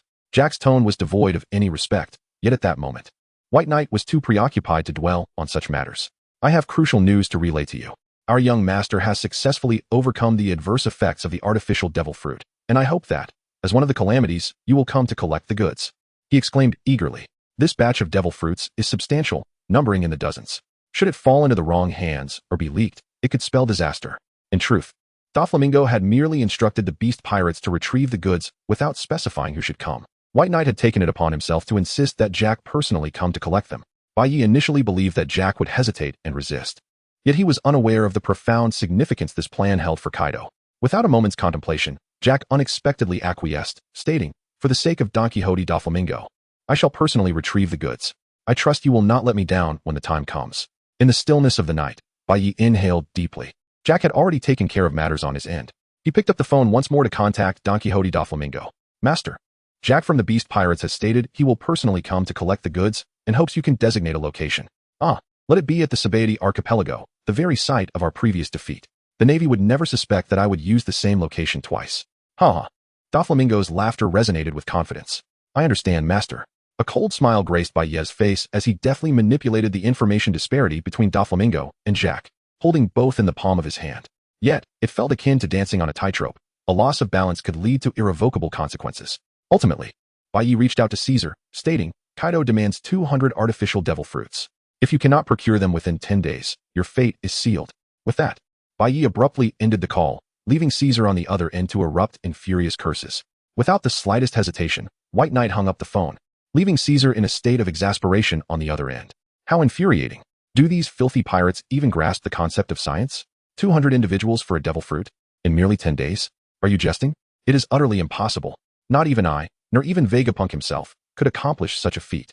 Caesar was on the verge of throwing in the towel. Yet, having already offended Big Mom, he knew that antagonizing Kaido as well would leave him with no sanctuary upon these seas. How infuriating. It's merely 200 artificial devil fruits, isn't it? Watch as I bring them to fruition. These scoundrels dare to underestimate me, Caesar. I shall demonstrate to you what it truly means to be the world's foremost scientist. With fervor, Caesar sacrificed his own vitality and began to labor tirelessly to create the artificial devil fruits. In the dim light, Bai Yi returned to the side of Don Quixote da Flamingo, ready to report on the myriad events that had transpired. Master, Caesar possesses a multitude of artificial devil fruits. Nearly 100. I am concerned that if we relinquish all these fruits, the beast's pirates may abandon us. After all, acquiring such formidable power at once is no trivial matter, Bai Yi articulated. Doflamingo, concealed behind his sunglasses, rendered his gaze inscrutable, though his drinking paused momentarily. What are you implying? He inquired. Master, what I am suggesting is that we can afford to withhold a few devil fruits from them each time, allowing for a gradual exchange. As long as Kaido desires these artificial devil fruits, he must ensure the protection of the Don Quixote family. Moreover, the cost of these fruits is substantial, presenting us an opportunity to profit. After all, those who can afford to spend 100 million berries on a devil fruit would hardly balk at spending an additional 100 million, Bai Yi explained. Doflamingo regarded Bai Yi with a look of astonishment, as though he were a stranger. Indeed, Bai Yi, you are increasingly embodying the essence of a pirate. Your previous demeanor had me believing you were an undercover agent from the Navy. Splendid, splendid. I relish this newfound greed in you. Ha, let us proceed as you suggest. Providing him with 10 devil fruits each time, fostering a steady flow.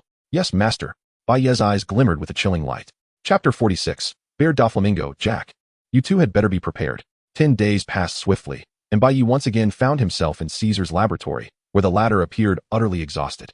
Akin to a lifeless husk, on the table lay 20 meticulously arranged artificial devil fruits. 200 was simply too many. Despite his relentless toil, Caesar had only managed to produce 20, having depleted all available materials. Xuanai, sipping iced coffee nearby, offered Bai Yi a subtle smile upon his arrival. They exchanged brief greetings, and Bai Yi departed without uttering another word. If all went according to plan, he would no longer need to play the role of an undercover agent in but 2 days. Master, will you be participating personally this time? Bai Yi inquired. After all, it is the Droughtbringer Jack. If I were to casually delegate this task to someone else, that scoundrel might seize the opportunity to nitpick. Only I can keep him in check, Doflamingo replied. Is everything prepared? Bai Yi opened the suitcase, revealing 10 artificial devil fruits, while the other 10 were cleverly concealed by him. Excellent. Your contributions to this transaction have been significant. Once this matter concludes, I shall reward you handsomely, Doflamingo remarked, gently patting Bai Yi's shoulder. That, however, will only be a concern after your incarceration, Bai Yi thought to himself with a cold smirk. Throughout this journey, he encountered no obstacles, for few dared to confront Doflamingo directly upon these seas.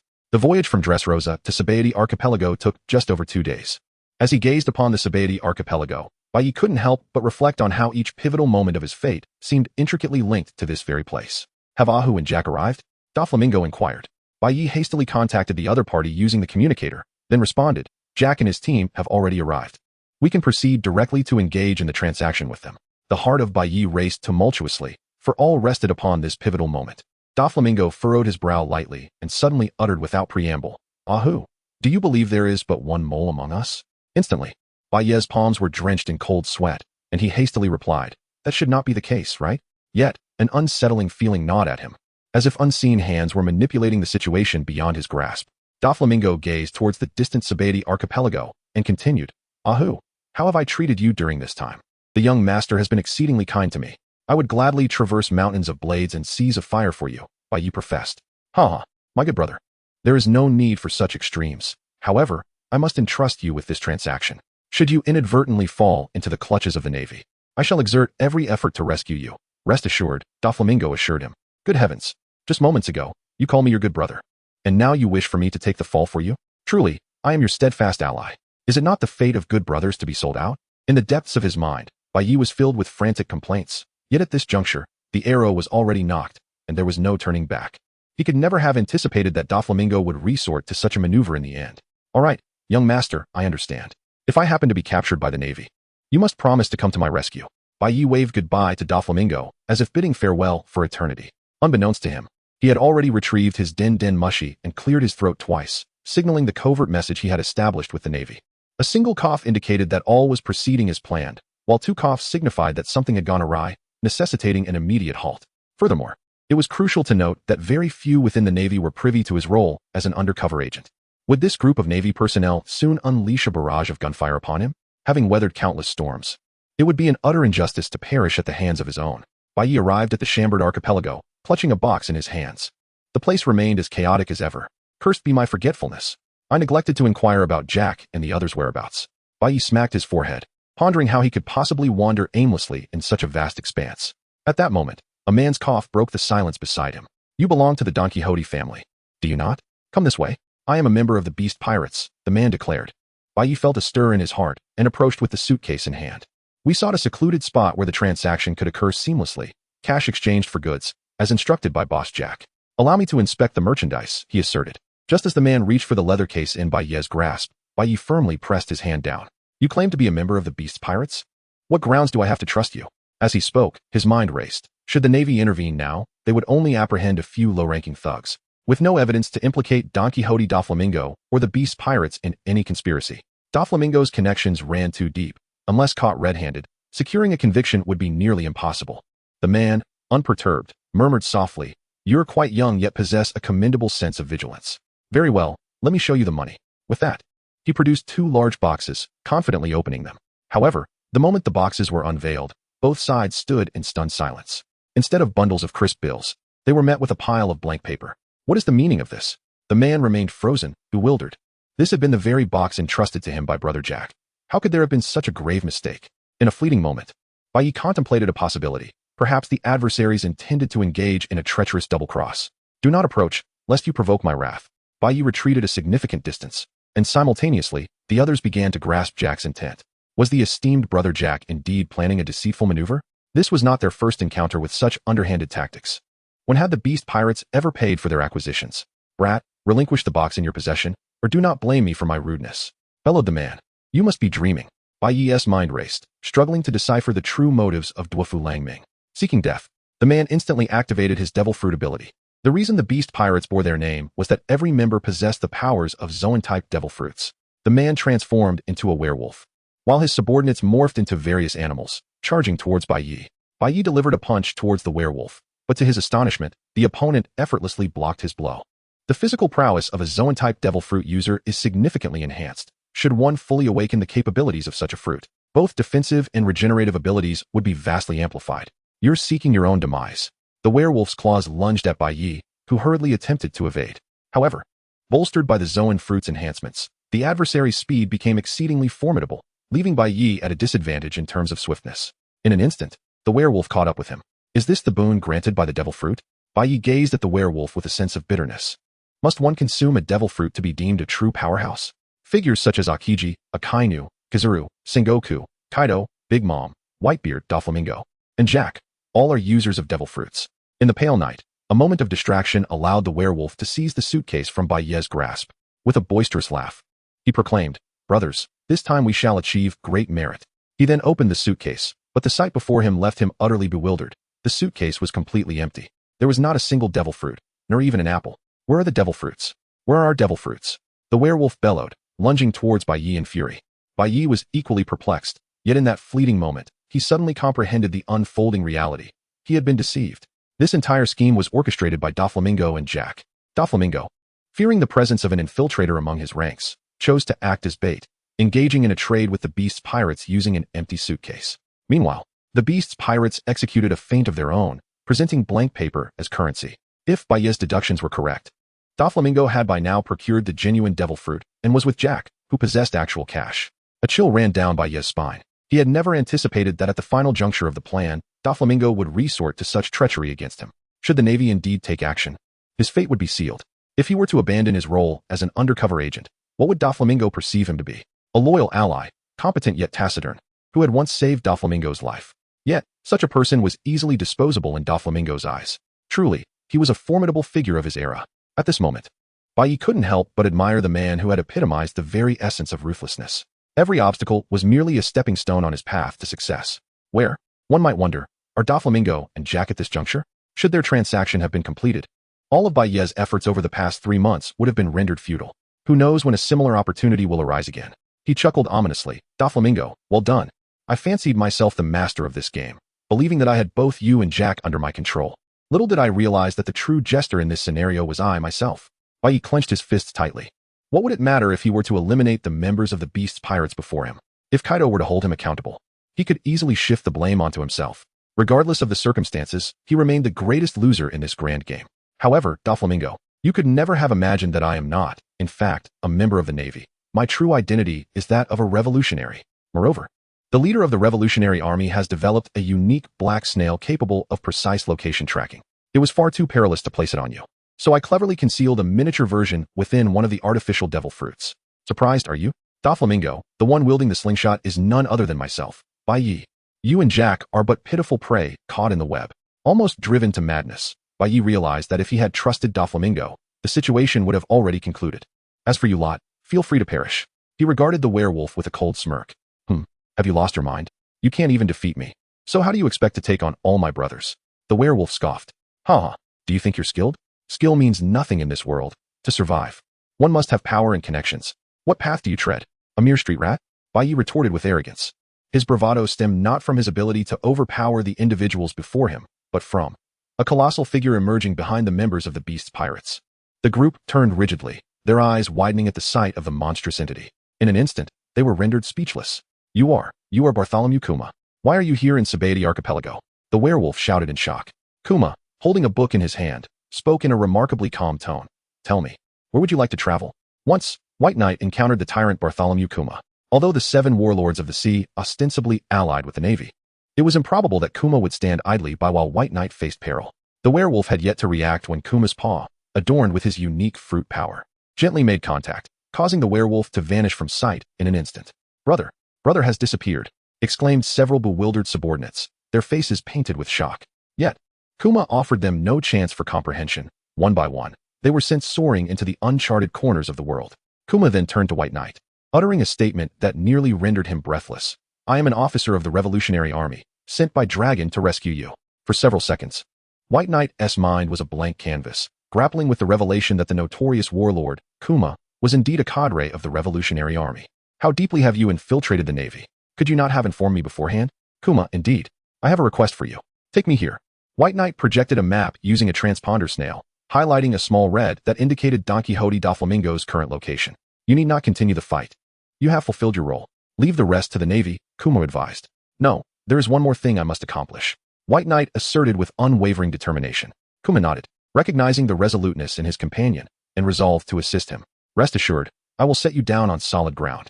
Kuma revealed his paw, demonstrating the abilities of the pawpaw fruit, which allowed him to repel anything, even the very essence of pain itself after extensive development. This was indeed extraordinary.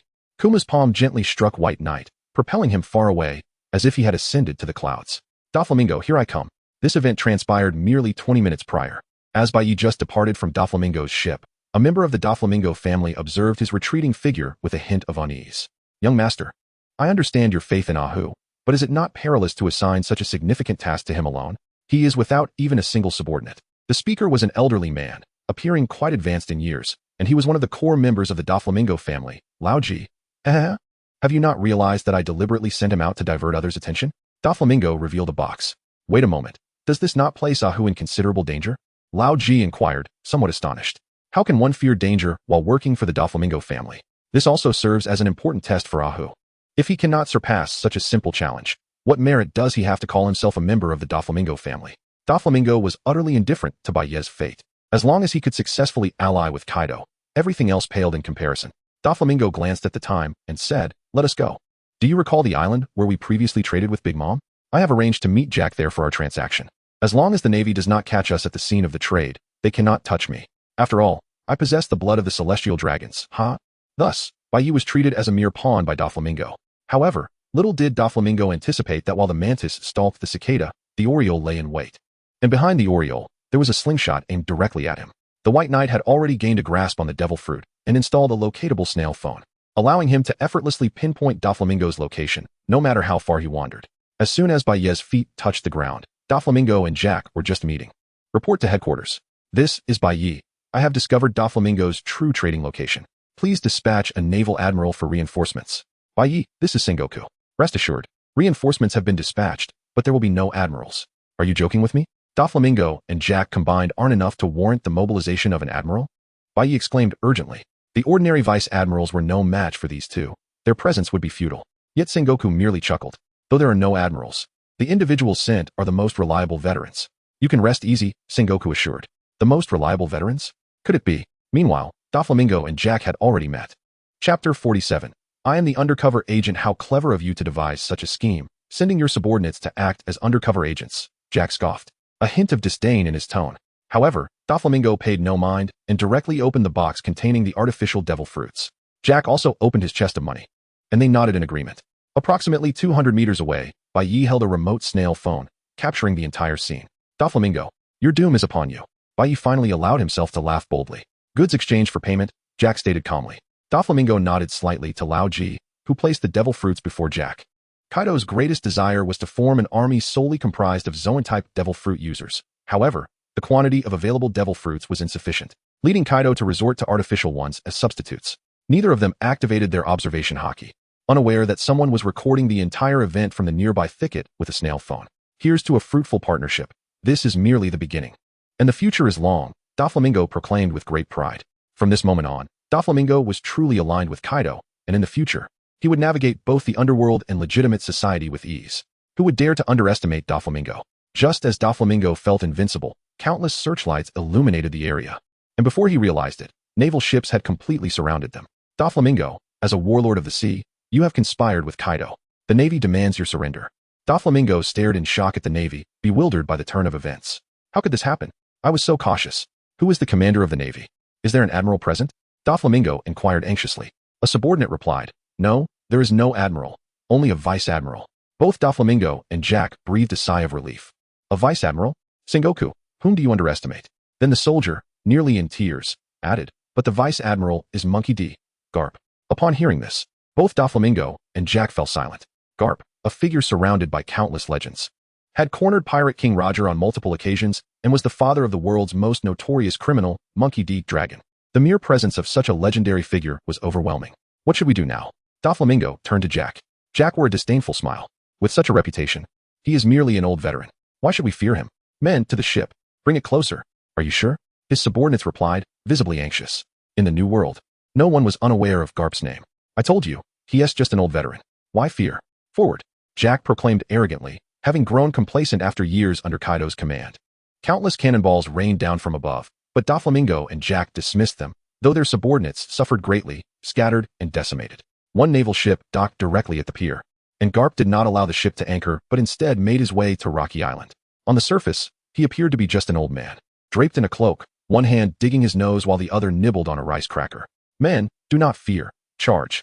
Jack fully embraced the audacity of the beast's pirates, showing no signs of retreat even in the face of such a legendary figure. Inspired by their leader, his subordinates transformed into various animals and charged forward, engaging in fierce combat with the Navy. Young master, what should we do? Should we assist? Lao Ji asked in a hushed tone. Assist? Run. That is Garp. Sengoku actually sent that old man here. Doflamingo felt incredulous. Even sending a naval admiral would be understandable. But why Garp? Was Doflamingo truly that formidable? Thus, Doflamingo resolved to betray his ally, hoping Jack could stall for time while he and his subordinates made their escape without hesitation. Doflamingo over there, charge. A naval vice admiral shouted, as numerous Navy soldiers surged forward. Doflamingo, as a warlord of the sea, you have secretly colluded with Kaido. This is an unforgivable crime. Surrender at once. Young master. Quickly flee. We'll handle this. Lao Ji shouted as he lunged toward the naval vice admiral, his subordinates clashing with the Navy in chaotic combat. The scene was utterly tumultuous. Meanwhile, Jack faced off against Garp, their attitudes starkly contrasting. Jack, though outspokenly arrogant, felt a deep-seated anxiety, clenching his fists as he regarded the old man before him. Garp, however, seemed utterly unfazed. Unless Kaido himself arrives, is this all you've got? Garp, today I will show you the might of the beast pirates, Jack declared, rushing forward without hesitation. Indeed, during battle, it was often Kaido who displayed the most cowardice among the beast pirates. Jack transformed into a massive mammoth, swinging his trunk toward Garp. In an instant, Garp vanished, reappearing directly above Jack. You, who know not the limits of your own strength, come and experience the world's finest armament haki. Garp's fist enveloped in an aura of despairing power struck down upon Jack's head. Typically, Jack would not evade such an attack, as Zoan-type devil fruit users possessed extraordinary resilience. They would endure attacks with their bodies. Then boom, Kapu's fist struck Jack's head with tremendous force, sending a terrifying shockwave through Jack's brain. In an instant, his mind went blank. And the next moment, his head was slammed into the ground, creating a massive crater between his skull and the rocky surface. Blood poured from his facial orifices. With just one punch, Jack lost all consciousness. Yet, the onslaught did not cease there. The immense power transmitted through Jack's head to the ground. shattering a quarter of the rocky island beneath him, with the fragments sinking into the sea. This fellow's hand feels rather mediocre, Kapu remarked nonchalantly, as if he had merely dispatched an unknown lackey rather than one of the calamities of the beast pirates. From a distance, Doflamingo observed the scene, veins bulging on his forehead. He considered his strength formidable, yet he doubted he could match Jack. The fact that Jack, with all his might, had failed to withstand Kapu's punch left Doflamingo questioning how he could confront this old man. If captured, his fate would be sealed. What should he do now? A rare expression of panic crossed Doflamingo's face as cold sweat dripped from his brow. The entire island was surrounded by the navy, leaving him with nowhere to escape. As Doflamingo pondered his next move, a figure nearby waved at him. "Young master, over here." Doflamingo turned to see Ahu standing there. Hadn't he gone to serve as bait? Why was he here? Had Doflamingo taken a moment to reflect, he might have noticed numerous inconsistencies. But the urgency of the situation left him little room for contemplation.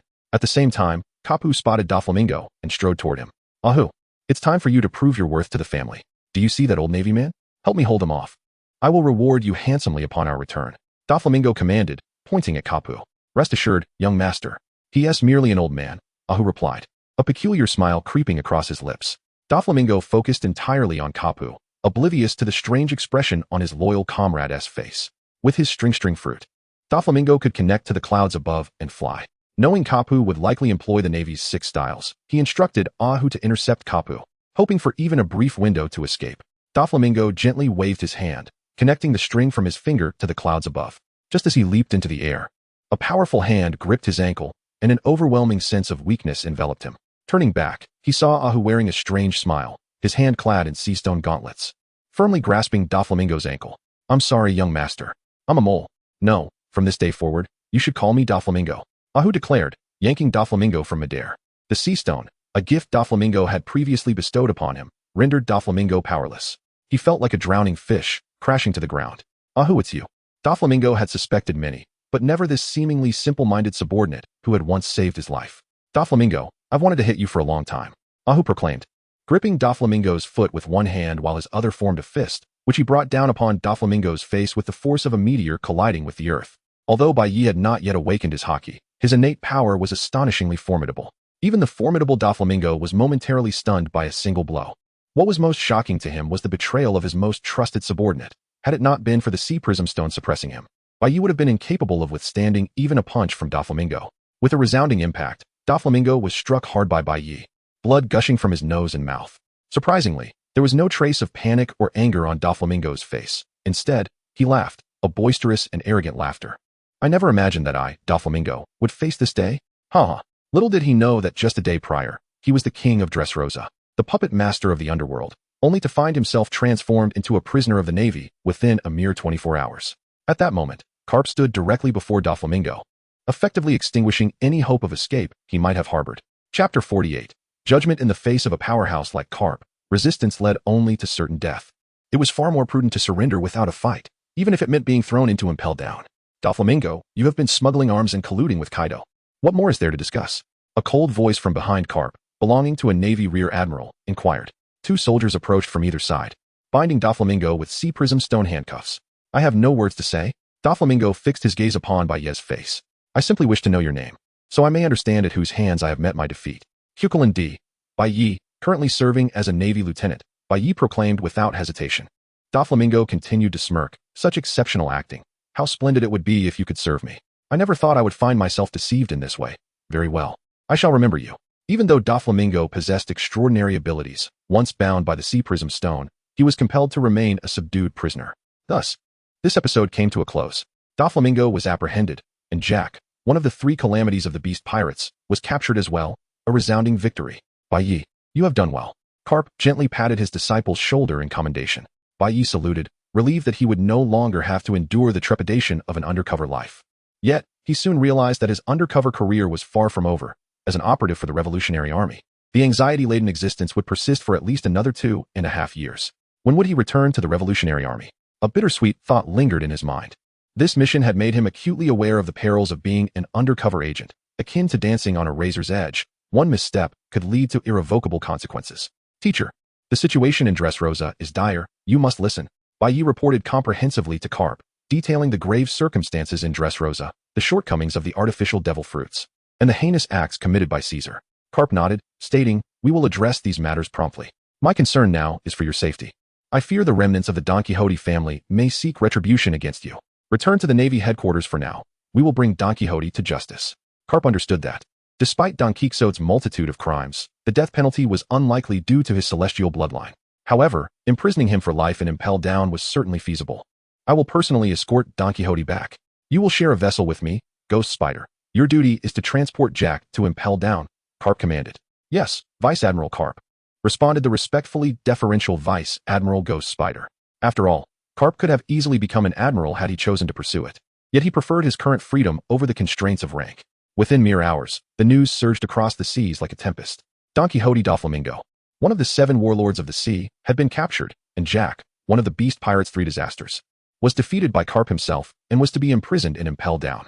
This revelation detonated like a bomb, sending shockwaves throughout the ocean. Both the beast pirates and Doflamingo were formidable forces within their territories, yet this staggering defeat showcased the might of the Navy. Carp dispatched personnel to Dressrosa. However, Treble had already received word in advance and, accompanied by Sugar, vanished without a trace.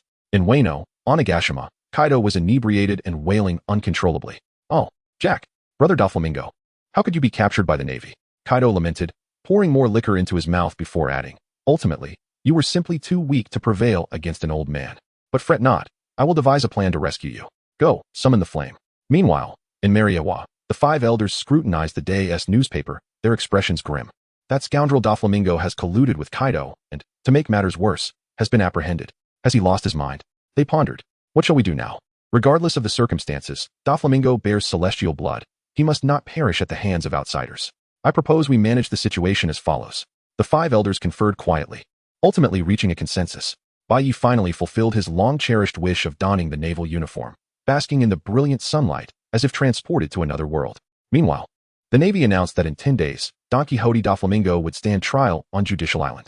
Bai Yi stretched his body, pondering the multitude of crimes committed by Don Quixote Doflamingo, who, in the best-case scenario, would be condemned to a lifetime in prison, never to emerge again.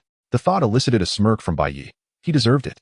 The majority of people regarded Doflamingo's capture with a sense of morbid curiosity, for the world continued to turn smoothly without him. Aside from the anxious members of the Don Quixote family, many took pleasure in his downfall. As the ruler of the underworld, Doflamingo commanded vast resources. And should he be permanently imprisoned and impelled down, a vacuum in the market would undoubtedly arise, leading many to vie for profit. Among them was Tezzalo, who calmly perused a newspaper. Since consuming the gold fruit, his strength had surged, and his influence had expanded correspondingly. With Doflamingo's downfall, it was the perfect opportunity for him to showcase his prowess. "Gentlemen, with Doflamingo's collapse, the new world will be ours," Tezzalo proclaimed, inciting cheers from his subordinates. Just as Tezzalo prepared to make his move, a subordinate rushed in, exclaiming, "Boss, someone is outside with a pocket watch, claiming to have something very important to discuss with you." Tezzalo examined the watch and realized it was the same one he had given to that boy. Could it be that the boy was in danger? Tezzalo hurried outside, only to be confronted not by the boy, but by a man cloaked in black, his face adorned with peculiar tattoos. Tezzalo's expression darkened. "Who are you? Why do you have that pocket watch? What have you done to the boy?" The man slightly raised his head, revealing half of his face, a fierce grin upon his lips. "There's no need to panic. The boy is doing quite well. I am his elder brother, and I have come to discuss a matter with you." Tezzalo was not so naive as to trust him, gripping his gun tightly and glaring coldly. "By the way, I haven't introduced myself. My name is Monkey D. Dragon, leader of the Revolutionary Army. The boy you speak of is Bai Yi, my sworn brother. I have investigated your background and know you harbor a deep-seated hatred for the celestial dragons. How about we join forces to overthrow their dominion and reshape this world?" Monkey D. Dragon stated, looking intently at Tezzalo. Tezzalo's face paled in astonishment. "What are you talking about? Overthrow the celestial dragons? Do you know what they are? They have ruled this world for 800 years. What gives you the right to utter such words? Are you jesting?" Beads of cold sweat trickled down Tezzalo's forehead. While he did indeed harbor a grudge against the celestial dragons, the notion of toppling their reign seemed utterly unrealistic. Monkey D. Dragon shook his head in exasperation. "I had thought you to be a man of valor, but it appears you are merely this sort. Keep the pocket watch. No one will seek you out again. You may continue to live as a carefree pirate." With that, he turned and walked away without hesitation. Tezzalo's expression shifted continuously, pain coursing through his chest. Recalling the love lost to the celestial dragons and the humiliation he had endured, fear dissipated in the face of rage. Tezzalo grasped Monkey D. Dragon's shoulder. "You speak of overthrowing the celestial dragons. How do you propose we do that? You know how powerful the world government is, right? The Navy alone is beyond the capacity of any force on the seas to contend with. The three admirals, alongside Sengoku, Garp, and countless vice admirals and soldiers, far exceed any pirate crew's configuration. This is merely the Navy. The intelligence agencies directly serving the world government make it an insurmountable monstrosity. How do you intend to overthrow the celestial dragons in the face of such a beast? Tesla demanded. Monkey D. Dragon turned slightly. This is not something that can be achieved in a single generation. If you seek revenge, come with me. I will show you that the celestial dragons and the world government are not invincible. The flames of vengeance ignited within Teselo's heart, burning fiercely. Excellent, truly excellent. At last, there are those willing to oppose the celestial dragons. This time, let us see how you will fare. I will join you, but I am not your subordinate. We will merely ally to overthrow the celestial dragons. Once they are defeated, I shall remain a free man, unbound by anyone. Teselo declared. Monkey D. Dragon extended his hand, clasping Teselo's. Welcome to the Revolutionary Army. Meanwhile, Onimaru sailed across the ocean, tasked with delivering Jack to impel down. Though Jack was formidable, he was rendered compliant under the constraints of Sea Prism Stone. With only 2 days remaining until reaching impel down, Onimaru felt an unsettling foreboding, as if something monumental was about to transpire. As Onimaru fretted, an ominous shadow loomed overhead. Glancing up, he saw the sky had become shrouded in dark clouds, their density transforming day into night. This weather was exceedingly abnormal. Suddenly, he glimpsed a green dragon weaving through the clouds. What on earth was happening? Onimaru stared in shock. Was he merely hallucinating? Colonel, look at the sky, a soldier shouted, prompting Onimaru to quickly glance upward. To his astonishment, he beheld a colossal wyvern engulfed in flames, descending toward the ship, transporting Jack. That was none other than Jinbe, one of the 3 calamities of the beast's pirates. Onimaru's expression darkened. He never anticipated the beast's pirates would place such importance on Jack, but that was merely the beginning. Thunder rumbled as the green dragon fully materialized before them. In all the seas, only one person possessed such a form, Kaido, the captain of the beast pirates. The Emperor of the Seas had arrived in person. Onimaru felt an overwhelming sense of despair. It was over. Unless Vice Admiral Garp could arrive at lightning speed, neither he nor his crew would survive. Report to headquarters, informing them of Kaido's assault. Request immediate support. Onimaru forced himself to remain calm, drawing his weapon. Even in the face of Kaido, he would not waver as a member of the Navy. Come, Kaido. Show me just how formidable this Emperor of the Seas truly is. Onimaru charged forward, and the battle commenced. 2 hours later, when nearby Navy reinforcements reached the designated location, they discovered only the wreckage of ships adrift on the water and the gravely injured Onimaru. No one knew the severity of the battle, but according to Onimaru's later recollections, he had been struck down by Kaido the moment he charged in, losing consciousness. Fortunately, both Kaido and Jinbe were devil fruit users and did not pursue the unconscious Onimaru, or he would surely have perished. Of course, Jack, the key prisoner and one of the 3 calamities, was also rescued by Kaido. I am truly sorry that this has occurred. I will commit seppuku. When Carp visited the ghost spider, the latter, overwhelmed with shame, exclaimed, What nonsense are you uttering? It was Kaido who came. Even if it were someone else, the situation would remain unchanged. You have performed admirably. Sengoku consoled the ghost spider, stating, The day of judgment for Doflamingo is fast approaching. Our current task is to keep a close watch on him. It is hard to say whether Kaido will stir up trouble at this juncture. If Doflamingo were to be rescued, the Navy would truly become a laughingstock upon these seas. Sengoku himself had not anticipated that Kaido would personally rescue Jack. It was indeed an oversight. Despite being imprisoned, Doflamingo feasted heartily each day, resembling more of a vacationer than a captive. At that moment, as he savored steak and sipped red wine, he perused the day's newspaper, laughing heartily, ha ha ha. Jack has actually been rescued. Now, with key witnesses lacking, Sengoku, do you truly believe you can entrap me? Ha ha ha. Doflamingo, someone is watching you. A guard bellowed. Doflamingo paused, perplexed. At such a time, who would come to see him? Could it be a member of the Doflamingo family? How reckless to venture into such a perilous place. Naturally, they should seek refuge instead. As long as the events surrounding Dressrosa remained undisclosed, he still had a chance for redemption. However, the figure entering was not a member of the Doflamingo family, but rather a somewhat familiar-looking Navy officer. You are. Doflamingo mused, regarding Bei with curiosity. At this moment, Bei had reverted to his true form, rendering Doflamingo unable to recognize him. Have you forgotten me so soon, Doflamingo? I used to call you young master. Bei retorted. Realization dawned upon Doflamingo, and his grin became even more arrogant. Ah, it is you, Ahu's little brother. I never expected that while I languish in this prison, you'd still find time to visit me. I am truly touched. As Doflamingo jested, Bei replied with a cold smile. You truly are my dear young master, using me as a shield right up until the very end. Do you possess no sense of familial affection? Are the members of the Doflamingo family merely your tools? Doflamingo did not directly respond to Bei's inquiry, but instead countered with a question of his own. Ahu's little brother. Do you know how my father and brother met their demise? Chapter 49. Sophistry by you was taken aback as he gazed at Doflamingo. How would I know how your father and brother met their demise? Doflamingo's grin grew more audacious. They were both slain by my own hand.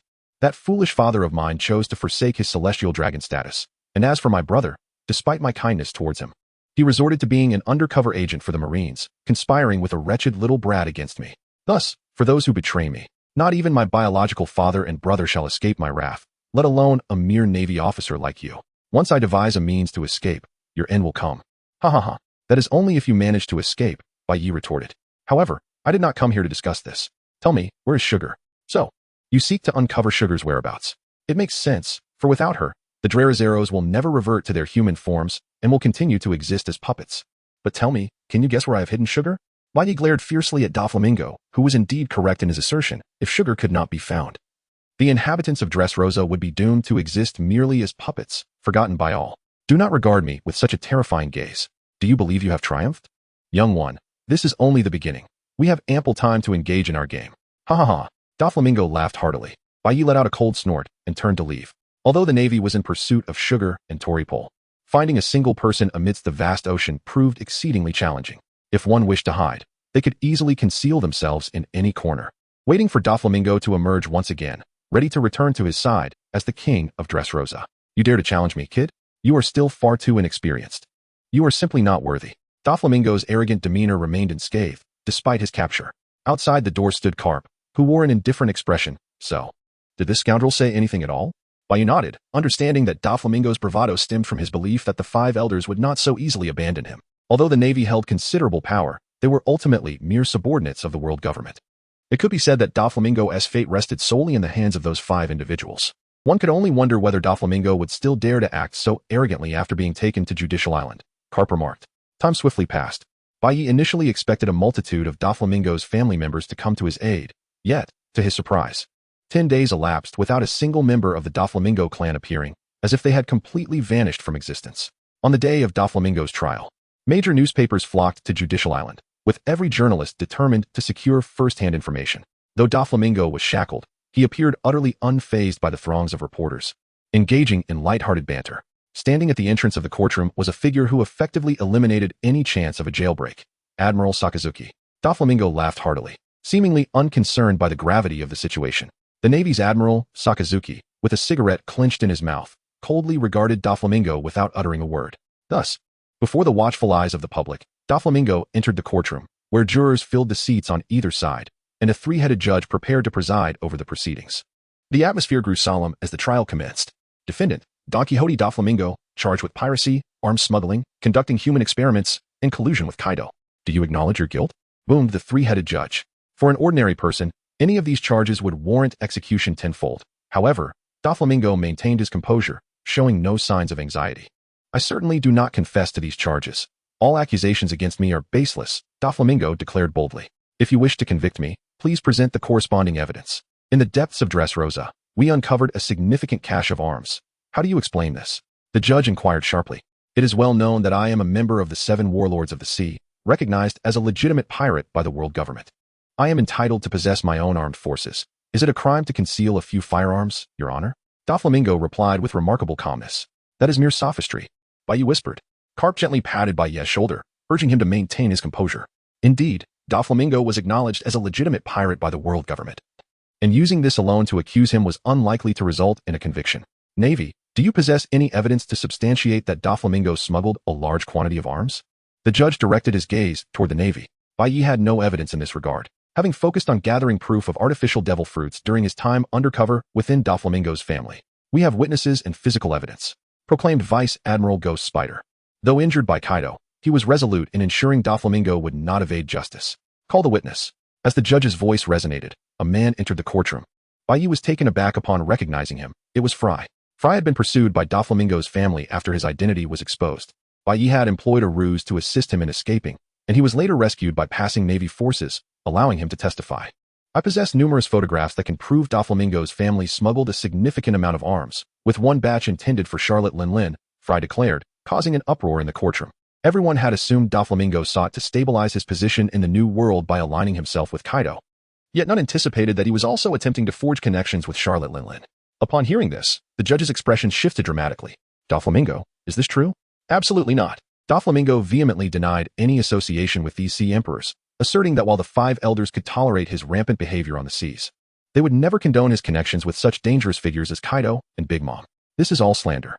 Indeed, I have sold firearms at times to sustain my family's finances, but in an era where nearly everyone is armed, this cannot be considered a grave crime. That is mere sophistry, Bai Yi muttered again. And even if there are photographs, what of it? This is entirely slanderous. The locations depicted are not even within Dressrosa's territory. Aside from this Navy officer, does he have any other witnesses to corroborate his claims? Doflamingo scoffed. Fry was rendered speechless. In such perilous circumstances, where could he find additional witnesses? Chapter 50. Charges dismissed. The three-headed judge conferred in hushed tones, seemingly engaged in fervent discussion. Seizing the moment amidst the chaotic crowd below, he struck the table with his wooden gavel. Silence. After our deliberation, we find that the evidence for Doflamingo's arms smuggling is insufficient to constitute a crime. Bai Yi opened his mouth wide. Are you deliberately seeking trouble? Caught red-handed, and you claim there is no evidence? Do you believe I wouldn't smear your face? Carp's expression shifted slightly, though not drastically. Subsequently, the Navy accused Don Quixote Doflamingo of conducting human experiments with the assistance of the scientist Caesar. Pray tell, does the Navy possess evidence? The three judges turned their gazes towards the Navy's side.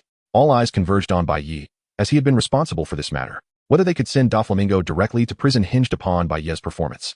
I have evidence. Bai Yi stood up decisively. For the past 3 months, I have been working undercover, engaging with numerous artificial devil fruits. I have retained 10 of them as evidence against Doflamingo. Upon hearing about the artificial devil fruit project, the expressions of the three judges subtly shifted. This technology had originally belonged to the Navy, though it was unclear why it had been abandoned later. Naturally, human experimentation could only be sanctioned by their world government. Anyone else daring to conduct such actions prematurely would be in violation of the law. Bai Yi has revealed the artificial devil fruits he had previously concealed, and Doflamingo's expression is exceedingly grim. This rascal has been plotting against him all along, this scoundrel. The Navy personnel raised their thumbs in approval, curious to see how Doflamingo would respond this time. At that moment, the three-headed judge posed a rather peculiar question. Soldier, the Navy accuses Doflamingo of conducting human experiments. Can you demonstrate any correlation between the artificial devil fruits you provided and these experiments? If not, these artificial devil fruits cannot be accepted as evidence. What? Bai Yi was utterly stunned. Are these people truly so ignorant? How many years of brain damage does it take to formulate such a question? Not far from Dressrosa, on a small island, there exists a research facility housing the scientist Caesar. He has been conducting such human experiments, equipped with numerous devices. If the Navy were to dispatch personnel to search, they would swiftly uncover evidence, Bai Yi asserted. So, the one conducting the human experiments is that scientist named Caesar, not Doflamingo, correct? While Doflamingo did request Caesar to create the artificial devil fruits, he was unaware of the conditions of their production. If that is the only basis, it cannot constitute a charge of conducting human experiments, the three-headed judge remarked. At this juncture, Carp finally recognized that these three scoundrels seemed to be biased in favor of Doflamingo. One would have to suffer a decade of cerebral infarction to utter such words. Bai Yi was nearly driven to violence, yet Carp firmly grasped his shoulder, urging him to remain composed. May I inquire if the Navy can present new evidence? If not, the accusation against Doflamingo for orchestrating human experiments cannot stand. Furthermore, these artificial devil fruits are to be confiscated as evidence, the three-headed judge declared. Bai Yi cast a glance at Carp, who merely furrowed his brow slightly, seemingly indifferent to the matter at hand. The atmosphere on site had gradually turned uneasy. The expressions of the Navy personnel were notably grim, and it was evident to anyone present that the three judges were biased in favor of Doflamingo. The Navy had indeed made attempts to apprehend Caesar, yet by the time they reached the deserted island, Caesar had already fled with his equipment, leaving behind nothing but an empty laboratory. Bai Yi gritted his teeth tightly, stating, the artificial devil fruit requires humans as experimental subjects. This I have witnessed with my own eyes, and I can vouch for it in my capacity as a Navy officer. I deeply apologize, Navy officer, but without solid evidence, we cannot proceed with a conviction. This is a place for substantiated proof, not a venue for your unfounded assertions, declared the trio of judges. The expression on White Knight's face was becoming increasingly difficult to control. He yearned to leap forward and deliver a powerful blow to the face of that scoundrel. Beside him, Carp firmly grasped his shoulder and forced him down into his seat. So, it seems the Navy cannot produce evidence directly linking the artificial devil fruits to human experimentation? If that is the case, the charges against Don Quixote Doflamingo will inevitably falter, declared the three-headed judge. Why is this so? The grim look on White Knight's face deepened. Having come this far, could they allow Doflamingo to continue to evade justice? Carp, however, had discerned the truth of the matter. The three-headed judge was likely wary of Doflamingo's celestial dragon status, or perhaps they had received direct orders from above. as the trio was fervently attempting to defend Doflamingo. If that is the case, today's proceedings will pose a significant challenge. This is not a matter that can be resolved with mere fists. And even Karp found himself at a loss. Yet, having lived for so many years, he had witnessed far too much darkness to be fazed by today's spectacle. Stay calm, Karp advised his disciple. Regarding the final accusation against Doflamingo, alleging collusion with Kaido of the Beast's pirates, may I inquire if this claim holds any truth? The three-headed judge questioned Doflamingo. The corners of Doflamingo's mouth curled into a wide grin, stretching to the base of his ears. This is nothing but slander. I have no knowledge of who Kaido is. How could I possibly conspire with him? The judge then turned to the Navy. You claim to have previously apprehended one of the calamities of the Beast's pirates, the drought known as Jack.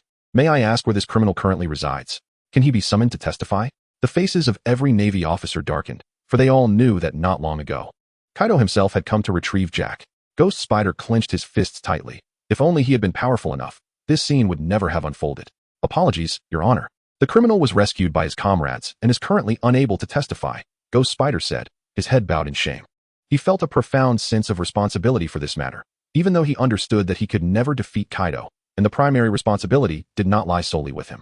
Nevertheless, he felt guilt. Had he been able to bring Jack forward at this moment, perhaps Doflamingo's guilt could have been established. Your Honor, I possess evidence. I recorded the transaction between Doflamingo and the Beast's pirates using a din mushi. May I inquire if this evidence can substantiate the claim of collusion between Doflamingo and Kaido? White Knight said, his face ashen. If even this piece of evidence proves ineffective, Doflamingo may well evade justice. Present the evidence. Its validity shall be determined by the court, declared the three-headed judge with an air of arrogance. Bai Yi harbored a certain distrust towards the rascals. Thus he shifted his gaze towards his mentor. Karp nodded slightly, urging him to remain calm. I have already submitted the phone call as evidence to the court, and I hope the judge will present it, Bai Yi stated. After all, this evidence was of paramount importance, nearly a fatal flaw for Doflamingo. It could not possibly be entrusted to someone of Bai Yi's rank as a lieutenant. Upon his return, he had promptly handed it over to Sengoku, who subsequently transferred the evidence to Judicial Island during Doflamingo's trial. At that moment, a staff member from Judicial Island approached. Speaking slowly, I regret to inform you that the Navy has not submitted this evidence. We have records, which you may verify. What do you mean by that? Bai Yi's mind was blank. So, the image snail you mentioned does not exist at all. Navy officer, I can understand your determination to combat piracy. But this is a court of law, where evidence is paramount. Fabricating evidence carries legal consequences, so please think carefully before you speak. The Judicial Island staff member concluded and departed without another glance. With no further inhibitions, Doflamingo burst into laughter. Huh? So, does that mean I am now acquitted? You're talking nonsense. Bai Yi retorted. Silence. The presiding judge banged his gavel forcefully. Navy, if you cannot present evidence of Doflamingo's crimes, he will be released forthwith. Bai Yi never anticipated that the individuals on Judicial Island would covertly destroy evidence, thereby assisting Doflamingo in evading culpability. Karp inhaled deeply, equally taken aback by this unforeseen outcome. However, his demeanor was considerably more composed than that of Bai Yi. The atmosphere among the Navy was one of desolation. Doflamingo, with the blood of the celestial dragons coursing through his veins, was impervious to the law. What difference would it make if he were apprehended? What significance did irrefutable evidence hold? Ultimately, the entire Judicial Island seemed to conspire in Doflamingo's favor. Not only that, but even the elders above were covertly aiding him. Can the Navy present any new evidence? Inquired the triad judges. Silence enveloped the Navy as the Ghost Spider cast a glance at Bai Yi, his eyes brimming with remorse. If only Jack had still been in his grasp, perhaps there would have been a glimmer of hope. Alas, Jack had been rescued by Kaido, and their final opportunity slipped away. Doflamingo, do you have anything to say? The triad judges prompted. A benevolent smile graced Doflamingo's face as he replied. I am a person of great magnanimity. The Navy's attempt to capture me has caused significant adverse repercussions, yet I bear no ill will. Of course, should the Navy be inclined to offer me substantial compensation, I would not refuse. What say you, Bai Yi? Bai Yi's face was as dark as the bottom of a pot, and at that moment, he finally understood why Monkey D. Dragon sought to overthrow the world government. This place was utterly rotten. The verdict was announced. The Navy accused Don Quixote Doflamingo, but due to insufficient evidence, the charges were dismissed. Doflamingo was released on the spot, reinstated as a warlord of the sea. The three judges struck their gavel fiercely, declaring the final outcome. In return, Doflamingo laughed uproariously at the heavens. Indeed, what use was it to have skills when one was merely trying to survive? As the courtroom doors swung open, a flurry of journalists brandished their cameras, capturing the moment. Though Doflamingo still wore the garb of a prisoner, a significant detail was that the handcuffs had been removed. This signified his immediate release. Doflamingo's expression was one of unbridled arrogance, and at that moment, several members of his family appeared, having lurked nearby. Had Doflamingo failed to secure his acquittal, They would have gone to any lengths to rescue him. However, the current outcome was the best possible. Doflamingo had regained his status as a warlord, rendering his followers innocent as well. Lao Ji, Baby 5, and several other subordinates approached Doflamingo, with Baby 5 draping Doflamingo's feathered cloak over his shoulders. Just then, Bai Yi emerged from the courtroom, his face etched with resentment. So many efforts, so many sacrifices, only to arrive at such a conclusion? Oh dear, brother Ahu, what is that expression on your face? You look quite terrifying. You wouldn't want to hit me, would you? Doflamingo laughed heartily. Upon seeing Bai Yi, Baby 5's face contorted with rage. She had once harbored some fondness for Bai Yi, but she never expected him to be an undercover agent who had captured Doflamingo. The other subordinates were seething with a desire to tear Bai Yi to shreds. Doflamingo gently waved his hand, halting his subordinates. Although he had successfully evaded charges, it did not grant him the liberty to act recklessly. Carp was still present. If they dared to harm Bai Yi, Carp would ensure that none would leave unscathed. Don't look at me with those eyes. Who do you think I am? A celestial dragon? Are you simply hoping to land a punch on me? Come on, hit me. Ha! Doflamingo even leaned in closer, provokingly. At this moment, Bai Yi's sanity was on the brink of collapse. Why bother with anything else? He raised his hand and delivered a punch straight to Doflamingo's face. The fist, accompanied by a whistling wind, struck Doflamingo's cheek with a resounding thud, sending him flying several meters until he crashed against a wall. Young master. The aides of the Doflamingo family rushed over in a flurry. Doflamingo, with a chilling expression, waved them off, then approached Bai Yi. He gently wiped his injured cheek, intending to teach this ignorant brat a lesson. Remember this face. It will be the last face you see in your life. With that, Doflamingo's fingers lunged towards Bai Yi's eyes. The disparity in their strengths was overwhelming.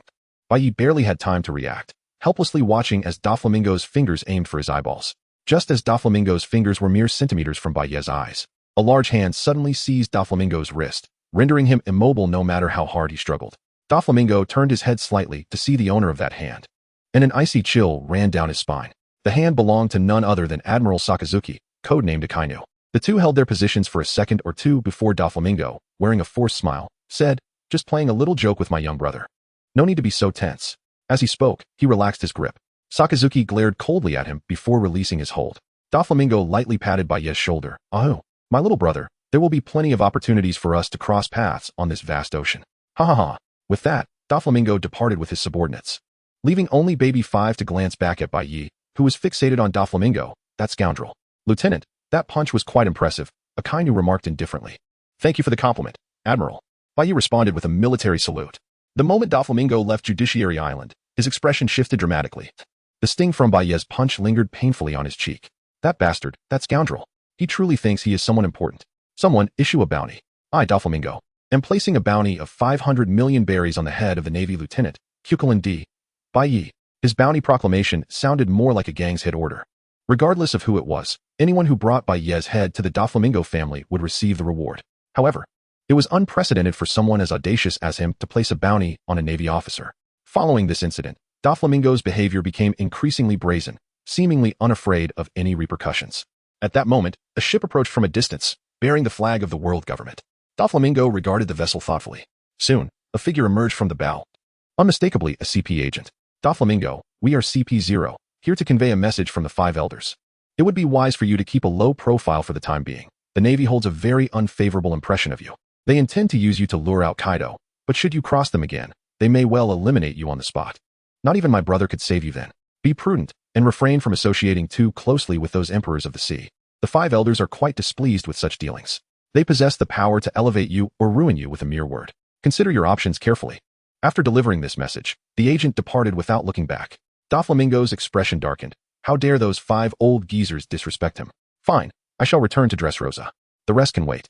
Meanwhile, at Judiciary Island, the 3 judges returned to their office only to find a CP0 agent waiting for them. "You have handled this matter quite well. I trust the 5 gentlemen will be pleased," the CP0 agent stated blandly. The judges had been inclined to favor Doflamingo due to the covert influence of the 5 elders. After all, they were the pinnacle of power in the world. Anything they desired could be achieved with a single command. The once arrogant judges now displayed a fawning demeanor. "It is our duty. By the way, regarding this transponder snail containing information about Doflamingo's dealings with Kaido, how should we proceed?" The CP0 agent regarded the transponder snail in the judge's hand, contemplating briefly before responding. "I shall pass this to the 5 gentlemen for their consideration. You need not concern yourselves with the details." The 3 judges nodded in unison. The information was a hot potato they were eager to relinquish. They had no desire to hold on to something that could potentially cause significant trouble. jeopardizing the authority they had built over 8 centuries. The CP0 agent took the transponder snail and left without a backward glance. Once the agent was gone, the 3 judges exhaled in relief. Engaging in such matters was a thankless endeavor. At the Navy headquarters, the atmosphere was exceptionally grim. The Navy had not anticipated that their foes were not pirates, but rather a betrayal from within, a painful realization of being stabbed in the back by the world government. Marshal, I cannot accept this. The evidence is irrefutable. What is Judiciary Island playing at? Acquitting Doflamingo. Ghost Spider clenched his fists, frustrated by the losses he had incurred. Accepting such an outcome was simply unacceptable. Bai Yi and Fry gazed at Sengoku, hoping that the esteemed marshal would provide a reasonable explanation. Sengoku's expression darkened. He could hardly fathom that Justice Island had devolved into such chaos. If there were no involvement from the elders, he would be willing to devour the very table before him. This matter had likely encroached upon the core of power in this world, transcending our ability to control it. I understand that everyone is feeling despondent, yet we must accept reality. Though Don Quixote Doflamingo has lost his celestial dragon status, he still bears their blood, and the elders would never allow the bloodline of the celestial dragons to be extinguished by the Marines. This pertains to the very essence of their dominion, Sengoku declared. In other words, this issue has escalated beyond a mere conflict between the Marines and pirates. It has now become a matter of face for the elders. Should Doflamingo, who possesses celestial dragon blood, be executed, it would be a significant embarrassment for them. Oni Tsuzumi stormed out, leaving Sengoku and Bai Yi behind. Marshal, Bai Yi implored. I too am filled with reluctance. Is there truly no remedy to this situation? Doflamingo's head was currently being offered for a staggering 500 million berries on the black market, a price that surpassed that of the vast majority of pirates at sea. Sengoku placed a reassuring hand on Bai Yi's shoulder. Rest assured, the Marines will ensure your safety. Doflamingo would not dare to act recklessly. Marshal, your words offer little comfort. The cooked duck has already flown away. How am I to trust you now? Bai Yi retorted. I am aware of the hardships you have endured during this time. After much deliberation, the Marines have decided to promote you to the rank of Lieutenant Commander. You will assume your new position shortly, Sengoku proclaimed, attempting to pacify Bai Yi through elevation in rank to prevent discontent among his subordinates. Fry, too, received a promotion to lieutenant, finding a silver lining amidst the calamity. Bai Yi sighed, reflecting on his rapid ascension within the ranks. Many in the Navy had to toil for over a decade to attain the rank of major. Yet he had achieved this status in just half a year since joining. It was indeed a rare accomplishment. Beside him, Carp munched on a rice cracker and remarked, why not take your post in the East Sea? It is the most tranquil region, perfect for a bit of rest. I recall a certain Lieutenant Mouse who seemingly perished alongside a pirate. With his position now vacant, you might as well fill it. What do you think? After recent events, Bai Yi had entirely lost faith in the Navy. The so-called justice and the institution itself were merely tools wielded by those in power. Alone, the Navy could not stand against the world government. With 2.5 years remaining before he returned to the Revolutionary Army, he thought it wise to seek a quieter place, as if to embrace an early retirement. I understand. I shall depart today, Bai Yi declared. Chapter 52. Strengthening months of diligent effort vanished overnight, deepening Bai Yi's understanding of this world. By the way, Master, I wish to grow stronger. This mission has made me acutely aware of my inadequacies. Whether facing Doflamingo or the drought-stricken Jack, I found myself utterly powerless. Please, grant me the strength I seek.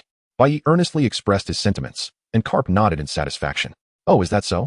Carp said while digging at his nose. Previous training was merely a light drizzle.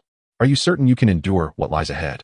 Do not regard me as mere human. I shall complete any training you set before me, Bai Yi asserted resolutely. Very well, let us set forth at once. Carp replied, clearly pleased. Bai Yi traveled lightly, with his only valuable possession being his mighty axe. As he lifted the weapon, he suddenly perceived its weight to have diminished. However, he quickly realized that it was not the axe that had grown lighter, but rather his own strength that had increased. Just before his departure, Fry came to bid Bai Yi farewell. Although their time together had been brief, they shared a camaraderie, both having been sent as undercover agents by the Navy to infiltrate the Don Quixote family. Moreover, Bai Yi had once saved Frey's life, deepening their bond. Once I reach the East Blue, there will be fewer chaotic matters to contend with. I can finally enjoy some peace. I wonder when I will finally rise to prominence. Fry said with a bittersweet smile, fully aware that Don Quixote would not let him off easily. He feared that a bounty had already been placed on his head and pondered how long he might survive. In the depths of his heart, Bai Yi could only muster a bitter smile. Your life as an undercover agent has come to an end, yet mine is just beginning. Perhaps it was out of sympathy, or perhaps a sense of resonance. Bai Yi embraced the other person warmly. Your head is now valued at 500 million berries, so exercise extreme caution. The seas are teeming with bloodthirsty individuals, but thankfully, you have Vice Admiral Carp by your side for protection. Otherwise, the situation would be far more perilous, Fry remarked. You must also remain vigilant. Unless on a special mission, do not stray from the Navy headquarters. The two bid each other farewell. one heading to the East Sea while the other remained at the naval base. Karp, shedding his usual languor, adopted the demeanor of a stern instructor. Young man, have you truly thought this through? Ahead lies nothing but hell. Even if it is hell, I will carve my way through. Treat me as mere livestock if you must. Bai Yi replied, his desire for strength burning fiercely, especially after his encounter with Jack. If he possessed formidable power, how could he have been so easily bullied? Since you are mentally prepared, I shall not hold back. Welcome to hell, young man. Karp exclaimed with a hearty laugh. The White Knight did not assume office directly. Instead, he arrived at Windmill Village. This quaint hamlet remained as peaceful as ever, devoid of any discord, standing in stark contrast to the chaotic sea, reminiscent of a utopian paradise. Grandpa, Luffy exclaimed joyfully as he rushed forward, and Garp embraced his beloved grandson, affectionately ruffling Luffy's hair. Luffy, I'm back. How have you been? Not far away stood a young boy. It was Ace. In comparison to his younger brother, Ace exhibited a refined demeanor, resembling a youthful gentleman. Luffy, we have guests. Do not be rude, Ace gently reminded his sibling, embodying the role of a considerate elder brother. Garp, unfazed, remarked, it's all right, from now on. We are all family. However, you must address him as uncle. This lad will henceforth be my disciple. Bai Yi gazed at the two young boys, a myriad of emotions swirling within him. Perhaps this was the last vestige of warmth in the heart of Vice Admiral Karp. I am Luffy, a rubber man who has consumed the gum-gum fruit. How about we engage in a duel? Luffy declared with unwavering determination. Of course, I am more than willing, Bai Yi promptly replied. Karp showed no intention of dissuading these two spirited youths. Instead, he stood by, merrily observing the spectacle. Bai Yi, should you fail to best Luffy, your subsequent training will be doubled, Karp warned with a mischievous glint in his eye. Thus, this old man truly resembled a devil. Since you have said as much, I shall hold nothing back. Bai Yi unveiled a massive axe from his back, his gaze icy as he fixed it upon Luffy. Karp's expression transformed into one of sheer amusement. Using such a formidable weapon against a child? How shameless can you be? That's unfair. I have no weapon, Luffy exclaimed indignantly. Youngster, in the tumultuous seas, fairness is a mere illusion. Only a fool would chase after it. With a swing of the 3,000-pound axe, Bai Yi aimed to strike at Luffy's head. Luffy let out a terrified scream, frantically covering his head and fleeing. Though rubber is impervious to blunt force, it does not offer protection against an axe. In that moment, Bai Yi fully grasped the essence of overpowering a young child. It was delightfully exhilarating.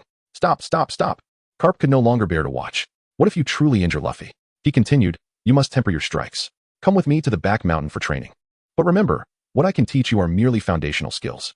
If you aspire to become a true powerhouse, mere training will not suffice. You must engage in relentless combat and continuously hone your fighting techniques to reach the pinnacle of your potential. Do you understand? Bai Yi nodded.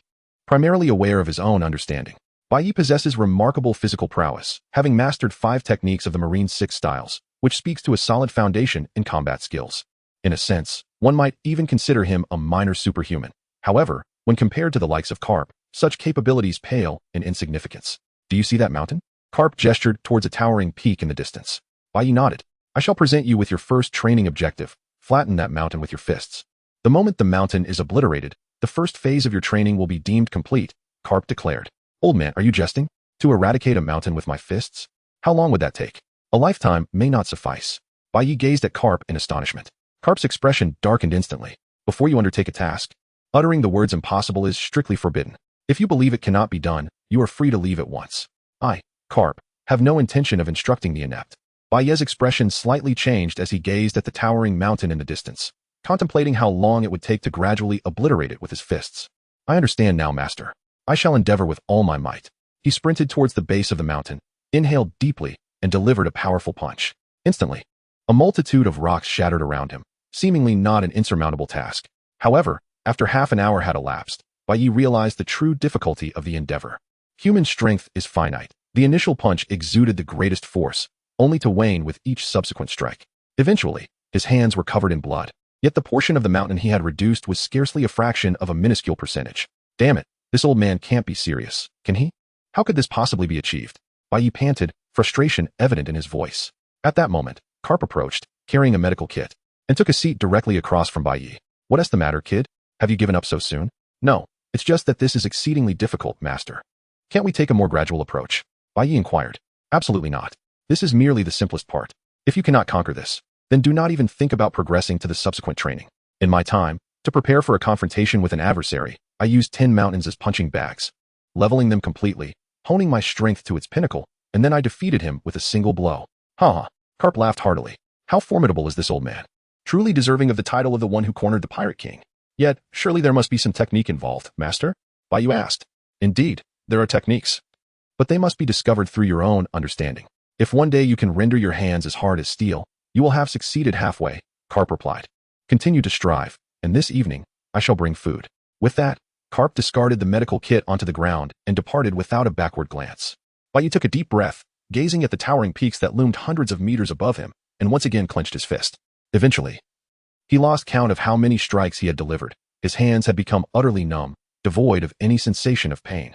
Thick bandages were wrapped around his hands, and if he continued this way, he would become disabled within 3 days. Consequently, it was Karp who carried Bai Yi back to their dwelling that night. The novel can be downloaded using the open-source Star String downloader developed by Xingyu. If you obtain the novel file through a proxy downloader and the merchant has not provided the software source code or an open-source address, please seek a refund immediately and report the merchant.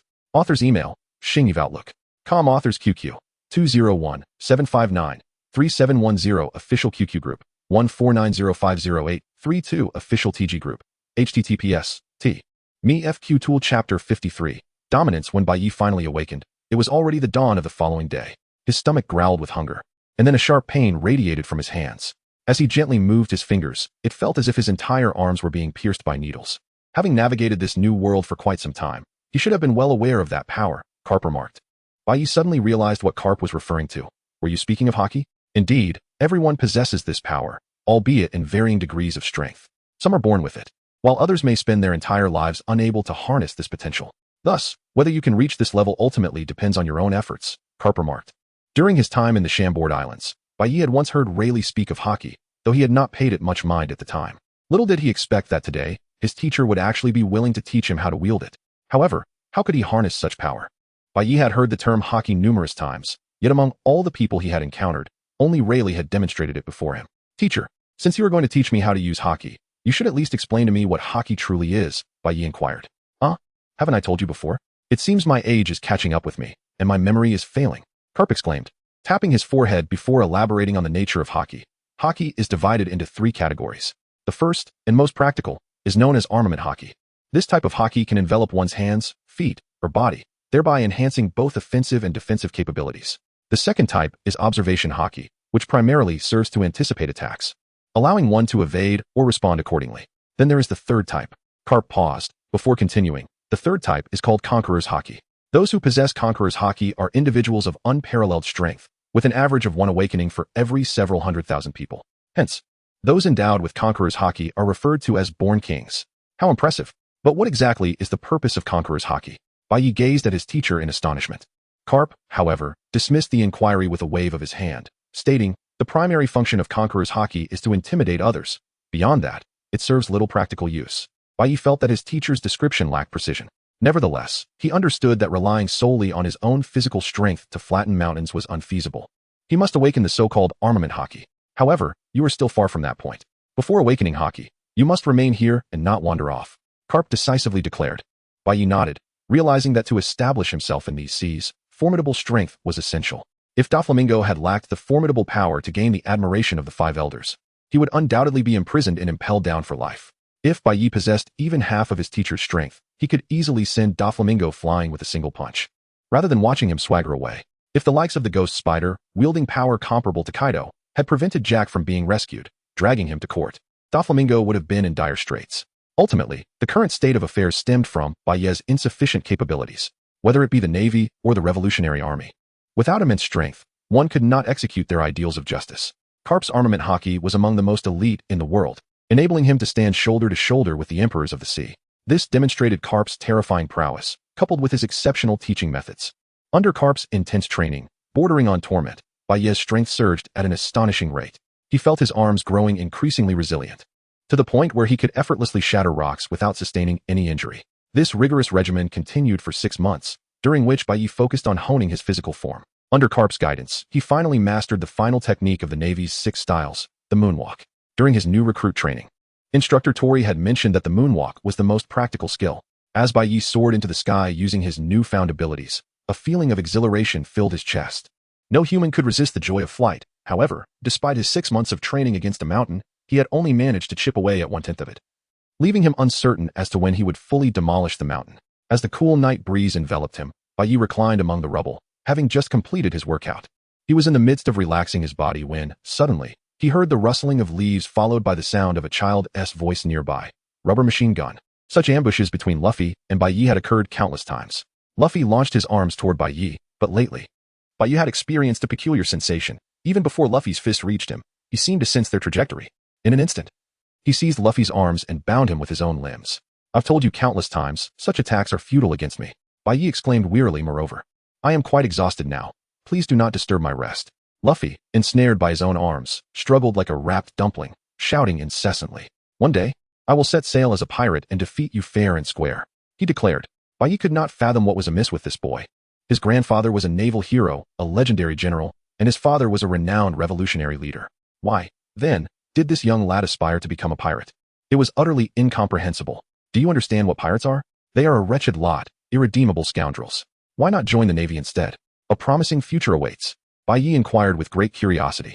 Becoming a naval officer is dreadfully mundane. I intend to be the king of the pirates, Luffy declared, raising his hands in defiance. The king of the pirates? Could it be that the future pirate king will be a girl? Bai pondered, utterly baffled. The complexities of children today were beyond his grasp. However, if you choose the path of piracy, I shall capture you. Surely, you cannot best me, Bai asserted. Do you know how the Navy deals with captured pirates? They are hanged, displayed for public viewing, their decaying bodies a grim warning. As they dangle lifelessly, they seem to cry out, I met a tragic end. I shall never become a pirate again. So, do you still wish to pursue the title of King of the Pirates? At merely 9 years of age, Luffy trembled at Bai's words, yet summoned the courage to respond. No matter what, I will become the king of the pirates. The Pirate King is the mightiest person in the world. But wasn't he the previous Pirate King, Roger, executed by the Navy? Bai countered. Luffy found himself momentarily speechless, unable to refute the claim. Just then, Garp approached, laden with food. What are you two discussing? Bai, you aren't planting peculiar ideas in my dear grandson's head out of spite, are you? No, he wishes to be the Pirate King. But I believe he should join the Revolutionary Army. Bai replied with a mischievous grin. Come here, boy, my fists are itching. Garp exclaimed. Why does everyone oppose my desire to become a pirate? Pirates are the freest souls upon the seas. Ace and I have already vowed to set sail as pirates when we turn 17. Luffy protested, confusion etched upon his face. Listen, Luffy, when you grow up, you'll understand. Pirates are wicked, while the Navy stands for justice. Surely, you do not wish to be deemed evil, do you? Garp admonished. Pondering when Luffy had developed this ambition to become a pirate king, Garp had employed numerous methods to alter Luffy's mindset, yet none had succeeded. How about this? Luffy, you know that piracy is fraught with peril. If you can surpass me in strength, I shall not hinder your aspirations. Otherwise, should you set sail, I will pursue you relentlessly, from one end of the earth to the other. Bai proposed suddenly. The king of the pirates must be the strongest person in the world, right? Are you afraid, Luffy? Afraid of a mere naval officer like me? How embarrassing. Bai taunted with a smirk. Provocation, at times, proved remarkably effective, particularly against someone as straightforward as Luffy. How could I be afraid? Fine. When I am stronger than you, I will set sail as a pirate. It's a promise. Luffy asserted confidently, believing that Bai's strength stemmed solely from his age. Once he matured, he was certain his opponent would be no match for him. Garp laughed heartily, like a blooming flower, giving Bai a thumbs up. How had he not thought of such a simple method before? He resolved to double Luffy's training from that day forward to ensure Luffy would not surpass Bai. Bai was completely unaware that a wager between himself and Luffy had drawn the attention of Garp. From that moment on, Garp intensified his training, nay his torment, of Bai, leaving him in a state of utter despair. By the way, Master, I've recently felt as though I am perceiving everything at a sluggish pace. Is there something amiss with my eyes? Bai remarked, blinking. Come here, Garp commanded. Bai approached, initially believing that Garp was merely examining his eyes. However, to his astonishment, Garp suddenly struck, aiming a punch directly at Bai's face. Yet, in that fleeting moment before Garp acted, Bai seemed to foresee the impending assault, swiftly tilting his head aside, allowing Garp's fist to graze his cheek. Ah, it appears my intuition was correct. You might be on the verge of awakening the observation haki, Garp remarked. The awakening of haki is quite extraordinary. Some individuals train their entire lives without achieving it, while others may inadvertently manifest such formidable power after a mere slumber. Garp's training for Bai was focused on the armament haki, yet Bai astonishingly awakened the observation haki prematurely. Unscientific, Garp exclaimed. Keep pushing forward, young man. I have great faith in you. He raised his hand in encouragement. The following day marked the beginning of Bai's arduous nightmare, as the training intensity doubled. Even with Bai's robust physique, he felt the strain. It was from this day onward that he sensed a faint power coalescing within him, albeit too weak to be unleashed. As the training progressed, Bai Ye's physique became increasingly exaggerated. The once formidable 3,000-pound axe felt insubstantial in his grasp, and he himself was unaware of the true extent of his strength. 3 months later, only half of the mountain remained. Chapter 54. Awakening. Karp observed his disciple with a satisfied nod, astonished at the young man's remarkable talent. After 9 months of rigorous training, both the observation haki and armament haki had begun to take form. However, mastering these two skills was merely the beginning. How far could he truly go? Karp mused to himself. At that moment, Bai Yi gazed upon the mountain before him, channeling the power within his body into his arm, and then unleashed a punch at the mountain. The combination of immense strength and the nascent armament haki resulted in devastating destruction, shattering the solid rock into powder and leaving behind a crater over 3 meters in diameter. Based on Bai Ye's calculations, within a mere 2 months, the remainder of the mountain would be obliterated, allowing him to focus on the remaining training. Just as Karp was enjoying a snack, his transponder snail suddenly rang. Pulu pu lu pu lu. Pulu pu lu pu lu. Karp, recognizing the caller, quickly answered. On the other end was his old friend, a retired Marine Admiral known as Zifa, famously dubbed Black Arm, Old Ghost. What brings you to think of me? Karp replied joyfully, having fought alongside Zifa in the past. Zifa continued. I recently passed through Windmill Village and heard you've been training your disciple diligently. However, before he could finish, Bai Ye's punch created a tremendous impact on the mountain, drowning out the latter half of Zifa's sentence. That rascal. Hold on. Let me step away from here. It's quite noisy. Karp retreated to his room, continuing his conversation with his old comrade. After an entire morning of intense training, Bai Yi sat down to rest, drenched in sweat. He could distinctly sense the burgeoning power within him. He was on the brink of truly mastering the art of armament haki. As he took a moment to recuperate, a strikingly beautiful young girl approached, pushing a small cart. She looked at Bai Yi and said, Excuse me, handsome young man, are you feeling tired? Would you care for a drink? It's on me. Bai Yi was taken aback. Was there truly such a girl in Windmill Village? The village was small, and he had resided there for a full 9 months, having encountered nearly every inhabitant. There was certainly no girl like her. What are you doing all alone in this desolate wilderness? Aren't you afraid of bandits? Bai Yi inquired with a sense of curiosity. Of course, I'm here to conduct business. Would you care for a refreshing cold beer? Only 100 belly. Quite a bargain, the girl replied. Indeed, it was a reasonable price. However, a glimmer of wariness flickered in Bai Ye's eyes. Although 9 months had elapsed, he could not forget that Doflamingo had placed a bounty of 500 million belly on his head. It was highly improbable that anyone would be conducting business in such a remote area, especially a girl of such striking beauty. In these tumultuous times, a girl of her allure, without any means of self-defense, could easily be captured and sold off. I'm not thirsty. I kindly ask you to leave, Bai Yi stated, unable to ascertain the girl's true identity, deeming it best for her to depart. Why, dear sir, how could you be so unkind?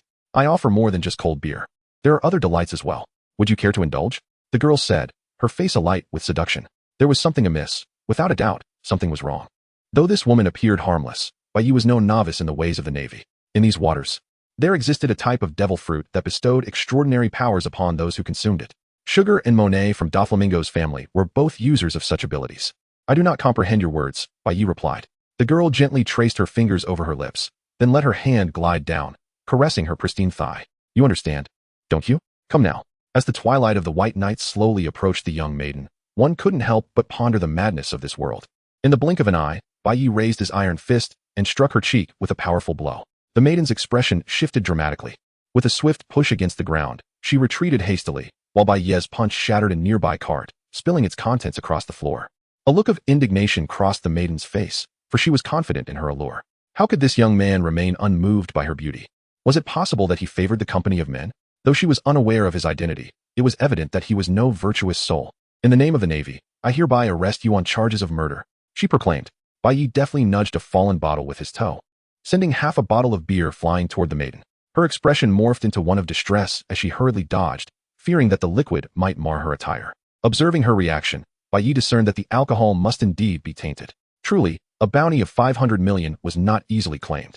Upon realizing her true identity had been unveiled, the maiden ceased her charade. She was, in fact, an assassin who had ventured from the New World to the East Sea, seeking the coveted bounty. Until recently, Captain Karp had kept a watchful eye on Bai Yi, leaving the assassins with no opportunity to strike. However, with Karp's brief absence, they now seized their chance. With a short blade in hand, the maiden lunged forward with a fierce and cunning maneuver. In that fleeting moment before her attack, Bai Yi anticipated her every move. Indeed, her dagger aimed for his left side. In truth, the majority of individuals in this world are merely ordinary beings, like Shanks and Roger, who are susceptible to conventional weapons. Behemoths like Kaido and Big Mom are but anomalies. Many speculate that the power of the Gomu Gomu Nomi grants resilience against blows, as enduring countless sit-ups without the fruit's abilities would defy explanation. Yet, when masters engage in combat, a mere moment can determine life or death. To foresee the trajectory of an assault is tantamount to receiving a death sentence. Bai Yi grasped the wrist of the young woman with a vice-like grip, causing her to gasp in shock. Before she could react, a wave of agonizing pain coursed through her as her bones were crushed. A chilling scream echoed through the forest, reaching even Karp's ears. Why is there a woman's scream? He pondered, dread dawning upon him as he hurried towards the back mountain. Though her wrist was instantly shattered, the girl did not lose all her combat effectiveness. With her other hand, she brandished a dagger, aiming for Bai Ye's eyes. Yet, her intentions were entirely transparent to him. He merely tilted his head, allowing the blade to glide past his ear. Then, he seized her body and wielded it as a weapon, slamming her into the ground with a sickening crunch. The sound of bones fracturing resonated from her form as blood streamed forth from her nose, eyes, ears, and mouth, painting a scene of utter devastation. Are you a member of the Don Quixote family? Bai Yi inquired. The girl opened her mouth, but no sound emerged. Since you cannot speak, there is no need for your existence, Bai Yi declared, raising his fist to strike her head. The girl shut her eyes tightly, terrified. She had believed this was merely an ordinary mission, one that would conclude with her returning home to marry her boyfriend. Little did she know, this would be the final task of her life. Just as she resigned herself to her fate, Bai Yi's wrist was suddenly seized. Bai Yi, can you explain what is happening? Karp asked. This woman is an assassin sent by Don Quixote to kill me, Bai Yi replied. Meanwhile, the girl's consciousness began to fade, and she saw the faces of those who had been the most significant in her life, perhaps the phenomenon of a life flashing before one's eyes. After a moment of silence, Karp finally spoke. Let the Navy handle her. Trust me. The strength in Bai Yi's hands showed no sign of relenting, his fist pressing down relentlessly. Meanwhile, Karp held onto Bai Yi's fist tightly. Kid, don't be so stubborn. It's impossible for you to eradicate all the darkness in this world solely through your own strength. How about trying to place your trust in others? Karp inquired. Bai Yi gazed at Karp, fully aware that his mentor had his best interests at heart, yet he was reluctant to leave such a potential threat unaddressed. Ultimately, however, Bai Yi gradually relinquished his grip. Chapter 55. The assassin Karp let out a sigh of relief, then shook his fingers in astonishment at the sheer strength this young man possessed. How terrifyingly bizarre. Teacher, the assassins from Don Quixote Doflamingo will continue to pursue me. I cannot remain here, Bai Yi suddenly declared. Karp smacked the back of Bai Yi's head, chiding, what nonsense are you spouting? As long as I am here, not even Kaido could harm you. Settle down and stay here in peace. No. Teacher, you misunderstand my intent. What I mean is that if I am under your watchful eye, I cannot unleash my full wrath. I need to make Doflamingo aware that I am not to be trifled with. For every scoundrel that comes my way, I shall eliminate them. Bai Yi's killing intent surged forth. Karp furrowed his brow, sensing that this was not a favorable sign. Bai Yi, I can comprehend your feelings, but as a Navy officer, one must not indulge in indiscriminate slaughter, Karp admonished. Yet, as a Navy officer, one must also not condone evil. Mustn't they, teacher? Bai Yi retorted. Why are you so much like Luffy? Stubborn as a mule. Karp lamented, covering his face. Could it be that he truly lacked the ability to teach his disciples? He, a hero of the Navy, found his son transformed into one of the world's most fearsome criminals, while his grandson aspired to be the pirate king. And now his disciples seemed poised to tread a similarly misguided path. Since you have made your decision, I shall not detain you. However, remember this, no matter the circumstances, do not allow slaughter to cloud your heart. In this half of the mountain, make sure to return and level it. One must always have a sense of completion in life, Karp said with resignation. Though Karp appeared unreliable at times, he genuinely cared for Bai Yi. Their philosophies, however, were in stark contrast. Karp believed in the purest form of justice, while Bai Yi harbored his own interpretation of that concept. He held that good and evil must ultimately be met with retribution. Those who committed wrongs should be imprisoned, and as a member of the Navy, he was compelled to protect the people of the sea. This notion of justice was neither the extremism of Sakazuki nor the leniency of Zephyr, but rather a personal understanding that distinguished him from both. Teacher, I am grateful for your guidance during this time. However, for the safety of Luffy and the others in Windmill Village, I have resolved to leave this place. Bai Yi stated unwaveringly. Karp muttered under his breath. This lad is entirely different from what he just said. Yet, recognizing that fledglings must eventually learn to fly independently, he conceded, fine. I shall speak on your behalf to the Navy. For now, avoid taking up a post in the East Blue. Wait for an opportunity to arise before you assume your duties. Once White Knight departed from Windmill Village, a multitude of assassins would undoubtedly swarm in. The nature of White Knight's relationship with Doflamingo was well known to all. Those mercenaries of the underworld would stop at nothing for the bounty of 500 million. After bidding farewell to Luffy and Ace, White Knight set out alone on a small boat into the vastness of the sea. Gazing at the endless expanse of water, he reminisced about his home. Upon returning, He discovered that the letter he had penned during his last visit lay untouched on the table, exhibiting no signs of having been moved. This implied that his uncle had never returned. Bai Yi felt a profound sense of disappointment, yet there was no recourse. He had no choice but to leave his home. For the past 6 months, he had been under the protection of Cap, which had deterred those assassins from approaching him. However, the situation had now changed. He was now a solitary target, a tempting morsel adrift upon the vast ocean. And those hunters would not let him escape easily, especially not Don Quixote Doflamingo. His previous undercover mission had undoubtedly incurred Doflamingo's wrath, and the latter would certainly not permit him to exist in this world. On the third day of drifting across the sea, Bai Yi sensed that he was being watched. Not far away, a vessel had been trailing him. Whenever he moved, it followed suit, and when he paused, it too came to a halt alongside him. Bai Yi stood aboard the vessel, gazing intently at the opposing side, yet he could not discern who occupied the ship. An overwhelming sense of peril surged within him. Although the bounty on his head in the black market amounted to 500 million berries, this figure was laden with exaggeration. The substantial reward stemmed primarily from Doflamingo's animosity towards him, rather than a true reflection of his own prowess. Despite having undergone rigorous training under Carp for the better part of 6 months, Bai Yi remained uncertain of his standing within the vast ocean. It appeared that these assassins had long since infiltrated the East Blue, but out of respect for Carp's formidable strength, they refrained from acting openly. However, the situation had changed. The moment he stepped away from Carp, they all emerged from the shadows. A surge of exhilaration coursed through Bai Yi, as if his very blood were igniting. After more than a year of trials and tribulations, he had faced numerous brushes with death, leaving him to ponder whether he could overcome this impending crisis. Bai Yi anchored his small vessel on a deserted island, signaling to his pursuers that if they desired his head, they were welcome to attempt to claim it, provided, of course, that they possessed the requisite skill. Soon, Bai Yi realized that he was not being followed by a single group. Rather, various factions had converged upon him. Some moved in small clusters, while others operated alone, and within half an hour, a net of encirclement began to form around the island. However, these individuals were not all aligned. Among them were members of the Don Quixote family, but the majority were driven by the allure of Bai Yi's bounty, a staggering 500 million berries. In the dim light of the night, Bai Yi estimated that approximately 200 individuals had surrounded him. Among them were armed with swords, firearms, some were barehanded, while others were endowed with extraordinary abilities, and a few exhibited an unwavering confidence in their swordsmanship. Kukulin Bai Yi, you have betrayed the young master. Do not expect to leave this place alive. We shall claim your head, shouted a member of the Don Quixote family, his expression seething with rage, as though Bai Yi had slain his own father. Despite Don Quixote's notorious ruthlessness towards his subordinates, one cannot deny his compelling charisma, which inspired many to follow him into the depths of peril. To Bai Yi's astonishment, so many sought his life. Yet, with only one head to offer, he pondered whom it should be given to amidst the throng. A look of deep distress clouded his features. Such base tactics of provocation are futile against me. Kill him, cried the first assailant from the Don Quixote family, charging forward.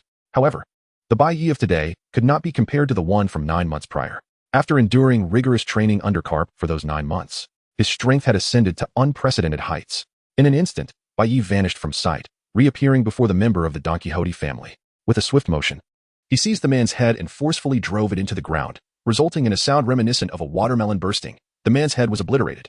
Without pause, Bai Yi vanished once more, this time materializing behind 2 assassins. He forcefully brought their heads together, and they shattered like ripe melons, a spray of crimson and ivory liquid erupting everywhere. In an instant, many began to retreat, stepping back several paces in shock as they gazed at the youthful figure before them. The power he exhibited was entirely at odds with Don Quixote's portrayal of him. These individuals had approached Bai Yi under the impression that he possessed mediocre strength, perhaps even lacking the abilities of a devil fruit user. Yet, the reality stood starkly different before them. The night was drenched in blood, and Bai Yi was already intoxicated by the chaos. This world, so undeniably beautiful. Why must one resort to piracy? The finger gun. A volley of 10 shots. Bai Yi had mastered the finger gun technique to the extent that there was no need for steel balls as assistance. 10 streams of finger force pierced through the bodies of 3 individuals, blood splattering everywhere. Yet, this was merely the beginning. Damn it, perish. A man wielding a heavy machine gun unleashed a barrage towards Bai Yi. However, Bai Yi had already sensed the impending danger and deftly evaded every bullet, causing the assassins behind him to be caught in the crossfire, collapsing in heaps. A swift kick. A gust of wind from a kick severed the waist of the gunman. Blood and entrails spraying in all directions. This kid is surprisingly difficult to deal with. Where are our ability users? One assassin shouted in frustration. A man resembling a bull emerged, declaring, "Leave it to me. Bull fruit. Witness my power, the bull fruit." This individual transformed into a bull, exuding an aura of immense pressure akin to a small mountain. In an instant, The bull charged at a nearby assassin clad in red, obliterating him into a bloody pulp. We're doomed. The bull will target anyone in red.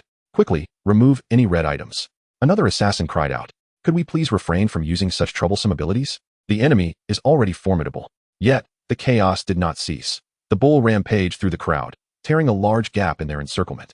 Could this kid be consuming the legendary bulbul fruit's Mad Bull form? An assassin lamented. This is a disaster. Just as the rampaging bull was about to go completely berserk, a flash of sword light severed its head, as a swordsman wielding a katana coldly remarked. What a useless ability. What a swift blade. Bai Yi's eyes widened in astonishment. Initially, he presumed these assassins were a rabble, but it appeared that there were indeed formidable opponents among them. Hey, who do you think you are, acting so tough? Do you think we want to kill you first? An assassin yelled, only to be silenced by the swordsman's blade. Do you dare call yourselves assassins? You disgrace the very term. The swordsman tightened his grip on the katana and coldly stated, I am Zhan Yu, and this blade in my hand is the famed Shizumaru from Wano country. Here to claim your head.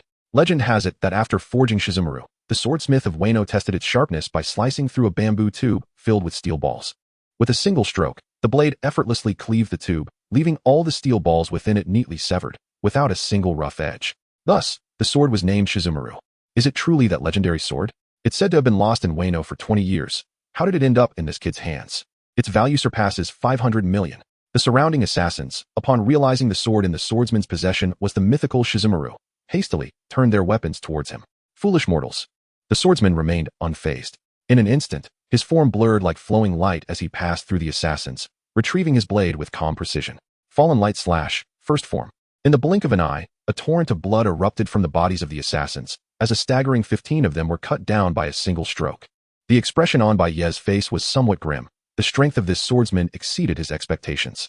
My existence is defined by the relentless pursuit of battling formidable foes, continuously growing stronger, ultimately facing that man who stands at the pinnacle of the world. The swordsman proclaimed, as if uttering something sacred. Hey, who is the man you refer to as standing atop the world? Bai Yi could not help but inquire. Nearby, a member of the Don Quixote family scoffed. Ignorance is bliss. For a swordsman, the paramount figure in this world is undoubtedly that esteemed individual, one of the 7 warlords of the sea, renowned as the world's greatest swordsman, Hawkeye my hawk. However, this was the first time Bai Yi had heard this name, and it struck him as peculiar. Why was this individual nicknamed Hawkeye? Come, let us engage in a decisive battle. The swordsman gripped the hilt of his sword, Shizumaru, and in an instant, his body surged forward like a streak of light. Falling light slash, first form. The blade's radiance approached Bai Yi with astonishing velocity, causing every hair on his body to stand on end. He promptly activated Shave, narrowly evading the strike by pressing against the blade's trajectory. Falling light slash, second form. The rapidly approaching blade twisted at an incredible speed, adhering closely to Bai Yi's form. With no means of escape, Bai Yi hastily propelled himself off the ground. Moonwalk. He ascended significantly, narrowly dodging the second slash. However, the swordsman's expression remained chillingly cold as he intoned, falling light slash, third form, Swallow's return. 3 beams of light erupted simultaneously, completely enveloping Bai Yi's form, leaving him with no option for evasion. To be a fallen swallow is indeed a form of bliss, the swordsman remarked coldly. Yet, in the next moment, Bai Yi executed an unexpected maneuver, using his shoulder as a scabbard, directly meeting the tip of Shizumaru. Despite Bai Yi's formidable resilience, he could not withstand the blade's razor-sharp edge, which pierced through his left shoulder. Almost simultaneously, Bai Yi grasped the swordsman's wrist. Chapter 56. The cloud fruit cold sweat cascaded down the swordsman's forehead. He had never encountered such madness in his life. Do you know why I despise swordsmen? Bai Yi's grim smile could make demons weep. A swordsman, once disarmed, is merely a lamb awaiting slaughter, whereas a warrior can still wield his fists. The first sound to break the silence was the crack of bones as Bai Yi crushed the swordsman's wrist. Amidst the swordsman's screams, Bai Yi's fist struck his face like a cannonball. The swordsman could not even emit a cry. Blood erupted into the air, splattering several meters away before he fell to the ground, lifeless. Bai Yi gasped for breath as he withdrew the famed blade, Shizumaru, and flicked the blood from its surface. Just when he believed the battle had concluded, the swordsman, with great difficulty, rose once more and uttered, Mighty warrior, did you remember my swordsmanship from earlier? I entrust to you the challenge of defeating Eagle Eye with my techniques. Please. With those final words, the swordsman breathed his last. Are you out of your mind? Bai Yi muttered, gently moving his left shoulder, only to be met with a searing pain. I never agreed to confront the world's foremost swordsman. The assassin stood in stunned silence, witnessing the fierce battle. He's injured. That bastard is injured. Let us all attack together. We can surely slay him. Bai Yi held the Shuju wand in his right hand. His swordsmanship was at a novice level, yet he was capable of executing basic slashes. particularly given his formidable strength. Each strike was exceedingly lethal. The razor-sharp blade, akin to slicing through mud, combined with Bai Ye's monstrous power and swift movements, turned him into a veritable meat grinder. After his relentless onslaught, only 3 individuals remained standing. Among them was a Zoan-type fruit user, a Batman, adept at employing ultrasonic attacks, presenting a significant challenge. The second was a martial artist, proficient in close combat. The final individual had not engaged, keeping a safe distance, and Bai Yi was unaware of this person's abilities. However, he had already lost a considerable amount of blood, and his stamina was waning. After all, despite his immense strength, Bai Yi was still but a mortal being. The 3 adversaries encircled him, proving to be the most formidable opponents. Exhaust him. With such severe injuries, a little more bleeding could very well be fatal, shouted the Batman. On Bai Ye's face was a grimace of ferocity, even in death. He vowed to take you with him. In a flash, Bai Yi appeared before the Batman, who, in turn, flapped his wings and ascended into the air, unleashing a sonic attack. The sound was imbued with energy, penetrating Bai Ye's body, and he could distinctly hear the lamentations of his bones and organs. Blood trickled from his nostrils. This invisible assault was beyond his capacity to counter. Moonstep. Bai Yi employed the moonstep in an attempt to pursue the great bat.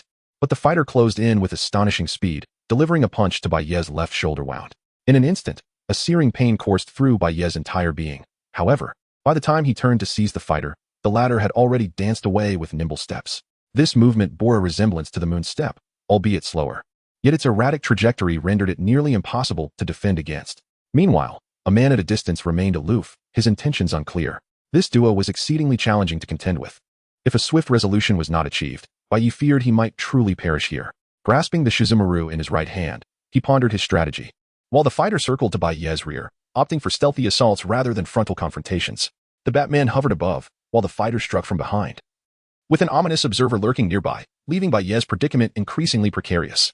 The Batman's sonic waves could not be sustained indefinitely. Each release necessitated a brief respite. Bai Yi resolved to seize this opportunity for a counterattack. Moonstep. Just as he prepared to leap skyward, the Batman unleashed another sonic assault, a sensation that rattled his very insides, which Bai Yi found thoroughly unpleasant. Seizing the moment, the fighter launched his own attack. Torai had once advised Bai Yi never to engage an opponent with iron blocks unless absolutely necessary.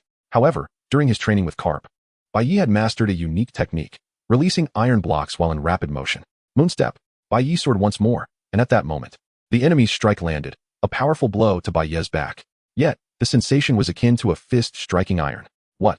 The fighter was taken aback. As a pirate, he could not possibly grasp the intricacies of the Marine's 6 powers. Bai Yi swiftly pivoted, the Shizumaru clenched in his mouth, his right hand seizing the fighter's shoulder.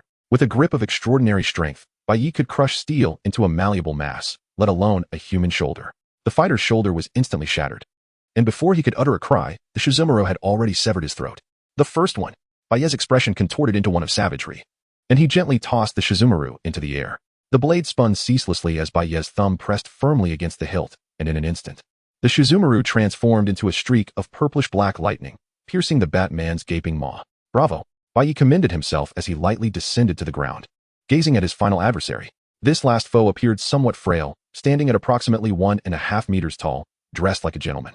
Marvelous, truly marvelous. I never anticipated a performance of such perfection on this humble island. Nevertheless, whether it be the bounty of 500 million berries or the famed blade of Wano, it shall ultimately belong to me. The man sighed, introducing himself. Forgive my rudeness. I am called Silver Mist, the man who will claim your head. How tiresome. In an instant, Bai Yi was before him, a blade piercing through the man's body. Yet, as the Shizumaru penetrated his foe, Bai Yi sensed something amiss. He felt no impact against his adversary.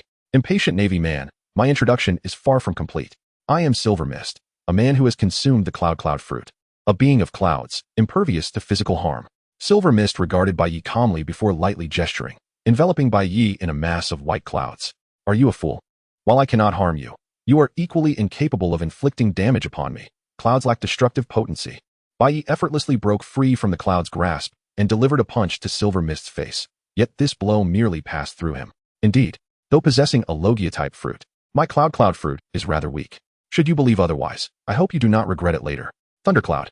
Silver Mist unleashed a mass of dark clouds, and Bai Yi sensed impending doom, neglecting a crucial detail. Thunderstorm clouds are also clouds. Suddenly, the skies erupted with thunder and lightning from the ominous black clouds. A bolt of lightning struck directly at Bai Yi. Fortunately, having awakened his observation haki, albeit at a rudimentary level, He adeptly evaded this straightforward attack. Navy man, will you continue to resist? You cannot harm me, while I can relentlessly assault you. How long can you endure? Silver Mist revealed a haughty demeanor, relishing in the confrontation. Bai Yi now finds himself enveloped in regret, recalling how he had entrusted his sea prism stone gloves to Carp for safekeeping in order to hone his mastery of armament hockey. In his haste to depart, he inadvertently left without retrieving them. Now, fate has dealt him a cruel hand, as he encounters a user of a Logia-type devil fruit. Being toyed with as if he were a fool. The nature of lightning is such that a single strike can render one incapacitated in combat, particularly the formidable bolts found in the wilderness, which can reach an astonishing voltage of over 100 million volts. In the perpetual twilight, one perceives all hues.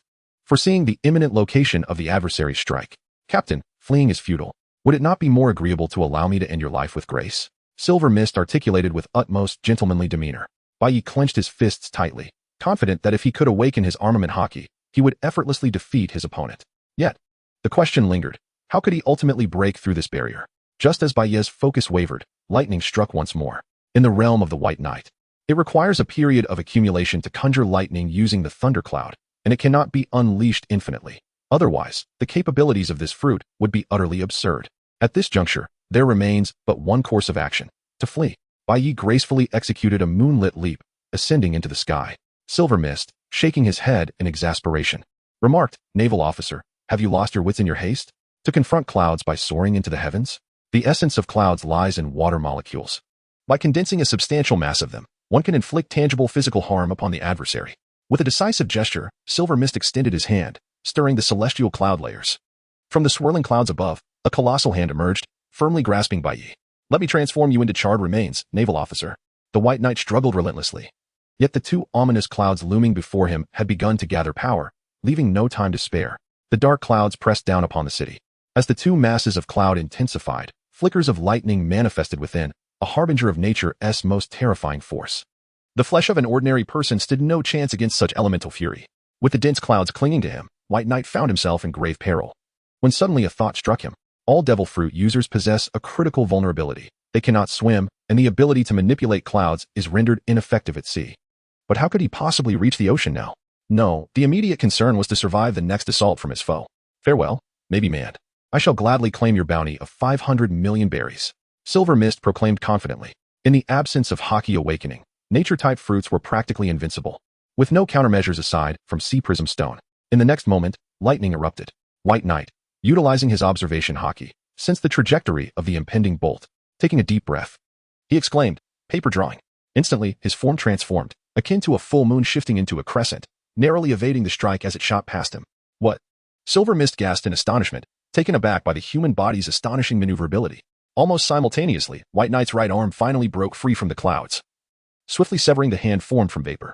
He then turned and dashed towards the ocean. Silver Mist immediately comprehended White Knight's intentions. He would not allow his hard-earned bounty to slip away, especially with a prized sword from Wano in the mix. "Stop right there, you little brat."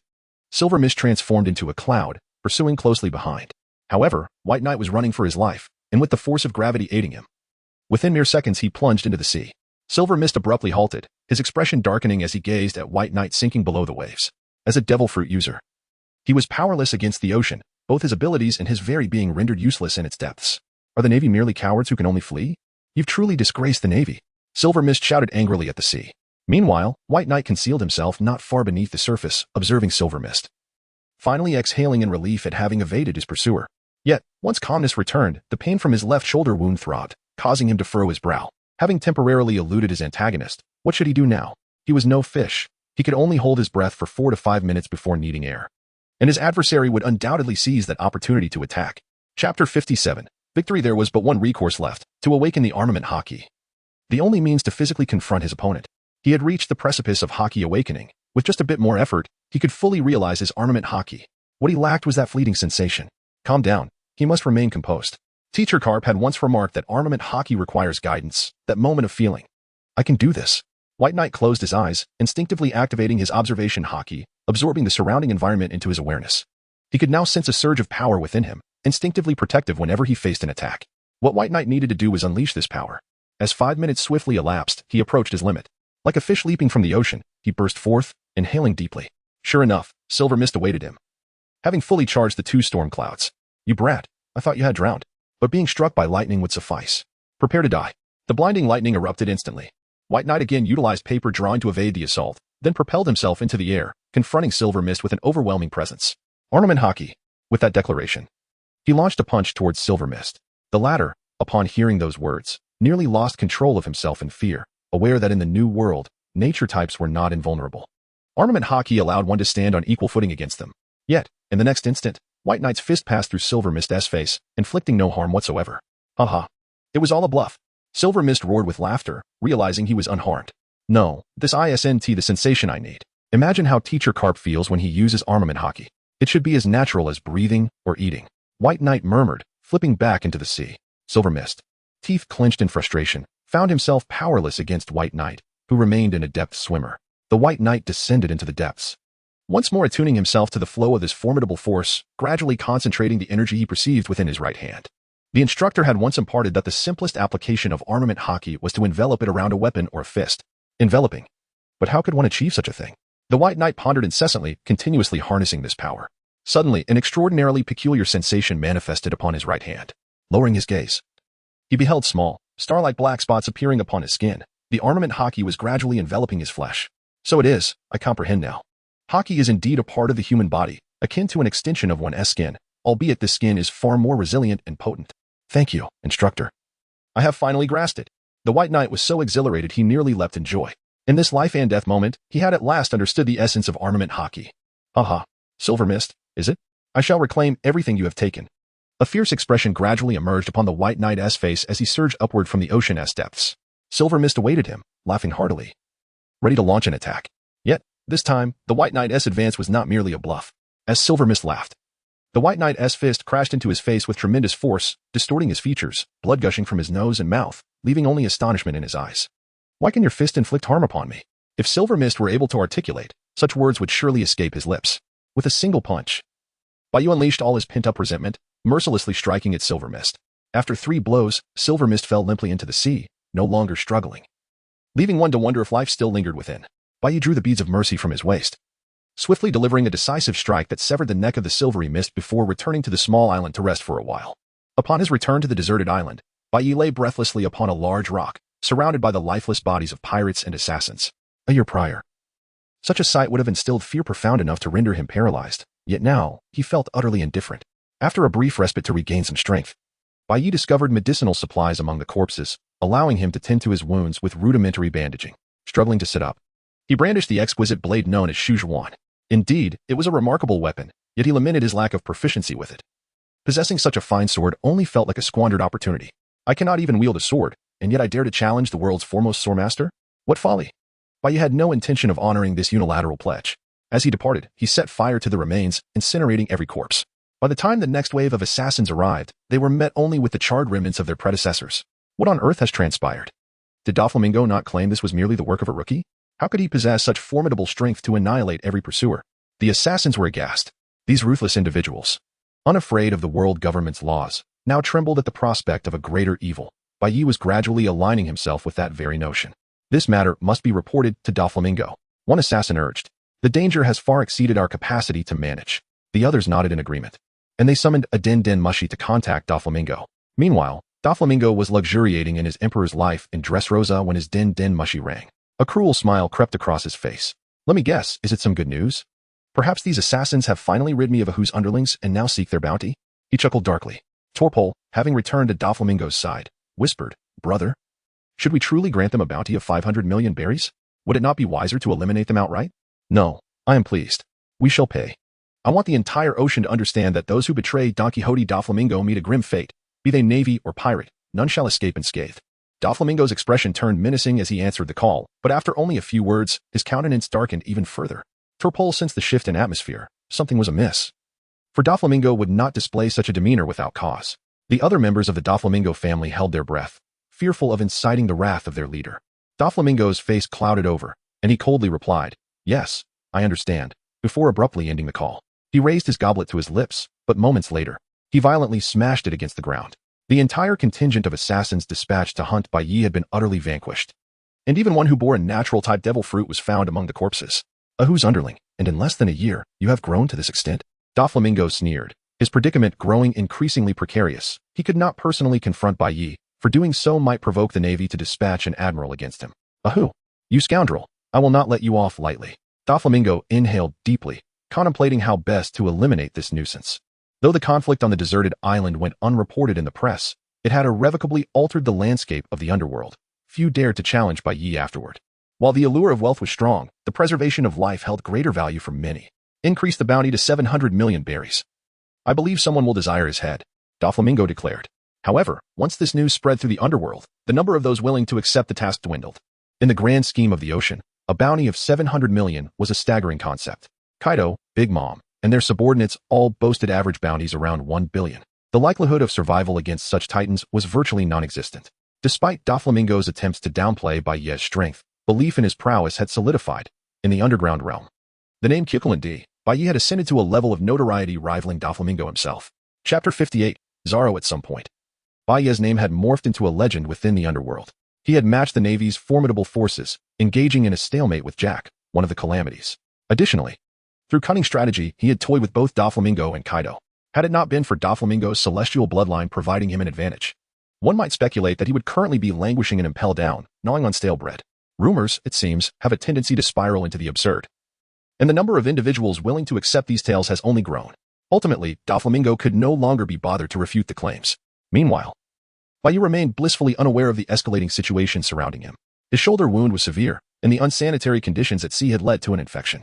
I must see a doctor, he thought as he painfully used Shujuan to scrape away the necrotic flesh from his shoulder, beads of cold sweat forming on his brow. Not far away, a fisherman was casting his line. Upon catching sight of Bai Yi, the fisherman, as if confronted by a specter, hastily turned his boat and fled. Bai Yi gazed perplexedly at his own reflection, his shoulders drenched in blood, his right hand gripping a knife, the blade tipped with a piece of recently severed flesh. He appeared far from a virtuous individual. I am a Navy officer, not a pirate, he exclaimed. Sir, please do not flee. Is there a doctor nearby? Despite his desperate calls, the man hastened away with even greater speed. However, the presence of fishermen in the vicinity suggested that a village must be nearby. And with a village, there would surely be a doctor. Indeed, after more than an hour of travel, Bai Yi spotted a dock in the distance. He donned his outer garment, but the local fisherman regarded him with wary eyes. Bai Yi wished to clarify that he was, in fact, a Navy officer. Yet it seemed that these men would not be easily convinced. It was no wonder that Navy uniforms were so dashing. One's appearance could truly alter perceptions. Bai Yi lamented. Bai Yi felt a profound weakness enveloping him, the wound on his body burning with an unsettling heat, leaving him to ponder whether it had become infected. Could you tell me where I might find a doctor? He implored, grasping the arm of a fisherman. I don't know. Please don't harm me. I assure you. I am not a pirate. I am a naval officer. Sir, could you please remain calm? Bai Yi gazed at the fisherman with exasperation, when suddenly, darkness clouded his vision. And he nearly collapsed. As Bai Yi's vision faded to darkness, he nearly stumbled, and when he attempted to rise, he found himself utterly devoid of strength. In the past few days, Bai Yi had endured a relentless series of arduous battles, culminating in a punctured shoulder, excessive blood loss, and subsequent infections. Coupled with the abysmal medical conditions at sea, merely persisting to this moment had been a formidable challenge. Just as Bai Yi felt himself succumbing to weakness, a hand reached out to support him. Sir, how do you fare? Bai Yi laboriously turned his head and was greeted by the sight of a remarkably gentle man. He wore wooden clogs, had a wooden sword at his waist, and sported glasses, his expression imbued with concern as he addressed Bai Yi. Thank you. Could you kindly take me to find a doctor? I sustained injuries while battling pirates, Bai Yi said weakly. Follow me. I possess some knowledge of medicine. I should be able to assist the Navy officer, the man replied amiably. However, instead of heading to a hospital, they arrived at a dojo. This is my dojo. By the way, my name is Gung Shiro, and I am a swordsmanship instructor. Upon entering the dojo, Bai Yi observed numerous children engaged in practicing fundamental sword techniques. Their spirits vibrant and lively. Yet, this group of children was quite curious as to why their instructor had returned with a seemingly fierce-looking man. Although Gung Shiro appeared to be merely a swordsman on the surface, his medical skills were quite proficient. He attended to Bai Yi's wounds and ensured that he could rest comfortably within the dojo. Indeed, Bai Yi mused to himself. There are still many kind-hearted individuals in this world. Gung Shiro had a daughter named Kuina, a spirited young girl who believed that girls could also become great swordsmen. She relentlessly pursued this aspiration, and during Bai Yi's time on the sickbed, it was this little girl, not yet 10 years of age, who took care of him. Bai Yi gazed at the wound on his shoulder, silently lamenting that indeed, everything depicted in comics was nothing but a deception. How could one sustain 2 gaping holes burned by lava in their abdomen, have half their head severed, yet still wield a great sword to engage in combat? Such narratives were undeniably fabricated. For 5 days, Bai Yi had been at the sword dojo, and the wound on his shoulder had begun to itch, signaling its healing. Gung Shiro frequently visited Bai Yi, though he devoted most of his time to instructing his students. What captivated Bai Yi the most was a peculiar young lad with green hair, who wielded 3 swords, one in each hand and the third clenched in his mouth. Geng Shiro remarked that this boy's name was Zhao, a recent addition to his ranks and his most promising disciple. However, Bai Yi couldn't help but feel that Guina possessed exceptional talent as well. Just last night, I witnessed Guina effortlessly overpower that green-haired boy, he remarked, holding a steaming cup of tea. Geng Shiro chuckled softly, casting a gentle glance at his daughter before shaking his head slightly. Indeed, Guina's aptitude is remarkable, yet alas, she is but a girl. Girls cannot progress far in the art of swordsmanship. At this age, girls develop relatively quickly, and the gap with boys is not pronounced. However, in a few years, the disparity in physical prowess will become evident. At that point, Geng Shiro left the thought unspoken, yet Bai Yi understood. Women are inherently disadvantaged in combat. Among the formidable figures traversing the seas, only one Big Mom stands as a female titan, while the 5 peak powers of the Navy are all male. The only notable female figure, Vice Admiral Tsuru, is nearing 60. I would not wish for my daughter to enter such a perilous world. Finding solace in a life of marriage and motherhood is also commendable. Do you believe Zhao is a suitable match for her? Geng Shiro inquired, a smile gracing his face as he observed his disciple and daughter. Bai Yi observed the bickering between Guina and Zhao, a smile playing on his lips. Excuse me, Navy sir, if it is not too much trouble. Could you share how you came into possession of that blade? Geng Shiro inquired, gesturing towards the Shizumarin held by Bai Yi. I seized it from the hands of an assassin. It appears quite sharp, yet I am not proficient with a sword. If you desire it, I would be willing to gift it to you, Bai Yi offered, presenting the blade with both hands. That would be quite inappropriate. Geng Shiro swiftly declined. I am merely a layman. Such a precious sword would only gather dust in my possession. Given Geng Shiro's resolute demeanor, Bai Yi reluctantly reclaimed the sword. After dinner, Bai Yi perched atop the roof, gazing at the starry sky. In the distance, he vaguely discerned the visage of his uncle, and they seemed to return to those tranquil days of yore. At that moment, the stars transformed, morphing into Robin, who appeared to smile down upon him. As Bai Yi became lost in contemplation, a ladder was propped against the roof, and 2 children ascended, none other than Guina and Zhao. What brings you two up here? It is quite perilous, Bai Yi exclaimed, extending his arms to shield the children, fearful that they might accidentally tumble down. Zhao, brimming with excitement, gazed at Bai Yi. Navy sir, you must be quite strong, right? Shall we have a contest? What makes you think so? Bai Yi inquired. I aspire to become the greatest swordsman in the world, and I must defeat all adversaries, Zhao declared enthusiastically. Do you know who the strongest swordsman in the world is at present? Bai Yi countered. Zhao momentarily faltered. How was he to know who the current top swordsman was? Remembered his name, Dracul Mihawk. He stands atop this world as the pinnacle of swordsmen and serves as the aspiration for all who wield a blade.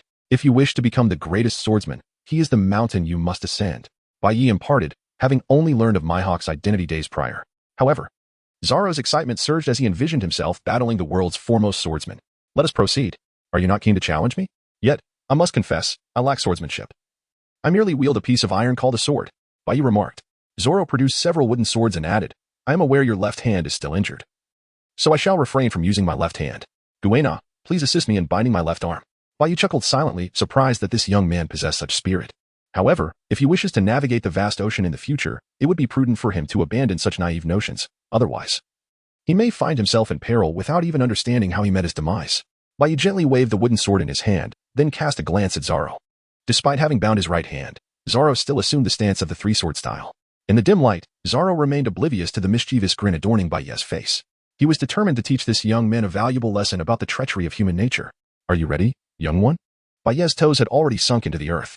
I am ready. In the next moment, the tip of Bai Yi's foot had already sunk into the soil. And at the very moment the duel commenced, he abruptly flicked his foot upward, sending a cloud of dirt flying. Zhao, wholly focused on his opponent's sword, was utterly unprepared for this underhanded tactic, and in the blink of an eye, his eyes were blinded by the debris. Ah, my eyes, my eyes. Next to him, Kuina wore a most peculiar expression, and in the following moment, Bai Yi swung his wooden sword with vigor, mercilessly pummeling Zhao. Stop, stop, I surrender. You scoundrel, how could you employ such despicable means? Zhao cried out. Bai Yi retorted, young man. There is no such thing as dishonorable tactics when it comes to deciding a victor against pirates. The opponent's methods will always be more treacherous than your own. Once you lose, it is not as simple as dropping your sword and conceding. It could cost you your life. Zhao hastened to a nearby well to wash his eyes and soon returned. Let's do it again. I refuse to accept defeat. Your tactics are beneath the art of swordsmanship. I already mentioned that I do not wield swordsmanship at all. The girl beside us heard it too. Bai Yi continued to feign innocence. Zhao, grinding his teeth in frustration, found himself at a loss. If you insist on a rematch, then this time, I shall refrain from using any underhanded tactics. Should you emerge victorious, a reward will await you, Bai Yi declared. Fine. This time, I shall show you no mercy.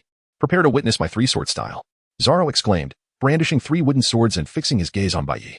My left hand is injured and cannot move swiftly. Come at me, Bai Yi said. Chapter 59. Allies. Zoro carefully scrutinized Bai Yi's feet, realizing they were not actually embedded in the ground, which relieved him. Behold my 3-sword style. As Zoro charged forward, Bai Yi's left hand flung a handful of sand, striking Zoro squarely in the face. Ah, my eyes, Zoro cried out.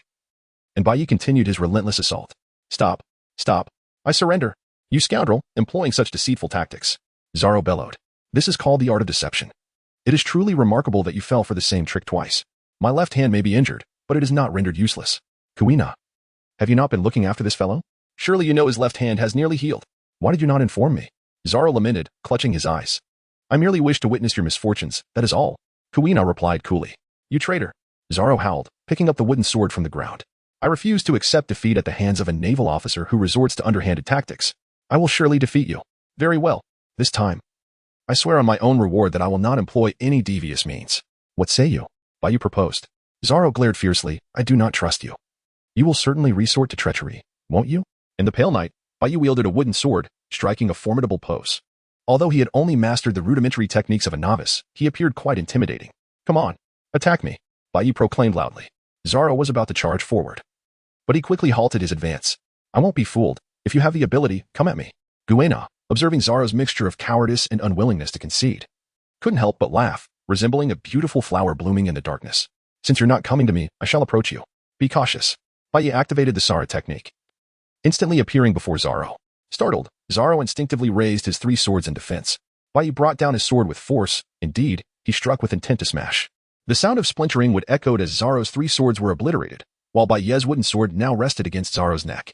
Cold sweat beaded on Zoro's forehead. Had Bai Yi wielded a real sword, he would have met a grim fate. What now? Shall we continue? Bai Yi inquired. You bastard. You are undeniably powerful. Why resort to such despicable tactics? Zoro shouted. Do you not possess any semblance of a strong warrior's dignity? Bai Yi gently tapped Zoro's forehead and said, Foolish boy. The most terrifying weapon in this world is not a sharp sword, but rather the cunning of schemes and plots. What I just employed was merely a trivial trick. Yet you could not defend against it. If you venture out to sea in the future, facing ruthless and merciless pirates, you would have long since perished at their hands. You may choose to disregard these schemes, but you must never be ignorant of them. Bai Yi's words can be said to have opened a new world for Zoro, however. The young lad is still unable to fully grasp the profound questions posed by Bai Yi. Once he embarks on his journey at sea and experiences it firsthand, he will come to realize the invaluable nature of Bai Yi's counsel.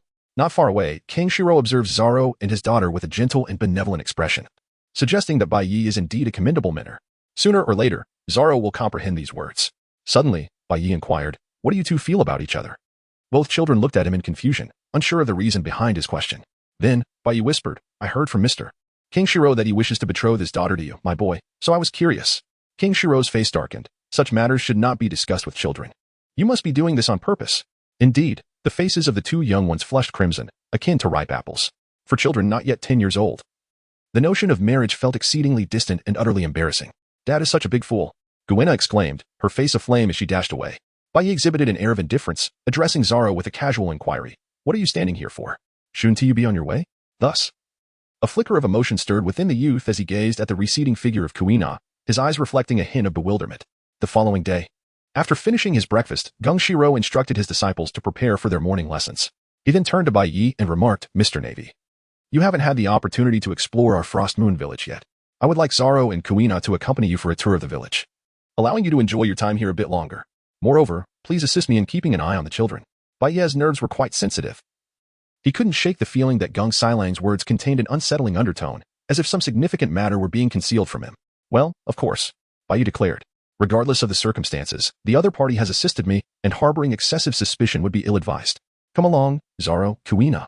Today, I shall take you on an outing. The 2 children cheered joyfully, flanking Bai Yi as they made their way to the village. Watching the trio depart, Gung Silang exhaled softly, relieved. The reason he had sent the children away from Bai Yi was that he was expecting a rather special guest today. The identity of this guest was sensitive. Should Bai Yi, a naval officer, catch sight of them, it could potentially lead to chaos. Though Kuina and Zoro were of similar age, their demeanors were strikingly different. Zoro, despite his tender years, sought to project a sense of maturity, while Kuina's behavior was more characteristic of children her age. Hey, green algae head. That temperament won't win you any favors with the girls, Bai Yi remarked. Humph.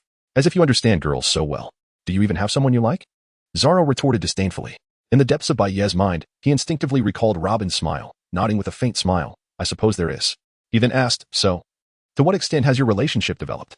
Zhao, glancing towards the distant Kuina, whispered, if two individuals share an exceptionally close bond, a kiss is inevitable. Bai Yu cryptically remarked. We have resided in a confined space for half a month. What do you surmise our relationship is? Zhao looked at Bai Yi in astonishment. Could it be that you have already matured? Ha! You young rascal, there is much for you to learn, Bai Yi replied. Averting his gaze awkwardly, knowing that continuing the conversation would reveal too much. Is there anything you wish to eat? I shall treat you, Bai Yi inquired. I crave barbecued meat, Zhao exclaimed, raising his hand. As for me, I desire glutinous rice dumplings, Kuina said quietly, her demeanor serene, belying the fierce spirit she displayed when pursuing the future world's greatest swordsman. However, an awkward situation soon arose as Bai Yi realized he had forgotten his wallet. Likely left in his bedroom. You two must remain here and not wander. I shall return shortly to retrieve my wallet. Zhao, dismissively, replied, I am not a child. I wouldn't run off. Kuina, with an unchanging expression, retorted, I was referring to you, after all. Someone who cannot distinguish between the four cardinal directions might never find their way back. You tomboy, let us duel. Very well. After all, you have never bested me. Bai Yu swiftly returned to his chamber, and indeed, his wallet lay beside his pillow. Just as he was about to depart, he suddenly noticed Gung Sailang entering the inner courtyard accompanied by several enigmatic figures. However, Gung Sailang appeared somewhat anxious and did not notice Bai Yi. Who could these individuals be that Mr. Gung Sailang has brought in? Bai Yi's instincts as an undercover agent kicked in, compelling him to investigate further. The group varied in stature. Some resembled ordinary individuals, while others possessed peculiar physiques, with disproportionately large heads and slender bodies. Bai Yi held his breath and stealthily approached the inner residence. It was not that he distrusted Gung Shiro. Rather, he was intrigued by the identities of these enigmatic figures. You have come at an opportune time. Recently, I rescued a naval officer. Although this gentleman is not a malevolent person, your presence may incite conflict. So I advise you to act swiftly, Gung Shiro remarked, as Gung Shiro opened the door to his storeroom. Bai Yi was astonished to discover that a modest Kendo dojo housed such an abundance of provisions. It was well known that Gung Shiro's dojo catered to no more than 30 or 40 children. Yet, the supplies appeared sufficient to sustain an army of 1,000 for an entire month. What, Bai Yi pondered, could be the true identity of Gung Shiro? This seemingly gentle man became increasingly inscrutable in Bai Yi's eyes. At that moment, the leader among the cloaked figures spoke. You have truly been a source of trouble for us these years. Without your covert support, we would have been at a loss.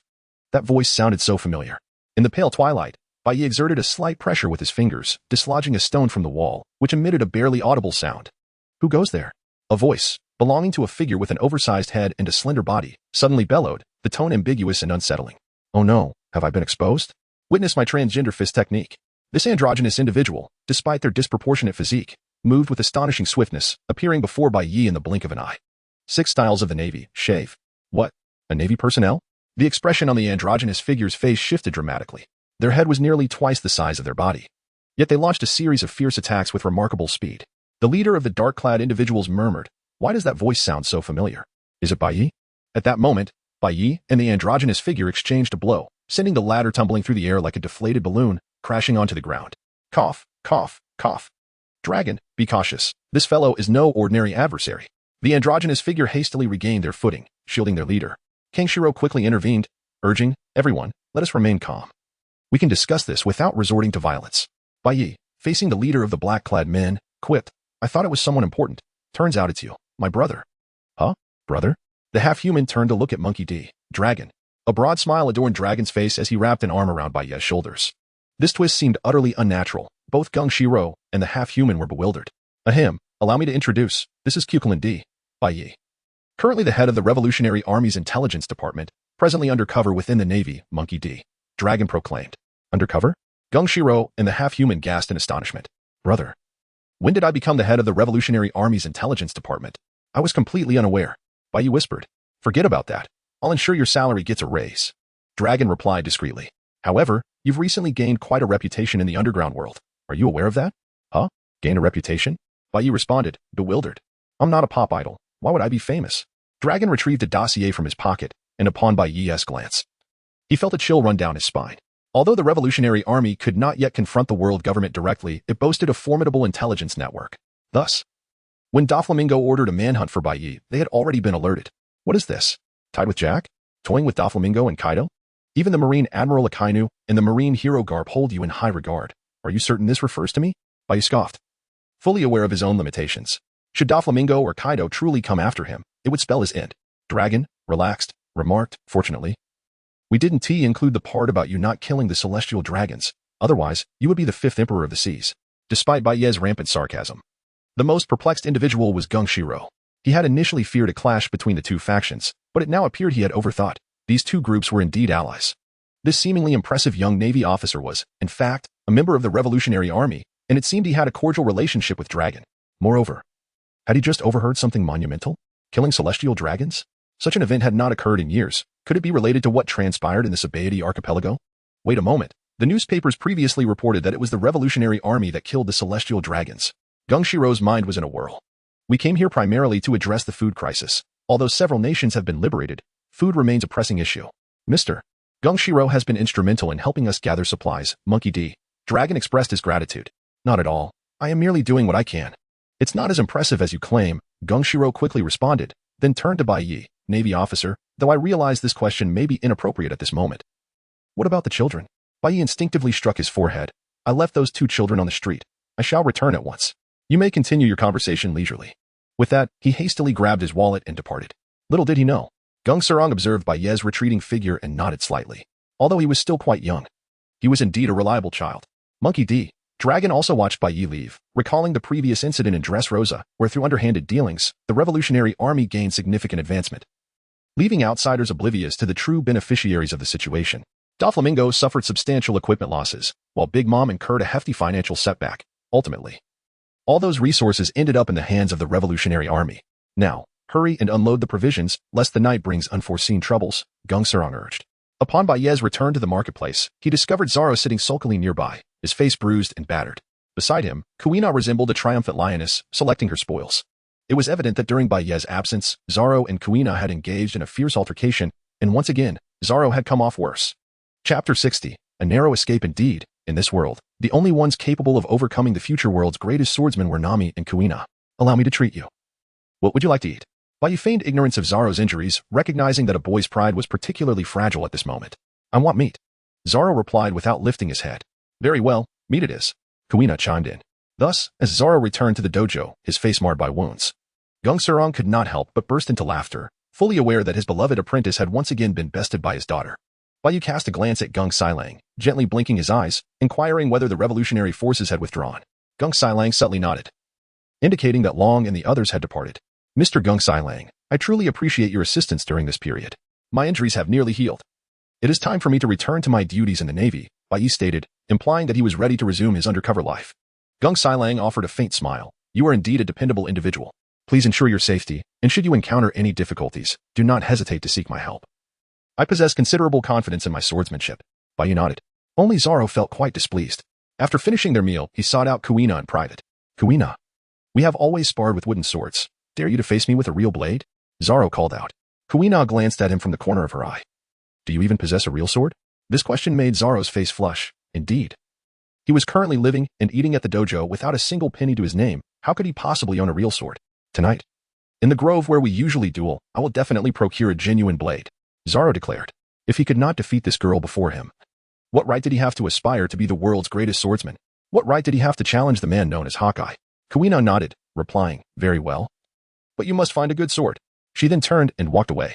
King Shiro and Bai Yi secretly listened to their conversation, wearing bittersweet smiles.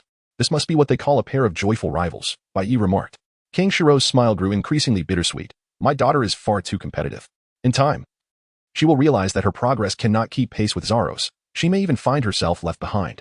I worry about her pride when that day comes. What should we do, Mr. Navy? You ask me? How should I know what to do? This concerns your daughter and your pupil, Bai Yi replied. In truth, there are many formidable women at sea.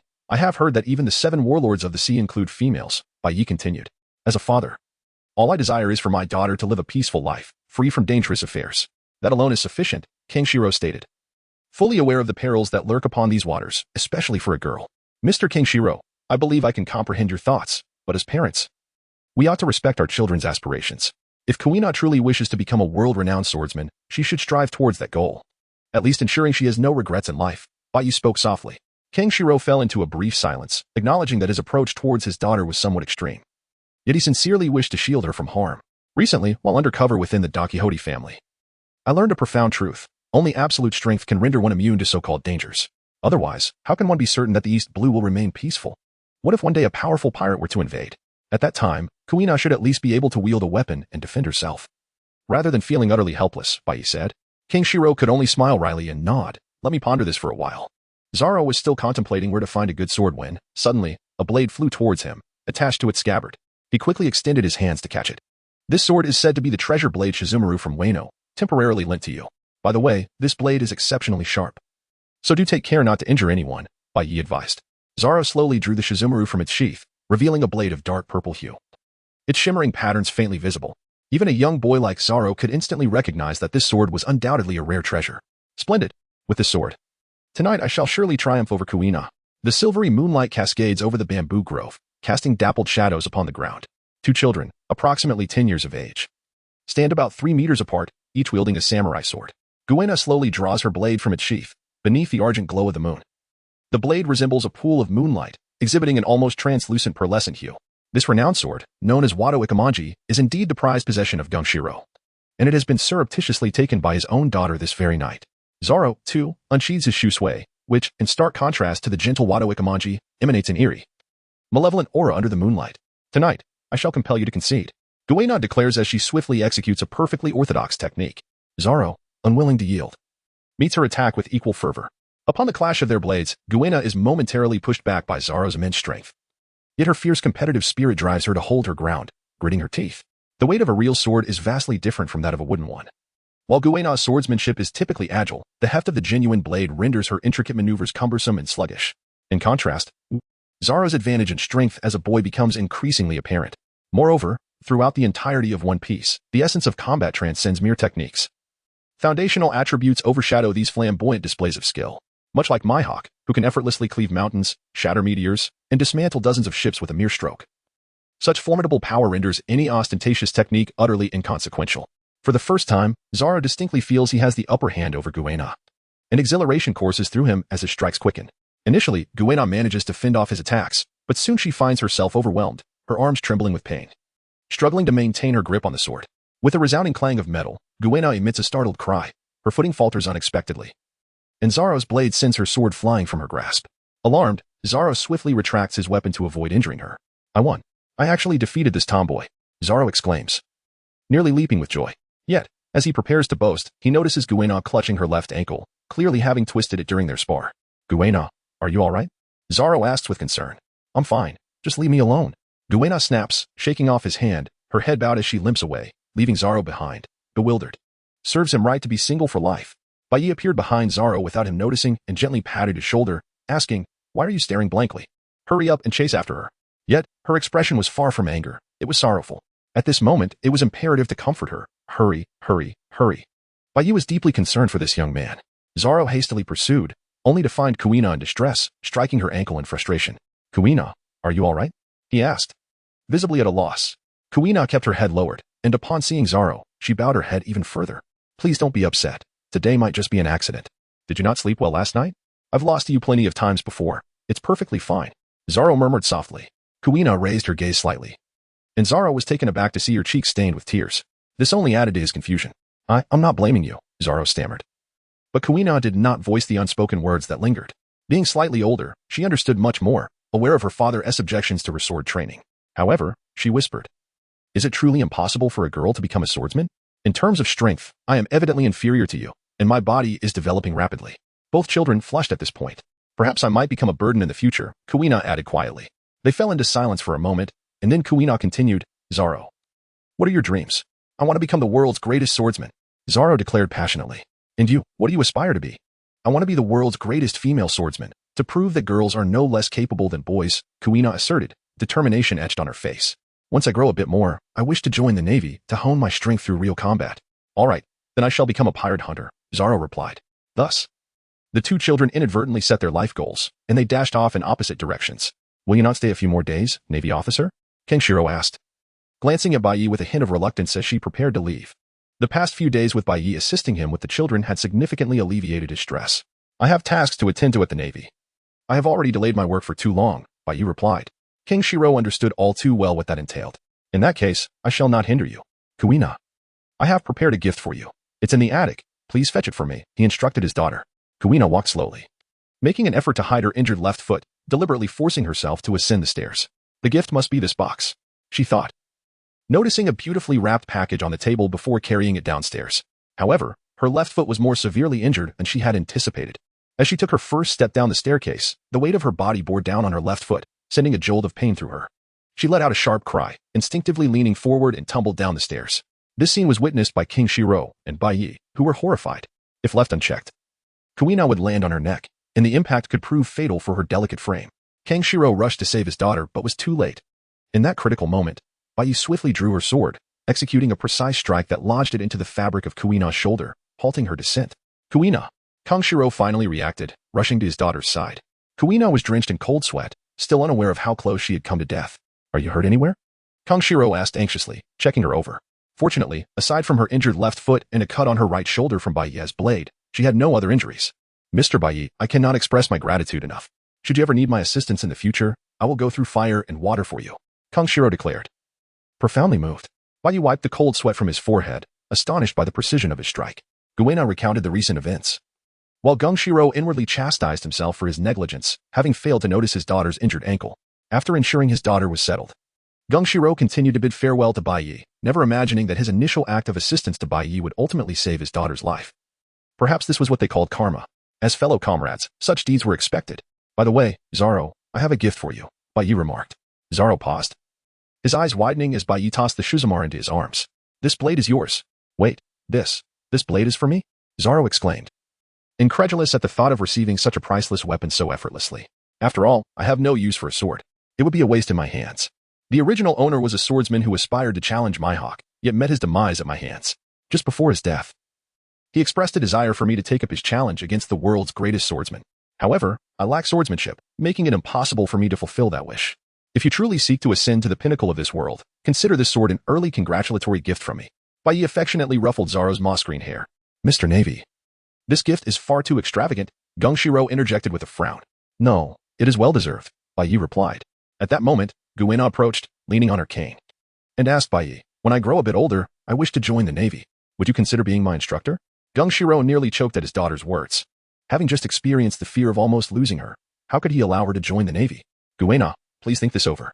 Joining the Navy is not a game, King Shiro urged, nearly revealing his ties to the Revolutionary Army. Nevertheless, the girl was resolute. Undeterred by her father's objections, she was determined to become a Navy officer. Let's discuss this when you're older. The minimum recruitment age is 15. If you still wish to join the Navy by then, I will welcome you with open arms, King Shiro said. Rest assured, I will take good care of her, Bai Yi promised. King Shiro wore a troubled expression as Bai Yi departed from Shuangyue village. He retrieved his transponder snail and, after a moment's hesitation, dialed Karp's number. As soon as the call connected, Karp's voice boomed through the receiver. You little brat. You're still alive? Cough, cough. Teacher, your way of greeting is rather unique, Bai Yi said, feeling somewhat embarrassed. I am aware of what transpired. I heard you single-handedly eliminated over 200 assassins? Truly worthy of being my disciple. The underworld will no longer dare to accept bounties on your head. You should be able to enjoy some peace for a while. Go ahead and take up your post, and in a few months, visit Windmill Village. I will introduce you to an old friend, Karp instructed. That old friend was undoubtedly a senior in the Navy, and Bai Yi felt compelled to respond affirmatively. After reassuring his teacher, Bai Yi finally arrived at the East Blue Navy base to assume his new role, replacing the previous position held by a now-ousted lieutenant. With the removal of Lieutenant Mouse, his former subordinates had lost their previous arrogance, now behaving with humility as ordinary sailors. As Bai Yi entered the East Blue Navy base, the soldiers had spontaneously organized a welcoming ceremony to greet their new commander. This was Bai Yi's first experience leading troops and lacking experience. He had previously called his teacher to seek advice. However, Karp's counsel was simple. As long as you stay within the rules, lead as you see fit. Every commander has their own style, and Karp's methods may not suit Bai Yi. He resolved to face the challenges head-on, relying on the reputation he had built. Upon his arrival, the soldiers regarded him with a mix of awe and trepidation, but as they interacted more, they discovered that their new commander was quite amiable, rarely losing his temper over personal matters. Yet, when it came to children or matters of principle, he showed no mercy. Upon entering his office, Bai Yi was taken aback by its stark simplicity. Is this truly the office of your former commander? I recall Lieutenant Mouse did not appear to be particularly virtuous, he inquired. The office consisted of merely a desk with a telephone, devoid of any other furnishings. The soldier's expression was one of discomfort as he quietly explained, Major, you may not be aware, but while Lieutenant Mouse appeared affable, he was, in fact, a miser. He sold off every valuable item in the office and even a significant portion of the weapons from the armory. All the money went into his pockets and those of his cronies. Bai Yi inquired with a calm demeanor, Does he still have many confidants? Where might these individuals be located? Bai Yi initially believed that the resolution of the matter concerning Major Mouse would signify the end of his troubles. However, he soon realized that several flies still lingered upon this rodent. Should these flies disperse, they would pose a threat to the surrounding area. Summon all of them. I have inquiries to make, Bai Yi declared. Although it is often said that delayed justice is not true justice, at the very least, it would enlighten these individuals on the concept of retribution. 8 soldiers entered the room, all of whom were once loyal confidants of the late Lieutenant Mouse. However, with the demise of their patron, they had lost their foundation. The White Knight instructed them to close the door. And a smile that was more mockery than mirth played upon his lips. Do not feign innocence before me. I am well aware of the true nature of Lieutenant Rat. He deceived others in alliance with pirates, but he could never fool me. In truth, the Navy had long been aware of his actions. They merely wished to allow him to grow in power before ensnaring him. Who could have anticipated his untimely demise? Nevertheless, should not his wealth and the spoils you have consumed be offered in tribute to me? Upon hearing such words, the soldiers breathed a sigh of relief. If the visitor had been an unyielding paragon of virtue, they would have sought a means of escape. However, the fact that this superior was demanding money indicated that he was no better than they. All were cut from the same cloth. Commander, we are all well aware that Lieutenant Rat was a scoundrel. His assets have already been concealed by us, and should you desire them, I shall present them to you immediately.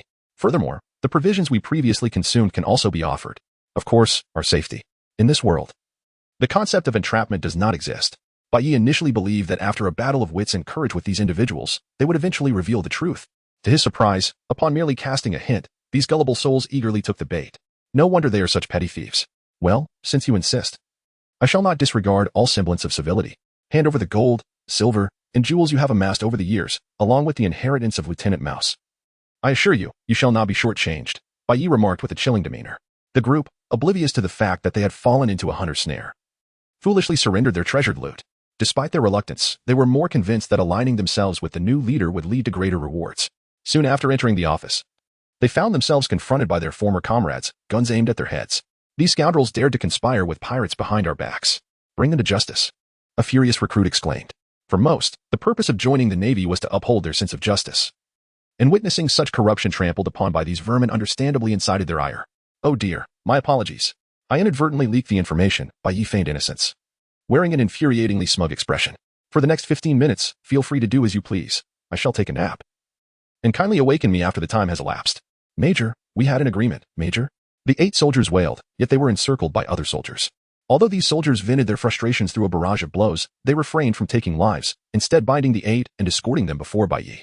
Major, what shall we do about this? A lieutenant shouted, angered that such disgrace had befallen the Navy. No wonder the local residents shunned Navy vessels as if they were harbingers of doom. What is the punishment for colluding with pirates according to naval law? Bai Yi inquired, reclining with his feet on the table. Execution, the lieutenant replied bluntly. The 8 men, pallid and trembling, shook their heads in despair, pleading for mercy. Then let us proceed according to protocol.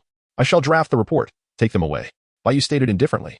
The soldiers were dragged away, followed by a series of gunshots that finally brought silence to the world. As members of the Navy, they must embody the essence of soldiers. This is the fate that befalls those who conspire with pirates. Remember this, a soldier must possess integrity.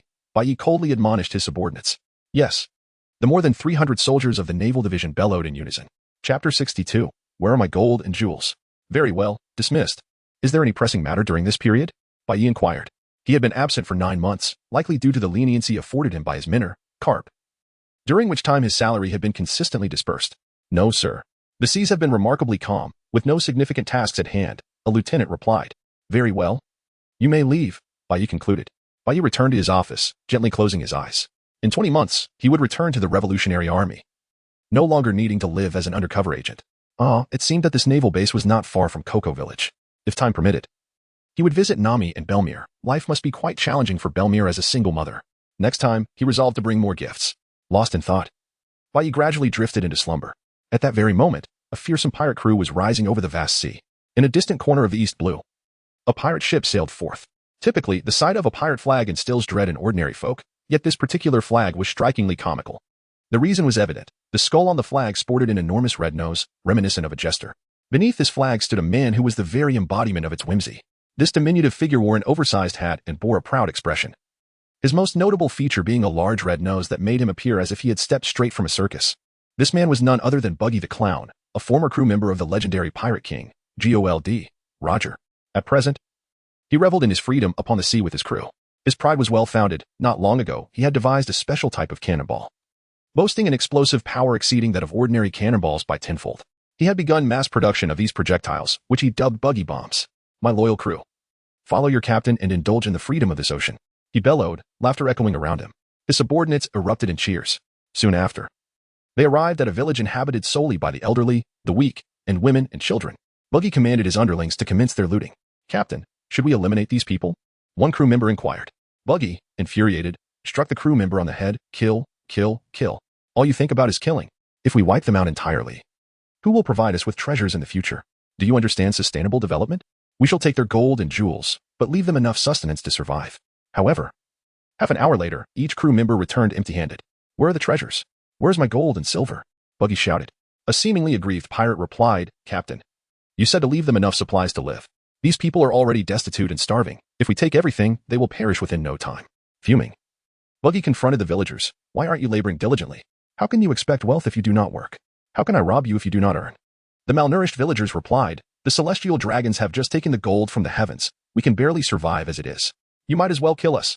Buggy seethed in place. Damn those celestial dragons, daring to pilfer from my pockets. Very well, one day I shall encounter them and teach them a lesson. We must have surplus supplies on board. Distribute some to them, so they can at least survive. And you lot, remember to work hard and save up for when we return. The emaciated villagers exchanged glances, bemused by the peculiar reasoning of this pirate. Nevertheless, they accepted the gifts Buggy offered with tears in their eyes. We welcome your return, they called out as he unloaded boxes of provisions. The villagers, who had expected to lose their lives and possessions to these pirates, found themselves instead given a glimmer of hope for survival. What is your name? An elderly man asked, trembling. Remember this name well, Buggy the Clown. Buggy laughed heartily, and from that day forth, the name was etched into the hearts of the villagers. Come, let us move on to the next destination, Buggy declared nonchalantly, adopting an air of a worldly sage, leaving behind villagers overwhelmed with gratitude and tears in their eyes. Bay awoke refreshed, realizing it was already the following day.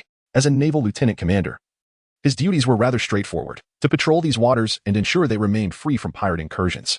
Let us set sail for our patrol, Bay declared. As a fellow sailor draped a cape over his shoulders, he had long coveted the naval officer's cloak and was elated to finally don it. He mused that once he departed from the Navy, he would take this cape as a memento. Their first destination was the village of Caucasia, where Bay had prepared numerous gifts for the villagers. Had it not been for their assistance in concealing the true cause of Lieutenant Mouse's demise, he doubted he would have reached his current position. The weather was splendid, with the sun shining brightly. Fishermen were out at sea, and their expression suggested a bountiful catch. However, a flicker of panic crossed their faces as they spotted the approaching warship. Fear not, it is I, Bay waved to the fisherman. It's Bay. He has returned. The fishermen of Caucasia recognized him instantly. It was Bay's fierce battle against Arlong that had safeguarded their village, prompting a throng of villagers to rush toward him. Though he had nearly lost his life in that clash, witnessing the villagers' smiles made it all worthwhile. It had only been a year since their last encounter, and now he had attained the rank of naval lieutenant commander. Impressive. When my child grows up, I shall send him to join the Navy as well. Bay, you are no longer a youth. Do you have a significant other? My daughter is quite lovely. Oh, please. Your daughter resembles a snail. Amidst the villagers' jovial banter, Bay made his way to Belmir's home. Hearing the commotion outside, Belmir initially feared pirates were attacking and hurriedly grabbed a gun to confront them. Upon stepping outside, she was greeted by Bay, adorned in his cape. Humph. So it's you, young man. Quite the accomplishment, attaining the rank of lieutenant commander. Belmir playfully patted Bay on the shoulder. A year had passed, and both Nami and Nojiko had matured significantly, beginning to exhibit the grace of young women. That cape must be quite valuable. May I borrow it for a few days? Nami approached, her face alight with envy, reaching out to touch the cloak. However, as she withdrew her hand, Bay gently grasped her wrist with his fingers. I dare not let my guard down for even a second around you, Bay remarked with a teasing smile, as Nami clutched a wallet that belonged to Bay. The observation hockey of the White Knight is certainly not something to be taken lightly. Humph, what a miser. Nami rolled her eyes, exasperated that someone could be caught red-handed yet refused to admit their mistakes. Truly, she is worthy of being the future captain of the Pirate King. From now on, this territory falls under my jurisdiction.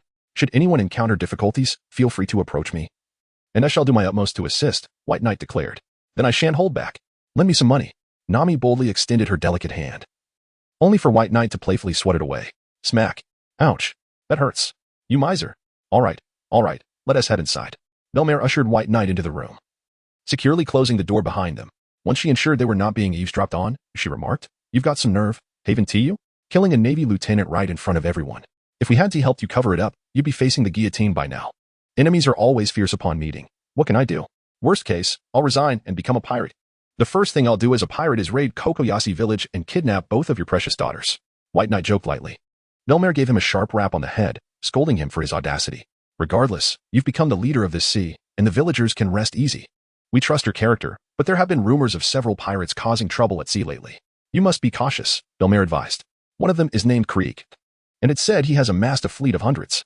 No one in the East Blue stands a chance against him. White Knight had indeed heard whispers of this Krieg, boasting a legion of hundreds, presenting himself as quite formidable. Bai Yi was no longer the inexperienced novice he once was. He had encountered the likes of Doflamingo, faced admirals of the Navy, and even confronted one of the calamities, Jack.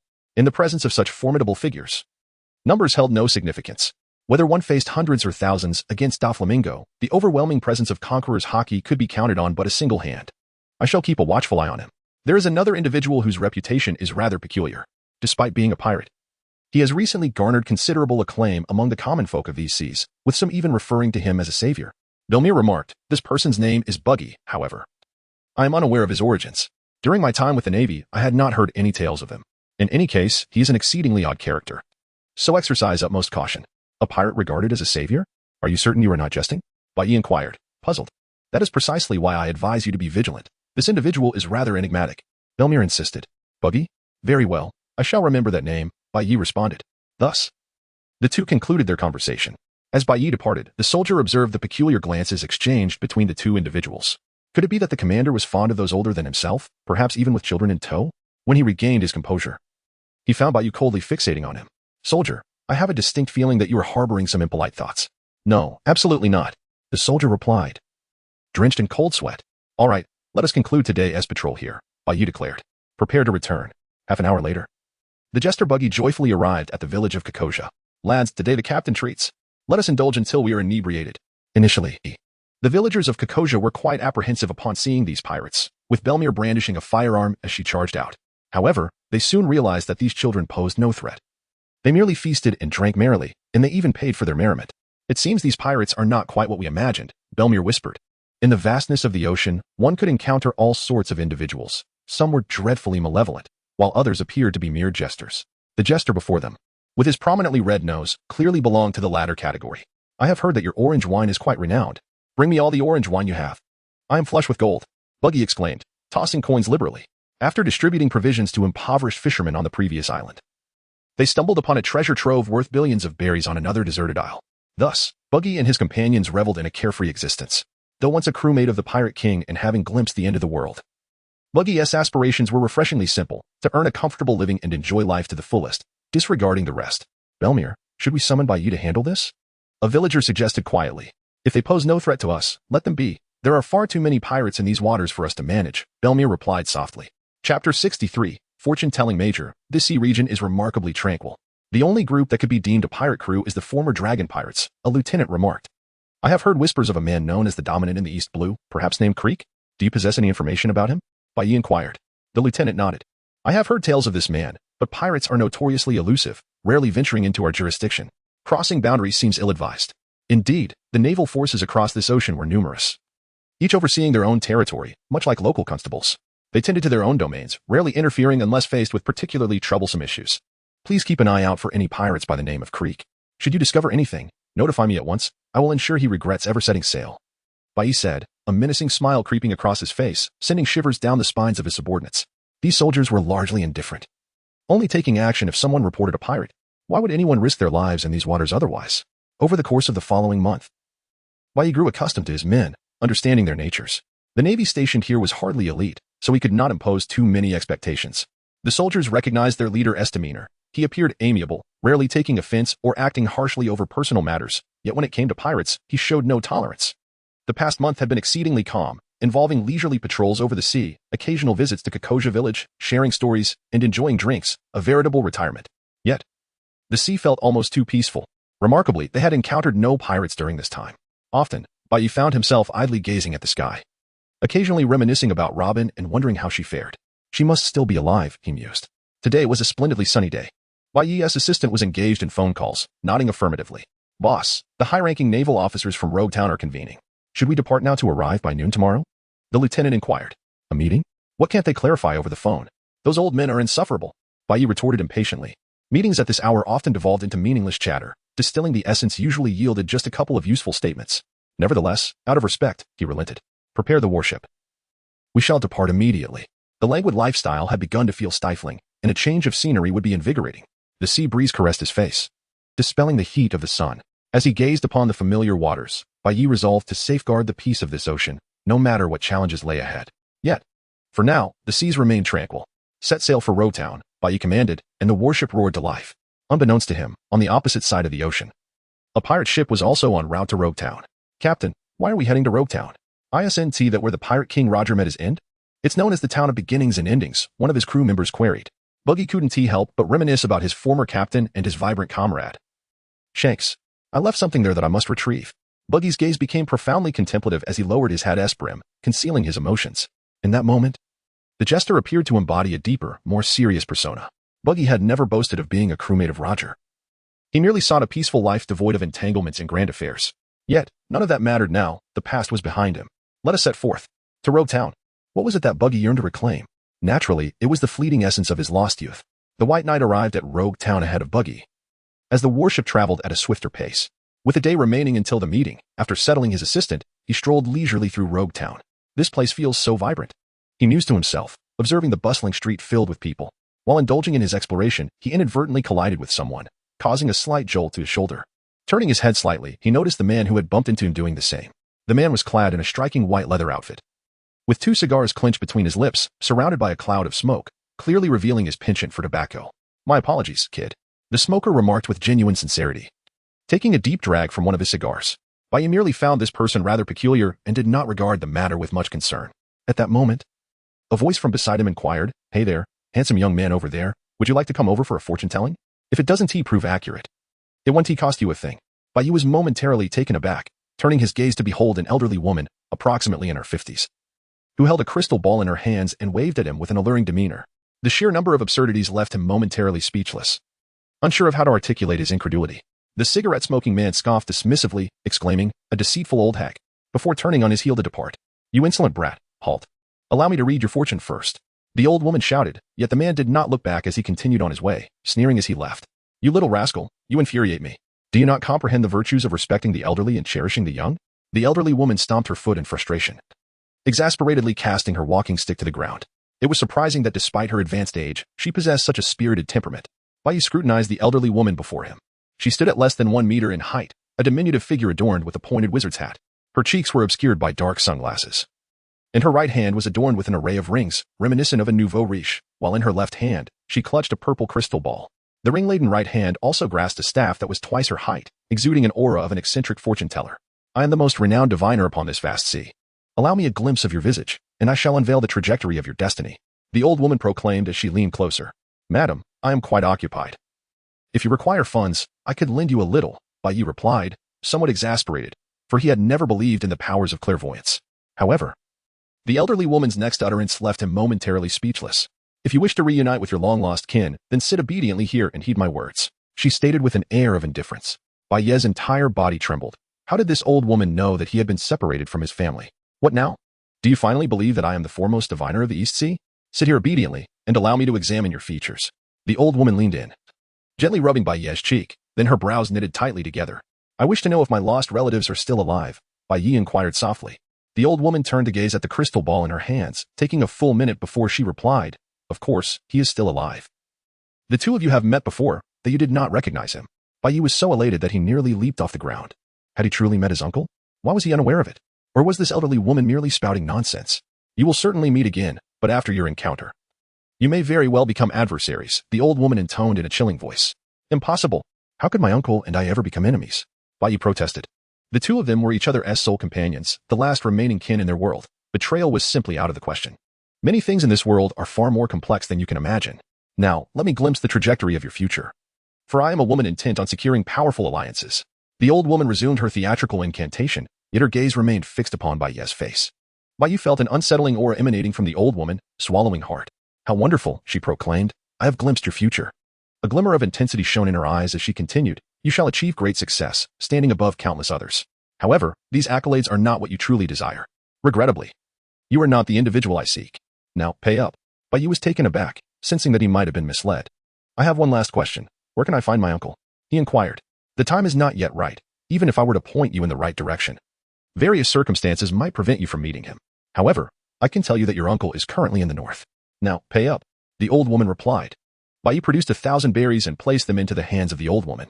With a sense of contentment, she accepted the money. Chapter 64. The Four Emperors. Uncle is in the north? But in which part of the north? Bai departed with a heart full of doubt. After his departure, the old woman stared at his receding figure and slowly remarked, it seems that all of this is a choice of fate. Just as she was preparing to pack up and head home, a clown with a red nose approached, followed by a group of pirate henchmen. Hey, old woman. Tell me when I will strike it rich, Buggy said rudely. Humph. Do you think anyone is worthy of my divination? The old woman replied coldly. However, upon seeing Buggy's countenance, a strange glimmer flashed in her eyes. Come here, you little brat. Let me have a good look at your face. The old woman reached out and grasped Buggy's cheek, scrutinizing every detail of his face. Buggy, infuriated, shouted, What do you want, old woman? Do you believe I won't shoot you? Before he could finish, the old woman revealed an expression of shock. I never expected. I truly found you. There indeed exists such a visage in this world. This is the face of a ruler. You will become the sovereign of these seas. As she spoke, the old woman trembled with excitement, laughing maniacally. I found it. I truly found it. Let me aboard your ship. You will never regret it. Buggy, full of disdain, stepped back 2 paces. Who do you think you are? Do you believe my ship is a garbage dump where anyone can come aboard? The old woman chuckled. I am the seer who has consumed the prophecy fruit, capable of accurately predicting the future without fail. If you allow me on your ship, I will assist you in becoming a ruler. My name is Granny Muga. The prophecy fruit? How could such an absurd power exist in this world? Buggy, well versed in the ways of the world, quickly grasped that if what this old woman said was true, then the capabilities of this fruit must be extraordinary. I foresee you becoming a figure that all will fear in 10 years' time, Granny Muga cackled. Then predict what will happen in the next 5 minutes, Buggy retorted. He was not foolish. If the old woman did not demonstrate her abilities, how could he possibly believe her? Granny Muga pointed to a passerby not far away. In 5 minutes, he will accidentally fall, dropping his wallet by the roadside, containing 15,000 berries and a photograph of a girl. Whether I speak the truth will be revealed in 5 minutes. Buggy and his crew stood by, eager to see if the old woman's words would come to pass. 5 minutes passed. Boss, let me aboard your ship. From now on, you are my vice captain. I will heed your every word. Buggy clung desperately to Granny Muga's leg. The old woman beamed with pride. The events unfolded precisely as she had predicted. The man tripped. His wallet fell by the roadside, containing 15,000 berries and even a photograph of his girlfriend. With such divine assistance, even a dog could become a ruler. Thus, Buggy embarked on his path to greatness. Meanwhile, in the distant North Sea, the red-haired pirates trudged through the frigid landscape. It's so cold. Chopper sneezed, bewildered as to why their captain had ventured into this icy wilderness. At this time, Shanks was just over 30, already possessing formidable strength, nearly on par with the emperors of the sea. In the New World, whispers had begun to circulate, referring to Shanks, Whitebeard, Kaido, and Big Mom as the Four Emperors. I didn't come here for any particular reason. I just wanted to see what this place had to offer, Shanks said, seated on the deck while everyone around him was bundled in thick coats, Chopper included. I've also heard that the fish in the North Sea grow quite large. They must taste delightful when roasted, Shanks added, a broad smile lighting his face. At that moment, the navigator hurried over, alarmed. Captain, there's an iceberg ahead. We can't maneuver around it. If we proceed like this, we'll collide. Shanks furrowed his brow. Colliding with an iceberg in such conditions would be nearly fatal. Yet, not a single member of the red-haired pirates displayed panic, save for Chopper, who glanced anxiously ahead. Can it be shattered? Someone asked. No, it's far too massive. Even if we cut it with a sword, the debris would destroy our ship, Jesus Burgess replied calmly. Ultimately, everyone's gaze fell upon Chopper. Uncle Chopper. It's up to you, Shanks said, patting Chopper on the shoulder. Me? I'm just a cook, Chopper replied, feeling somewhat pressured. Have faith in your abilities. Go, Shanks urged, pushing Chopper to the front. With mere seconds before impact, Chopper tossed his utensils into the air, a knife and a fork. In the next instant, they morphed into 2 projectiles, trailing flames as they struck the iceberg. Fire and light engulfed everything. The iceberg rapidly melted under the intense heat, creating a 20-meter-wide cavity in mere seconds. The heat wave continued to melt the ice, even raising the surrounding temperature by several degrees. Shanks, seemingly from nowhere, produced a small fan and began fanning himself. Even though I've seen it before, every time Uncle Chopper takes action, it's truly astounding, Shanks said with a smile. Is this enough? Chopper asked hesitantly as he returned. The fruit he had eaten on the deserted island was the bomb fruit, which allowed him to convert anything he touched into TNT explosives hundreds of times their mass, though he could control the shape of the bombs. Their immense power posed a risk to his allies, so Shanks had kept him in the kitchen rather than including him in the combat roster. It feels like a waste to keep Uncle in the kitchen, Shanks replied calmly. Uncle Chopper, do you know what hockey is? Let me teach you, he explained. This is armament hockey, this is observation hockey, and this is conqueror's hockey. Huh, I have that ability too. When Shanks unleashed his Conqueror's Haki, Chopper was astonished to discover he possessed the same power as his captain. You have Conqueror's Haki? The entire crew was taken aback, gazing at the seemingly unassuming old man. With such a powerful fruit, combined with his innate Conqueror's Haki, Uncle, you've hidden yourself well. Starting today, you'll enter the combat roster. Don't worry, I'll personally teach you how to fight, Shanks said with a hearty laugh. Since the captain has said so, I can only agree. If I perform poorly, please don't blame me, Chopper replied. War remained submissively silent, perhaps entirely unaware of the extraordinary potential that lay within him, nor the magnitude of the fruits he could yield. He consistently positioned himself as one of the weak. Yet, it is precisely this mindset that drives the weak to strive relentlessly for strength, while the strong, ensnared by their own arrogance, may come to a standstill. Bai returned to his dormitory at Rog Island, his heart soaring towards the north. He had initially intended to call his colleagues in the north, hoping to locate his uncle. However, finding a person amidst the vastness of the ocean proved to be an insurmountable challenge, akin to searching for a needle in a haystack. Thus, Bai reluctantly abandoned the idea. Nevertheless, throughout that night, he tossed and turned, unable to find solace in sleep. Each time he closed his eyes, memories of the days spent with his uncle at sea flooded his mind. Those leisurely, carefree days were forever lost to him. In a state of half-sleep, the sun began to rise. As the doors swung open, Bai stretched languidly, the result of a restless night manifesting in the form of two prominent dark circles under his eyes. At that moment, a man approached, a cigar clenched between his teeth, exhaling a cloud of smoke. Well, young man, we meet again, he said. Wasn't he the one who accidentally bumped into me on the street yesterday? What brings him here, to a naval base, no less? Allow me to introduce myself. My name is Smoker, and I currently serve as a Navy Lieutenant Commander. Smoker extended his large hand, and Bai reciprocated with a brief handshake. Those useless old men spend all their time in meetings. They would be better off at sea. Capturing more pirates, Smoker remarked with a hint of irritation. Even during his early days as a naval recruit, he had been quite the rebellious spirit. And although he had now risen to the rank of Lieutenant Commander, his demeanor remained unchanged. I am Bai, he replied, offering a somewhat naive smile. This was a remnant of his undercover days. Whenever he encountered new colleagues, he would don this expression to disarm them, making them perceive him as an innocuous and harmless member of the Navy. By the way, were you not deceived by that old hag yesterday? Smoker inquired. You strike me as someone far too kind-hearted, easily taken in. That fortune-teller was clearly a scam artist. Be more cautious in the future. Bai smiled wryly. That old woman had effortlessly unveiled his past, a feat not to be underestimated. However, the two did not linger on this matter for long, instead shifting their conversation to mundane aspects of life, such as the notorious pirates he had once apprehended and the deranged criminals he had encountered. Thus, the morning swiftly slipped away. Isn't it time? Shouldn't we head over in advance? Bai glanced at the clock, noticing it was already time for the meeting. He pondered what significant matters could warrant the congregation of this assembly. I heard a high-ranking official is coming for an inspection. It's always this way with them. As you know, Smoker remarked nonchalantly. In the conference room, White Knight and Smog arrived, only to discover that they were the last to make their entrance. All the officers from the East Sea had already gathered. At the head of the table sat an elderly man adorned with a peculiar dog-headed hat, exuding an air of eccentricity. Yet, in the presence of such a multitude of naval officers, not a single soul dared to utter a word. The room fell into a profound silence as they awaited the commander's address. Bai was taken aback upon seeing his teacher, momentarily frozen before instinctively turning to flee. Bai, Carp called out, causing the young man's escape to abruptly halt. Upon encountering his beloved mentor, his first reaction was to run away. It appears my affection for you is not profound enough, Carp declared with an air of arrogance, rolling up his sleeves. Admiral, Bai hastily saluted. Did I not instruct you to return to Windmill Village when you had the time, to level the remaining half of the mountain? Do you treat my words as mere nonsense? Carp bellowed at his cherished disciple. No, I shall return to continue my battle against the mountain, Bai replied, standing resolutely. Carp, unfazed, remarked, very well, since you have awakened the Conqueror's Haki, it seems pointless to continue. However, I have an old friend whom you must meet. Bai then noticed an elderly man seated beside Carp, who appeared to be of a similar age. The man was remarkably robust, reminiscent of a mountain. Although he was nearing 60, the muscles on his arms resembled the gnarled roots of an ancient tree, sturdy and brimming with latent power. This is my old friend, Zephyr. Have you heard of him? Carp inquired. Instantly, all the officers straightened their postures, anxious to avoid any semblance of disrespect. Even the notoriously unruly Smoker expressed solemn respect upon hearing the elder's name. I haven't heard of him, Bai replied candidly. Carp erupted into hearty laughter, nearly shedding tears, exclaiming, this lad hasn't even heard of a former admiral of the Navy. It seems he requires thorough instruction. Not knowing is of no consequence, after all. He is merely a remnant of a bygone era, Zephyr remarked with composure. Smoker leaned towards Bai and whispered, Zephyr-sensei is a former admiral of the Navy. Although he has since retired, his reputation persists, and he now oversees the training of new recruits. Ah, I see, Bai responded with an expression of comprehension. Ahem. Let us commence the meeting, Karp announced loudly. The agenda for this gathering is rather straightforward. It primarily concerns this individual. Karp displayed an image on the large screen, revealing a one-armed man in his 30s with striking red hair.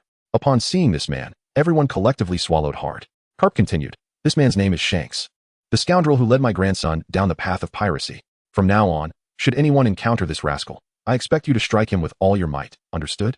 The expression on Bai Ye's face suddenly fell. "Teacher, could we refrain from airing personal grievances in such a significant setting? Surely, that was clearly a matter concerning Suanzi, wasn't it? Humph. At present, this young man's bounty stands at 25 billion, and the Navy is deliberating whether to rank him alongside the other Sea Emperors, collectively referred to as the Four Emperors," Karp continued. "The Four Emperors?" Bai Ye's heart tightened. "Who are the Sea Emperors?" "Kaido, Big Mom, Shanks." "And who is the last one?" Bai Ye inquired softly. Chapter 65. This sea is about to change. Smoker lowered his voice, stating, "The last and the strongest is Whitebeard. This era is often referred to as the Age of Whitebeard, with a bounty exceeding 50 billion. If I could capture Whitebeard, would that mean I could retire?" Bai Ye whispered. "Your reasoning is not entirely flawed," Smoker replied, puzzled by the young man's peculiar thought process. "Catch Whitebeard? Why not say you aim for the heavens?" At that moment, Karp hurled the cup in his hand, enhanced with hockey, declaring, "During meetings, whispering is strictly prohibited." Bai Ye hastily sealed his lips, resembling a well-behaved pupil. The intent of the world government was to ensure that these four individuals would balance one another, thereby temporarily stabilizing the global situation. "What are your thoughts on this matter?" Karp inquired. "The world government has made its decision. What value does our input hold?" The cadre of officers pondered silently, consequently retreating into a hush. "I have an opinion." Bai Ye suddenly raised his hand. "Teacher, how can you be certain that these individuals will not conspire together? Should they unite against the world government? It would indeed pose a grave threat, would it not?" This was undoubtedly a pertinent question. However, based on the relationships among these individuals, collaboration seemed implausible. Shanks was a crew member of Pirate King Roger, and decades ago, I allied with Roger to vanquish the Rocks pirates. Many may not be acquainted with Rocks. The current figures of Whitebeard, Kaido, and Big Mom were all crew members of Rocks. What? A collective gasp echoed through the room. The presence of 3 emperors of the sea aboard the same vessel was utterly preposterous. Furthermore, the renowned hero of the Navy, Karp, had once allied with the Pirate King Roger. This was monumental news. If these 3 were to join forces, could the current Navy withstand their might? Bai Ye articulated the thoughts that lingered in his mind, which mirrored the concerns of the assembled officers. "It is difficult to say," Karp replied. "These individuals are referred to as the Emperors of the Sea not merely due to their monstrous strength, but also because they command a legion of loyal subordinates willing to lay down their lives for them. The captains of the Whitebeard pirates, Kaido's 3 calamities, and Big Mom's numerous offspring, each alone, are formidable beings. While the Navy may ultimately achieve victory, it would undoubtedly come at an incalculable cost. Moreover, during this era, Whitebeard was at his peak condition. Thus, we must devise a strategy to prevent them from uniting, which is beyond your concerns. Now, does anyone else have questions? If not, this meeting is adjourned," Karp declared. The assembly of dozens fell into a profound silence, each member acutely aware that the tides of the sea were about to change. "Very well, Zephyr, you mentioned treating me to donuts, did you not? Let us proceed." With that, Karp departed, not forgetting to add, "Kid, come find me in Windmill Village in a month. Did you not express a desire to grow stronger? I shall present you with this opportunity." Bai Ye nodded eagerly. Although he had awakened his hockey, it was still at the most rudimentary level. To learn more advanced applications of hockey, he could not do without his teacher. "Yes, teacher." Bai Ye replied with deep respect. This meeting appeared modest, yet it established a triad of power across the vast ocean. The Navy stood supreme. The 4 emperors reigned in the New World, and the 7 warlords of the sea were scattered across the globe. Nevertheless, a lingering question occupied Bai Ye's mind. Despite the formidable strength of the 7 warlords, they fell significantly short when confronted with true peak combatants. Take Don Quixote da Flamingo, for instance. Though he often projected an air of superiority, he cowered like a mere cat when faced with the likes of Karp and Akainu. Could such individuals genuinely contend with the emperors of the sea? After Bai Ye raised his query, Smoker provided an explanation. The 7 warlords of the sea merely represent a title, and there exists a vast disparity in strength among them. The formidable Mihawk, known as the world's greatest swordsman, is rumored to be nearly on par with red-haired Shanks. As for the weaker ones, Smoker fell into a brief silence. Even the weakest among the 7 warlords seems to surpass him at present. Never mind, he thought, regardless, if those 7 individuals combine their forces, they should be able to contend with an emperor. Smoker continued, the current 7 warlords consist of the world's greatest swordsman, Mihawk, the Revolutionary Army's undercover agent, Bartholomew Kuma, the Night Sky Demon, Don Quixote da Flamingo, the pirate Empress Boa Hancock, often hailed as the world's most beautiful woman, the sole fishman among them, Jinbei, the versatile crocodile, also known as Sir Crocodile, and the disgrace of the 7 warlords, Gecko Moria. The lineup certainly appeared extravagant. Well, since there is nothing else to do, Shall we indulge in a drink? Smoker suggested. It was evident that he had been a troublemaker during his rookie days, with nothing better to do. Bai and he found a place to enjoy a hearty drink together. However, Smoker had quite a peculiar way of drinking. Whether he was sipping whiskey with a cigar or munching on a cigar while drinking, he managed to puff 5 cigars simultaneously, leisurely exhaling clouds of smoke. Can't you cut back a bit? Be careful of lung cancer. Bai remarked under his breath. I am a smoke fruit user, so you need not worry. The smoke poses no adverse effects on me, Smoker replied. Such a fine logia ability wasted in this manner? When I become an admiral, would you consider becoming my subordinate? Your powers seem quite impressive. For instance, using smoke to create a foggy disguise. Allowing warships to stealthily approach the enemy for a surprise attack. What a useful tactic that would be, Bai suggested. I'd rather charge in alone and eliminate the enemies directly. That would be much more convenient, Smoker retorted, continuing to exhale clouds of smoke. This old smoker was beyond saving. Bai shook his head helplessly after downing half a glass of wine, just as they were enjoying their drinks. A boisterous voice boomed from the entrance. Hey, boss. Bring me all the liquor you have. Tonight, it's on me. As the night unfolded, Bai slightly tilted his head, and the first thing that caught his eye was an enormous red nose, followed by a rather diminutive figure. Haha, cheer for me tonight. And remember, the one treating you to drinks is the great clown Buggy. Buggy exclaimed, arms wide in jubilation. Buggy? Is this truly Buggy? Bai was taken aback. Recalling Belmir's prior warnings that the clown Buggy was a rather unique individual, though he had not anticipated such a peculiar nature. What's the matter? An acquaintance of yours? Smoker inquired, his words slightly slurred. No, that fellow is indeed a pirate. His visage can be found on the bounty posters. Let me take a look. Bai retrieved a stack of wanted notices from his pocket. Previously, during his time in the Sabaody archipelago, an old soldier had memorized all the bounties. But Bai lacked both the time and ability to do so, thus carrying these posters with him. Found it. Clown Buggy, with a bounty of 10 million berries. How disappointingly low. Bai muttered under his breath.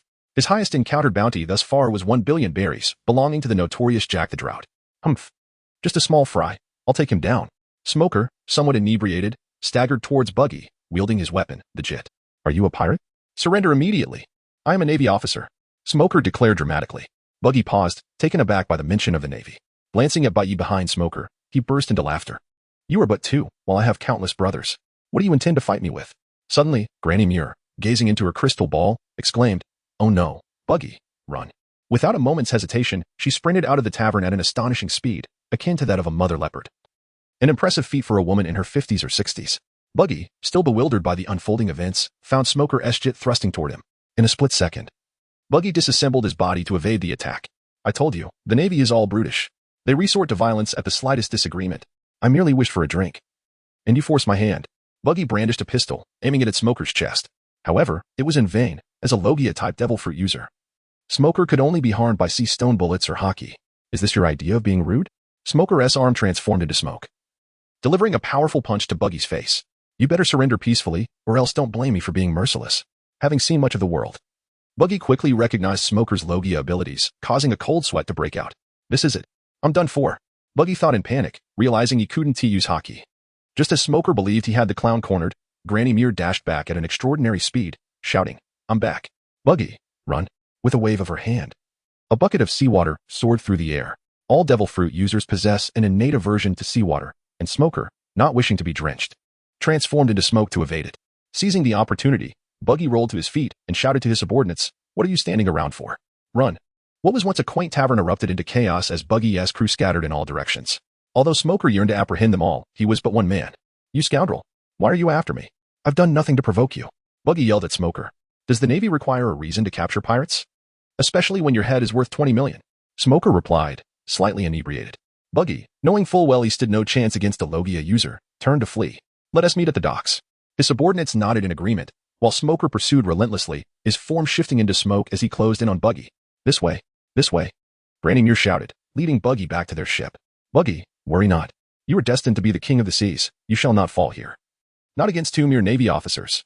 Bai retrieved his telephone bug and urgently reported, Pirates are preparing to set sail. Hurry. His assistant promptly responded and swiftly returned to the warship. Although Smoker had apprehended several of Buggy's subordinates, Buggy managed to escape amidst the chaos. Leave the pursuit of my beloved to me, Bai remarked, giving Smoker's shoulder a reassuring pat. Smoker scoffed. He certainly is fleet of foot. As the guardian of Rogue Town, it was rather unconventional for Smoker to leave his post in pursuit of individuals. Thus he had to entrust the matter of the chase to Bai. Bai had likely discerned the extent of Buggy's capabilities, which were indeed commensurate with his bounty of 12 million. A mere petty thief. Soon, Bai arrived at his warship. just in time to witness Buggy's pirate ship setting sail. Pursue that pirate vessel ahead, Buggy commanded. Thus began a fierce chase upon the vast ocean. Before long, a tempest began to rise, the wind whipping the clothing sharply. Buggy manned the helm, occasionally glancing back at his pursuers, lamenting his ill fortune. All he had done was reminisce about his former captain, Roger, and now he found himself fleeing from the Navy. Granny Muta remained remarkably composed, gazing into her crystal ball, and declared, head east, continue eastward. But there are no buts. Hurry, we have no time, that is our only chance for survival. Granny Muta insisted. Buggy tested the wind and realized that heading east would mean sailing against the wind, and given that the warship was inherently faster than his own vessel, it was only a matter of time before they were caught. The Logia-type fruit user has not yet caught up, so there is no need for concern. In battle, we are not entirely without hope, Granny Muta continued. Gunners, fire to deter our pursuers. The rest of you, paddle with all your strength. We shall escape the Navy's grasp. While Granny Muta possessed no combat prowess, her abilities were unique. She had consumed the prophecy fruit, granting her a certain clarity regarding the future. At this juncture, Buggy had no alternatives left. He hastily altered their course while the gunners unleashed a barrage, hoping to repel the advancing warship. Buggy gazed at the incoming cannonball.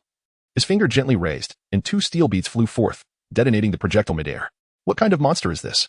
Buggy exclaimed, recognizing it as a technique reminiscent of his former vice-captain, the king of the underworld, Rayleigh, who had employed it to thwart Carb's cannonballs.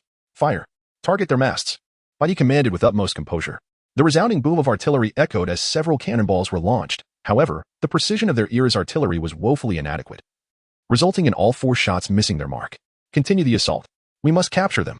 I will not permit any band of pirates to roam the East Sea, Buggy stated coldly. The soldiers, invigorated by fervor, readied their weapons, prepared to confront the pirates in a battle to the death. Damn it! They're drawing closer. Granny Muta, where is the glimmer of hope you spoke of? If this continues, we shall be overtaken. Buggy bellowed. Unperturbed, Granny Muta remained unusually calm, pointing to the overcast sky and declaring, the weather is changing. Huh? Buggy looked up and, indeed, noticed that the sky had become shrouded in dark clouds, ominously hinting at an impending storm. Lightning flickered intermittently within the clouds, and the wind direction abruptly shifted, transforming the headwind into a tailwind. The pirate ship, being lighter than the warship, would now outpace it in favorable winds. A gust of wind rushed past, and Buggy realized that the distance between himself and the warship was widening. Ha. Indeed, the winds of this world do not blow east or west, but rather towards me, Buggy the Clown. He laughed maniacally. Major, it's bad. The wind direction has suddenly shifted, and the distance between us and the pirates is increasing. A soldier reported. Do not worry, continue the pursuit, Bai replied with unwavering calm. Whether the winds shift or the waves swell, it cannot alter the fundamental truth that Buggy is but a frail wretch.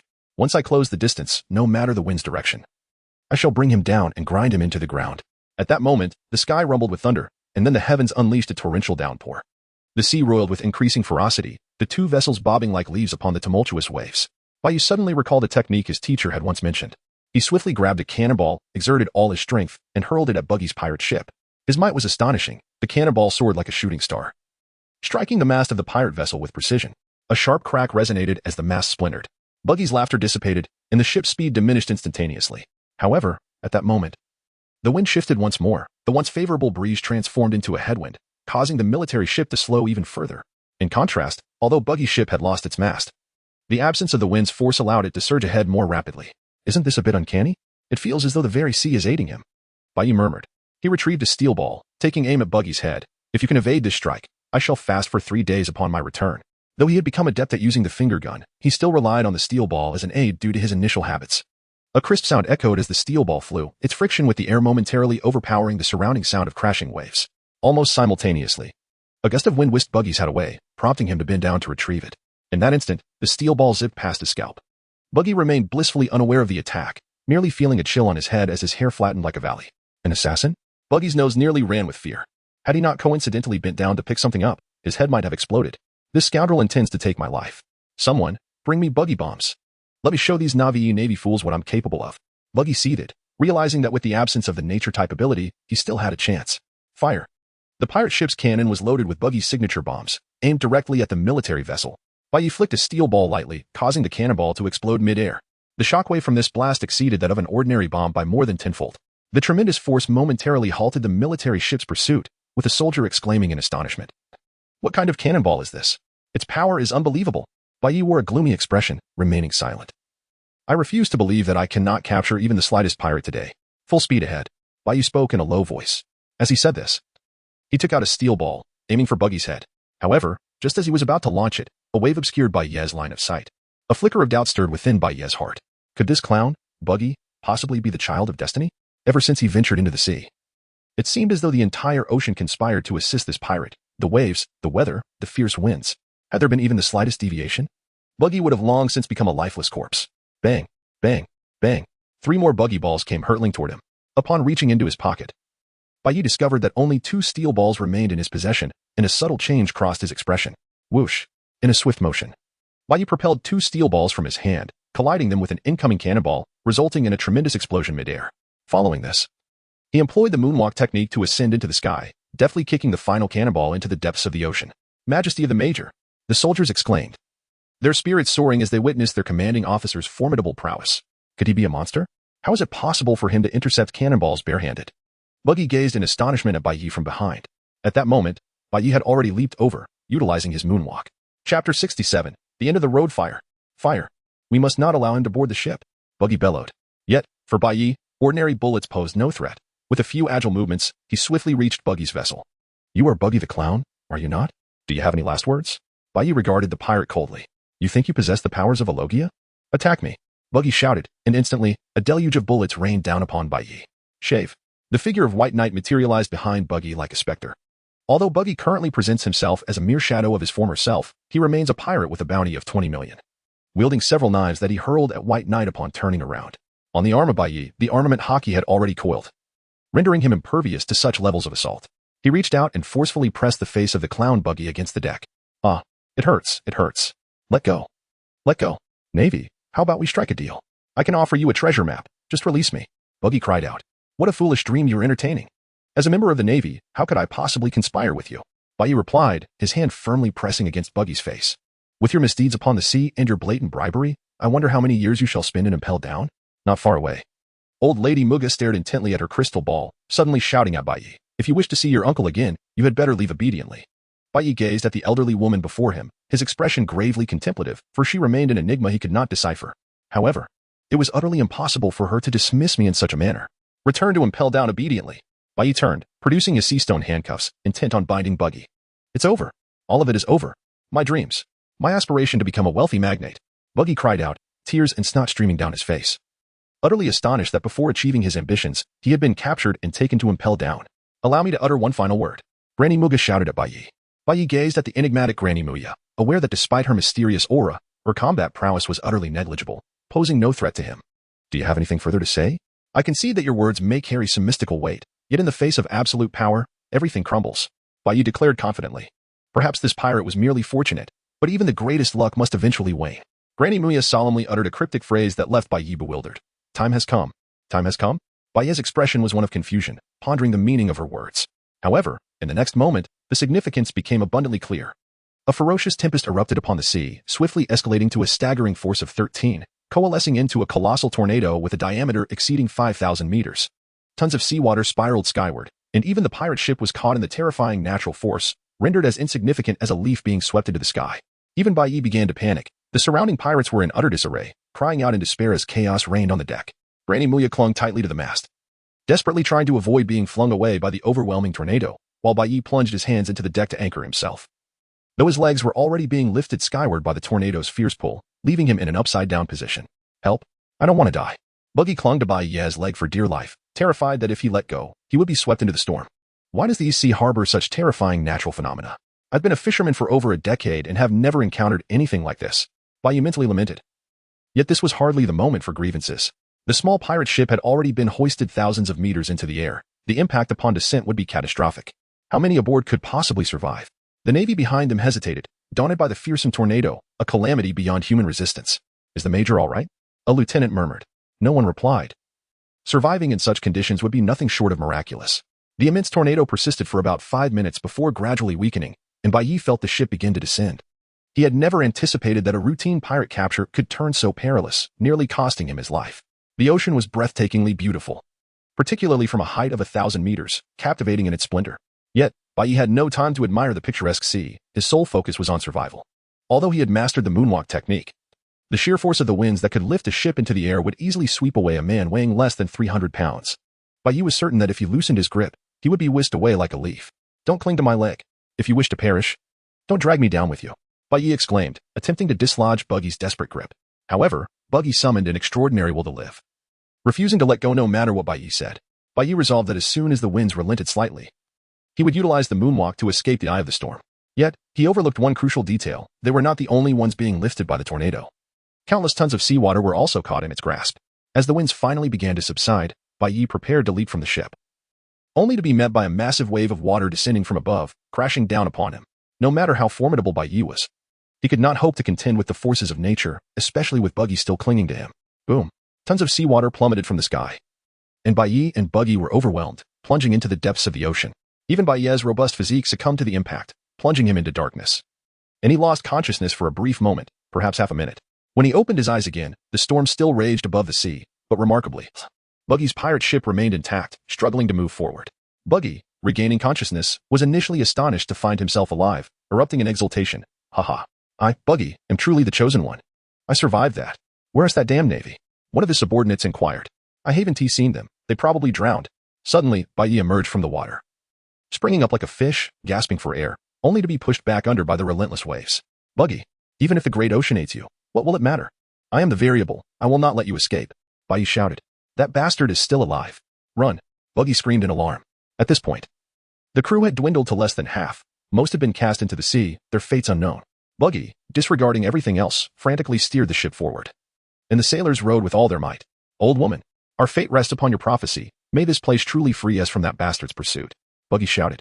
Granny Muya remained composed, asserting, my prophecy is infallible. As long as we reach that island, we will be saved. A subordinate approached, whispering, Captain, why does that island seem familiar? Have we been here before? Buggy hesitated. He had visited countless places and could not recall the island's identity. Nevertheless, he followed Granny Muya's direction and steered toward the island. Just minutes after they arrived, Bai Yi also reached the island, though he was utterly exhausted, collapsing onto a rock to recuperate.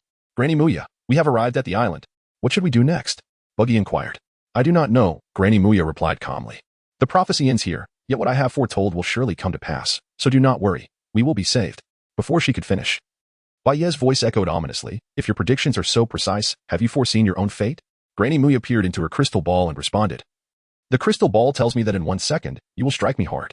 Before she could finish, Bai Yi delivered a calculated punch to her face, ensuring he would not kill her, but incapacitate her. Granny Muya struggled briefly before collapsing to the ground, motionless. Demon, scoundrel, murderer, I have done you no wrong. Why do you pursue me? What deep-seated enmity lies between us? Buggy cried out in despair. What nonsense are you spouting? You are a pirate. I am a Navy officer. Is it not my duty to capture you? Step by step, Bai Yi approached Buggy. At that moment, one of Buggy's subordinates stood in front of him.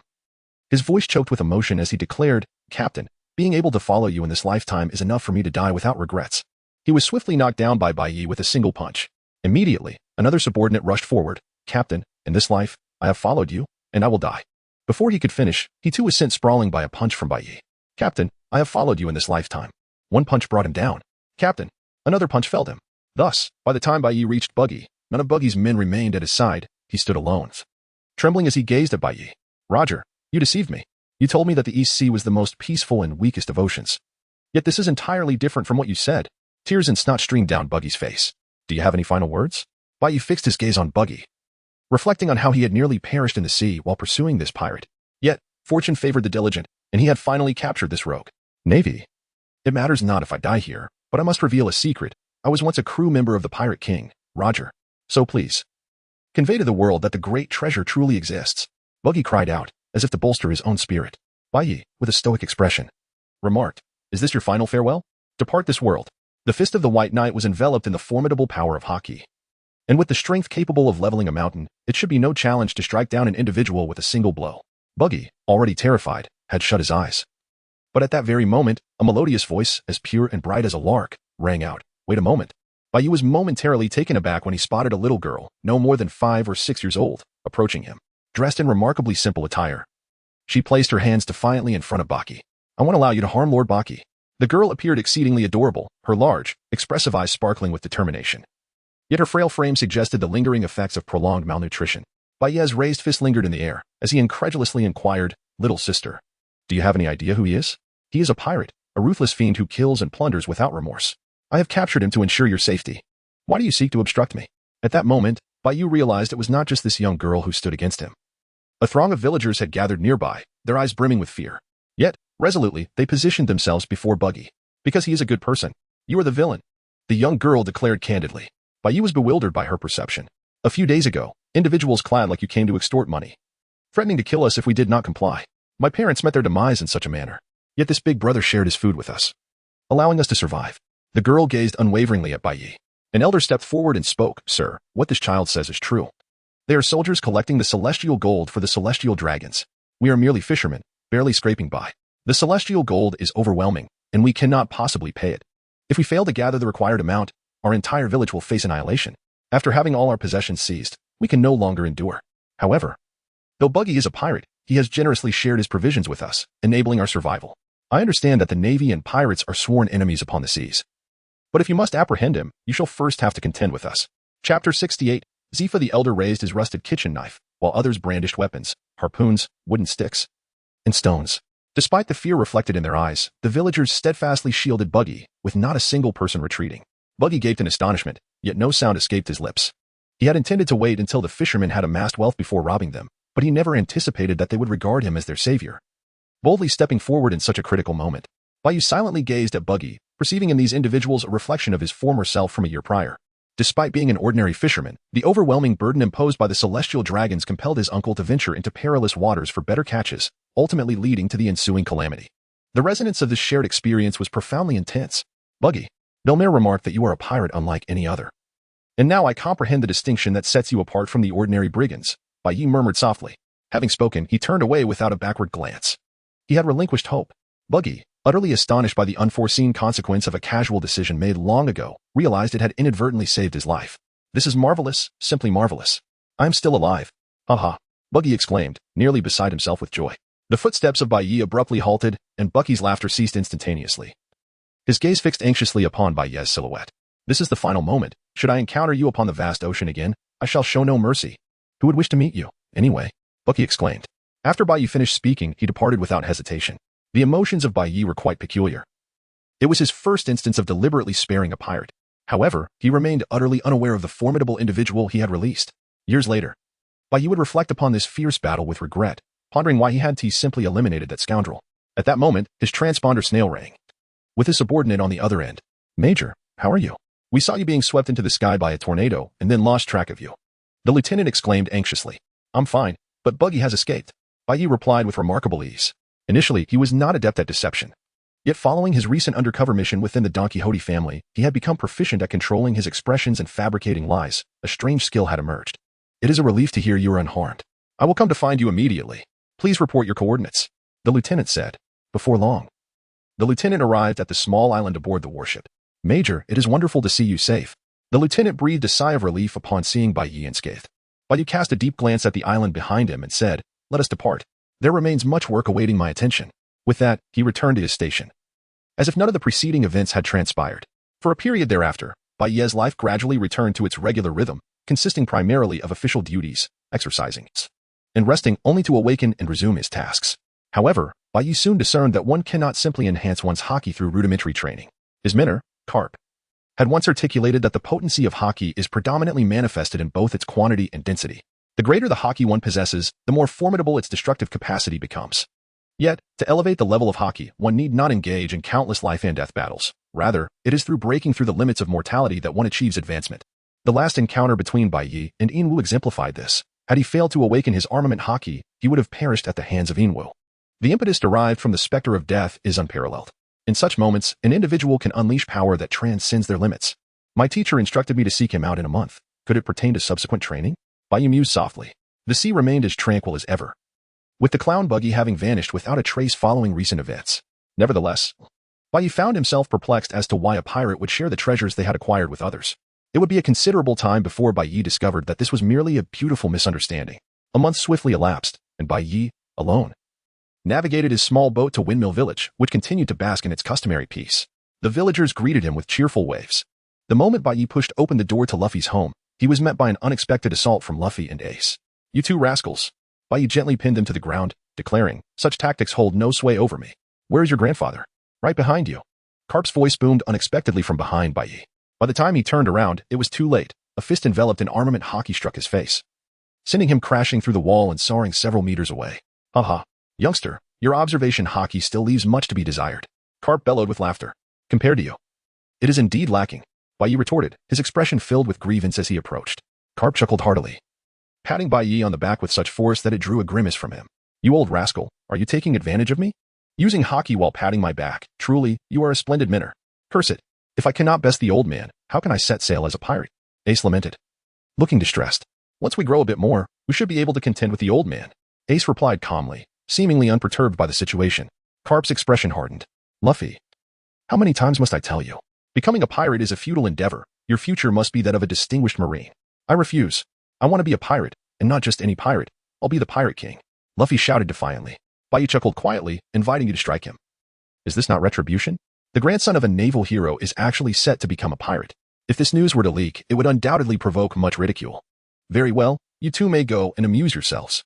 Karp dismissed his two grandsons, leaving only Bai Yi and Karp in the room. Bai Yi, you must contemplate my next words with utmost seriousness. Karp's expression suddenly turned grave. Bai Yi was taken aback to discover that his teacher could indeed exhibit a serious demeanor, causing him to feel a surge of tension. What are your plans for the future? Karp inquired. If you aspire to be merely an ordinary naval officer, your current capabilities are already sufficient to establish your presence in the East Sea, where you could maintain order and safeguard peace. However, if you're discontent with the prospect of leading a lackluster existence, I have another option to present to you. Bai Yi swallowed hard, pondering the gravity of the situation that weighed heavily on the old man. You have awakened your haki. If you aspire to grow stronger, you must continuously hone your skills on the precipice of life and death. Fortunately, I have an excellent place to recommend to you. The solemnity etched on Karp's face vanished in an instant, replaced by a mischievous grin. Faced with two choices, how should I decide? Previously, Bai Yi believed that after spending just over a year with the Navy, he could return to the Revolutionary Army, indifferent to developments on this side. However, having experienced the events with Doflamingo, Bai Yi now harbored a pathological desire for formidable strength. He would not overlook any opportunity to grow stronger. Master, I wish to become powerful. After a mere second of hesitation, Bai Yi made his decision. Haha, truly worthy of being my good student. Very well. I shall introduce you to someone. Karp led his disciple to the back mountain, where they encountered an elderly man atop the peak. To Bai Yi's surprise, it was Admiral Zifa. What brings you here, sir? Bai Yi exclaimed, beads of sweat forming on his forehead. The sensation was different from being with Karp, after all. Karp was his mentor, akin to family, and he was generally easygoing. Yet, in the presence of the former admiral, Bai Yi felt a tinge of nervousness. Zifa acknowledged Bai Yi with a slight nod, recognizing him as a promising talent, though regrettably not his disciple.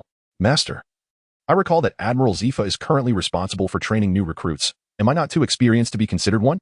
Bai Yi murmured, as he had already attained the rank of Navy Major. Karp, absent-mindedly picking his nose, replied, Who said you would be a recruit? I intend for you to assist Zifa in training these young fledglings. Bai Yi wore a look of disbelief and cautiously inquired, Master, may I ask where we will be training? In the New World, Zifa answered generously. Are you two ancient relics certain you're not jesting? That is the New World, teeming with monsters. You want me to lead a bunch of recruits into such peril? Are you certain you're not sending me to my doom? Rest assured, with Zifa here, what do you have to worry about? Karp dismissed his concerns nonchalantly. He understood well the immense strength of his old comrade, one of the three pillars of the Navy alongside Sengoku and Karp himself, and recognized this as an opportunity to properly train his disciple. Karp knew the adage that without proper shaping, jade cannot become a gem. All right, very well, Bai Yi conceded. Seeing the resolute attitude of his mentor left him with no choice but to comply. Karp gently patted Bai Yi on the shoulder, saying, Don't worry, lad, when you return, I shall promote you. That is, if I return alive, Bai Yi retorted. Come, let us go meet your future students. Karp clapped Bai Yi on the shoulder, enveloping him in haki, causing Bai Yi to grimace in pain. You old rascal, just wait until your grandson sets sail as a pirate. I will show him no mercy. However, the thought of Monkey D. Dragon, one hand clutching an envelope while the other methodically extracted his bounty, drained Bai Yi's enthusiasm. Bai Yi followed Zfa aboard the ship, where a total of 50 new recruits awaited him. According to Zfa, these soldiers were all elite. Upon Zfa's arrival, the recruits promptly formed two lines, eager to hear his address. This is Kyukulin D. Bai Yi, a naval major, who will serve as my assistant and aid in your training, Zfa proclaimed loudly.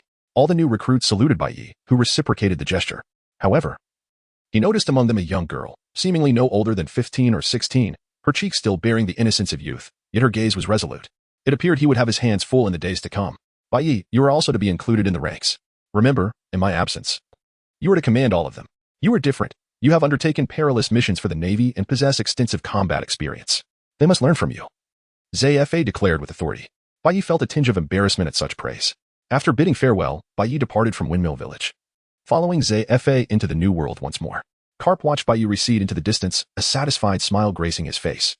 He regarded this young man as a potential successor, harboring hopes that he would not disappoint in the future. Bai Yi has gained some experience in leading troops. He asked the 50 new recruits to introduce their strongest abilities, facilitating better distribution when combat arises. When he reached a young girl, she calmly presented her skill, reporting, "Commander, I am an ability user. I possess the ability of the reverse fruit. Everything I touch will revert 12 years, be it a human or an object." Such a remarkable power. Bai Yi inquired with curiosity, "Could you demonstrate it on me?"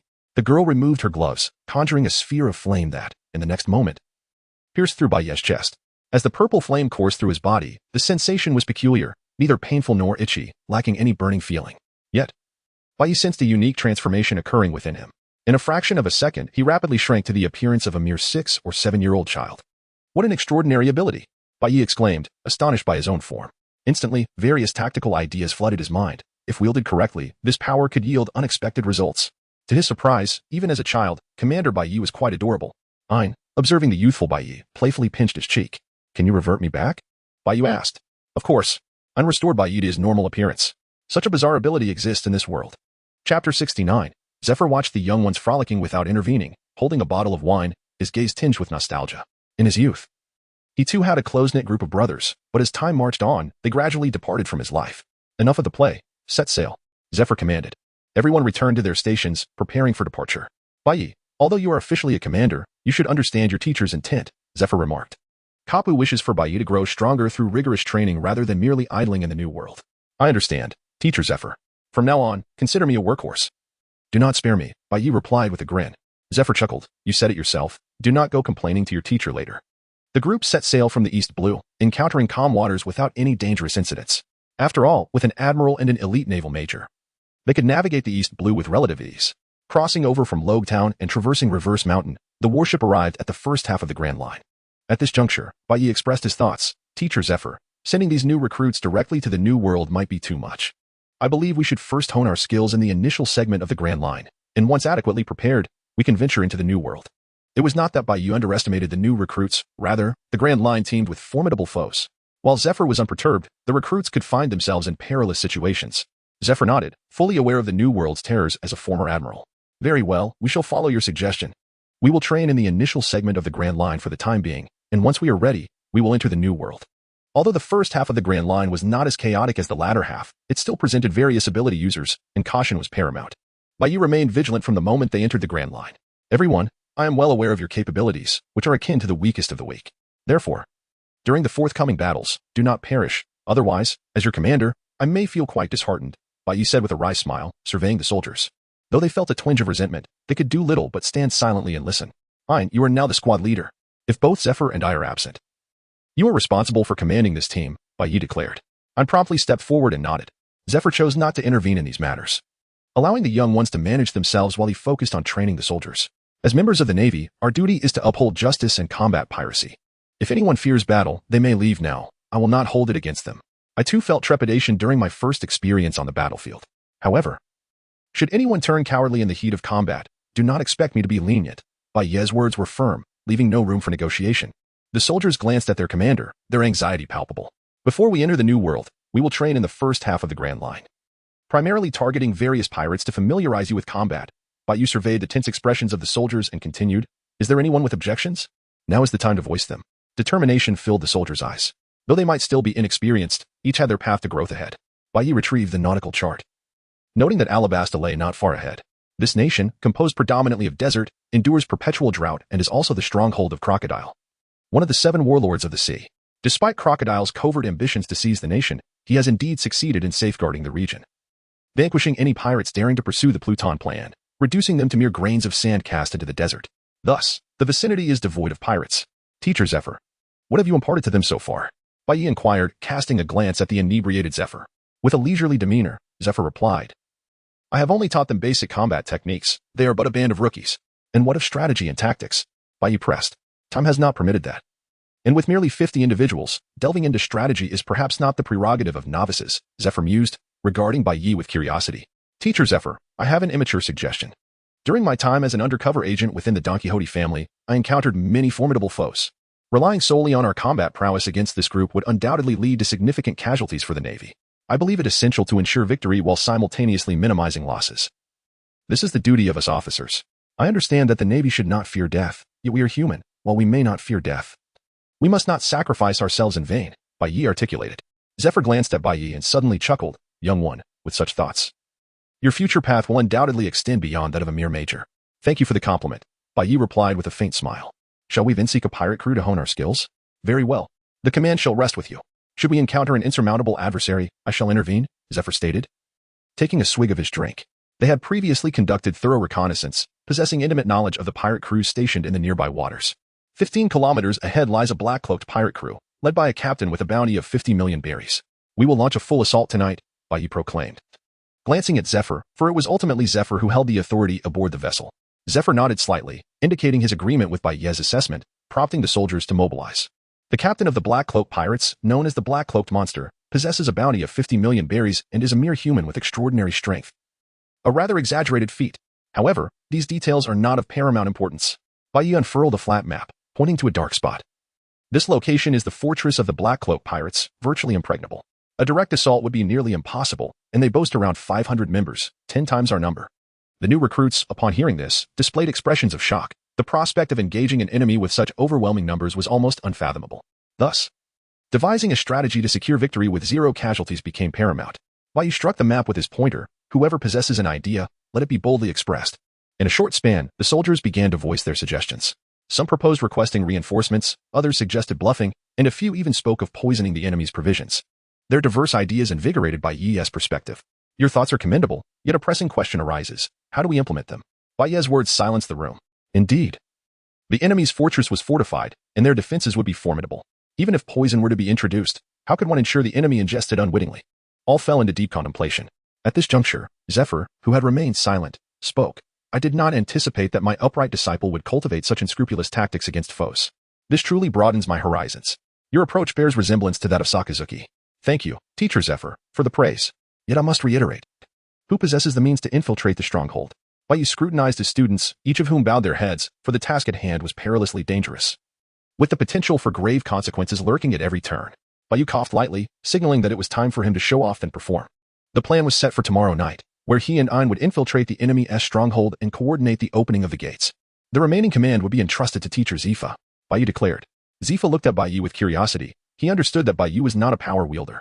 How could he possibly breach what appeared to be an impregnable fortress? Kapu's disciple, I shall await your demonstration. Major Bai Yi. I fail to comprehend why you wish to bring me along.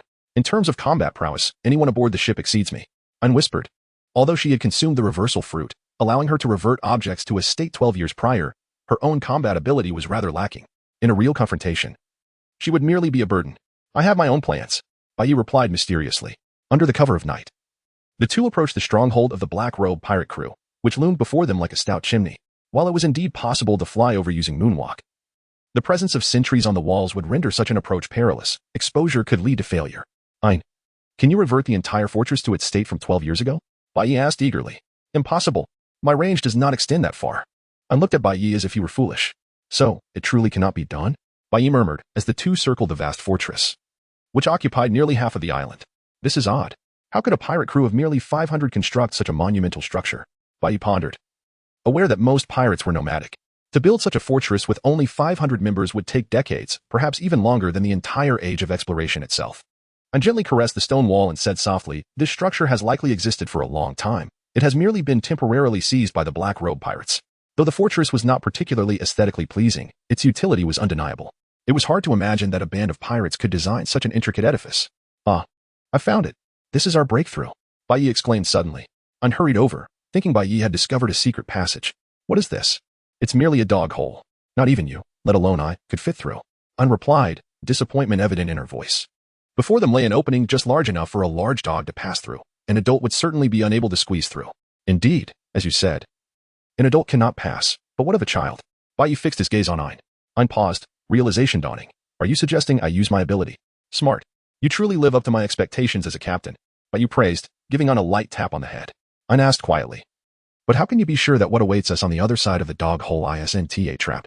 Trust me, I believe in my instincts, Bai Yi said, thumping his chest confidently. Your words do little to instill confidence. Ein retorted softly, unaware that Bai Yi had already used his observation hockey to ascertain that there was no one behind the wall. With no other option, Ayn transformed herself into a child, her clothes slipping down in the process. Bai Yi reached out to help her, only to receive a punch from the 4 or 5-year-old Ayn on his cheek. Zinniai, peeping Tom, Lulakan, stay away from me. The juvenile Ayn protested in a high-pitched voice. Bai Yi considered himself a person of remarkable rationality. However, upon seeing little Ayn, he could not resist pinching her cheek, exclaiming, "You are absolutely adorable as a child. Come here, let uncle give you a hug." Although Ayn's body had transformed into that of a child, her mind remained that of an adult. How could she allow a man to embrace her in such a state of undress? "You should transform too." Ayn's small hand touched Bai Yi's, and he too reverted to a 6-year-old child. Yet, before they could infiltrate the enemy's camp, the two little ones began to grapple playfully, soon collapsing breathlessly onto the ground. Chapter 70. Carnage. With their bodies reduced to that of 6-year-olds, their physical capabilities had drastically diminished. "Just you wait. To think you would ambush me. After the mission concludes, I'll show you how to fix this." Bai Yi had barely finished enjoying the softness of Ayn's cheeks when she transformed him into a child, which left him quite displeased. The duo managed to sneak into the fortress's interior, initially believing that the defense of the 500 soldiers would be formidable. To their surprise, they discovered that most of the sentinels had fallen asleep, leaving no one on guard. Indeed, a disorganized mob is merely a disorganized mob. "Change me back. Since you still look like a child, it would be much easier for me to carry you." Bai Yi clenched his fist. "Humph, as if I am a burden." Ayn retorted with a hint of pride. Bai Yi does not harbor any disdain for Ayn, rather. It is that Ayn has recently joined the Navy and possesses combat prowess that can be generously approximated to a mere 5. Under such circumstances, aside from her own fruit abilities, she finds herself rather ineffectual. Nevertheless, Ayn remains obedient and does not assume the demeanor of an adult. She merely envelopes herself in adult attire, resembling an underdeveloped Zongzi. Bai Yi grasped Ayn and, with a swift motion, ascended to the pinnacle of the fortress using the moon-step technique. The structure atop the fortress bore resemblance to the city walls, featuring guard posts and lookout points. However, having fallen into the hands of this pirate crew, these facilities had become utterly neglected. Scanning the vast expanse of the walls, one could observe a handful of individuals dozing off, utterly devoid of any sense of impending danger. Finger gun. 10-finger barrage. In an instant, these individuals were silenced, unaware of their fate. Astonishing. Is this the legendary prowess of a Navy major? Unregarded Bai Yi with astonishment, for she had only recently joined the Navy and was unfamiliar with the capabilities of various ranks and officers. Enemies. We have enemies. A pirate, who had risen to relieve himself, happened upon this terrifying scene and hurriedly drew his pistol, aiming it at Bai Yi to unleash a shot. In the pale night, with a gentle flick of his wrist, Bai Yi propelled a steel ball that shattered a bullet, subsequently piercing the forehead of the pirate. "TSK. What a nuisance." Bai Yi calmly patted Ayn's small face, urging, "Hold on tight. Do not let go." Ayn clung to Bai Yi's back, gripping his neck firmly. Although the pirate had only emitted a single cry, it had already roused a multitude of others. What? An enemy? A throng of pirates awakened, hastily seizing their weapons in preparation for battle. Bai Yi inquired of Ayn, who was leaning against him, "By the way, have you had dinner after your meal this evening?" Ayn was taken aback by the question, unsure of how to respond. "I did eat. Is there a problem? Our whereabouts have been compromised. We should retreat swiftly and devise another plan for remedy." "No, you've misunderstood my intent. I merely fear that you might regurgitate." Bai Yi cast a cold glance at the band of pirates that had emerged, showing no semblance of compassion towards them. "Shave."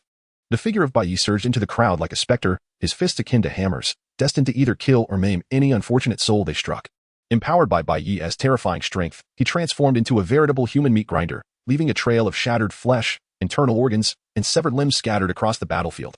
The Navy's 6 styles came into play, augmented by the formidable dual-colored hockey, turning the tides of battle overwhelmingly in their favor.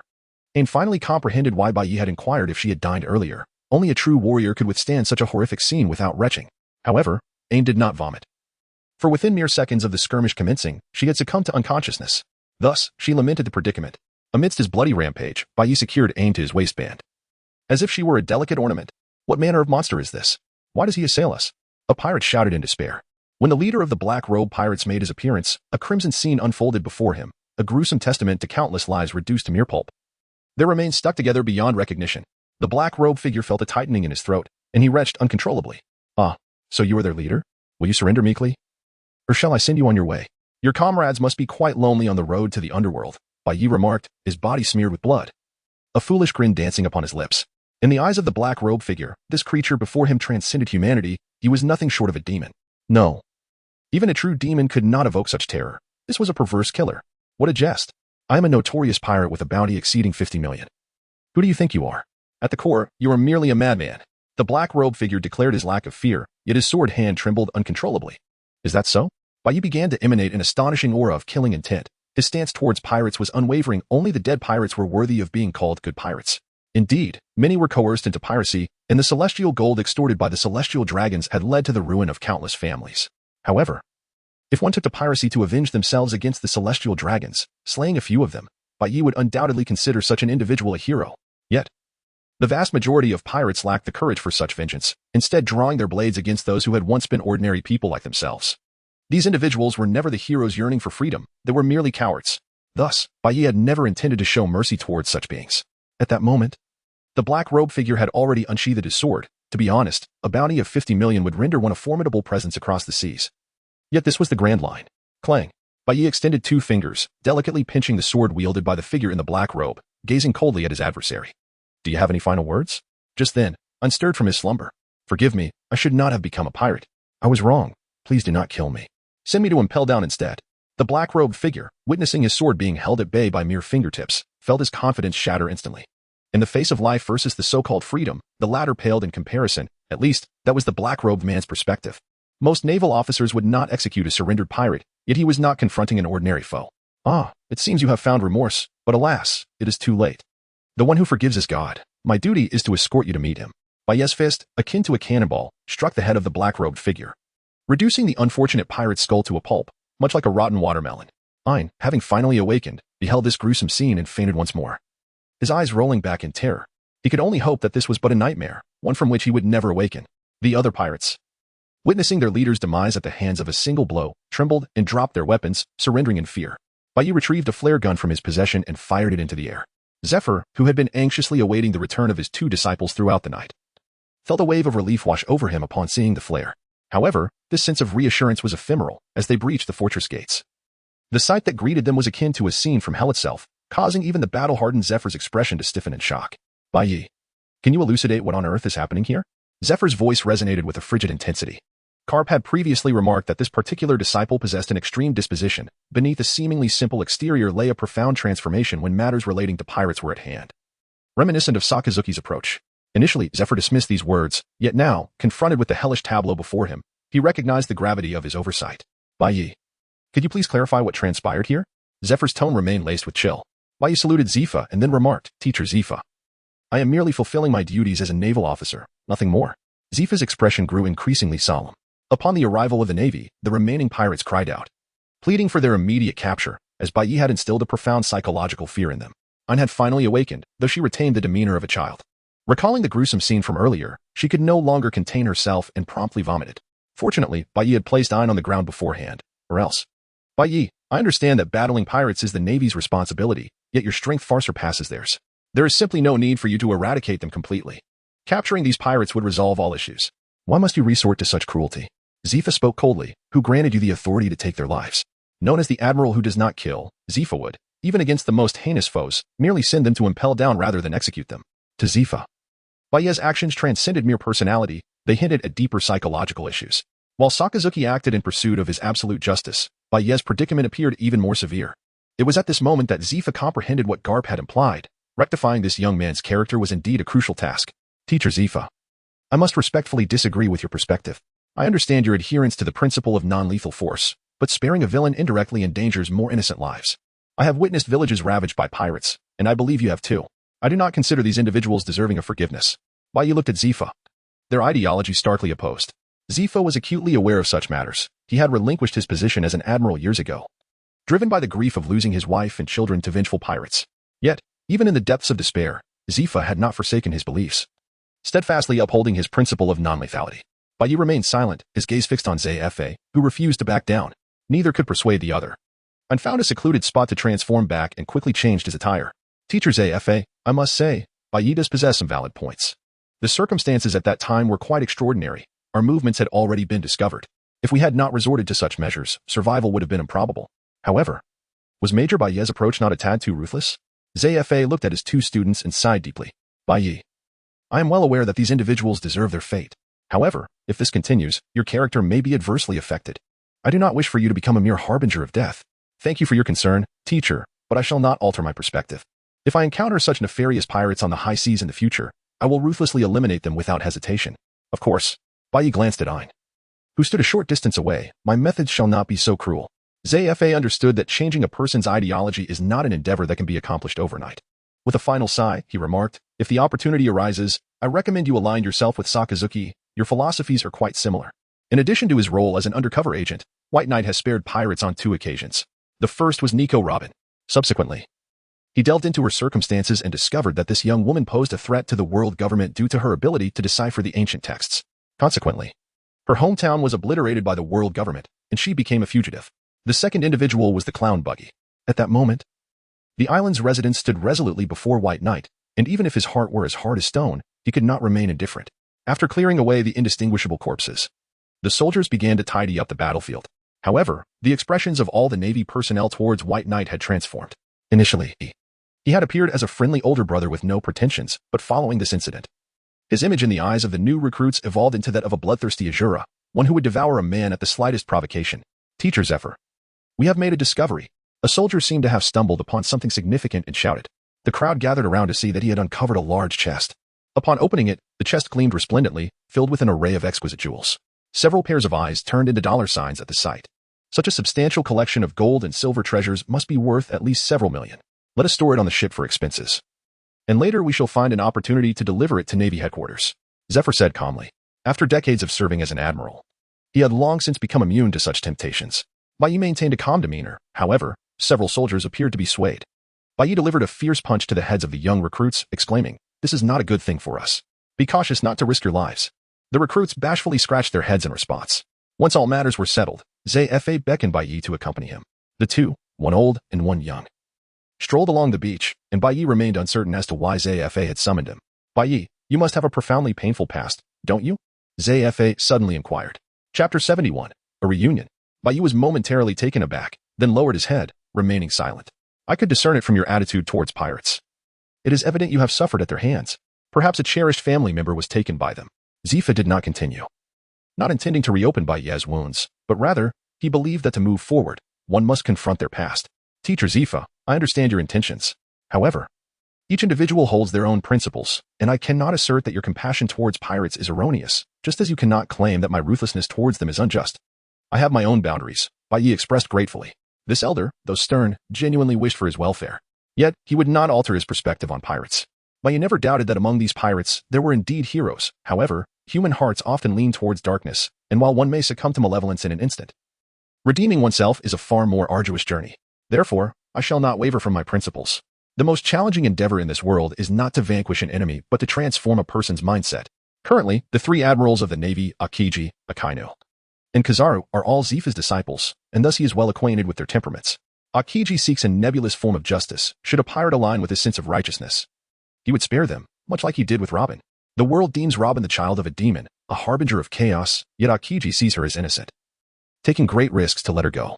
Kizaru embodies a lethargic form of justice, clocking in for work, sipping tea during breaks, and shirking any overtime, all while ensuring his salary is secured, leaving the 4 emperors to their own devices. Akainu represents absolute justice, embodying the iron will of a soldier, adhering strictly to orders, and willing to sacrifice civilians to fulfill his missions. Such a person is fit for battle, but ill-suited for leadership. Another stubborn mule, Zifa muttered under his breath. Bai's methods could sometimes be even more extreme than Akainu's, yet he would never resort to the madness of slaughtering innocents for the sake of a mission. If he perceives the other as just, he may occasionally extend mercy, as he did with Buggy. Those utterly devoid of combat prowess, like the fishermen, could never withstand Bai's assault on Buggy, yet he chose to spare him. As you encounter more and reflect deeper, you will inevitably grasp the essence of my words today. Zifa gently patted Bai's shoulder, understanding that completely altering a person's mindset is not an overnight feat. He merely hoped to influence Bai subtly, steering him away from such extreme views. Having resolved Bai's matters, Zifa surveyed the fortress before him. Likely remnants of a once thriving nation, now reduced to mere cold stones by the passage of time. Establishing a naval base here might prove advantageous, he mused. As the sun rose, the Navy personnel stood atop the walls, watching the dawn with exhilaration. This was their inaugural battle, though they largely played a peripheral role. It was still a moment worth commemorating. "What do you think of Major Bai?" one rookie whispered. "He seems reliable most of the time, yet he is so ruthless when faced with pirates." Another rookie glanced around, ensuring their privacy before continuing. "You know nothing.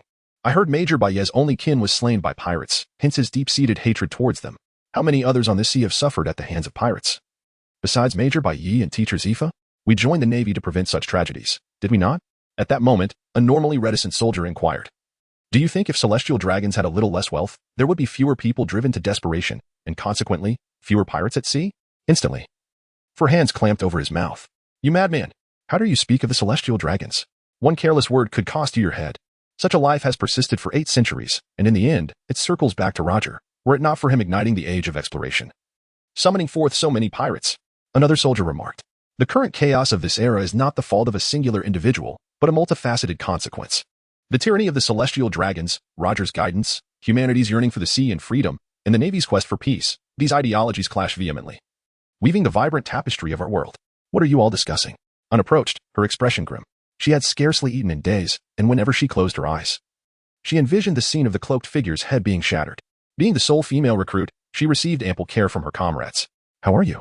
You weren't injured during this operation, were you? One soldier inquired with concern. My psyche has sustained severe trauma, I muttered quietly. At that moment, Zifa and Bai Yi strolled over, and upon seeing Ain's troubled countenance, Bai Yi felt a twinge of guilt. Let us rest here for a day. We shall set off tomorrow. What say you, Teacher Zifa? Agreed. Everyone is exhausted and deserves a good rest. Zifa affirmed.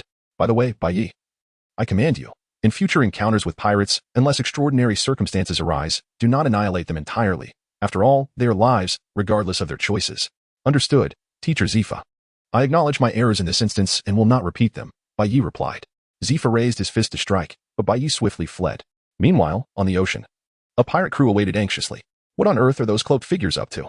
We were promised a trade here, yet not a soul has arrived. A stout man grumbled impatiently. If Bai Yi were present, he would recognize the rotund man as Don Quixote Doflamingo's subordinate, the Fat Dragon, who had once captained the ship during his undercover days. How dare they stand us up, the family of Don Quixote Doflamingo? The Fat Dragon expressed his dissatisfaction vehemently. During the time when the undercover agent in the Don Quixote family was active, the Don Quixote family suffered several severe blows, leading to a significant absence of mid-level executives. Consequently, Don Quixote was compelled to promote the rather unremarkable Fat Dragon. This period was likely the most comfortable in Fat Dragon's life. He flourished in the underworld, where everyone greeted him as Big Brother. This newfound status gradually swelled his ego. The audacity of the Black Cloak pirates to stand him up was an affront to his dignity. Disrespecting him was tantamount to disrespecting the young master, and by extension, the celestial dragons. How brazen. Gather the fleet. I shall see who dares to cross paths with the Don Quixote family. Fat Dragon declared with impressive bravado.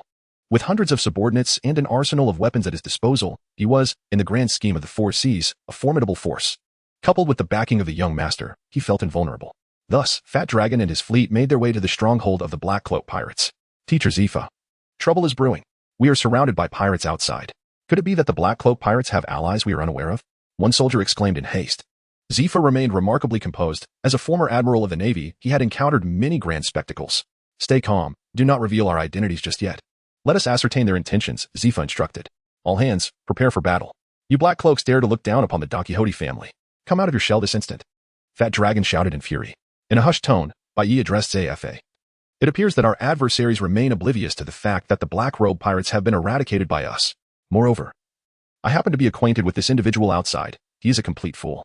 How could Don Quixote Doflamingo have such a lack of capable subordinates as to appoint someone like him as a cadre of his family? We must confront him directly and crush him. Zafa replied. No, I have a plan. Bai Yi remarked, his gaze fixed on the corpulent Long. Having once sailed the same ship as Long, Bai Yi possessed an intimate understanding of his character. This man lacked anything beyond his blind loyalty to Doflamingo. His combat prowess was abysmal, and Bai Yi, even before mastering Haki, could easily defeat him. Now, he was far superior. Ein, bring forth a captive, Bai Yi commanded. Soon, a pirate from the former Black Robe pirates was brought before him. Upon seeing Bai Yi, the pirate's legs turned to jelly. I was wrong. I swear I will never pirate again. Please don't kill me. I beg you.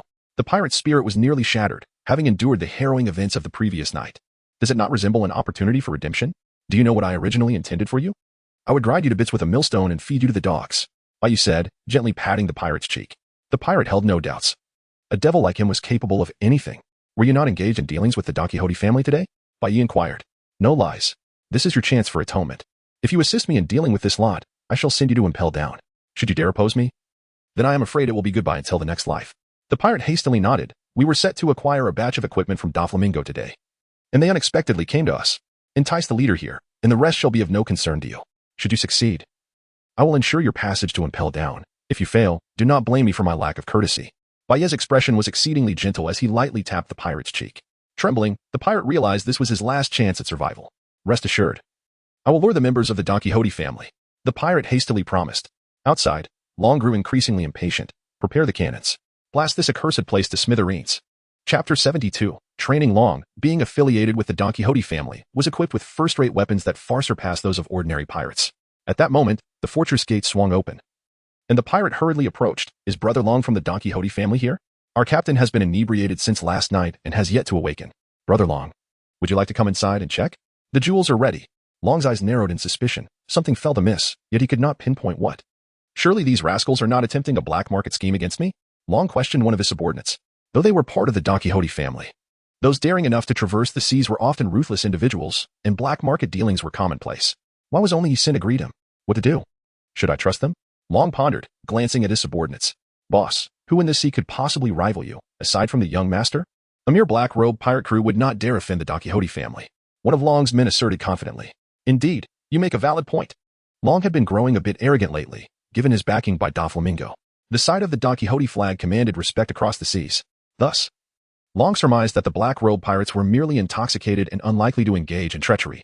Lower the boat. Let us investigate. Long commanded his men. With 20 or so followers encircling him, Long strode into the fortress like a local magnate, completely oblivious to the sweat trickling down his forehead. Regardless, his life was spared for the time being. Upon entering the fortress, Long felt an unsettling atmosphere.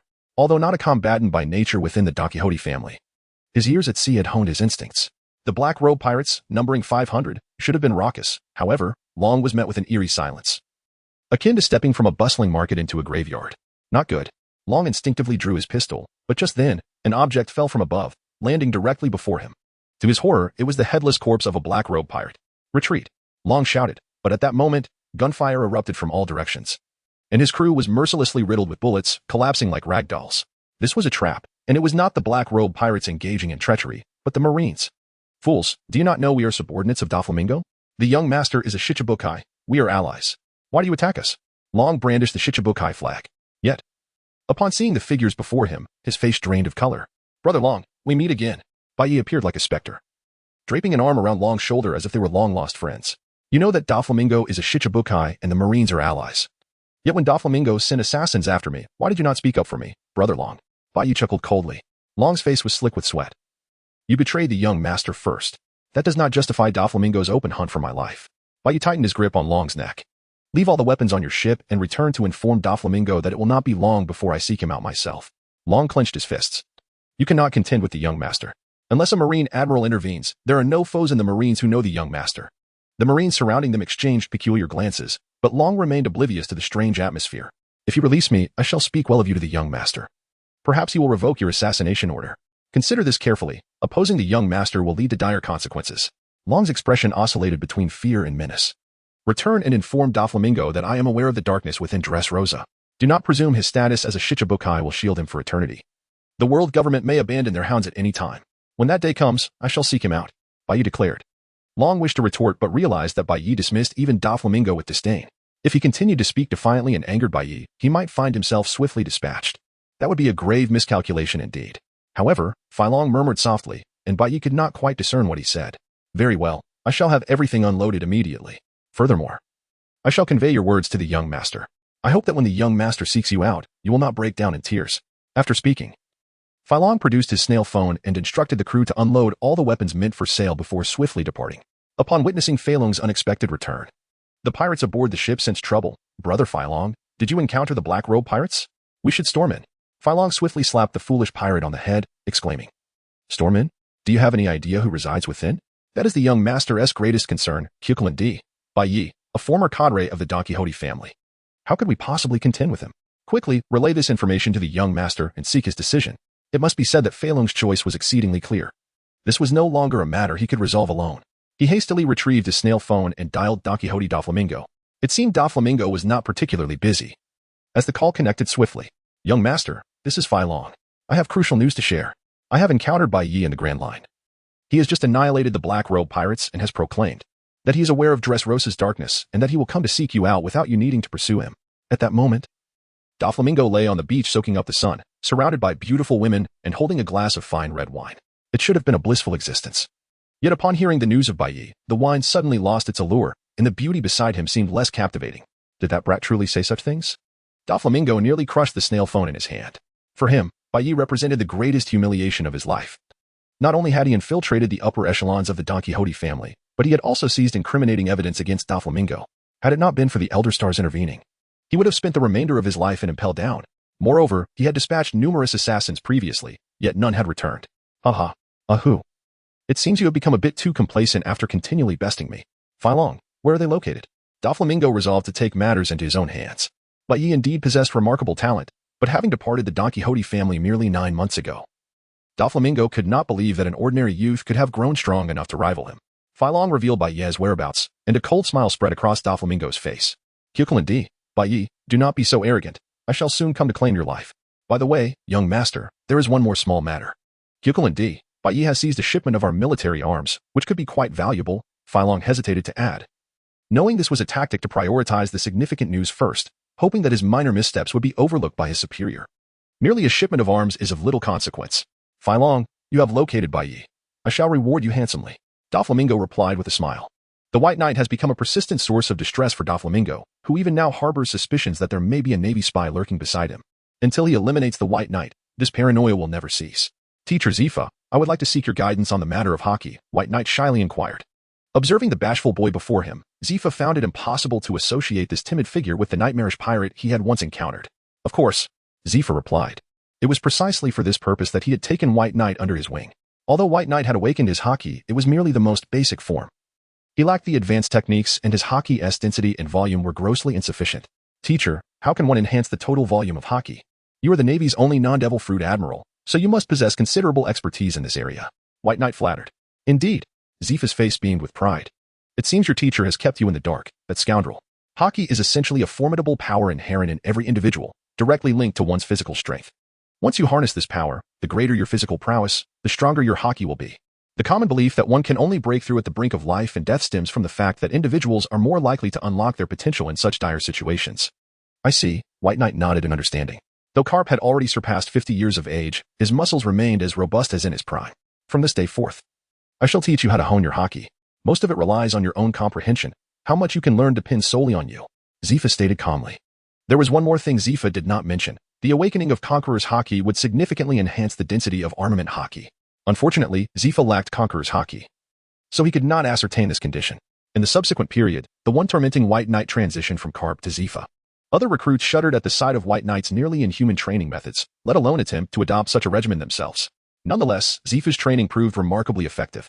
In less than half a month, White Knight's hockey saw significant improvement. The master and disciple often sought a deserted island for their sparring sessions. Initially, White Knight could barely withstand a few of Zifa's blows, but as the intensity of their training escalated, he eventually managed to endure 10 of Zifa's strikes without succumbing. This marked a considerable breakthrough for White Knight. Yet, tranquil moments are fleeting, and danger loomed ever closer. Under the glow of the setting sun, on a nameless island, small, unfamiliar fish swam leisurely in the shallows while several Navy personnel tended a fire, preparing to stew the fish. Oblivious to their impending fate, these naive creatures remained blissfully unaware. Anne busied herself by cooking rice in a pot, and nearby, a soldier jested, who would have thought Anne could cook?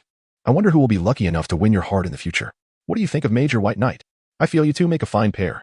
Listening to her comrade's playful banter, Anne pondered seriously what it might be like to be with White Knight. Dreadful. If I were with that weirdo, I'd have no advantage in a fight. Anne muttered quietly. The memory of White Knight's frenzied combat left her shivering, the recent battle having cast a shadow over her psyche. At that moment, a resounding crash erupted from the nearby jungle, akin to an explosion. Here we go again. Anne instinctively clutched her pot of rice and turned to flee. Sure enough, mere moments later, a figure burst forth from the trees, crashing unceremoniously onto the beach. It was White Knight, who, upon landing, swiftly assumed a combat stance. Though his opponent was evidently far more formidable. A larger, lion-like figure charged out from the thicket, its hands entirely black. You still have a long way to go, kid. Zifa's fist struck like terrifying cannonballs. White Knight quickly enveloped his arms in armament hockey, crossing them defensively over his chest to absorb Zifa's iron fist. The collision of armament hockey sent shockwaves reverberating outward, but this stalemate did not endure for long. Within seconds, White Knight was sent sprawling by Zifa's punch, landing far out in the sea. You're far too weak. Do you dare venture into the new world with such inadequacy? Zifa admonished mercilessly. He maintained a strict demeanor towards his student. Furthermore, your armament hockey is far too disorganized. Remember, when confronting an enemy, you must consolidate your excess hockey into a protective armor around your body, just like this. Zifa extended his hand and struck a nearby rock. From the water, White Knight peered up, witnessing the rock shatter from within without Zifa's hand ever making contact. Teacher Zifa, I want to learn that. White Knight exclaimed in astonishment. Zifa's expression radiated with satisfaction. I've suddenly developed a craving for fish. I'll go catch some. I used to be a fisherman and know which fish are delectable. Without hesitation, White Knight dove into the sea to catch fish. Zifa's eyes twinkled with amusement at the boy's antics. Teacher Zifa, unapproached, holding the already cooked rice and seasonings. If you have time, please mentor White Knight. He is quite a decent kid despite his deep-seated prejudice against pirates. Zifa offered the rice. Teacher, I'll be mindful, Ein replied. But is White Knight truly just a Navy major at this level? Zifa, chewing thoughtfully, responded. Certainly not merely a major, however, he is still quite young and lacks sufficient credentials. If he were to ascend too quickly, it might draw criticism. Sengoku and Carp have considered this matter quite carefully. At this moment, White Knight returned, proudly presenting a large fish. Come, everyone, let's enjoy some grilled fish together. The soldiers cheered and rushed over to assist. After the meal, Zifa stretched and turned to White Knight, saying, Youngster, having eaten and drunk well, let us engage in some post-dinner exercise. Wai swallowed the last piece of fish with determination, unwaveringly gazing at Zfa. Zfa was the sole master of pure physical techniques, a testament to the formidable strength he possessed during his peak. The two stood on the beach, approximately 5 meters apart. Wai did not employ the Navy's sixth-style technique. Utilizing such an approach against Zifa would be akin to a novice attempting to showcase their skills before a master. Concentrate the hockey into a single point, Wai murmured. Zifa, however, did not afford his student much time for contemplation, as a fist the size of a sandbag was already descending upon him. Wai hastily enveloped his arm with the color of armament and engaged in a fierce punch with Zephyr. However, the outcome was predictable. Wai was forcefully repelled several meters by Zephyr's formidable fist, barely managing to regain his footing. To truly sense the flow of hockey is not merely a matter of exerting brute strength. Your innate talent is exceptional, so you should grasp this concept with relative ease. Envision hockey as droplets of water coursing across your skin. The moment you strike is when these droplets converge. Zephyr instructed, then launched another punch at Wai. To visualize hockey as droplets of water? Wai inhaled deeply, yet time was of the essence as Zephyr's fist approached swiftly. In a flurry, Wai swung his fist once more to resist, but the clash of their hockey revealed Zephyr's overwhelming power, causing Wai to be jolted back again. Do not rush. Mastering this technique is not something that can be accomplished overnight. It took me several days to learn it myself, Zephyr remarked. Let us pause for today and take a moment to rest. Wai sat contemplatively on the sandy shore, feeling the immense pressure of Zifa's fist. Although he knew that his mentor would not take his life, each encounter with that imposing fist instilled within him a fleeting sense of impending doom. Just then, Ein approached and settled beside Wai. Do not be disheartened. You are still so young and far superior to me. Do you know how to wield a sword? Would you be so kind as to teach me? Ein spoke with remarkable gentleness. Ein possessed a striking beauty coupled with a sense of maturity uncommon for her age. However, upon first glance, Wai mistakenly identified her as Robin. Why are you staring at me? Is there something peculiar on my face? Ein inquired, her brow furrowing in confusion. No, it's nothing. It's just that my swordsmanship is rather poor, merely at a novice level. If you wish to learn the Marine 6 styles, I could offer some guidance, Wai replied, avoiding her gaze. While Ein and Robin shared a somewhat similar aura, Robin's presence exuded a greater depth, reminiscent of a seasoned scholar who had seen through the world's myriad complexities. That sounds wonderful. Which technique from the Marine 6 styles will you teach me? Ein exclaimed with palpable enthusiasm, clearly excited about the prospect of learning something so formidable, especially after witnessing Wai's recent battle. Wai, with utmost seriousness, responded. How about I teach you the iron block technique? As soon as he uttered those words, Zifa delivered a swift punch to Wai's head. You resemble an iron block. Teach her something worthwhile. Ein, perplexed, turned to her teacher and innocently asked, Zifa-sensei, what is an iron block? Zifa shot a disapproving glare at Wai, warning him against such folly. Wai, with an earnest demeanor, began to speak absurdly, Teacher Zephyr, as one of the 6 styles of the Navy. You should not regard the iron block with disdain. However, upon seeing Teacher Zephyr raise his iron fist, Wai quickly amended his statement. Well, it may not be suitable for a girl to learn the iron block. How about I teach you the shave instead? After saying this, he watched Teacher Zephyr's expression intently, fearing that the teacher's fist might come crashing down upon him. Nevertheless, to master the 6 styles of the Navy, one must endure hardships beyond the capacity of ordinary individuals. Now, strap on the weights on your legs properly. You are not to remove them without my permission. Wai recalled the torturous moments under Instructor Tori's training, during which she must have derived great satisfaction from his struggles. Meanwhile, Don Quixote Doflamingo lay leisurely on the deck, basking in the sun, surrounded by several of his subordinates, Lao Ji, Baby 5, and Torpole, along with a young boy donning a spotted hat, who huddled among the crowd. The boy's expression was steeped in melancholy, evoking a sense of pity. However, his presence went largely unnoticed by others, save for Baby 5, who occasionally expressed concern for him. Ro, are you unhappy? Doflamingo inquired, his eyes, hidden behind dark sunglasses, glancing at the boy. The boy's name was Trafalgar D. Waterlaw, and he was now a member of the Don Quixote family, though his heart was filled solely with hatred for Doflamingo, devoid of any gratitude. Is it because of Corazon that you harbor resentment towards me? Doflamingo continued, his tone laced with a hint of sorrow. You need not feel this way. Corazon was my own brother, and his death grieves me the most. At this juncture, Doflamingo's voice carried a trace of sadness. Recalling the bond he shared with his brother since childhood, never anticipating that Corazon would become an undercover agent for the Navy and ultimately betray him. The greatest sin Doflamingo could not tolerate was betrayal. Despite being his blood relative, he had no hesitation in taking Corazon's life. When Law beheld Corazon's lifeless body, reconciliation with Doflamingo became an impossibility for him, as only one of them could survive in the future. Yet, Law was powerless at present, unable to defy Doflamingo, who spared him solely because Law had consumed a rare fruit, the Opopnomi. If Law were to be eliminated, who could predict when the Opopnomi would reappear? Law merely nodded, biding his time until he could amass the strength to surpass Doflamingo and avenge Mr. Corazon. All who betray me must pay dearly, regardless of who they are. Doflamingo's expression morphed into a menacing snarl, his current obsession being Bai Yi, the scoundrel who had toyed with him repeatedly. For the sake of his pride, that scoundrel must die. Doflamingo handed a gun to Law, saying, Law, you shall be responsible for the final blow. Law received the gun with both hands, his head bowed in silence, concealing his true intentions until he could wield power greater than Doflamingo's. Torpol approached and whispered, Young master, we have located Bai Yi's exact position, and he is accompanied by some Navy recruits. Shall we? Torpol made a gesture indicating a merciless intent. And Doflamingo's smile grew increasingly sinister. I want to torment each recruit before his very eyes, relishing in his despair, and finally grant him a swift end. Compared to the pain Bai Yi inflicted upon me, I consider myself quite merciful. Bai Yi's capabilities were well understood by Don Quixote Doflamingo. It was likely that Bai Yi had made considerable progress over the past 6 months. However, when faced with an adversary of the warlord level, he was still far from sufficient. Doflamingo was confident that he could swiftly conclude the battle and subsequently subject Bai Yi to a torturous demise. Set sail, Doflamingo commanded, gazing out at the ocean ahead. With a single order, their ship surged forth at maximum speed towards Bai Yi's vessel. At that moment, Zifa and the soldiers led by Bai Yi had just successfully dismantled a small pirate crew.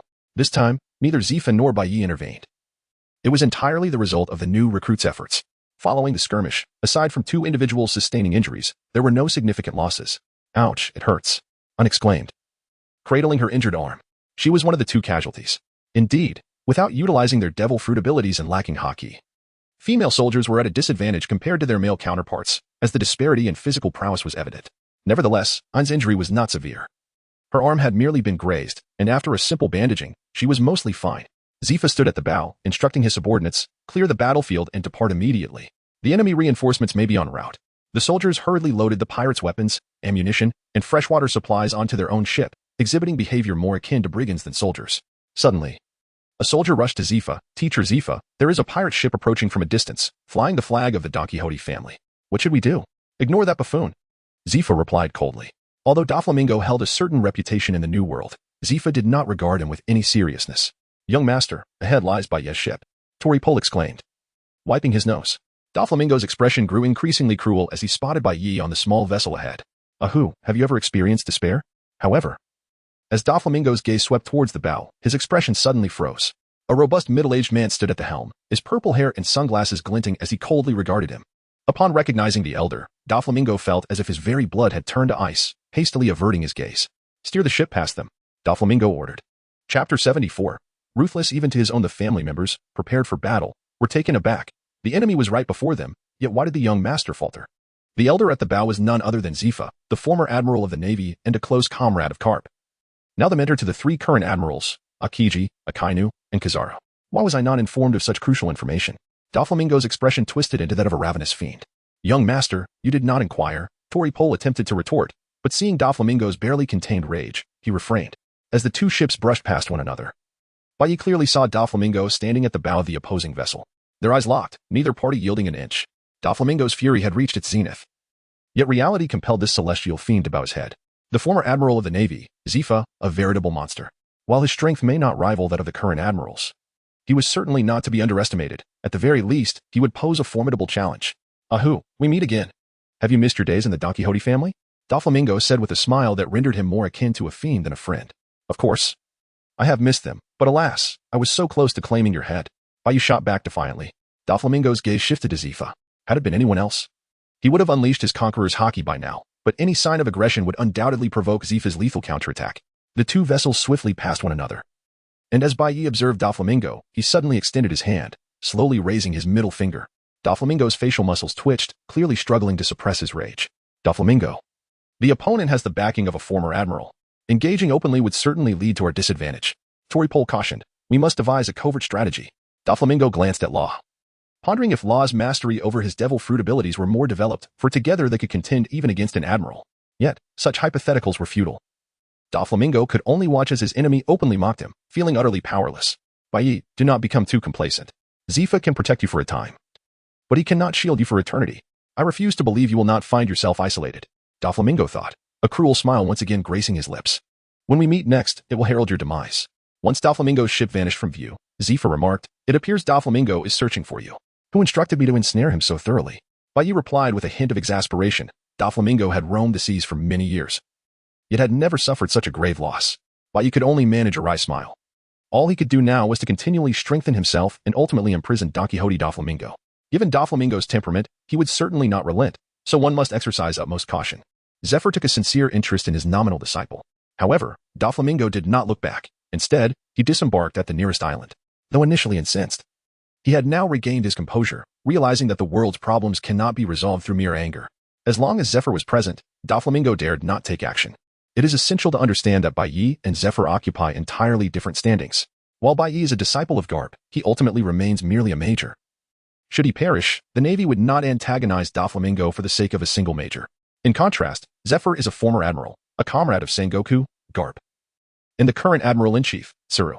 If Zephyr were to suffer a setback at Doflamingo's hands, mere explanations would not suffice. Torbol, seek out a few outlaws with no ties to the family. I have significant use for them, Doflamingo murmured. Torbol nodded. But Doflamingo understood that relying on such individuals to contend with Zephyr was quite unrealistic. However, they should suffice against Bai, who was, after all, merely a naval major and not particularly formidable. Torbol promptly nodded, having already discerned Doflamingo's intentions. Such individuals often commanded a high price for their services and were notoriously difficult to control, which is why Doflamingo had refrained from employing them during the previous assassination attempt against Bai. There were plenty of those unafraid of death in these seas. The pursuit of wealth and glory depended solely on one's own capabilities. As night fell, Bai was tasked with the watch for the evening. After this period of acclimatization, he had become quite familiar with the soldiers. Nevertheless, despite the peace that had prevailed, the encounter with Doflamingo during the day left Bai uncertain about the schemes Doflamingo might employ. Major Bai, would you care for a moment's respite? And approached, holding a snack, albeit with one hand as the other was injured. With your condition, there is no need to concern yourself with me. Focus on recuperating instead. Bai replied without raising his head. Aang cleared his throat softly and leaned in to ask in a hushed tone, Major, when can I remove the weight from my leg? I am utterly exhausted carrying this burden while living and fighting every day. Bai, taking into account Ain's physical capabilities, specially customized the weight on her legs. Had she been trained according to Instructor Tori's methods, it is highly likely that Ain would have been rendered disabled. If you feel fatigued, just remove it. I asked, why would you, a girl, choose to become a sailor? Bai inquired. And what about you? Why did you choose to join the Navy? Ain retorted. As for me, I had no choice at the time. Bai replied, with my only family member gone, there was no other path left for me. Now, tell me about yourself. As Bai turned his gaze towards Ain, he was startled to discover a dark blade extending from beneath Ain's neck. A mere twitch could sever her throat. What? Bai was taken aback. Though his observation haki was an active skill, his senses were far more acute than ordinary individuals. Yet, someone had silently materialized before him with the intent to kill. With a thrust of his finger, he directed an invisible force at the black blade, producing a sharp crack as the blade recoiled 3 inches outward. Seizing this fleeting opportunity, Bai grasped Ain's head and pulled her towards him, resulting in a thud. At this moment, however, Bai could not afford to contemplate anything further. His armament haki enveloped his fist as he hurled a punch into the darkness at his adversary. The figure deflected the blow with the long knife, yet Bai's overwhelming strength propelled the foe backward, causing them to slither like a shadow onto the deck. Indeed, one could not underestimate a bounty of 500 million. This opponent proved to be formidable. The shadow emitted a piercing sound, prompting Bai to hurriedly assess Ain's condition. To his dismay, Ain was bleeding profusely. It turned out that behind Bai lay the ship's railing, and in the heat of the moment, he had pressed Ain's head against it. The girl's survival was undoubtedly a stroke of good fortune. Truly, a ruthless individual with a 500 million bounty showed such cruelty even towards their ally, Beast. The shadow remarked, Hey, Ain, don't die on me. If you do, I want to be able to explain. Bai frantically shook Ain. Stop shaking me. If you keep this up, I'll really die. Ain weakly replied. Next time you save someone, could you please consider the terrain first? I beg you. After uttering those words, she fell silent. Ain, observing her blood-soaked face, Bai hastily removed his garment to wrap around Ain's head in a desperate attempt to staunch the bleeding. Given that the shadow claimed to have come for the 500 million bounty, it was evident that this person's true identity was likely an assassin dispatched by Don Quixote Doflamingo, or at the very least, connected to his family. The shadow delicately ran a hand along the blade, which was already dark, coating it with a layer of armament hockey. The figure surged towards him like a wraith. Bai Yi hoisted it onto his shoulder, akin to carrying a sack, while his left hand summoned his hockey to block the impending strike. As their powers clashed, Bai Yi felt a sharp pain in his left hand and quickly withdrew. The shadow coolly remarked that you have awakened hockey, you remain fundamentally a novice. Surrender now. Bai Yi inhaled deeply. Recalling the words of Master Zfa, his hockey was too dispersed. True masters of hockey consolidate their excess energy in an instant during combat. Within the Doflamingo family, there existed a hockey adept named Virgo, who could envelop himself entirely in hockey, presenting an intimidating visage. However, should he encounter a genuine master, he would inevitably suffer a crushing defeat. The shadow struck with remarkable swiftness, and Bai Yi, with one hand shielding Ein, was compelled to engage with only his left hand. This hand concentrated all the hockey within him, yet controlling it proved exceedingly difficult. Should his skin be adorned with droplets of water, a mere drop of his hand would cause the droplets to coalesce under the force of gravity. However, hockey, being an extension of oneself, is unaffected by gravity and instead governed by one's own will. Each punch demanded an acute focus of attention, especially with an opponent equally proficient in hockey. A moment's lapse in vigilance could result in his arm being severed by the opponent's blade. One must maintain a sense of humility. To grapple with someone while cradling another is audacious, for I am a top-tier assassin in the underworld, summoned by Doflamingo at a cost of 100 million. The shadow murmured, intensifying his assault. In the depths of night, only the clash of black blades and fists echoed beneath the silvery moonlight. Yet this adversary proved to be quite formidable. Should the conflict persist, the outcome remained uncertain. The shadow retrieved 2 shurikens from his attire, poised to launch a surprise attack. Suddenly, Bai Yi made a gesture of pause. Stop, I concede. I acknowledge that I am no match for you. Go ahead, kill me. The shadow hesitated, taken aback by such a swift admission of defeat. This was a stark contrast to the earlier fervor of relentless determination. In a state of utter disarray, Bai Yi plopped down onto the ground and lamented, my vigor has been utterly depleted. To continue this struggle is to embrace certain demise. If you capture me alive and deliver me to Don Quixote Doflamingo, I am confident that he shall offer you more than a mere 500 million berries. I am a thorn in his side and a target of his disdain. This matter is known throughout the vast seas. What do you say? There. You will find handcuffs forged from sea prism stone. If you harbor any doubts, feel free to bind me. I assure you, I shall not resist. Should your trust in me still waver, how about I surrender this woman to you? She is quite fair of face, and you may do with her as you please, provided you spare my life. As Bai Yi spoke, he fiercely pinched Ein's thigh with his right hand, causing her to shudder involuntarily. The shadow scoffed, expressing his disappointment. I had anticipated that Doflamingo's rival would be a formidable individual, yet what I find instead is merely a cowardly scoundrel, willing to betray his own comrades for the sake of survival. With that, he reached out to seize Ein, noting her striking beauty. If sold on the black market, she would fetch a handsome sum. Furthermore, her affiliation with the Navy could potentially double her worth. Just as this thought crossed his mind, Ein clasped his wrist, and violet flames erupted. The shadow was momentarily taken aback, quickly realizing he had been duped. You scoundrel, he shouted, attempting to rush toward her. But his body was no longer under his control. In an astonishing turn, his adult form rapidly diminished, transforming into that of a child around 10 years old. A fruit user? The shadow exclaimed, realizing it was too late to resist. Ein had reverted his body to a state where his combat abilities were negligible. Initially, she had lost consciousness, but Bai Yi's relentless grip on her thigh had roused her from her stupor, spurred by pain, and together they had secretly devised this plan. The shadow bellowed, how could you, a member of the Navy, be so despicable? I should never have trusted you. Ein managed to free herself from Bai Yi's embrace, staggering as she did so. Her head throbbed from a previous blow, compounded by the bruising pain in her thigh from Bai Yi's grip, leaving her limping and in dire need of medical attention. At that moment, Zephyr emerged from the cabin, having noticed the shadow's presence the instant he boarded the ship. He had merely chosen to observe, wishing to challenge his promising pupil. Master Zephyr, I'm sorry. Could you please summon a doctor? Ein swayed unsteadily before collapsing to the ground. Ein, what happened to you? Zephyr cried out, Doctor. Doctor. Ein, who did this to you? I shall avenge you. Just as Ein had summoned the strength to activate her fruit ability, her consciousness began to fade. With the enemy subdued, she struggled to raise her hand, intending to point at Bai Yi before succumbing entirely to the darkness. Bai Yi was drenched in cold sweat. This must be considered an unforeseen event. Subsequently, the master and disciple restrained the dark figure with handcuffs made of sea prism stone. Upon closer inspection, it became evident that this individual was a notorious assassin of the New World, with a bounty of 250 million. Rather than being a pirate, he specialized in the hunting of Navy personnel. Master, I firmly believe that such a person ought to be minced up for a meal, Bai Yi declared with utmost seriousness. Zifa, equally grave, replied, nonsense.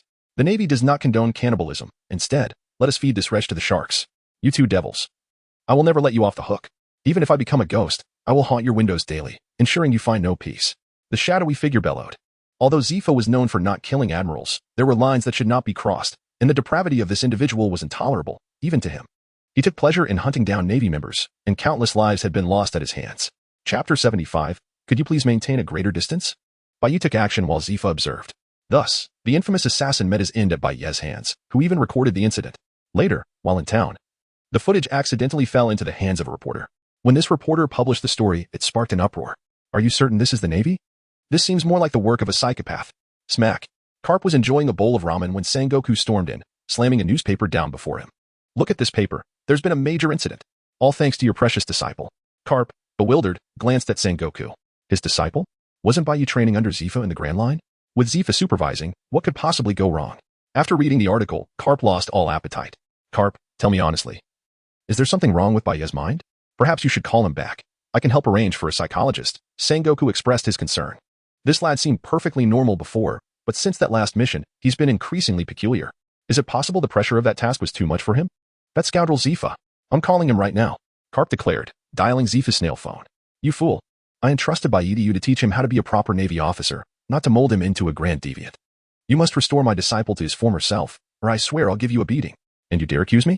I've noticed something amiss with the lad for some time.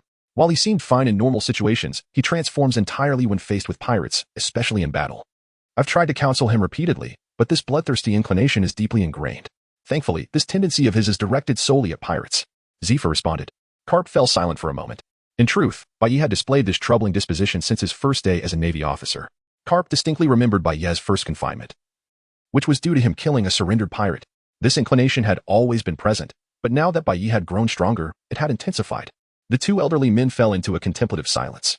If Bai Yi lacked resolve, they possessed the means to gradually shape him into a fine gem. Yet, Bai Yi's stubbornness resembled that of a mule. He would not turn back until he had battered through every obstacle.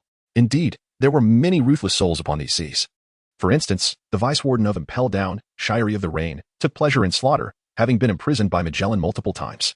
Furthermore, the assassin from the previous day truly deserved his fate. He was the infamous Navy hunter known for targeting Navy personnel, precisely the individual who had met his end yesterday.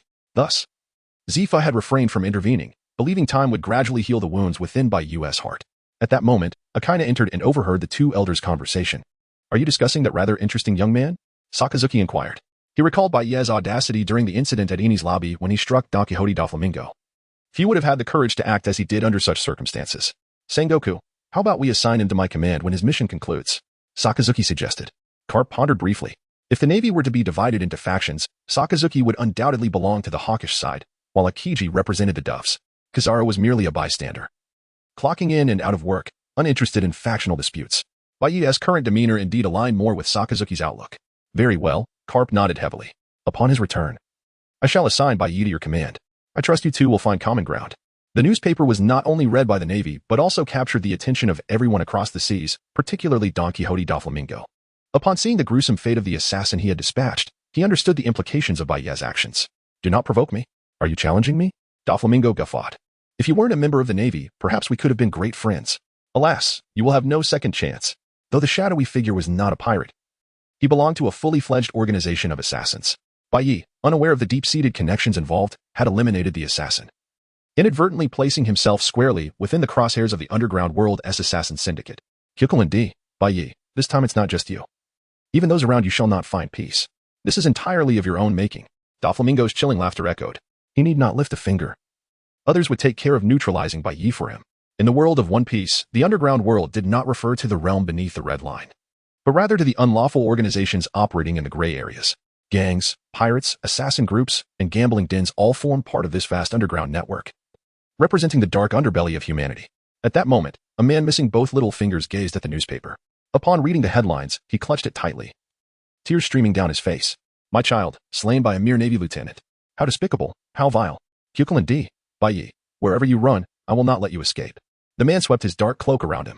Brothers and sisters, we have lurked in the shadows for far too long. Now is the time for the world to recognize that beyond the ocean above lies a realm forged from darkness. Issue a bounty for Kyokulin D. Bai Yi, 800 million berries. For the sake of my beloved child's vengeance. In the first half of the Grand Line, Zifa's warship sailed steadily, and I stirred groggily awake. So, I'm still alive, she thought, recalling the events of the previous night, Perhaps this was what one would call a fateful entanglement. Knock. Knock, knock. A voice called from outside. Bai Yi peeked in, half his head showing. Ein, how are you feeling? Are you all right? I looked at Bai Yi. Lieutenant Bai Yi, I apologize for my rudeness, but could you please maintain a greater distance from me? To Ein. Seeing Bai Yi felt akin to encountering a harbinger of doom. She wished for a distance as vast as the horizon between them. Bai Yi gently patted his head, saying, Yesterday's events were merely a misunderstanding. Rest assured, such occurrences will never transpire again. I trust you as much as I trust a ghost. Ein muttered quietly. The assassin has been eliminated by me, though the sight of it would surely be something you would prefer to avoid. However, I do bring good news. My bounty in the underground world has now reached 800 million berries. The individual I dispatched yesterday seems to have been the beloved son of a formidable assassin organization. Bai Yi declared. Chapter 76. We are all assassins, please. Do not harm the innocent. Keep your distance from me. Ein exclaimed, resembling a wounded little rabbit as he retreated far away. And why on earth are you pinching my thigh? Is that some form of perversion? Bai Yi spoke earnestly, initially. I contemplated pinching your chest, believing it might rouse you more swiftly. However, considering the likelihood of your retaliatory strike upon awakening, I opted instead to pinch your thigh. In the dim light, Bai Yi noticed that Ein's expression had darkened. Drawing upon his mastery of observation haki, he swiftly dashed out of the room. Indeed. A cacophony of objects crashing against the walls soon echoed behind him. Wiping the cold sweat from his brow, Bai Yi remarked, it was merely a harmless jest. Yet it has escalated quite unnecessarily. How petty. Just then, Zephyr's cough resonated from behind. Bai Yi hurriedly turned around, and Zephyr placed a reassuring hand on his shoulder. Bai Yi, he said, I understand the weight of the pressure you bear. After all, your bounty on the black market has soared to 800 million berries. Young man, it is essential to find moments of respite.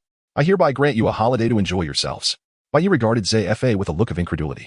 Normally, Teacher ZFA was quite stern and seldom granted his students a day off. What could possibly be the reason for such a deviation today? Teacher, you aren't feeling unwell. Are you? Bai Yi inquired softly, reaching out to touch ZFA's forehead. I believe you are the one who is unwell, and quite severely at that. ZFA retorted, playfully tapping the back of Bai Yi's head. Upon hearing that they were granted a day off, the other students erupted with joy, forming groups to head to the tavern to unwind.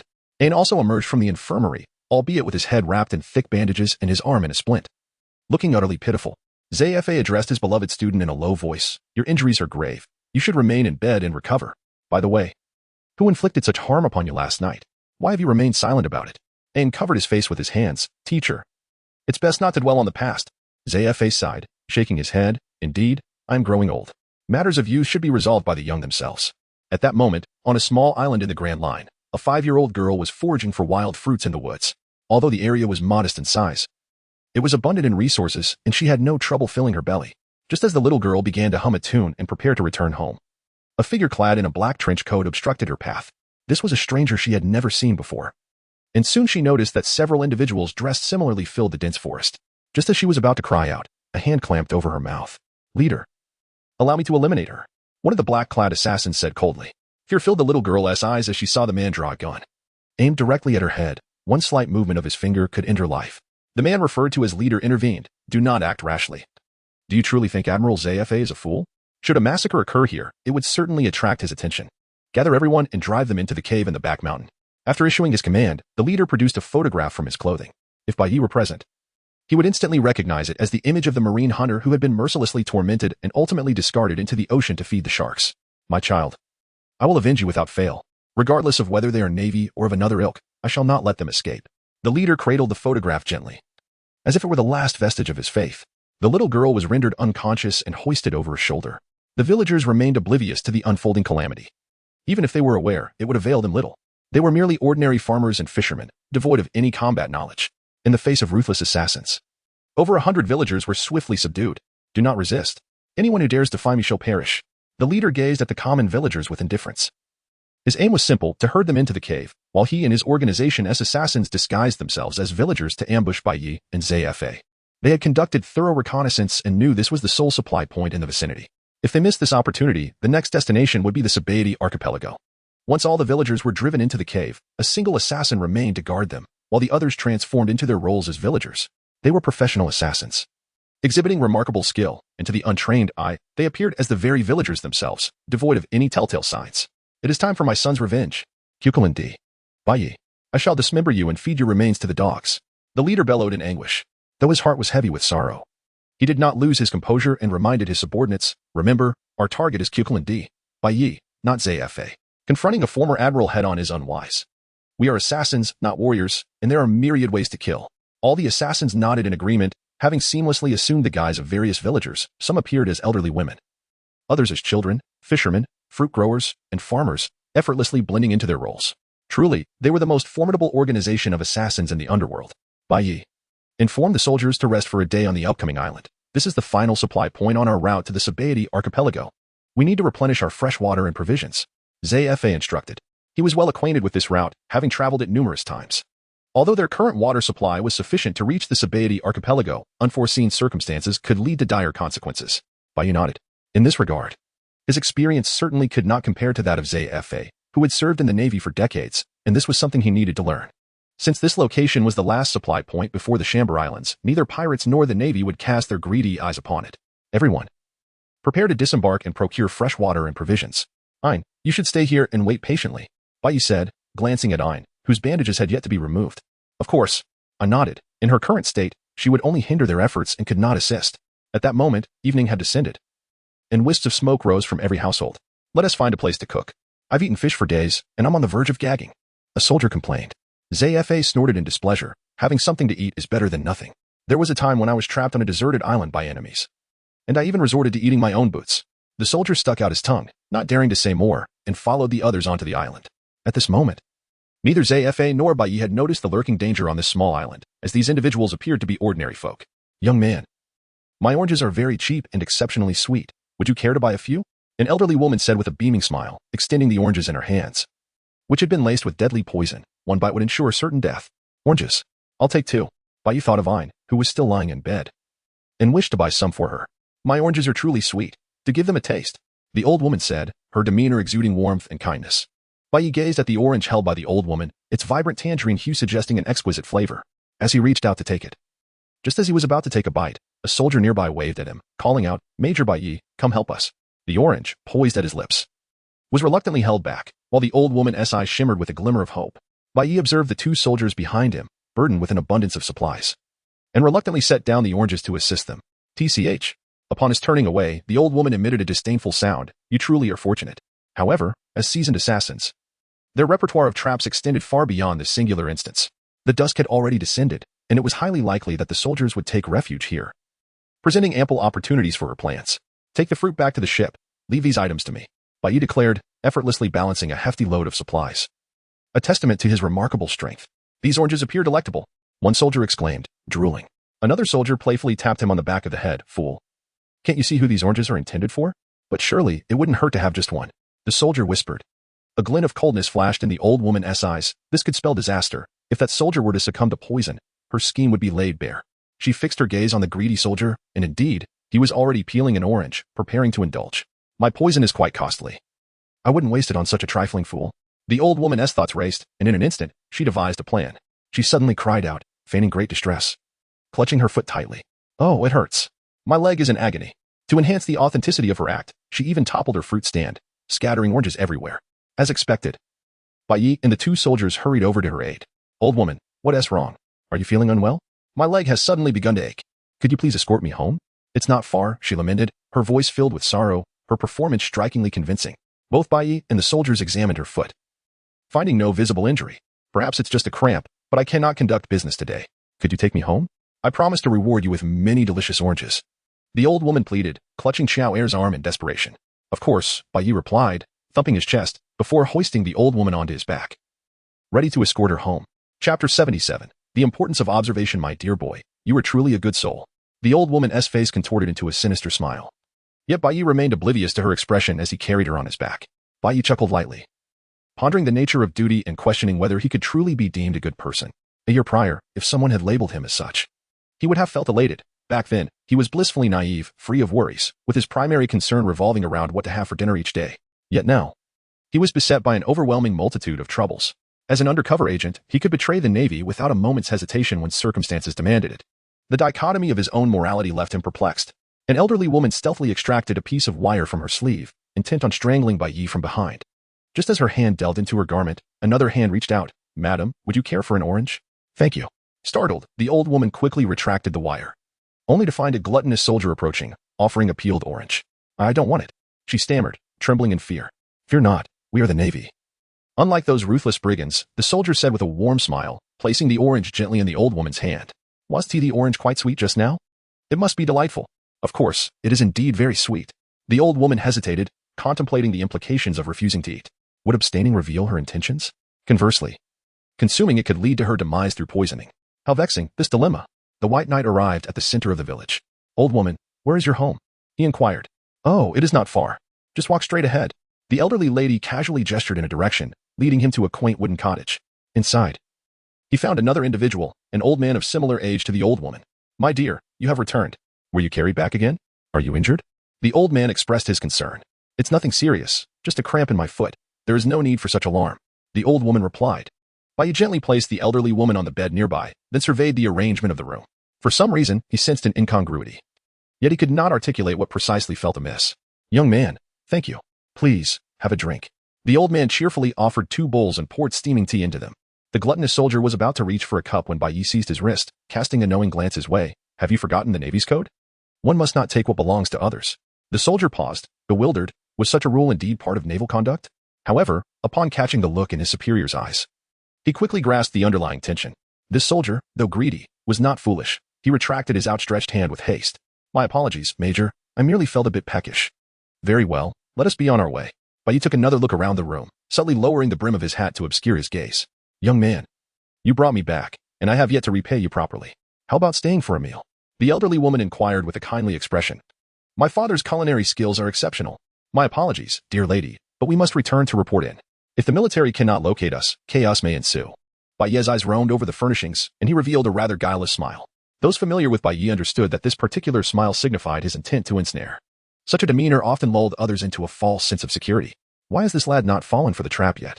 The elderly woman felt a growing sense of urgency. All present were elite assassins. Since Bai's arrival in the town, it was as if a butterfly had landed in a spider's web, and they believed he was ensnared without hope of escape. Yet the current circumstances appeared slightly altered. It seemed as though what was caught in the web was not a butterfly, but a fearsome dragon. Bai politely declined the old woman's invitation and departed the room with the soldiers. One soldier, still somewhat puzzled, murmured, Major, why didn't we stay for dinner? She had the best intentions. I can't shake the feeling that something is amiss. Later, you should advise everyone to be cautious and refrain from consuming anything. Bai replied. Upon entering the room, I noticed 3 pairs of shoes laid out on the floor, each differing in size. Clearly, they belonged to 2 adults and a child. But where is the child? Even if we entertain the notion that the child merely stepped out to play, this old woman sells oranges. On such a small island, she ought to possess her own orange trees, much like Nami's family sustains themselves. However, despite searching both the front and back of the house, I found not a single orange tree. So, from where did this old woman procure her oranges? Furthermore, she did not partake of the orange offered by the soldier, as though the fruit bore some hidden flaw. Although these details may seem trivial, prudence is the mother of safety. During my time as an undercover agent, I navigated each day with extreme caution, honing my keen observational skills. Could these individuals be pirates in disguise? The gluttonous soldier whispered. Not likely. They lack the distinctive aura of pirates. Bai gravely shook his head. In any case, return and inform Teacher Zephyr to ensure the food is thoroughly inspected and deemed safe before consumption. Understood. The gluttonous soldier hurried off towards the warship, leaving Bai alone to gaze back at the village, hoping fervently that his suspicions were unfounded. Damn it, this boy is proving quite difficult to handle. The old woman muttered, her voice now clear and melodious, a stark contrast to the raspy tones of an elderly person. As she spoke, she began to peel away the disguise from her face, revealing the visage of a youthful woman. Those beside her also displayed fierce expressions. We have hundreds of professional assassins here. Why not strike directly? I believe even Zephyr would struggle against such numbers. An elderly man brandished 2 curved daggers, exuding confidence. Have you forgotten what the leader instructed? Unless absolutely necessary, we must avoid direct confrontation with the Navy. The consequences would be too great, the woman cautioned. Just then, the door swung open, and another figure entered. I see you have failed?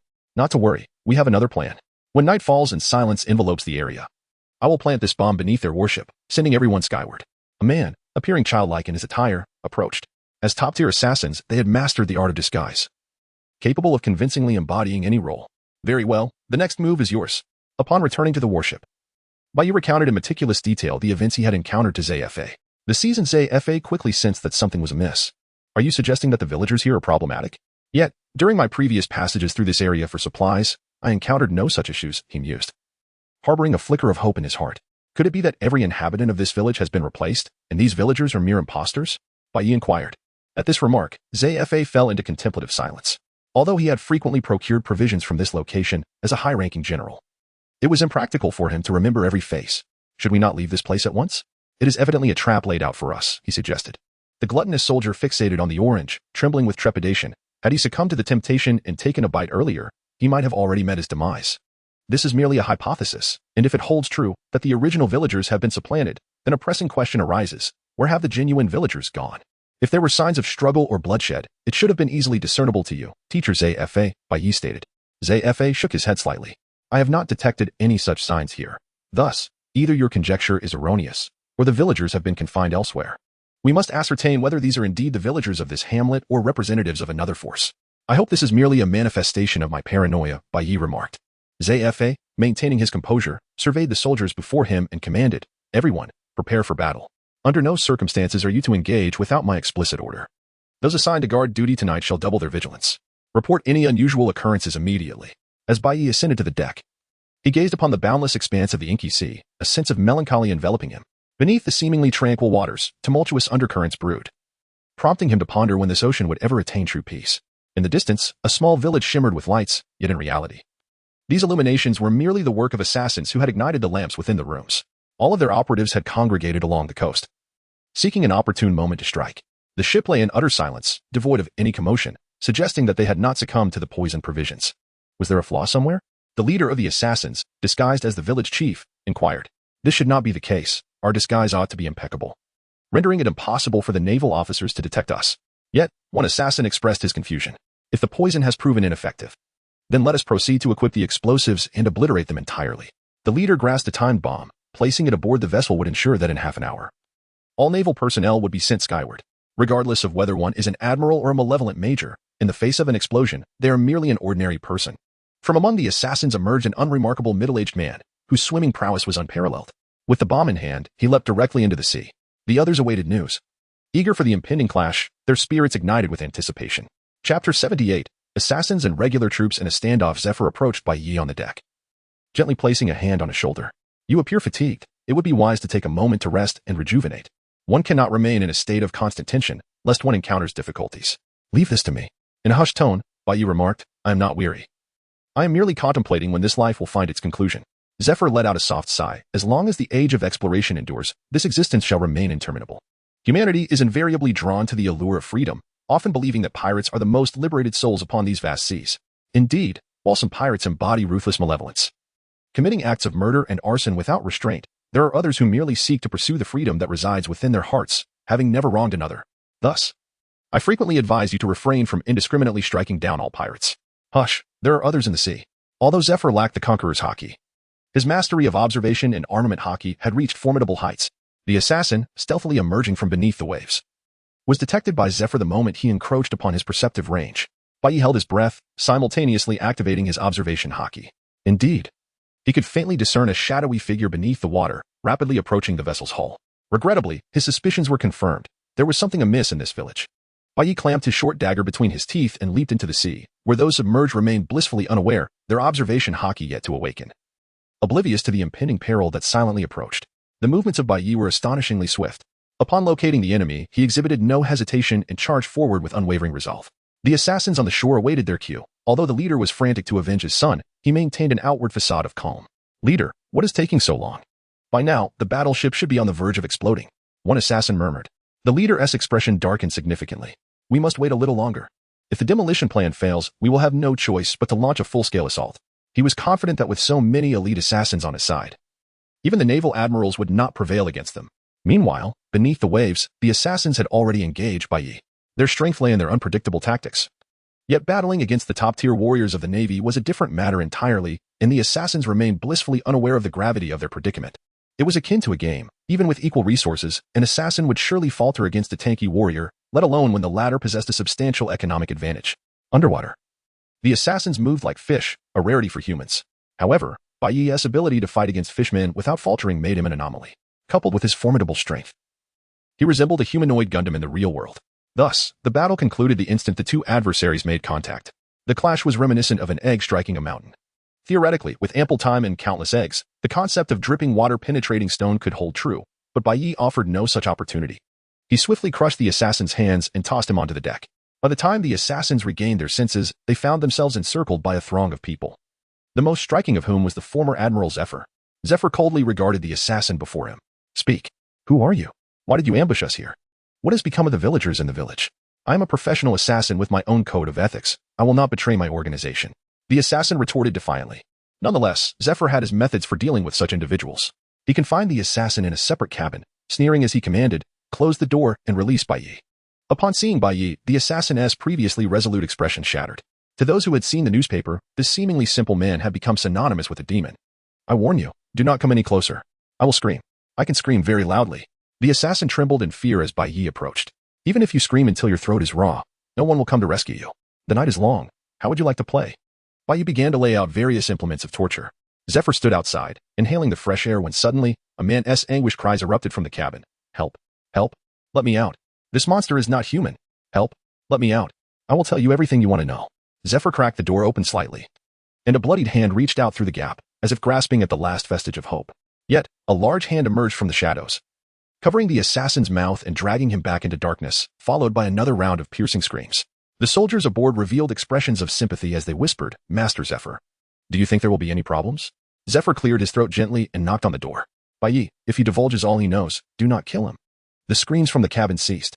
Moments later, the door swung open, and Bai Yi emerged with an innocuous smile. Had it not been for the blood still smeared on his face, everyone would have assumed he was merely a well-meaning, honest young man. A quaking soldier timidly handed him a handkerchief. Bai Yi wiped the blood from his face, stating, I have finished my inquiries. This man is named Matt, a member of the underground assassin organization. The previous naval hunter was also part of this organization and is the biological son of its leader. He came primarily to seek revenge against me. The original villagers are imprisoned in a cave on the back mountain, while the remaining assassins disguise themselves as villagers. However, they are too frightened to act due to your formidable power, Master Zephyr. Several soldiers curiously gazed towards the shadowy cabin, when suddenly, a bloodied hand reached out, seemingly pleading for help. The soldiers displayed expressions of sheer terror, huddling together. What horrors had this man endured in the cabin? Zephyr's expression darkened. As long as such individuals existed upon these waters, ordinary citizens would never find peace. Relay my orders, launch a full-scale assault, and bombard the beach. Bai Yi, you and I shall charge indirectly, Zephyr commanded. Understood, Master. Bai Yi responded while wiping the blood from his hands. On the beach, numerous assassins continued to wait. Time had elapsed beyond their agreed-upon moment, yet the naval battleship remained unscathed, indicating that Matt's mission had likely failed. Suddenly, a chilling wail pierced the air. The leader paused momentarily before recognizing the sound. Get down. Yet, the rest of his words were drowned out by the thunderous explosions. This is bad. The Navy has discovered our location. Retreat. Retreat. The assassin leader bellowed. However, the shells fell like raindrops, and they could merely regard the upcoming supply location, the Chamber Islands, as an opportunity to clear their inventory. The entire beach was engulfed in fiery explosions. In the pirate world, while many possessed bodies as strong as monsters, the majority were still mere mortals, like Shanks, who could only lament the loss of his arm. In an instant, the beach transformed into a barbecue, with countless assassins howling in despair. Charge. Zephyr commanded, and Bai Yi lunged towards the assassins like a frenzied dog unleashed. That scoundrel Matt has betrayed us, the leader roared. Yet his voice was swallowed by the cacophony of explosions. Finally, 5 minutes later, the bombardment ceased, and the naval soldiers launched their assault. At this point, 2/3 of the assassins had perished beneath the cannon fire, and the Navy showed no intention of engaging in close combat. A volley of gunfire ensued, claiming even more assassins who lay moaning in pools of blood. While firearms and cannons posed little threat to the strong, they were a nightmare for the average person. Unlike the valiant soldiers in games who charge fearlessly into battle, real humans possess an innate fear of death. Historically, an army's morale would collapse if more than 10% of its ranks fell. Only a miraculous force could maintain its resolve to the last man standing. The morale of the assassins had been utterly shattered by the naval bombardment. When the former Admiral Zephyr and the so-called demon Bai Yi appeared before them, some among the assassins despaired to the point of contemplating suicide, preferring death to capture by the demon. Do not retreat. We are the most powerful assassin organization in the underground world. The opposing force is merely a retired naval admiral. We need not fear. The leader of the assassins shouted defiantly as he charged towards Zephyr. However, it was not Zephyr who awaited him, but Bai Yi. You bastard. You killed my son. I will surely not let you escape. The leader's hand was entwined with the power of hockey, and Bai Yi was equally resolute, wrapping his fist in the same potent force. However, at the moment their fists collided, Bai Yi felt a shocking realization. The opponent's hockey could infiltrate his very being, sending tremors through his organs and bones. Was this the application of a higher grade of hockey? Bai Yi hastily retreated, taking a deep breath. This particular use of hockey lacked a definitive name on the seas, but was known as flowing sakura in the distant land of Wano. This was what teacher Zephyr had spoken of, visualizing hockey as droplets of water, coalescing at the moment of attack. Bai Yi murmured. You're merely a novice. How dare you attempt to kill my son? Has Zephyr intervened? The leader bellowed. He had only one son, and upon receiving news of his demise, it felt as if his entire world had collapsed. Seeing Bai Yi at a disadvantage, Zephyr prepared to assist, indeed, for Bai Yi at this moment. The more advanced application of Haki was still beyond his grasp. Teacher Zephyr, leave this foe to me. Did you not say that when one is on the brink of life and death, they can easily unleash their hidden potential? Bai Yi growled at the assassin leader. Unfortunately, you shall have no such opportunity, boy. Prepare to die. The leader roared, launching yet another assault. Do not panic. Do not exert all your strength. Visualize Haki as a flowing liquid. Bai Yi continuously reflected on his experiences. When he finally calmed himself, he was astonished to discover that the Haki enveloping him seemed to come alive. This was the sensation he sought.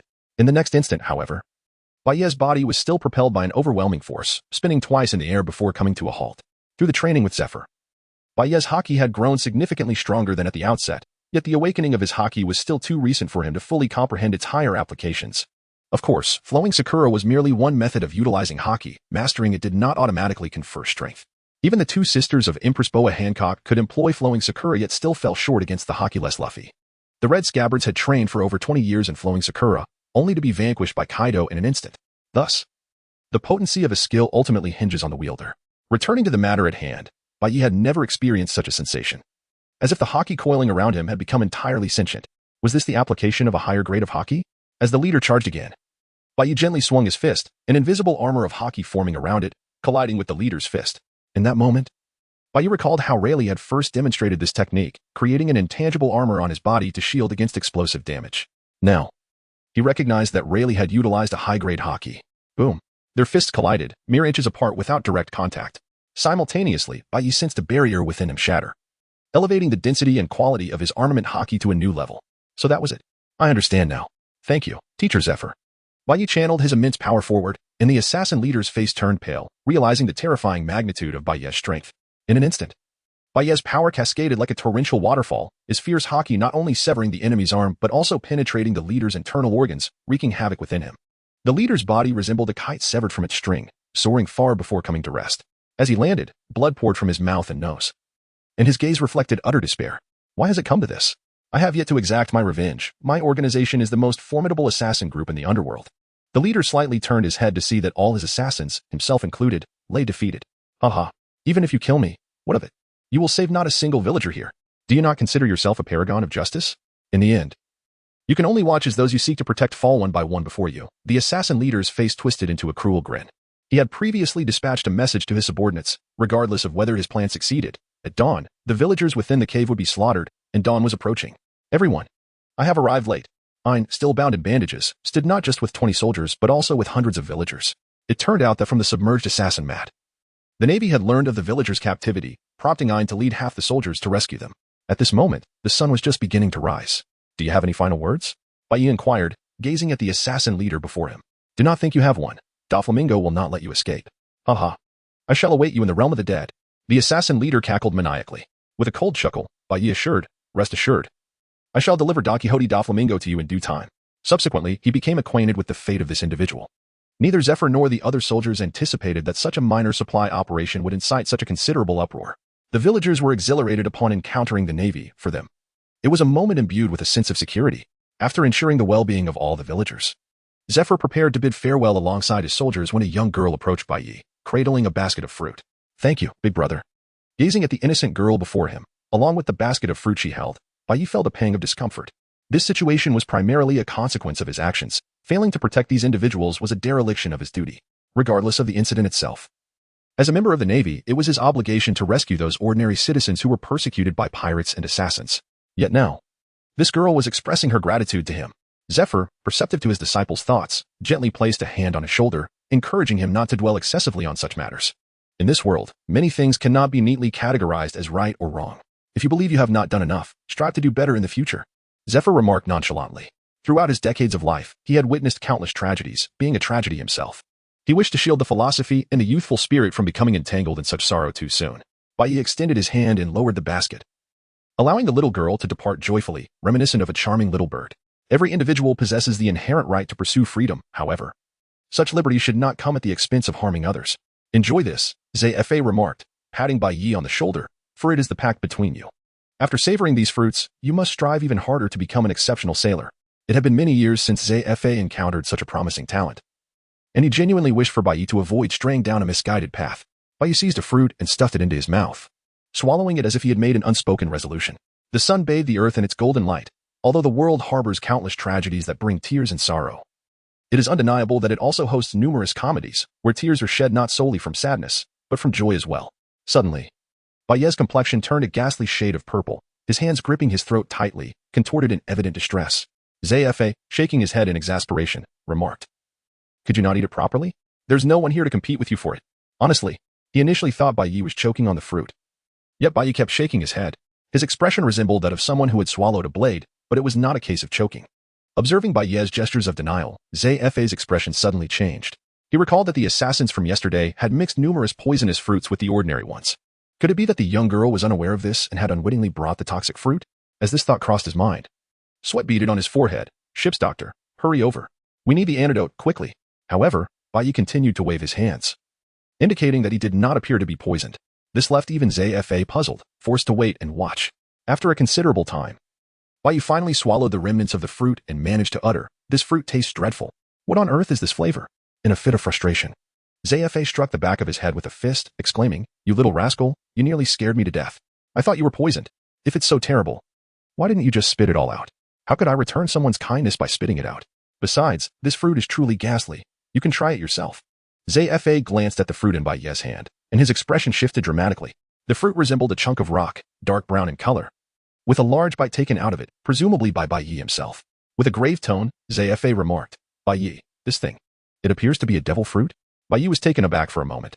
He glanced at the devil fruit in his hand and then at Zifa, before breaking into a sudden smile. "Teacher, please do not frighten me. I have no desire to consume the devil fruit. My swimming skills are so exceptional that it would be a waste." "Ha." Bai Yi gazed at Zfa's solemn expression, his laughter gradually fading. Could it be true? Was what the teacher said genuinely accurate? Did I just consume a devil fruit? Oh, heavens, please do not toy with me. I have no desire to become a wielder of such powers. In the pale night, Bai Yi had witnessed more than once the disarray of those with fruit abilities struggling in the sea. Reflecting on this, he glanced at the fruit in his hand. "Let's conduct a simple experiment," Zfa declared, dragging Bai Yi to the shore. Instantly, an ominous premonition stirred within him. In the next moment, Zfa mercilessly kicked Bai Yi into the ocean. Previously, Bai Yi would have thought little of this, as he was akin to a fish in water, renowned in another world as the agile white strip of the waves. However, this time was different. As he plunged into the depths, he found himself devoid of strength, his body as limp as a noodle. Desperate to swim upwards, he discovered that his limbs felt as though they were shackled by heavy chains, rendering him utterly immobile. Gradually, he sank deeper into the sea. "This is it. I'm doomed. Zfa, you've led me to my demise." Zfa remained fixated on the water's surface while a bystander whispered, "Zfa, Major Bai Yi must have already sunk. Should we not rescue him? Why are you hesitating?"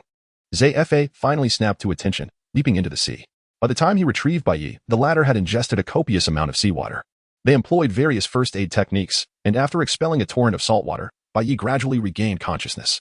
"Zfa, you nearly killed me," he uttered weakly. Zfa's face flushed with embarrassment as he retorted, "Wasn't this to ascertain whether you had truly become a fruit user? Congratulations, kid. You are now a member of the ranks of fruit users." Bai Yi wore an expression of utter despondency, realizing that his mastery of water had ultimately been in vain.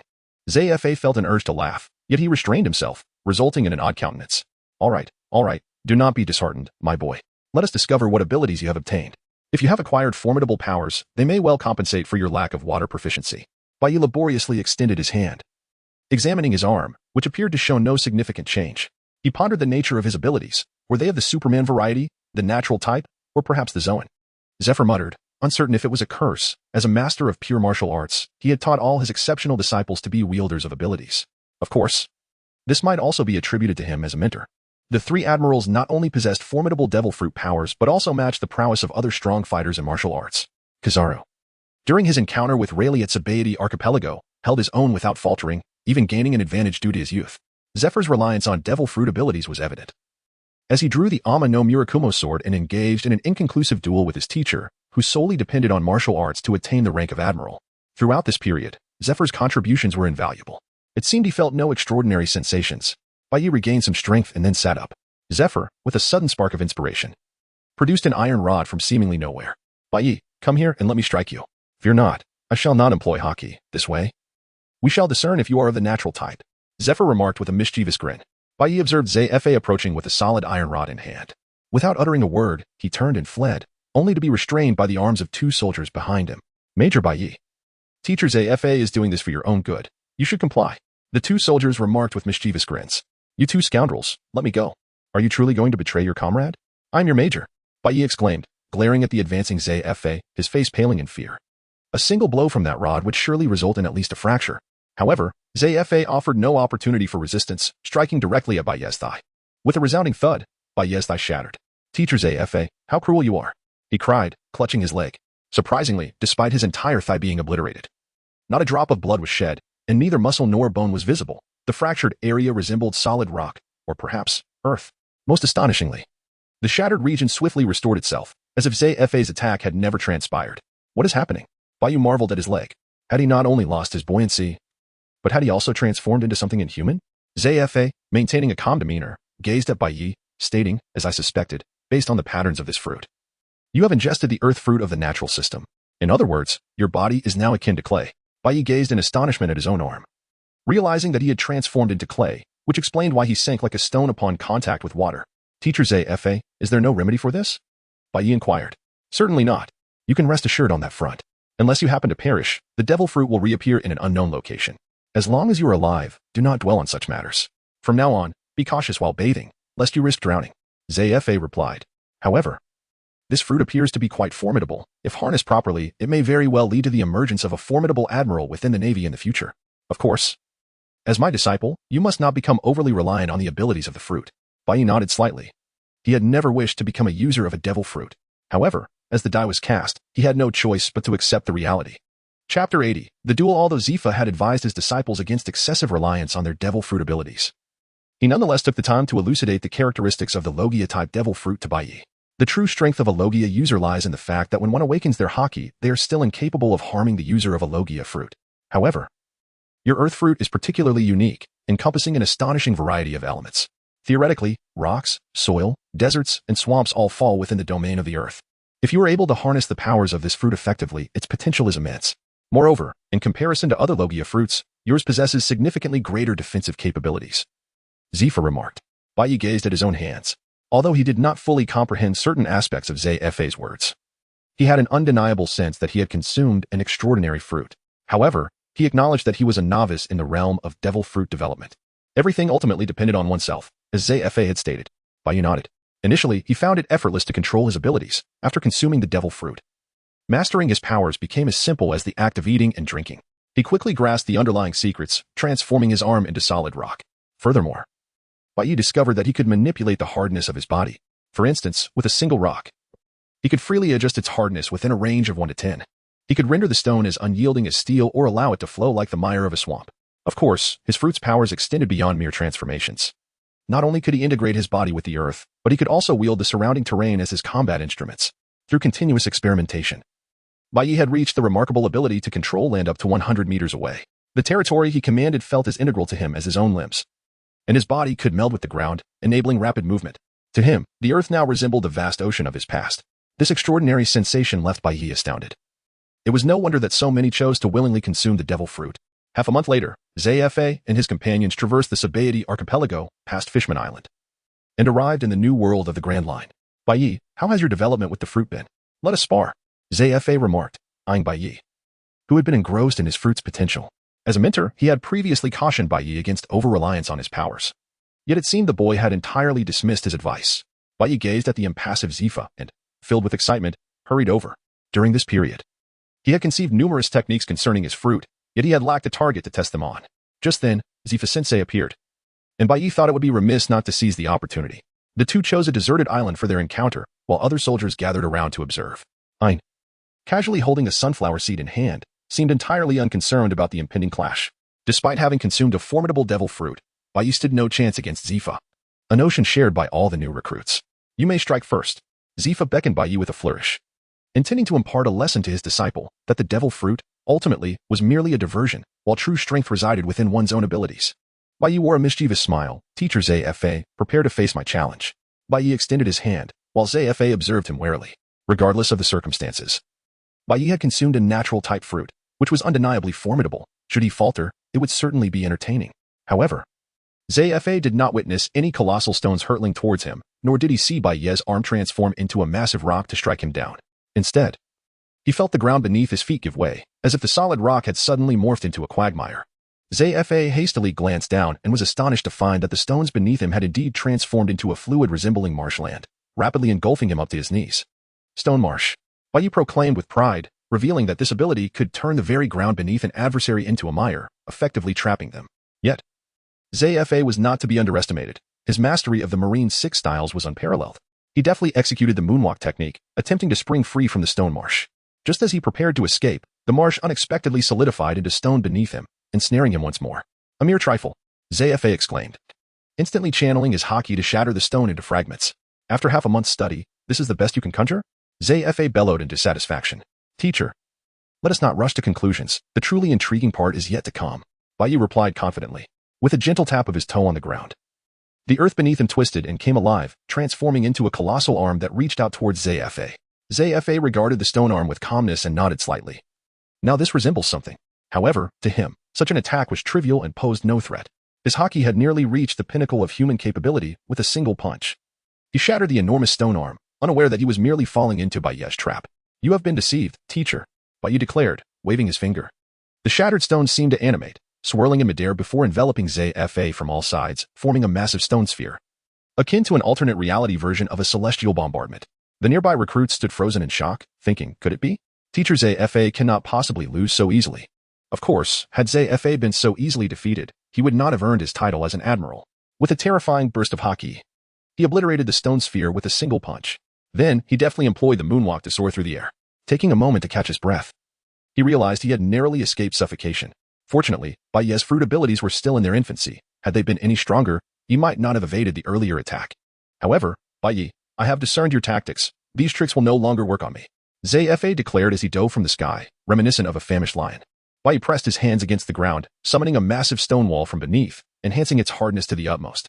Yet, under the overwhelming might of Zfa's haki, the wall crumbled with a single blow. Having learned from his previous experience, Zfa swiftly distanced himself from the shattered stones to avoid being ensnared again. However, upon the wall's destruction, Zfa was taken aback to find that Bai Ye was not behind it, but had instead burrowed into the earth to escape. Zfa's expression grew serious as he comprehended the true strength of this devil fruit. Before acquiring the earth fruit, Bai Ye could withstand a maximum of 10 attacks from him, but now he maneuvered effortlessly even under Zfa's onslaught. This did not imply that Bai Ye possessed strength equal to Zfa's. Rather, as an ordinary human, Zfa struggled against such a troublesome natural type ability. Earth Demon Spike. From the ground, solid rocks morphed into sharp spears, launching towards the airborne Zfa. With a powerful kick, Zfa unleashed a gale-like strike, sending numerous spears flying. You cannot defeat an adversary like me while hiding underground. Zfa grumbled, his patience wearing thin due to Bai Ye's fruit abilities. In a direct confrontation, Bai Ye would undoubtedly be subdued within a mere 10 strikes. However, he consistently evaded direct conflict, leaving Zfa quite vexed. Simultaneously, Zfa's overwhelming haki coalesced around his fist. He raised his arm high, then slammed it down upon the earth, creating a massive crater exceeding 20 meters in diameter. Teacher, such reckless attacks will never uncover my position. Bai Ye's voice echoed from beneath, as Zfa found himself at a loss, unable to unleash his power effectively. This was the advantage granted by the devil fruit. In a contest of haki, should one party possess the power of a devil fruit, they would have a clear upper hand, particularly in Bai Ye's case, as he chose to remain elusive underground, rendering Zfa's superior strength ineffective. It was akin to a scenario where, should Kazara battle Zfa while intent on evasion, his extraordinary speed would allow him to outpace even Tenzei Foss. Just as Bai Ye reveled in his success, Zfa's expression suddenly shifted. Clutching his chest with his left hand, he began to breathe erratically. Oh no, my heart. Cough, my heart. Zfa knelt, gasping as if struck by a heart attack. The surrounding students gasped in shock, rushing to his aid, while Bai Ye hastily emerged from the ground. Teacher, are you all right? However, upon seeing the smile on Zfa's face, he suddenly realized he had been deceived. Ah, finally emerged from your subterranean refuge? Zfa seized Bai Ye's head without hesitation. Teacher, you tricked me. Feeling pity for your enemy? You are still too green. Zfa had feigned a heart ailment to lure Bai Ye out. Once he grasped Bai Ye's head, he slammed him into the ground with force. Aura, aura, aura, aura, aura. He relentlessly pummeled Bai Ye into a battered state, only to rise with satisfaction, having easily overcome Bai Ye's attempts to resist with his own haki. Thus, you see, reliance on fruit abilities is unreliable. Do you understand now? Zfa remarked, thoroughly pleased after besting Bai Ye. I understand, teacher, Bai Ye stammered, his words barely coherent. Observing Bai Ye's struggle, Zfa chuckled heartily. Nevertheless, Baiye's ability to hold his own against him indicated he possessed a degree of self-defense in this new world. Zfa regarded Baiye with a hint of envy towards Garp, pondering why that rascal had encountered Baiye first. In the Navy, the distinction between a student and a disciple is profound. For instance, Kizaru, Akainu, and Akiji are all Zfa's students, as are many new recruits, yet the essence remains unchanged. Only the former wield greater power. However, a disciple embodies the aspirations of their teacher, as is the case with Mihawk and Zaro. Baiye could only be considered Zfa's finest student, not his true disciple. Baiye gazed ahead, his expression suddenly turning serious. Teacher, in front lies Dressrosa. The first stop of the new world is none other than Doflamingo's Dressrosa. Upon learning of the complete annihilation of the underground assassin organization, Doflamingo temporarily relinquished his pursuit of Baiye, adhering to the principle that a gentleman's vengeance is not to be rushed. Zifa, observing Dressrosa, was somewhat acquainted with the affairs transpiring there. Shall we take a closer look? Zifa inquired. Baiye remained silent. Let us take a look, with my presence here. What storm could Doflamingo possibly stir? Zephyr scoffed. Teacher, let it go. We can address the matter of Dressrosa at a later time. Baiye was no longer the passionate youth he once was. While his strength had grown significantly, so too had his concerns. He had come to understand the intricate relationship between the Navy and the 7 warlords of the sea. During his time as an undercover agent, he pondered why such a formidable force as the Navy would not simply eliminate Doflamingo, opting instead for a more circuitous approach. In retrospect, Doflamingo was a pirate recognized by the world government and, in a sense, an ally of the Navy. If the Navy were to eliminate him, how would the other warlords react? A simultaneous rebellion against the world government would undoubtedly place immense pressure on it. Thus, even if the aim were to apprehend Doflamingo, it was imperative to gather incriminating evidence against him, which justified the use of undercover tactics. Now, as a newly appointed training officer, Baiye felt confident in his and Zephyr's abilities to face any adversary and emerge unscathed. However, what of the ordinary soldiers? With their current level of combat prowess, they stood no chance against the officers of Doflamingo's family. Engaging Doflamingo directly with just 50 soldiers would surely lead to their demise, leaving no hope of survival. Zephyr regarded his student with satisfaction, recognizing that a man who understands the virtue of patience is on the path to maturity. Everyone aspires to live freely.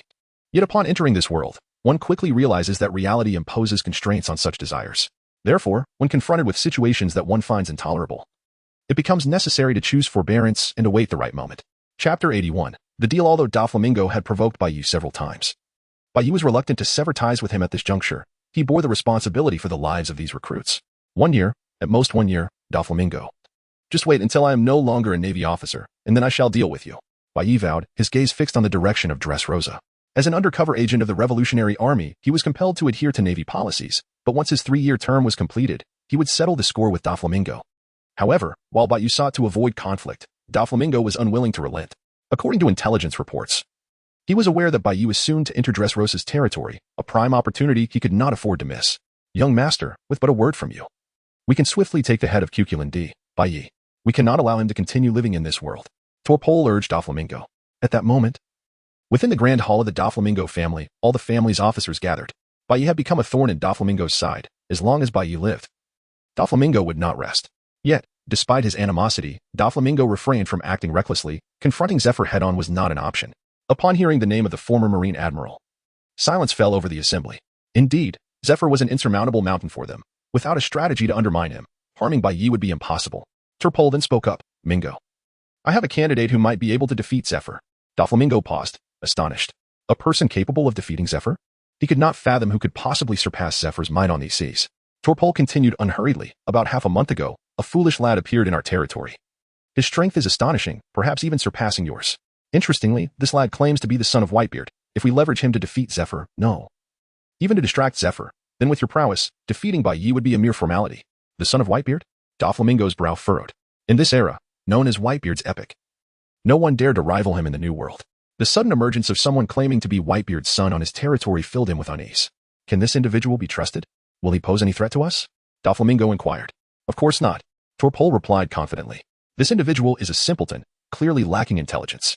However, he does have a mother who directs all his actions. Everything the so-called son of Whitebeard does is under her instruction. Doflamingo hesitated briefly before a sinister smile crept across his face. Baiye, let us see if you can survive this time. Go now and establish contact with the supposed son of Whitebeard.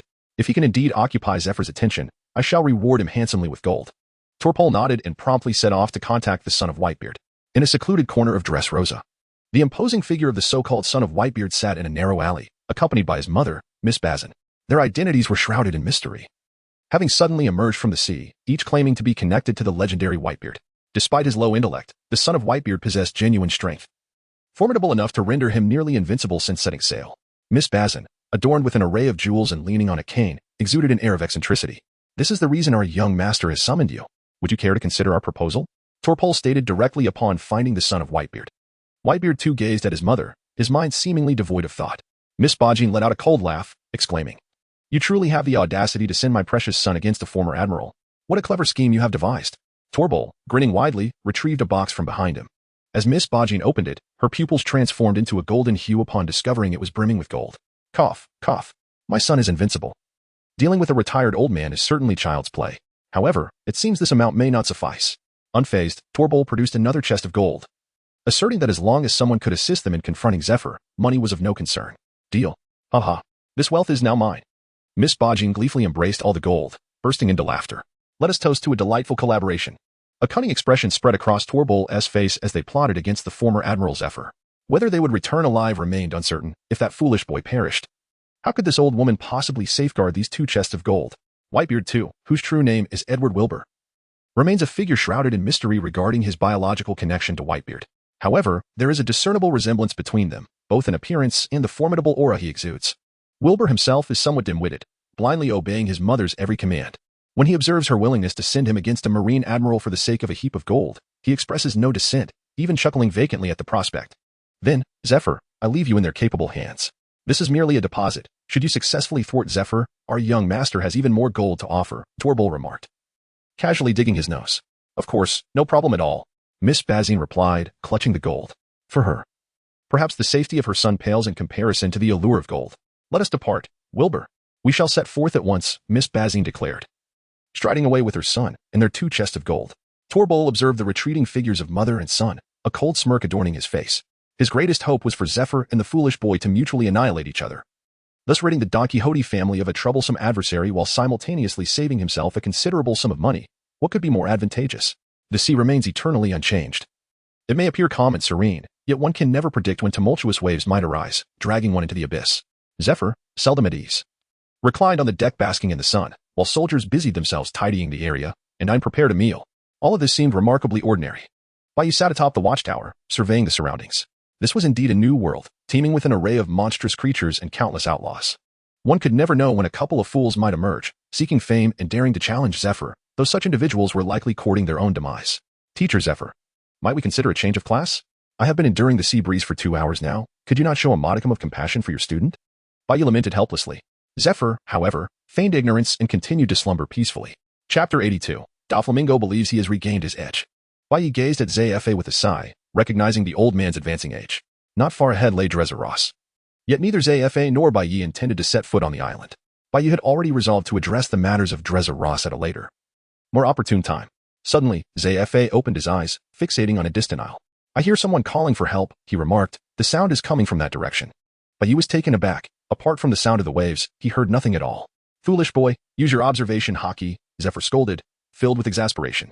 As Bayou closed his eyes, he distinctly heard cries for help emanating from that direction. The voice was faint, almost drowned out by the crashing waves. Without the awakening of his observation hockey, it would have been utterly inaudible. Teacher, I am on my way, Bayou declared resolutely. As a member of the Navy, it was inconceivable to turn a blind eye to suffering. Zephyr too became alert, his gaze fixed on the distant sea. It became apparent that this was not a deserted island, but rather an unremarkable rock formation, upon which stood a solitary coconut tree. Utilizing his observation hockey, Zephyr discerned an elderly woman bound to the tree. This frail figure was diminutive, merely half the size of an ordinary person, giving her an oddly peculiar appearance. At that moment, she resembled a zongzi, tightly wrapped. Teacher, exercise caution. There may be something amiss, Bayou whispered, fully aware that in these waters, anything could transpire. Zephyr understood the inherent risks of such undertakings, yet as a Navy officer, it was unfathomable for him to abandon someone in peril. Bring the ship closer, Zephyr commanded. In the pale night, 2 steel balls rested in hand. If this elderly woman were an impostor, she would be eliminated without hesitation. Teacher, I shall investigate what has transpired. Ian volunteered, her wounds healed. However, Zephyr stopped his student. I will go. Should any unforeseen circumstances arise, you may not be able to handle them. Ian bit her lip, acknowledging the truth in Zephyr's words. Her combat prowess had yet to be fully realized, and in this perilous new world, an ambush could easily spell disaster. With unwavering focus, Zephyr approached the rocky outcrop, ensuring the surroundings posed no threat before he made his way to the elderly woman. Fear not, I am a Navy officer. May I inquire what has occurred? Why are you bound here? Zephyr exhibited a gentle demeanor, devoid of the arrogance one might expect from a vice admiral when addressing ordinary citizens. The elderly woman was none other than Miss Bazine. What a relief. I finally see a member of the Navy. You see, a particularly vicious pirate has tied me up here, Miss Bazine exclaimed. Her acting skills impressive enough to momentarily deceive Zephyr. Oh dear, my foot hurts terribly. Could you please check what is wrong with it? Is it injured? She pointed to her foot. Due to her diminutive stature, Zephyr had to bend down to inspect her foot, his attention wholly absorbed in her predicament. Unaware that danger was swiftly approaching.